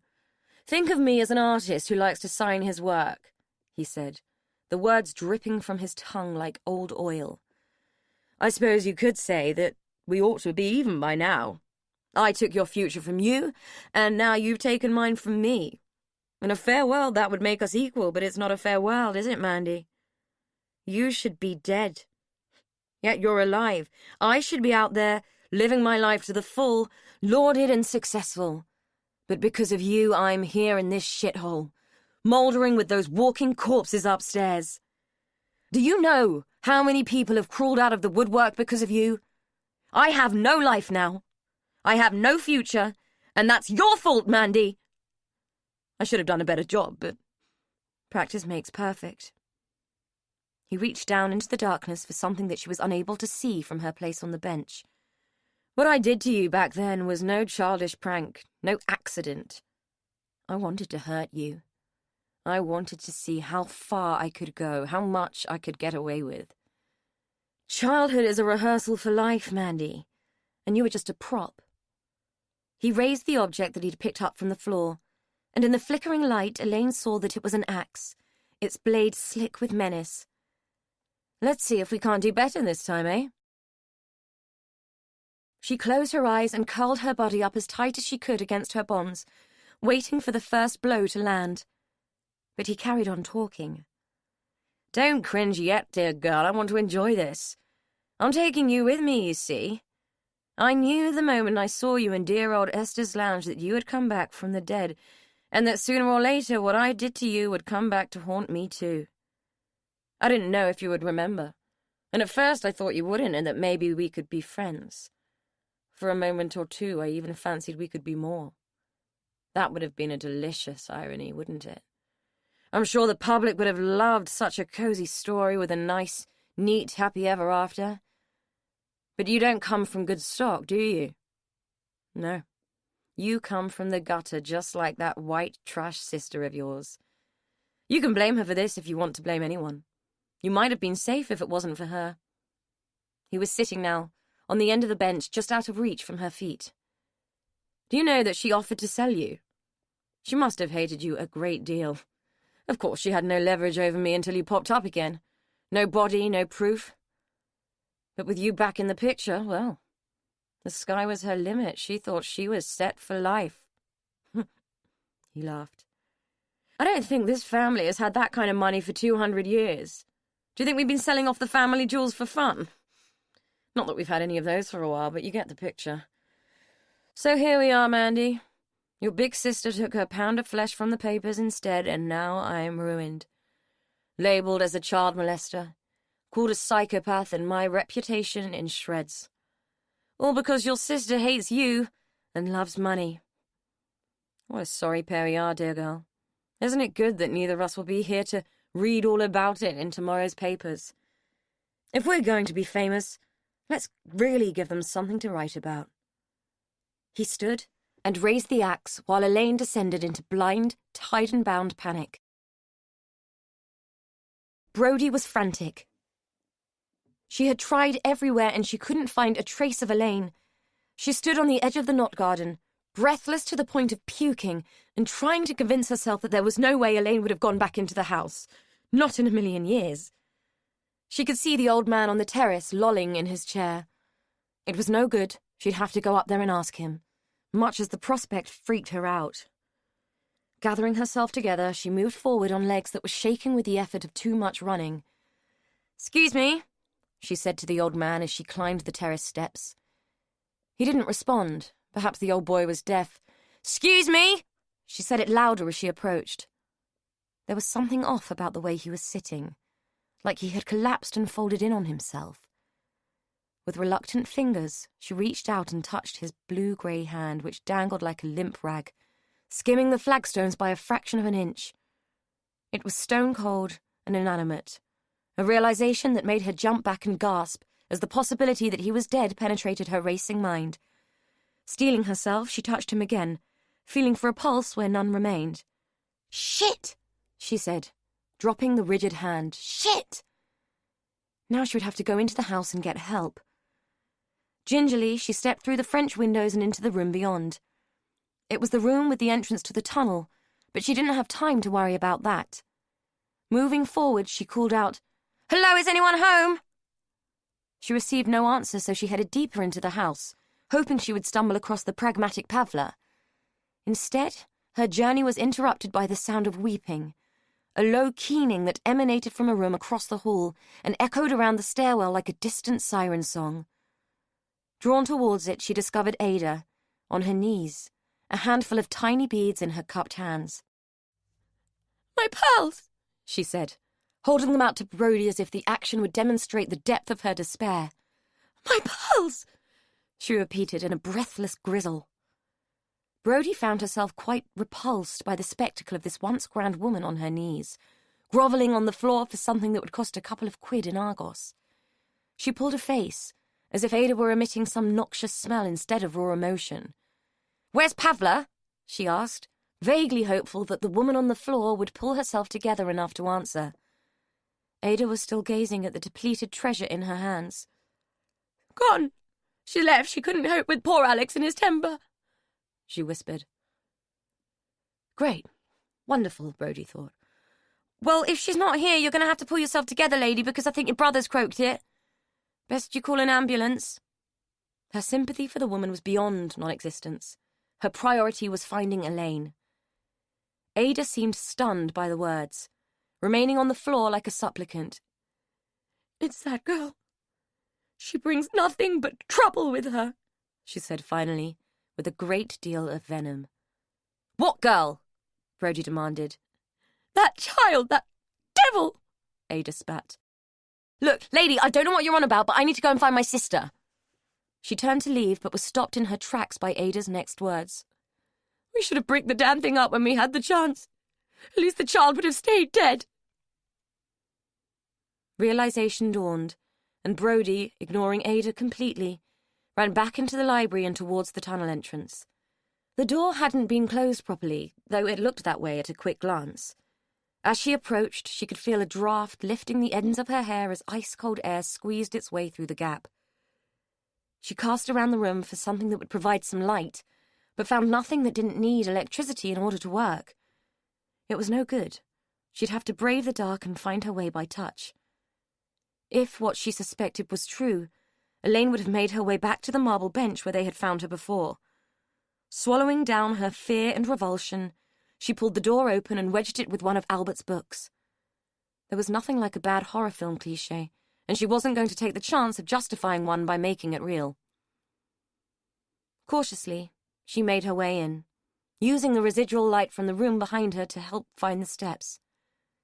The light ran thin and soon disappeared, forcing her to feel her way along the wall and watch her footing just as she had done before. Her biggest fear was of spiders, or the chance of walking face first into a cobweb which might cling to her face and choke her. That fear was soon replaced with something more as she crept forward and saw the flickering light. She heard an echoing voice booming with menace. Terrified, she clung to the wall and tried to stay in shadow as she inched along towards the speaker. A few feet from the ranting man, she glimpsed the axe in the dancing light and realized that it was intended for Elaine, who, Brody could see, lay on the marble slab trussed and tied like a specimen of game. She had nothing. No weapon, no light, no chance. If she ran back now, it would be too late. Elaine would be dead and would be coming out in a body bag for sure this time. The only tool Brody possessed was herself, and if that's what it took to save Elaine, then that's what she would use. There was no way Mandy was dying twice, not here and not now. Too damn much had been sacrificed in saving her. Doing the only thing that Brody knew how to do best, she stepped forward into the light and shot her mouth off. "Fucking hell, mate, you sound like some cliché psychopath from a bad movie. If you're going to kill her, cut the bloody bullshit and get on with it, will you? There'll be a van load of coppers down here before you finish waffling, so either piss or get off the pot." Her words ricocheted off the tunnel walls like gunshot. Alex wheeled round, his face a picture of shock and surprise as he faced the hooded, black-clad nemesis who had just ruined his finest moment. In a roar of anger and indignation, he rushed forward. With no time to raise the axe, he rammed it into her. As she dropped, he stood over her sagging form, axe raised and eyes flaring, ready to make the killing blow. From her corner on the marble bench, Elaine saw the shadow of a gigantic figure move forward and raise its arms, a deadly weapon held aloft. Brody's voice still echoed round the walls as the creature roared and brought its weapon down upon his prey. A scream of horror, which she couldn't emit because of the filthy rag in her mouth, hurtled through her, bouncing off every cell in her body and settling like a malevolent stone in her head. The weight of it called back the velvet blackness, and it curled around her consciousness in dark ribbons, like fronds of smoke from a toxic fire. Brody's scream rang in her ears, feeling like a second, echoing heartbeat as it pulsed through her. She couldn't fight the looming darkness and sank down into it, hoping that there wouldn't be time to wake before the final blow fell. Chapter 18. Dan picked up Brody's message when he stopped for coffee at Taunton Dean Services. He was already one step ahead of her, having received a call from Jack, telling him the location of Elaine's last financial transaction and what it was for. He had kicked himself for not guessing that she would go back to the beginning. Jack's call had come just as Dan and Bob were removing the last of their kit from Elaine's house. The fact that some of the kit had pulled plaster from the walls unnecessarily and had stripped out fixtures that didn't strictly need replacing was neither here nor there. If Graham Ellis did get his mitts on the property, what he didn't pay in legal fees would be more than taken up by the repairs which would be needed to make it habitable again. If Elaine could keep the property, he and Bob would put it back bigger and better than before. Along with the tools, Dan had picked up anything he thought Elaine would want to keep, mostly personal things, clothes and ornaments, and the few photographs that were in the house. God knows what Ellis was planning, but if it involved any kind of injunction, it might be the last chance Elaine would have of getting into the house and retrieving the things she valued. It felt strange to try and choose the things another person would want to keep. However, he'd done his best, and now all her worldly goods were rattling about in the back of his van on their way to Devon. Hallow's End looked like a film set that had been mothballed. Not a soul was about as Dan drove through the village. The absence of any signs of life gave the place an eerie feel, as if everyone had just walked away, leaving their kettles boiling, their dinners on the table, and their TVs blaring.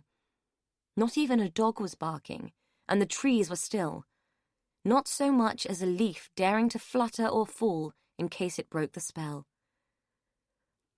Dan knew from Jack that Elaine was staying in a house near the church, so that was where he headed. Unless she had rented the rectory, there was only one other option. A small, squat house which sat next to the churchyard. The fact that her car was parked outside offered him the relief of knowing that he'd got the right place. The relief was replaced with trepidation as he walked towards the door. Much as he wanted to believe Jack when he had argued that Elaine had only left because of concerns that he would find her and Brody a burden, he was fearful that the truth was something different. He wondered if he'd pushed Elaine too quickly, taken advantage of her vulnerability and put her under pressure. If that was the case, he needed to apologize and ask her if they could start again. If Jack was right, Dan needed to convince her that it was rubbish and that she and Brody weren't a burden, they were a purpose, his reason for being. The door was ajar and swung wide open at his touch, revealing the house to be as empty of life as the rest of the village. Brody's clothes were strewn over the back of a chair, and a used cup sat on the table. Upstairs, the bed had been slept in, and Elaine's bag sat on the floor, though the only thing she had unpacked was the one-eyed, mouldering dog that had been her childhood companion. It sat on the bedside table, the remaining eye fixing Dan with a vacant stare. The sight of it made him feel hopeless, as if whatever he had come here to achieve would be a losing battle. It would be harsh to expect Elaine to relate to him if she couldn't even relate to herself. He was about to sit down on the bed and nurse his despair when the oppressive silence was broken by the shrill wailing of an emergency vehicle moving at speed through the village. 30 seconds later, it was followed by another.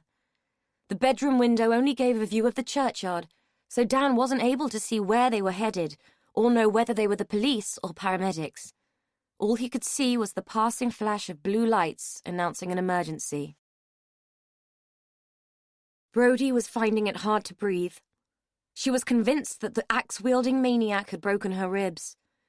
She had no idea how long she had been there, poleaxed and waiting for his blow to fall, but it had seemed like an eternity.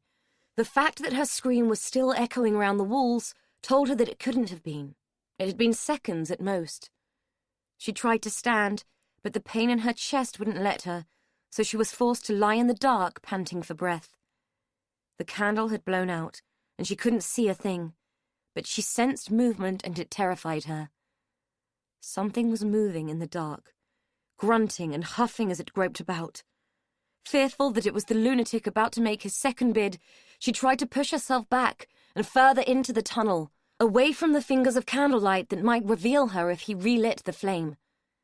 The movement was too much, and she saw stars as pain coursed through her like a tidal wave. She and Elaine were going to die in here, and there was nothing they could do. She heard scritching as a match was dragged across the stone. She closed her eyes before it flared, not wanting to see the coming of her own demise. It was seconds before she dared open them, compelled against her own fear to at least glimpse the Grim Reaper. She allowed a tiny crack of light to enter through her eyelids, then opened her eyes wide as she registered that the grinning face that loomed above of her belonged to Derry. Tears of abject relief blossomed, bloomed, and fell as she took in the scene. The man with the axe lay prone on the floor behind Derry. What looked like copious amounts of blood seeped from his head and mingled with the dirt of the floor in a congealing, sticky mess.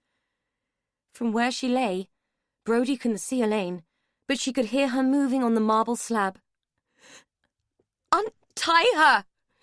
she gasped, the pain in her chest booming with every breath. Derry nodded and moved out of her line of sight, so that she was left to stare at the prone body of the axeman. He didn't appear to be moving, but she couldn't be sure. Tears were blurring her vision. The pain was making her dizzy, and the fear that at any moment he might rear up and drag them all back into the nightmare was making her crazy. From the corner of her eye, she saw Elaine's legs swing down as she slithered from the marble slab, landing in a shaking heap on the dirt floor. She crawled towards the prostrated form and barely looked at Brodie. Instead, taking her own undone bonds and with sobbing, shaking fear, using them to tie the unconscious man's hands behind him. Brodie noted that she had done a lousy job, but that it would be enough to slow the fucker down if he tried to get up. Only when Elaine turned to her, reaching out for her hand, did Brodie realize what he had done. Elaine's face was an unrecognizable mess of swollen, bloody flesh. She tried to speak, but was damped into silence by a strident voice bolting like a coursing hare along the tunnel. "Derry Tyler, so help me God, if you're down here messing about again, I will have your ruddy arse. You know what the police said? No bloody entry!" The voice resounded, flooding the passage with furious confidence. Brodie couldn't think of a time she had ever been more grateful to hear someone's anger. She tried to call out, but all the breath she had couldn't be afforded on speech. Rosemary Tyler rounded the bend, her torch beam bouncing and playing over the walls. She spotted Derry crouching on the ground with his hands over his head. "There you are, you great lump! I swear you'll be the death of me!" she boomed, having not yet noticed what lay beyond her cowering brother. Brodie's gasping drew her attention and she wheeled round, the light from her torch revealing the havoc that had taken place. It was a rare moment for anyone to witness Rosemary Tyler struck dumb. Dan's day was becoming more and more surreal. He had followed the sound of the sirens only to see a stream of black-clothed people, some clutching what looked like sandwiches, following a vicar, Benny Hill style, across the grounds of Hallows Court. The bizarre tag team appeared to be heading towards the ruined chapel, where the oscillating lights of an ambulance and a police car played across the ravaged stones, making it look like the venue of some sinister rave. He spotted Miriam amongst the crowd of funeral voyeurs. A feathered fascinator hung drunkenly from her hair, its bedraggled feathers making limp attempts to draw attention in the feeble breeze. A paper serviette dangled from the front of her dress. "What's going on?" He wondered if she was in any fit state to tell him. She shook her head, causing the fascinator to slide down even further, where it clung precariously, looking like it had just sprouted from her ear. "I don't know. We were having Esther's wake and all of a sudden there were sirens blasting past the house. The vicar went out to see and everyone followed him. Where are the girls?" she asked, looking behind him as if he had concealed them from her sight with his large frame. He was about to shrug when he caught sight of two paramedics emerging from the ruins of the chapel, carrying a stretcher. Brodie lay on it. He recognized her from her hoodie. Behind them, a police officer was helping a woman over the fallen stones. He saw that it was Elaine, though he wouldn't have known it by her face, which was swollen beyond recognition. Only her clothes gave her away. "Over there!" he said, pointing his finger in the same direction in which Miriam's astonished stare had been drawn. Another ambulance roared and screamed its way into the clearing, suggesting that there were more injured people on the scene and only adding to the confusion of what was going on. Dan ran forward in a bid to reach Elaine and Brodie, but was held back by a burly, strident copper who barred his way in no uncertain terms. "Stand back, sir. No one is to go past this point." Dan tried to argue, to push past whilst willing Elaine to look over and call him. The uniformed protector cut him dead and shoved him back. bawling at the rest of the observers to move back and let the professionals do their jobs. Forced to just stand by and watch the scene unfold, Dan waited with the twittering throng until the second team emerged from the ruins, carrying another stretcher. No one could see who lay on it. The brace around the person's head obscured their view. Next to emerge were Derry and Rosemary Tyler. Derry had been handcuffed, and Rosemary was shouting obscenities at the two officers who were guiding him over the uneven terrain. She was waving a torch in one hand and held a mobile phone in the other. More police cars arrived, scattering the gathering crowd and adding to the speculation. Then, the most bizarre thing of all happened. Ada Gardiner-Hallow strolled out of the trees, carrying a shotgun nestled against her shoulder. She stalked towards the group, which parted before her as if she were Moses on the banks of the Red Sea. For Dan, everything seemed to slow down, becoming an ambiguous blur of movement. The only people he could see clearly were Ada and Elaine. The barrel of Ada's shotgun was pointing straight and true towards Elaine. Screams and shouts surrounded him, blunted and burbled as they filtered through the torrent of adrenaline that was coursing through his body. He tried to move, tensing every muscle against the sensation that his feet were made of lead and were stuck firm in a pool of thick tar. Derry moved into his line of vision, placing himself in front of Elaine like a shield of flesh and bone. He took the full force of Ada's shot, which boomed around the clearing like the retort of a cannon fired from the battlements of a castle. Everybody dropped to the ground as if their strings had been cut, all except Elaine. Ada and Derry, who hovered for a moment, looking down at his ruined chest as if surprised that he wasn't bulletproof after all. His mouth formed an O of shock as he fell forward onto his knees, his body sagging towards the earth like a sack of coal falling in slow motion. Blue uniforms flashed past like streaks of ink across the otherwise frozen scene, but it was Elaine who got there first, leaping over Derry as his life force ebbed away and wrenching the shotgun from Ada Gardiner-Hallow's hands barrel first. Ignoring the heat of the hot metal, she swung it round, bringing the stock crashing into the old lady's shoulder and felling her like a sapling. The whole move was accompanied by a bellow of rage so primal, so fueled by fury, that it made the still echoing gunshot sound as innocent as the popping of a balloon in comparison. Dan watched transfixed as Elaine dropped the gun and looked at her hands, which had been branded by the searing heat of the metal. It was only then that she looked up and met his eyes, her gaze traversing the chaos and revealing that she had sunk to the absolute depths of despair. In the hell that was breaking loose around them, it seemed like she was at the epicenter, burned and burning in a fire fueled by the sins of others. A police officer scooped her up and bundled her into the back of the ambulance, as others forced everyone back in order to secure the scene. There was so much noise, a cacophony of shouts, screams, and demands. Such was the chaos, the scene, had someone thought to record it, would have looked like a misguided collaboration between Hieronymus Bosch and Jackson Pollock. In the midst of the pandemonium, Dan fragmented, deafened and defeated as his world fell apart. It was all he could do to stay on his feet in the midst of the furore. Chapter 19. Derry's funeral took place a fortnight later. Half the village had turned out to see him off. Much to the open indignation of Rosemary, who stood to the side of his open grave with the other mourners at her back.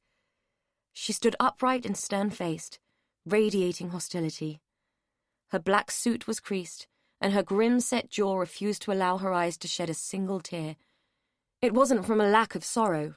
Losing Derry had ripped her to her core. It was the other mourners who determined her pride. She would be damned if she would let them see that she was weak. Across the yawning hole she could see Elaine, clinging to Dan's arm and looking down at her shoes. At least he'd had the courtesy to ring and ask if they could attend. Apparently he'd been worried that she would hold Elaine responsible for Derry's death. Angry though Rosemary was at the injustice of his demise, she didn't blame Elaine. She blamed herself. She blamed Esther Davies, and she blamed Ada Gardiner-Hallow. But mostly she blamed Fern Miller. Derry had been her responsibility from the day he'd been born, and one look at his soft features had forced their mother to reject him. From that minute he had been Rosemary's baby. The appellation nearly forced a smile. Rosemary enjoyed a joke, no matter how incongruous it might be, but even she drew the line at smiling at a funeral. She missed him. Derry's absence from her world was so painful, so acute, Rosemary felt as though Ada had blasted that hole through her own heart, not her brother's. She set her jaw more firmly. She would not cry, not in front of these two-faced bastards anyway. The vicar droned on, using words she didn't care for and issuing sentiments she could have no truck with. Rosemary did not believe in his God. God was love, and her God had died with Derry. When she was prompted to throw the handful of earth she held clutched in her hand, it hit the lid of the coffin with a heavy thunk. The pressure of her grip had moulded it into a hard pebble, and it rolled across the wood without breaking. At that point she knew she was supposed to walk away and allow the other mourners to make the gesture. But she didn't. She stood sentinel at the graveside and watched each and every one hurl their handfuls of hypocrisy onto her brother. Only Elaine's contribution made her falter. She had thrown down a little toy dog. It was a grubby-looking thing, and it only had one eye. At first, Rosemary felt affronted by the gesture, assessing the tawdry little offering as an insult to her brother. Then she thought about it. The dog was exactly the kind of thing that Derry would have coveted. It occurred to her that Elaine was probably the only other person at the funeral who understood who Derry had been. It was an oddly comforting thought. There was no wake. She would be damned if she was going to feed the buzzards with tea and cake. Nope, they could take themselves off to the village pub where they could make her ears burn with their gossip. As the mourners walked away in scattered, whispering groups, she hesitated. Dan and Elaine had remained. She contemplated inviting them back for a cup of tea, but thought better of it. She had nothing to say, and by all accounts, Elaine hadn't spoken much since the day Derry had died. No, it was a bad enough day for it, without two women sitting in silence, brooding on the presence of the elephant in the room. She didn't mean Derry. He'd been a clod-hopping giant, it was true. She meant Jean. For Rosemary, the elephant was the lie she had told and the promise she had never broken. It was such an old lie she hadn't thought of it in years. The lie and the promise had become part of the fabric of her reality, and in her mind had mutated into truth and loyalty with the passage of time. The only challenge to it had been Elaine's appearance at the cottage just a few weeks before. She and Jean had been the best of friends, closer than sisters, really. When Jean had visited on the 15th of July, 1983, Rosemary had been at a loss to stem the grief her cousin had felt at the loss of her child. Jean's loss had seemed like a cavernous, unfathomable thing, compounded by the fact that her husband had left her for another man. Rosemary had never been a woman familiar with the subtleties of solace and had floundered in the face of Jean's unhappiness. When Derry had stumbled through the door with the child in his arms, it seemed like the perfect solution. Rosemary had never liked Shirley Miller. She was a Davies before her marriage, and a Davies had never liked a Tyler. They had attended school together, and their families had maintained a feud that had rivaled that of anything Shakespeare had imagined. A feud so old that no one could remember what had started it. It had been the feud that had driven Jean's family from the village, so it seemed fitting that Jean should take something back from the Davies. Resentments ran deep in the countryside, and hatchets were rarely buried, unless in the back of someone's head. Jean had taken the child with her that day, and Rosemary had promised to never breathe a word of it. She had kept the promise and nurtured the lie. But the price was the loss of her relationship with Jean, and the women had not spoken since. Rosemary had felt her loss more keenly than anyone would ever know. When Elaine had left Jean's ashes on her doorstep, Rosemary had taken some. Just a teaspoonful, a token, really. She kept them in an old OXO tin, on top of the dresser where Jean could keep her company and no one would be any the wiser. Old friends, nursing their privations and keeping their secrets in silence. After Derry's funeral, Elaine had been like a demon in the house. Dan could do little but stand back and watch as she scrubbed and vacuumed and scrubbed some more. By the time she had finished, she doubted that a speck of dust had survived the onslaught. Unbeknownst to either of them, she had cleaned away every trace of Jean. Even the finest hidden particle had been bleached to buggery and beyond. She still wasn't talking. It was as if the events at Hallows Court had robbed her of the ability to vocalize. Dan could sense an anger in her so great that he suspected that she dared not give it voice, even if she wanted to. He had fallen into the habit of just letting her get on with it. Any challenge or protestation only seemed to make her worse. She would turn away from him and make the gulf between them even greater. Even Brody couldn't break through. But Brody was wrapped up in her own grief. Shirley's suicide had hit her doubly hard after Derry's death. With everything else that had happened, she was hard-pressed to get dressed and make it downstairs, let alone play a role in rehabilitating Elaine. It was a nightmare, and one that Dan sincerely hoped they would all wake up from very soon. He wasn't sure how much more he could take, but knew that he would never leave them.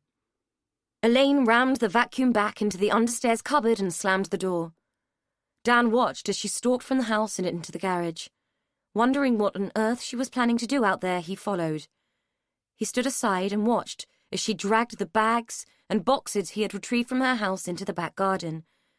At first, he thought she might have decided to go through them and seek the solace that could be gained from a nostalgic look at her past. Instead, she piled everything up in the middle of his lawn. When she emerged from the garage, lugging a jerry can full of the petrol, which he normally used to fuel the lawnmower, he started to panic. "Elaine?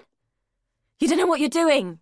She shot him a furious glance as she slopped petrol onto the heap, even throwing on the can itself once it was empty. "Elaine, please! You're going to regret it! Don't—" His words fell on ears deafened by determination. She took a windproof lighter from her pocket, also purloined from the garage, and struck it. She looked him straight in the eyes as she threw it onto the pyre. Then she walked away. He stood agog as the flames leaped, reaching the petrol can and sending it up like a rocket as the fumes inside exploded with the heat. It landed somewhere to the rear of the house, in a field, thank God, where the only damage it caused was to frighten the retired donkey who resided there. The thing set off, running like it held first place in the Grand National. Dan winced, hoping the poor creature wasn't going to drop dead of a heart attack, and turned his attention back to the fire. Elaine's life melted and popped in a slurry of molten black plastic and smouldering cardboard. In the midst of the fire, Dan could hear glass and china shattering in the cherry-red heat. He thought about trying to put it out, but it seemed pointless. Nothing could be salvaged. The destruction would be total. He turned to find Elaine, unsure of how he should react to her wanton destruction. She had gone back into the house. In the kitchen, she had helped herself to his whiskey and was pouring out a second liberal measure. "Elaine!" He trailed off, so far out of his depth with this that even a life raft couldn't save him. She slugged down her drink, wincing at the bitterness and the heat. "Don't call me that. It's not my name.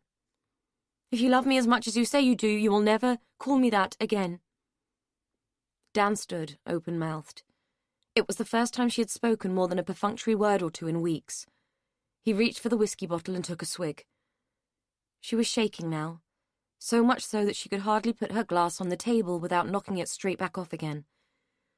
Dan took her hand and tried to steady it as the shaking turned into shuddering. She started to take huge gulps of air, which mutated into sobbing. Then she sank to the floor in a tear-sodden heap. The dam she had built to contain the reservoir of her feelings had broken, and Dan had nothing with which to stem the flood. She cried like that for nearly an hour. Sometimes the tears receded only to gush out again as a fresh wave of distress washed over her. Brody had wandered in at one point, shuffling in on the quiet feet of her onesie. She had looked at them with eyes far too familiar with the grief and unhappiness that was pouring out. She hadn't said a word, just loitered in the kitchen for a moment, too tired from the constant effort of drowning, not waving. Dan's own eyes watered at times, though whether it was from emotional contagion or a reaction to the acrid smoke that billowed in through the open door, he wasn't sure. Everything was gone. Every trace of Elaine and every trace of Jean. Even the clothes she was wearing belonged to him. She looked both ridiculous and vulnerable in the huge t-shirt and shorts she had stolen from his laundry pile after the funeral. She raised her head from his chest to speak, Her breath was sour with old whiskey and dehydration. "Would you take me shopping?" He stroked her hair. "Sure. What do you want to buy?" She looked down at the clothes she was wearing. "A new wardrobe, a new life, and some grass seed. I think I just ruined your lawn."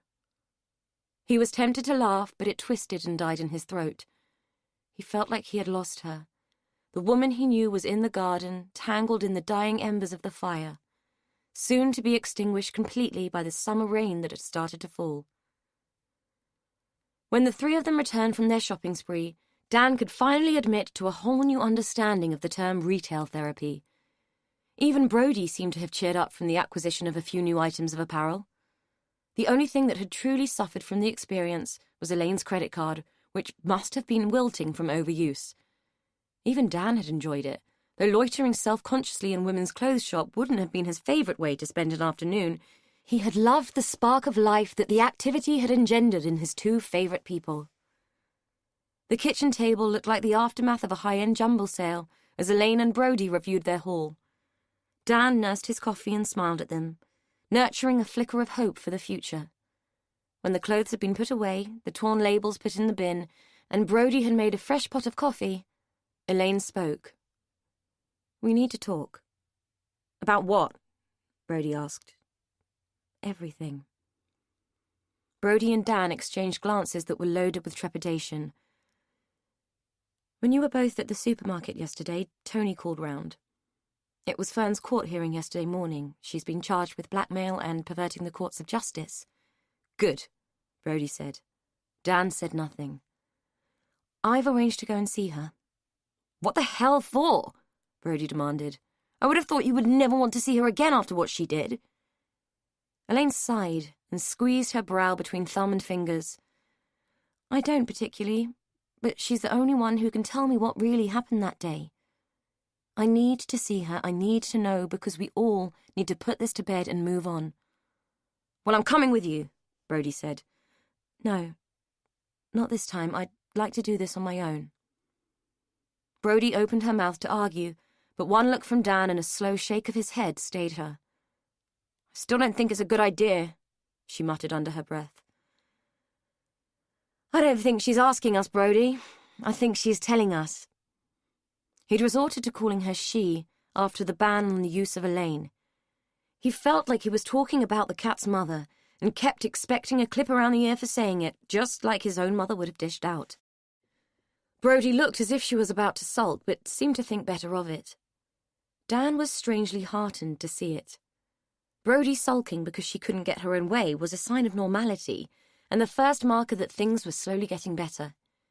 He had his own doubts about the wisdom of Elaine's decision, but under the regime of her fledgling assertiveness, he was learning not to argue. "I suppose you'll want to borrow my car," he said.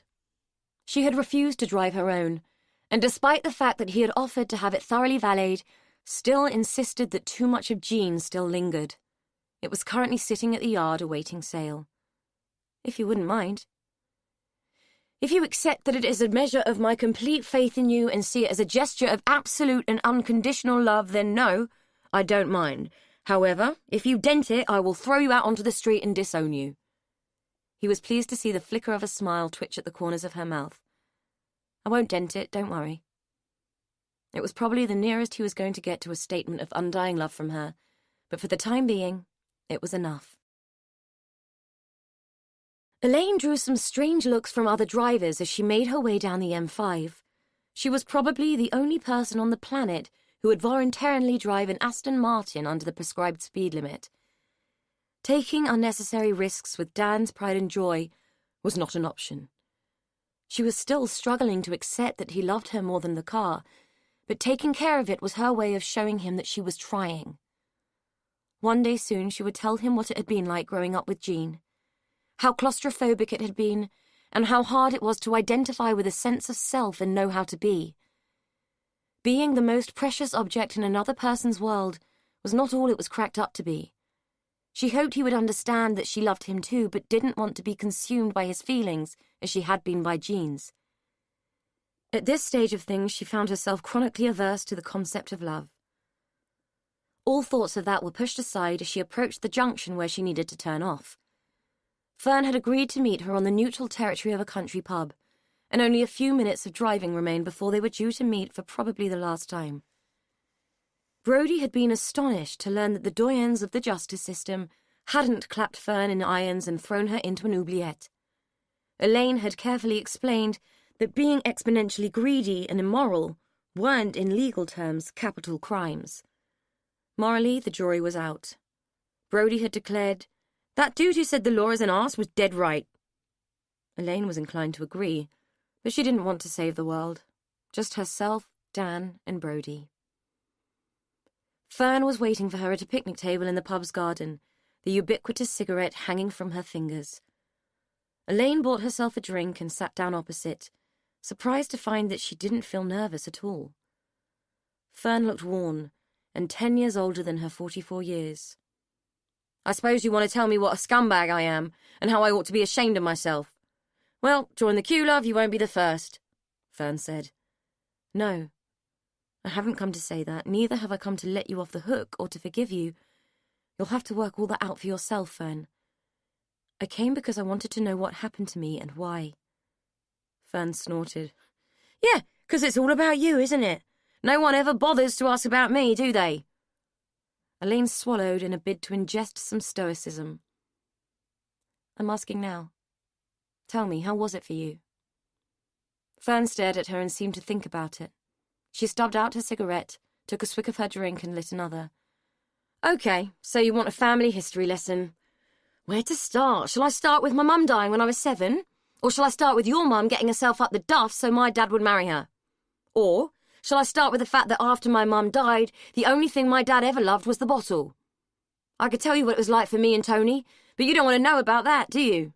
she said, bitterness dripping from her tongue like acid rain drips from broken guttering. "You seem to forget that he was my father too." Fern laughed and leaned forward. "Really? Well, that fact might be debatable, but thank your lucky stars you didn't have to know him. He fucked off and left us when you were 6 months old. Don't ask me where he went, because I don't know and I don't care. But I did care that I got stuck with Shirley, and I did care that I got stuck with you, the friggin' golden child. Everything was always about you, and it still is. That's why I left you to it that day. I could have done something, and perhaps I should have. But I didn't. And when you went missing, I kept my mouth shut. I didn't see why I should get in trouble over you. As far as I was concerned, it was good riddance. Alex fuckface wanker had done me a favour. Do you honestly not remember what he did?" Elaine shook her head. She had snatches of recall, but nothing concrete, and it all added up to jumbled feelings of fear and panic rather than images. The only thing she could picture clearly was Ada's pearl necklace. "I'll keep it brief and spare your feelings," Fern said, her mouth twisting into a snide smile. "He tied you to a post in the stables with barbed wire. He had it wrapped round your neck. Then he tried to poison you with rhododendron leaves. When I found you, he had a penknife, and I reckon he would have cut you if I hadn't scared him off. He was gouging the eyes out of that bloody dog he used to carry everywhere, and you were screaming your head off. And you just left her. I mean, me, there. Like that." "Jesus, no! Do you think I'm that much of a frigging monster? I went and got Esther and that old woman Ada." "But you said you kept your mouth shut, that you didn't tell anyone." Elaine was confused. Fern had the grace to blush, a florid, blousy puce.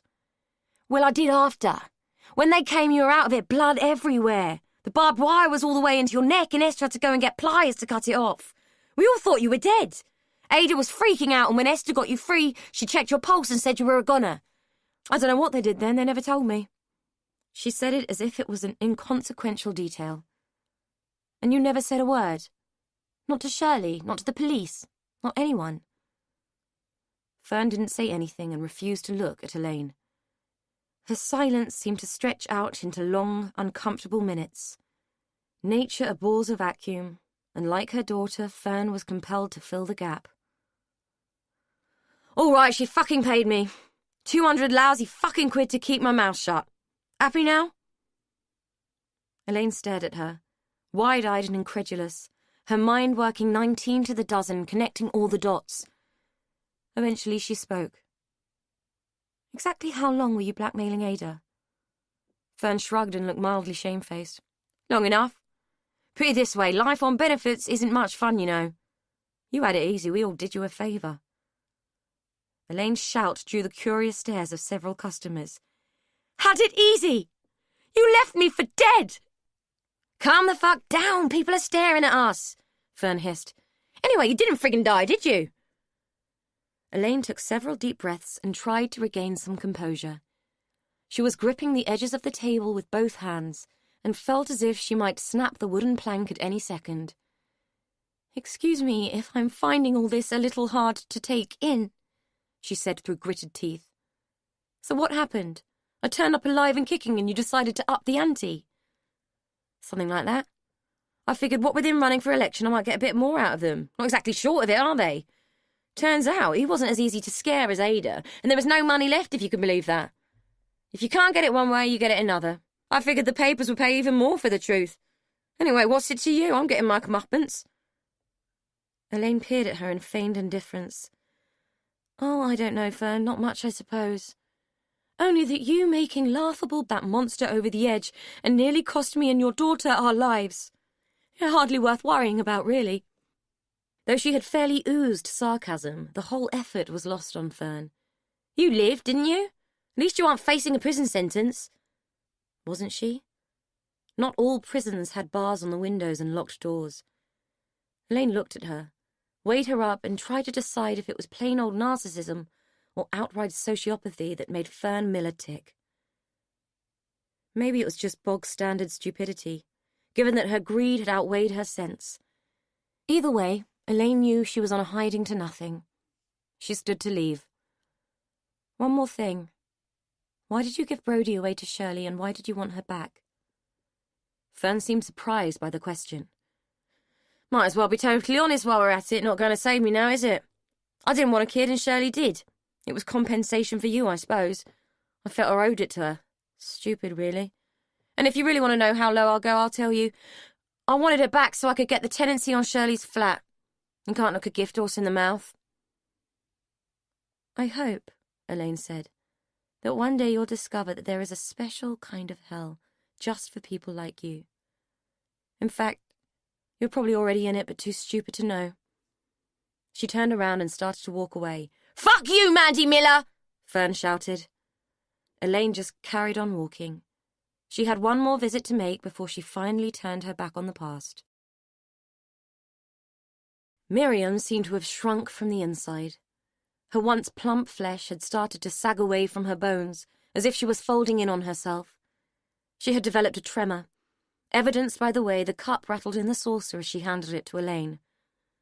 Half-filled boxes littered the room, and, like Miriam, the cottage was fast becoming a shadow of its former self as all the life was sucked from it. I can't believe they're making you move out. It seems so unfair after everything you've been through, Elaine said. It was Esther's cottage, not mine, and only grace and favour at that. Besides, the original receivers, or whatever they call them, aren't exactly known for their sympathy. They've given me 3 months, but I'd rather go sooner than later, Miriam said with phlegmatic resignation. I'm not sure I want to live with the memories now anyway. Elaine could see her point. Things had not turned out well for anyone. Where will you go? I've still got a few friends in the village. I'll stay with Elsie Sutton for now. The vicar is trying to find me a nice flat in a sheltered housing scheme, but it takes time. I'll be all right. It's not the end of the world. Is there anything I can do to help? Oh, bless you, love. The best thing you can do is put it all behind you and have a good life. And look after Brodie. She deserves better than what she got. Miriam looked as if she was about to cry. I'll do my best, I promise, Elaine said. She leaned across and squeezed the old woman's hand, though it felt like a paltry gesture under the circumstances. They sipped their tea and endured a moment's quiet. I met up with Fern earlier, Elaine said, casually slipping it into the silence. Miriam set her tea down on the side table and sighed. You know, I never did like that girl. She was always so devious. You have to wonder if some people are just born that way, or if life makes them that way. I mean, look at my family. There's definitely a bad gene somewhere. I spent half my life wondering if I carried it, or if it was going to pop up somewhere. When I look back, Esther was always a cruel creature, even as a child. Yet you were so loyal to her. You cared for her. And was she all bad if she loved Alex so much? Everything she did was about protecting him. She was my sister. I didn't think I had a choice. I come from a generation where you just do your Christian duty and don't ask questions. As for Alex, I've been thinking about that, and I keep coming back to the 10 Commandments. Thou shalt not covet. That's what she did. She coveted him, and it can't be right. It has to do some damage. Elaine was still assessing her own damage and had to agree. I always knew he was a spoilt boy, and he could be a spiteful little sod too at times. But he could be a charmer when he wanted to. And let's face it, who was I to question things? They were the Hallows, and I was just the paid help, Miriam said. Esther was the paid help too. Miriam shook her head. Oh, no. She was more than that. Much more. She was their crutch. They couldn't have functioned without her. Let's face it, the likes of Ada and Albert weren't bred for hardship. Without the likes of us, they don't function at all. Without their crutches, they fall flat on their faces, and they spend their lives despising us for it. Look what happened to them after Esther got ill. Cobbling by with a bit of foreign help and becoming the masters of their own destruction. When that Pavla went, it all came tumbling down like a house of cards. It was a pretty fair assessment as far as Elaine could see. People like the Hallows always needed someone else to hold them up. But she saw it less like a house of cards and more like a stack of dominoes. Tip one, and they all fell. What do you think will happen to Ada and Alex now? She said absently, thinking out loud. They'll get their just desserts. They might think they are above the law, but it doesn't mean it's the truth. We'll all have to take the consequences of our actions one way or the other, Miriam said, as if she knew firsthand exactly what that meant. Miriam, I have to ask, did you know what happened to me? Were you aware of what they did? I know you've told the police that you didn't, but I'm asking you now, and it's important that I know. Miriam looked at her, eyes brimming with tears. She put her cup down and reached for Elaine's hands, grasping both of them in her own. If you knew what you meant to me, what Mandy meant to me, if you knew who you are to me, you would have never needed to ask me that question. The answer is no. If I had, none of this would ever have happened. You and Brody are the nearest things I have to grandchildren. You mean the world to me, and I would lay down my life for you. No, I didn't know, and it's the biggest regret of my life, and I have a few of those to make the comparison. Elaine looked into Miriam's eyes and saw something of herself there, reflected back in the woman's glistening tears. She believed her, and they parted on good terms. Before she made the long drive back to Bristol, Elaine walked to the churchyard and knelt down by Derry's grave. Someone had recently put fresh flowers there, hand-picked from the woods and standing haphazardly in an old jam jar. Elaine gave them a little extra water with her tears, and blew 2 kisses for him as she stood to leave. One for the first life, one for the chance of a second. Chapter 20. Jack Pearson closed his newspaper and set it down on the table. His wife passed him a cup of tea and said, "Well?" Jack exhaled slowly. "It's not going to trial. He's been found unfit to plead." It was always disappointing when a judge found a defendant unfit to plead. It went against public interest and left everyone dissatisfied. Derry Tyler might have saved Elaine and Brody, but he hadn't done the public any favours by caving in Alex's head with a rock. The incident had left Alex with serious physical deficits, and Jack pondered the irony of the fact that Alex had ended up in much the same state as Esther, metaphorically all dressed up with nowhere to go. Sometimes fate seemed to dictate its own form of justice. "And it's taken them 18 months to decide that," Mrs. Pearson said with a huff of disgust. "I'm pretty sure any one of us could have told them that man was stark staring mad. So what happens now?" Jack rubbed his eyes with fingers and thumbs as if the action would wipe away the weariness he felt. Section 41, I should think. They'll ship old Alex off to Broadmoor or some such, and he won't see the light of day again until the state sees fit, which will be never, I hope. Not that he could achieve much now, unless he recovers. That bash on the head left him quite damaged. Mrs. Pearson harumphed. Well, I suppose that's something. If he'd stood trial and been sentenced, there'd be a chance he'd come out one day, and who knows what he'd have done next. She shook her head in bemusement. Those poor girls. And the police never connected it to him until all that at Hallow's End. Jack felt like her words were some kind of indictment. He had been the police, and he hadn't made the connection. He would probably feel guilty forever over Mandy Miller, even though he couldn't have known her disappearance was the result of a child's game gone wrong. Too many people had lied, and lied well. If only one of them had told the truth, he might have got to the bottom of it sooner. But then again, if they had been natural truth-tellers, there would have been no case in the first place. Ah, well, c'est la vie. The police are not perfect, Mary, he said, a little defensively.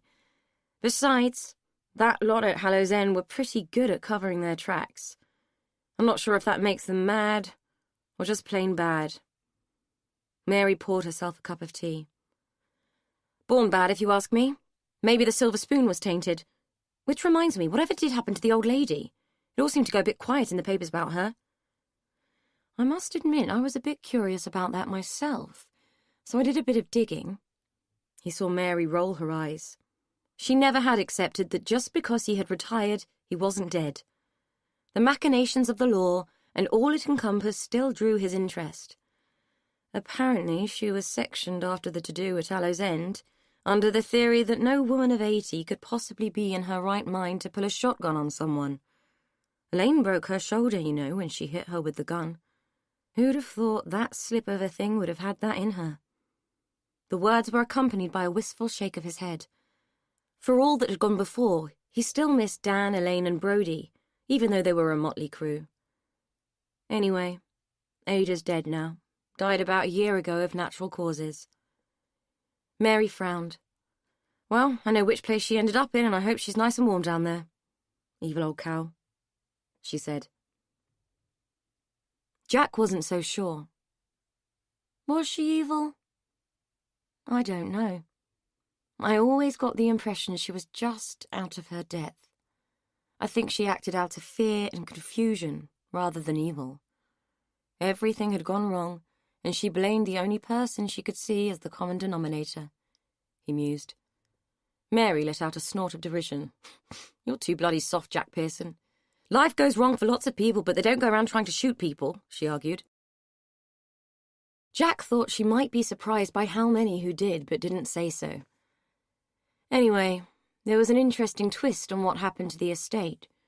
It turned out that old Albert had it mortgaged up to the hilt, no doubt under pressure from Alex. It's being turned into a hotel now. Mary raised her eyebrows. Can't see many people wanting to pay for a room there, what with its history. Jack loved his wife, and even after all these years could be both charmed and irritated by her naivety in equal measures. For Mary, everything was in comforting black or white, and the only shades of grey she had ever considered were in that bloody awful book he had caught her reading. He would never have thought he could learn something new about her like that after 40 years of marriage. Ah, well, he had to live and learn, he supposed. You'd be surprised, love. I expect it will be a roaring success. People paying to see the tunnel where it all happened and all. Mary shuddered. Then people are ghouls. I would have thought they would have filled the damn thing in. Apparently it's a structure of great historic importance, Jack said. Mary was adamant. I don't care. They should have filled it in and cordoned off the site. What happened there doesn't bear thinking about, she said righteously. Anyway, changing the subject, are we still going to Weston this afternoon? If we are, I'll make up some sandwiches. We can have them on the prom. Save spending a fortune in cafes. I can't believe how much they want to charge for 2 bits of bread and a bit of limp ham, not to mention the coffee. £2.50 a cup, I ask you. I can buy a whole jar for that in Lidl. Jack smiled at her fondly. Black and white. That was Mary. He was quite partial to a nice doorstep sarnie and a frothy coffee, but he guessed he would have to let her have her way. Soggy sandwiches and tinfoil and a flask of rancid tea it would be. "I'll go and pull the car out of the garage ready," he said. Jack unwrapped his sandwich and recoiled as the pungent aroma hit his nose. Why did she always have to make egg? The stench of sulphur could have knocked half the population out at 20 paces. Noticing that Mary had wandered off to look at postcards, he surreptitiously resealed the foil and wandered towards a litter bin, feeling that not even the wheeling, swooping seagulls were deserving of so unappealing an offering, though the greedy beggars would have had his hand off for it given half the chance. He shoved his lunch into the bin and looked down onto the beach, his eyes drawn to a young girl who was tickling a baby that lay on a blanket. He could see the baby giggling and kicking its legs. The hearty chuckle of its laughter was caught up by the wind and delivered to his ears, forcing him to smile at the little scene. Something about the girl was familiar, and it was a minute or two before he realized that he knew her. She looked different now, softer and more rounded. Her cheeks held a glow of health and her body was plumped out with what looked like contentment. She was wearing colour, no hint of black, and she actually looked like a girl now, not some generic little scrote who was neither Arthur or Martha. Brodie had bloomed into a pretty, diverting young woman. Jack was pleased to see it, and even more pleased to respond to the familiar voice that came from behind him. "Hello, Jack. Long time no see. How are you?"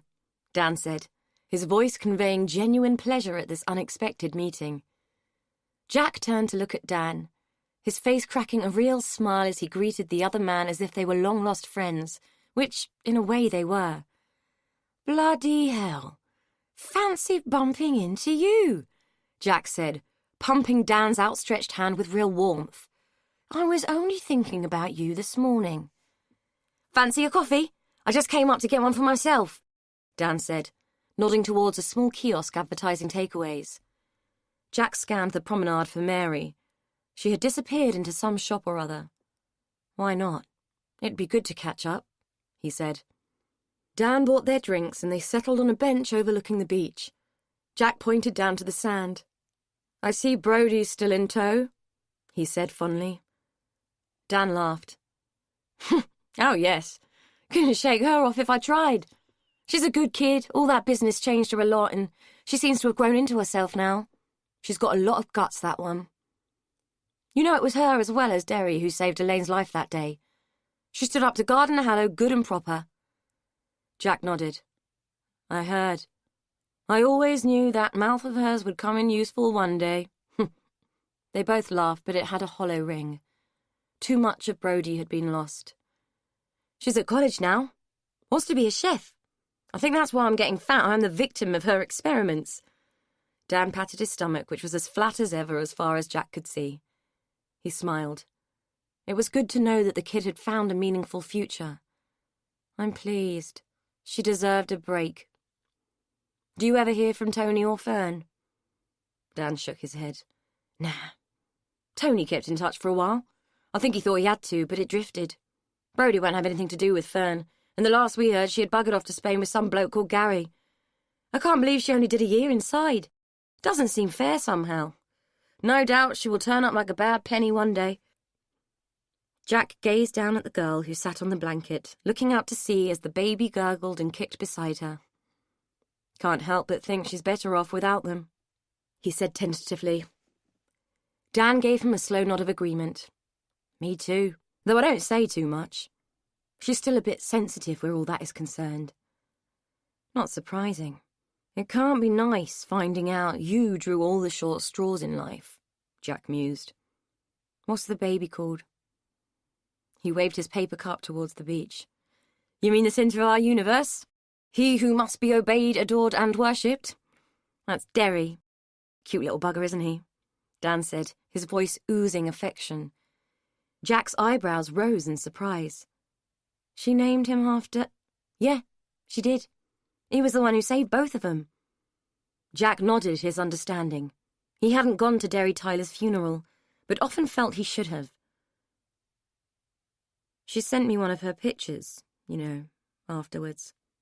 I got it on my lounge wall," Jack said, remembering Elaine. You want to hang on to it. They're going up in value all the time. All that bollocks made her famous. Good job, really, especially after Graham Ellis won his case.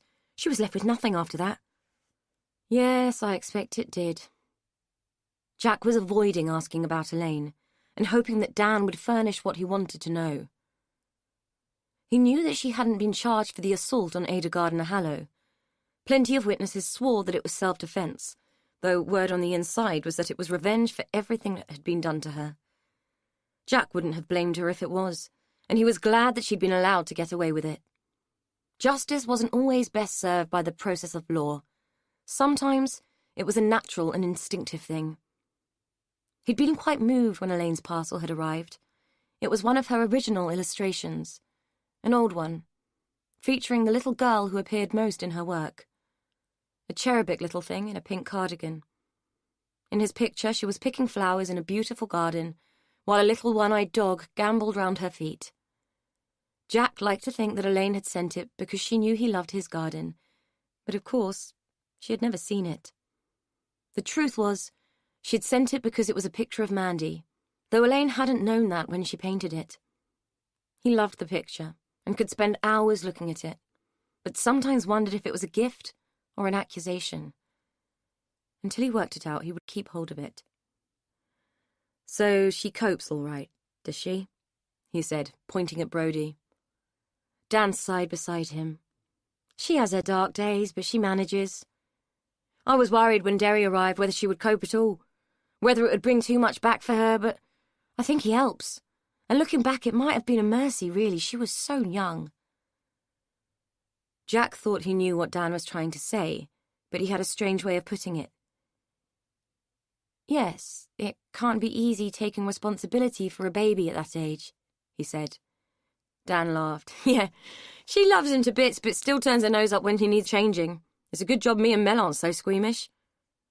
Jack shared the laugh, but felt a little sad. Clearly it hadn't worked out for Dan and Elaine. But whoever Mel was, she had to be a decent sort to take on Dan with Brodie in tow, and dealing with a teenage pregnancy couldn't have been an easy task. He thought he might like to meet her.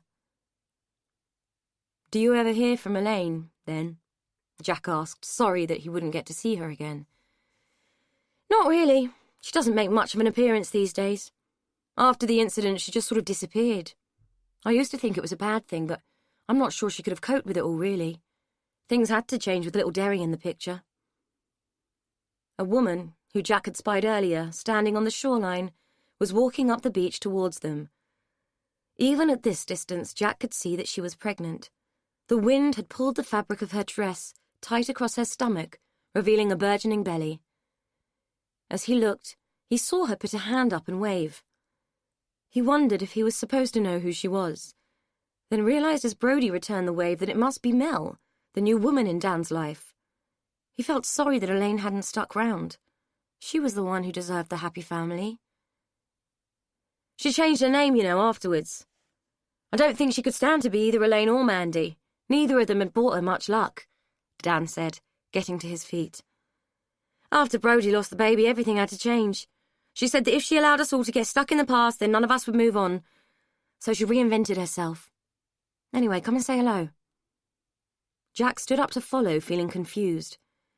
The woman on the beach had reached the blanket where Brodie and the baby lay, and she was standing looking at them both, with one hand on her swollen belly. Jack stared at her, realization dawning. The woman had a scar. It ran from the side of her neck and down under the collar of her dress. For some reason it looked less angry now, less livid. Jack wondered if it was the effect of hormones, some pregnancy thing that had made it fade, but he preferred to think it might be the effect of redemption. Just so I'm straight, he said, turning to Dan. Mel, that's a combination of Mandy and Elaine. Dan nodded. Daft, I know, but I think she wanted to keep the best of both of them, but be someone different entirely. She did it by deed poll, which turned out to be a right pain, as she had to change it again when we got married. Jack's mind was reeling. So the baby isn't Brodie's? Dan looked at him confused. No, Derry's ours. It was a bit of a surprise, I admit, but then I suppose it only takes the once. Brodie lost hers the day it all happened. I Thought you knew. Jack shook his head. He hadn't known. All in all, he hadn't really known anything worth knowing. When I think back to that day, which I try not to do very often, to be honest, I thank God for letting them both live. But even God has a price, I suppose. And the price that day was Brodie's baby. When Ada fired the gun, the shot sprayed out. Most of it hit Derry and the ambulance door, but a few pellets went wider, and some hit Brodie. She already had a couple of broken ribs from where Gardener Hallow hit her with the axe handle, but the pellets penetrated her abdomen. The fetus didn't stand a chance. If Ada had been closer, Derry probably wouldn't have been able to save Elaine, but the penalty of her being further back meant the pellets sprayed and Brodie copped him. Dan spoke with a tinge of deep sorrow edging his words. Jack shook his head in a slow, contemplative movement. It's always the innocents. The woman who was now Mel looked up, a smile of surprise and pleasure breaking like a new wave across her face as she recognized Jack. He raised a hand and saluted her. To his amusement, she grinned and took a bow before pointing to her tiny son and Brodie, who treated him to an impish grin. Then the girl poked her tongue out at him, showing that the Brodie of old was still alive and kicking. Jack laughed, the sound of it rising from his belly and resonating in his chest until it erupted as a bay of pleasure. Some things never changed, and the knowledge of it pleased him greatly. If you enjoyed The Lost Child, then keep listening for an exclusive extract from Anne Troup's second novel, The Silent Girls. Prologue. Tuesday, 8th of September, 1964. On Tuesday, the 8th of September, 1964, the state hanged John Bastin for the brutal murder of 5 women. While his wife and child stood outside the prison gates, waiting for the execution bell to toll, a distraught young woman took a coal shovel and beat a man to death. She brought it down again and again, slicing through cloth and flesh and hitting bone as her victim squirmed and cowered under the torrent of blows. Finally, his movement ceased, and all that remained was the battered pulp of his body and a glistening ooze of blood. The woman felt no sense of regret, even though she paused to feel for it. All she could locate was the heightened pulse of her adrenaline-fueled heart and the sound of quiet sobbing from the woman behind her. "Oh, Jesus! What have you done?" the other woman cried. Her words were loaded with fear and whistled out through her misery like the thin strain of a battered bugle. The woman looked at the blood-gorged shovel and noticed that her heart rate had started to slow into a dull, regular thump. She glanced at the body and prodded it with the toe of her shoe, bristling at the realization that some of his filthy blood had stained the leather. The right thing. That's what. She could feel nothing but relief now that the nightmare was over. She turned to the woman she had believed was her friend and said the words exactly as she meant them. "You owe me for this." There was no such thing as a favor that didn't have to be repaid, and she had a clear price.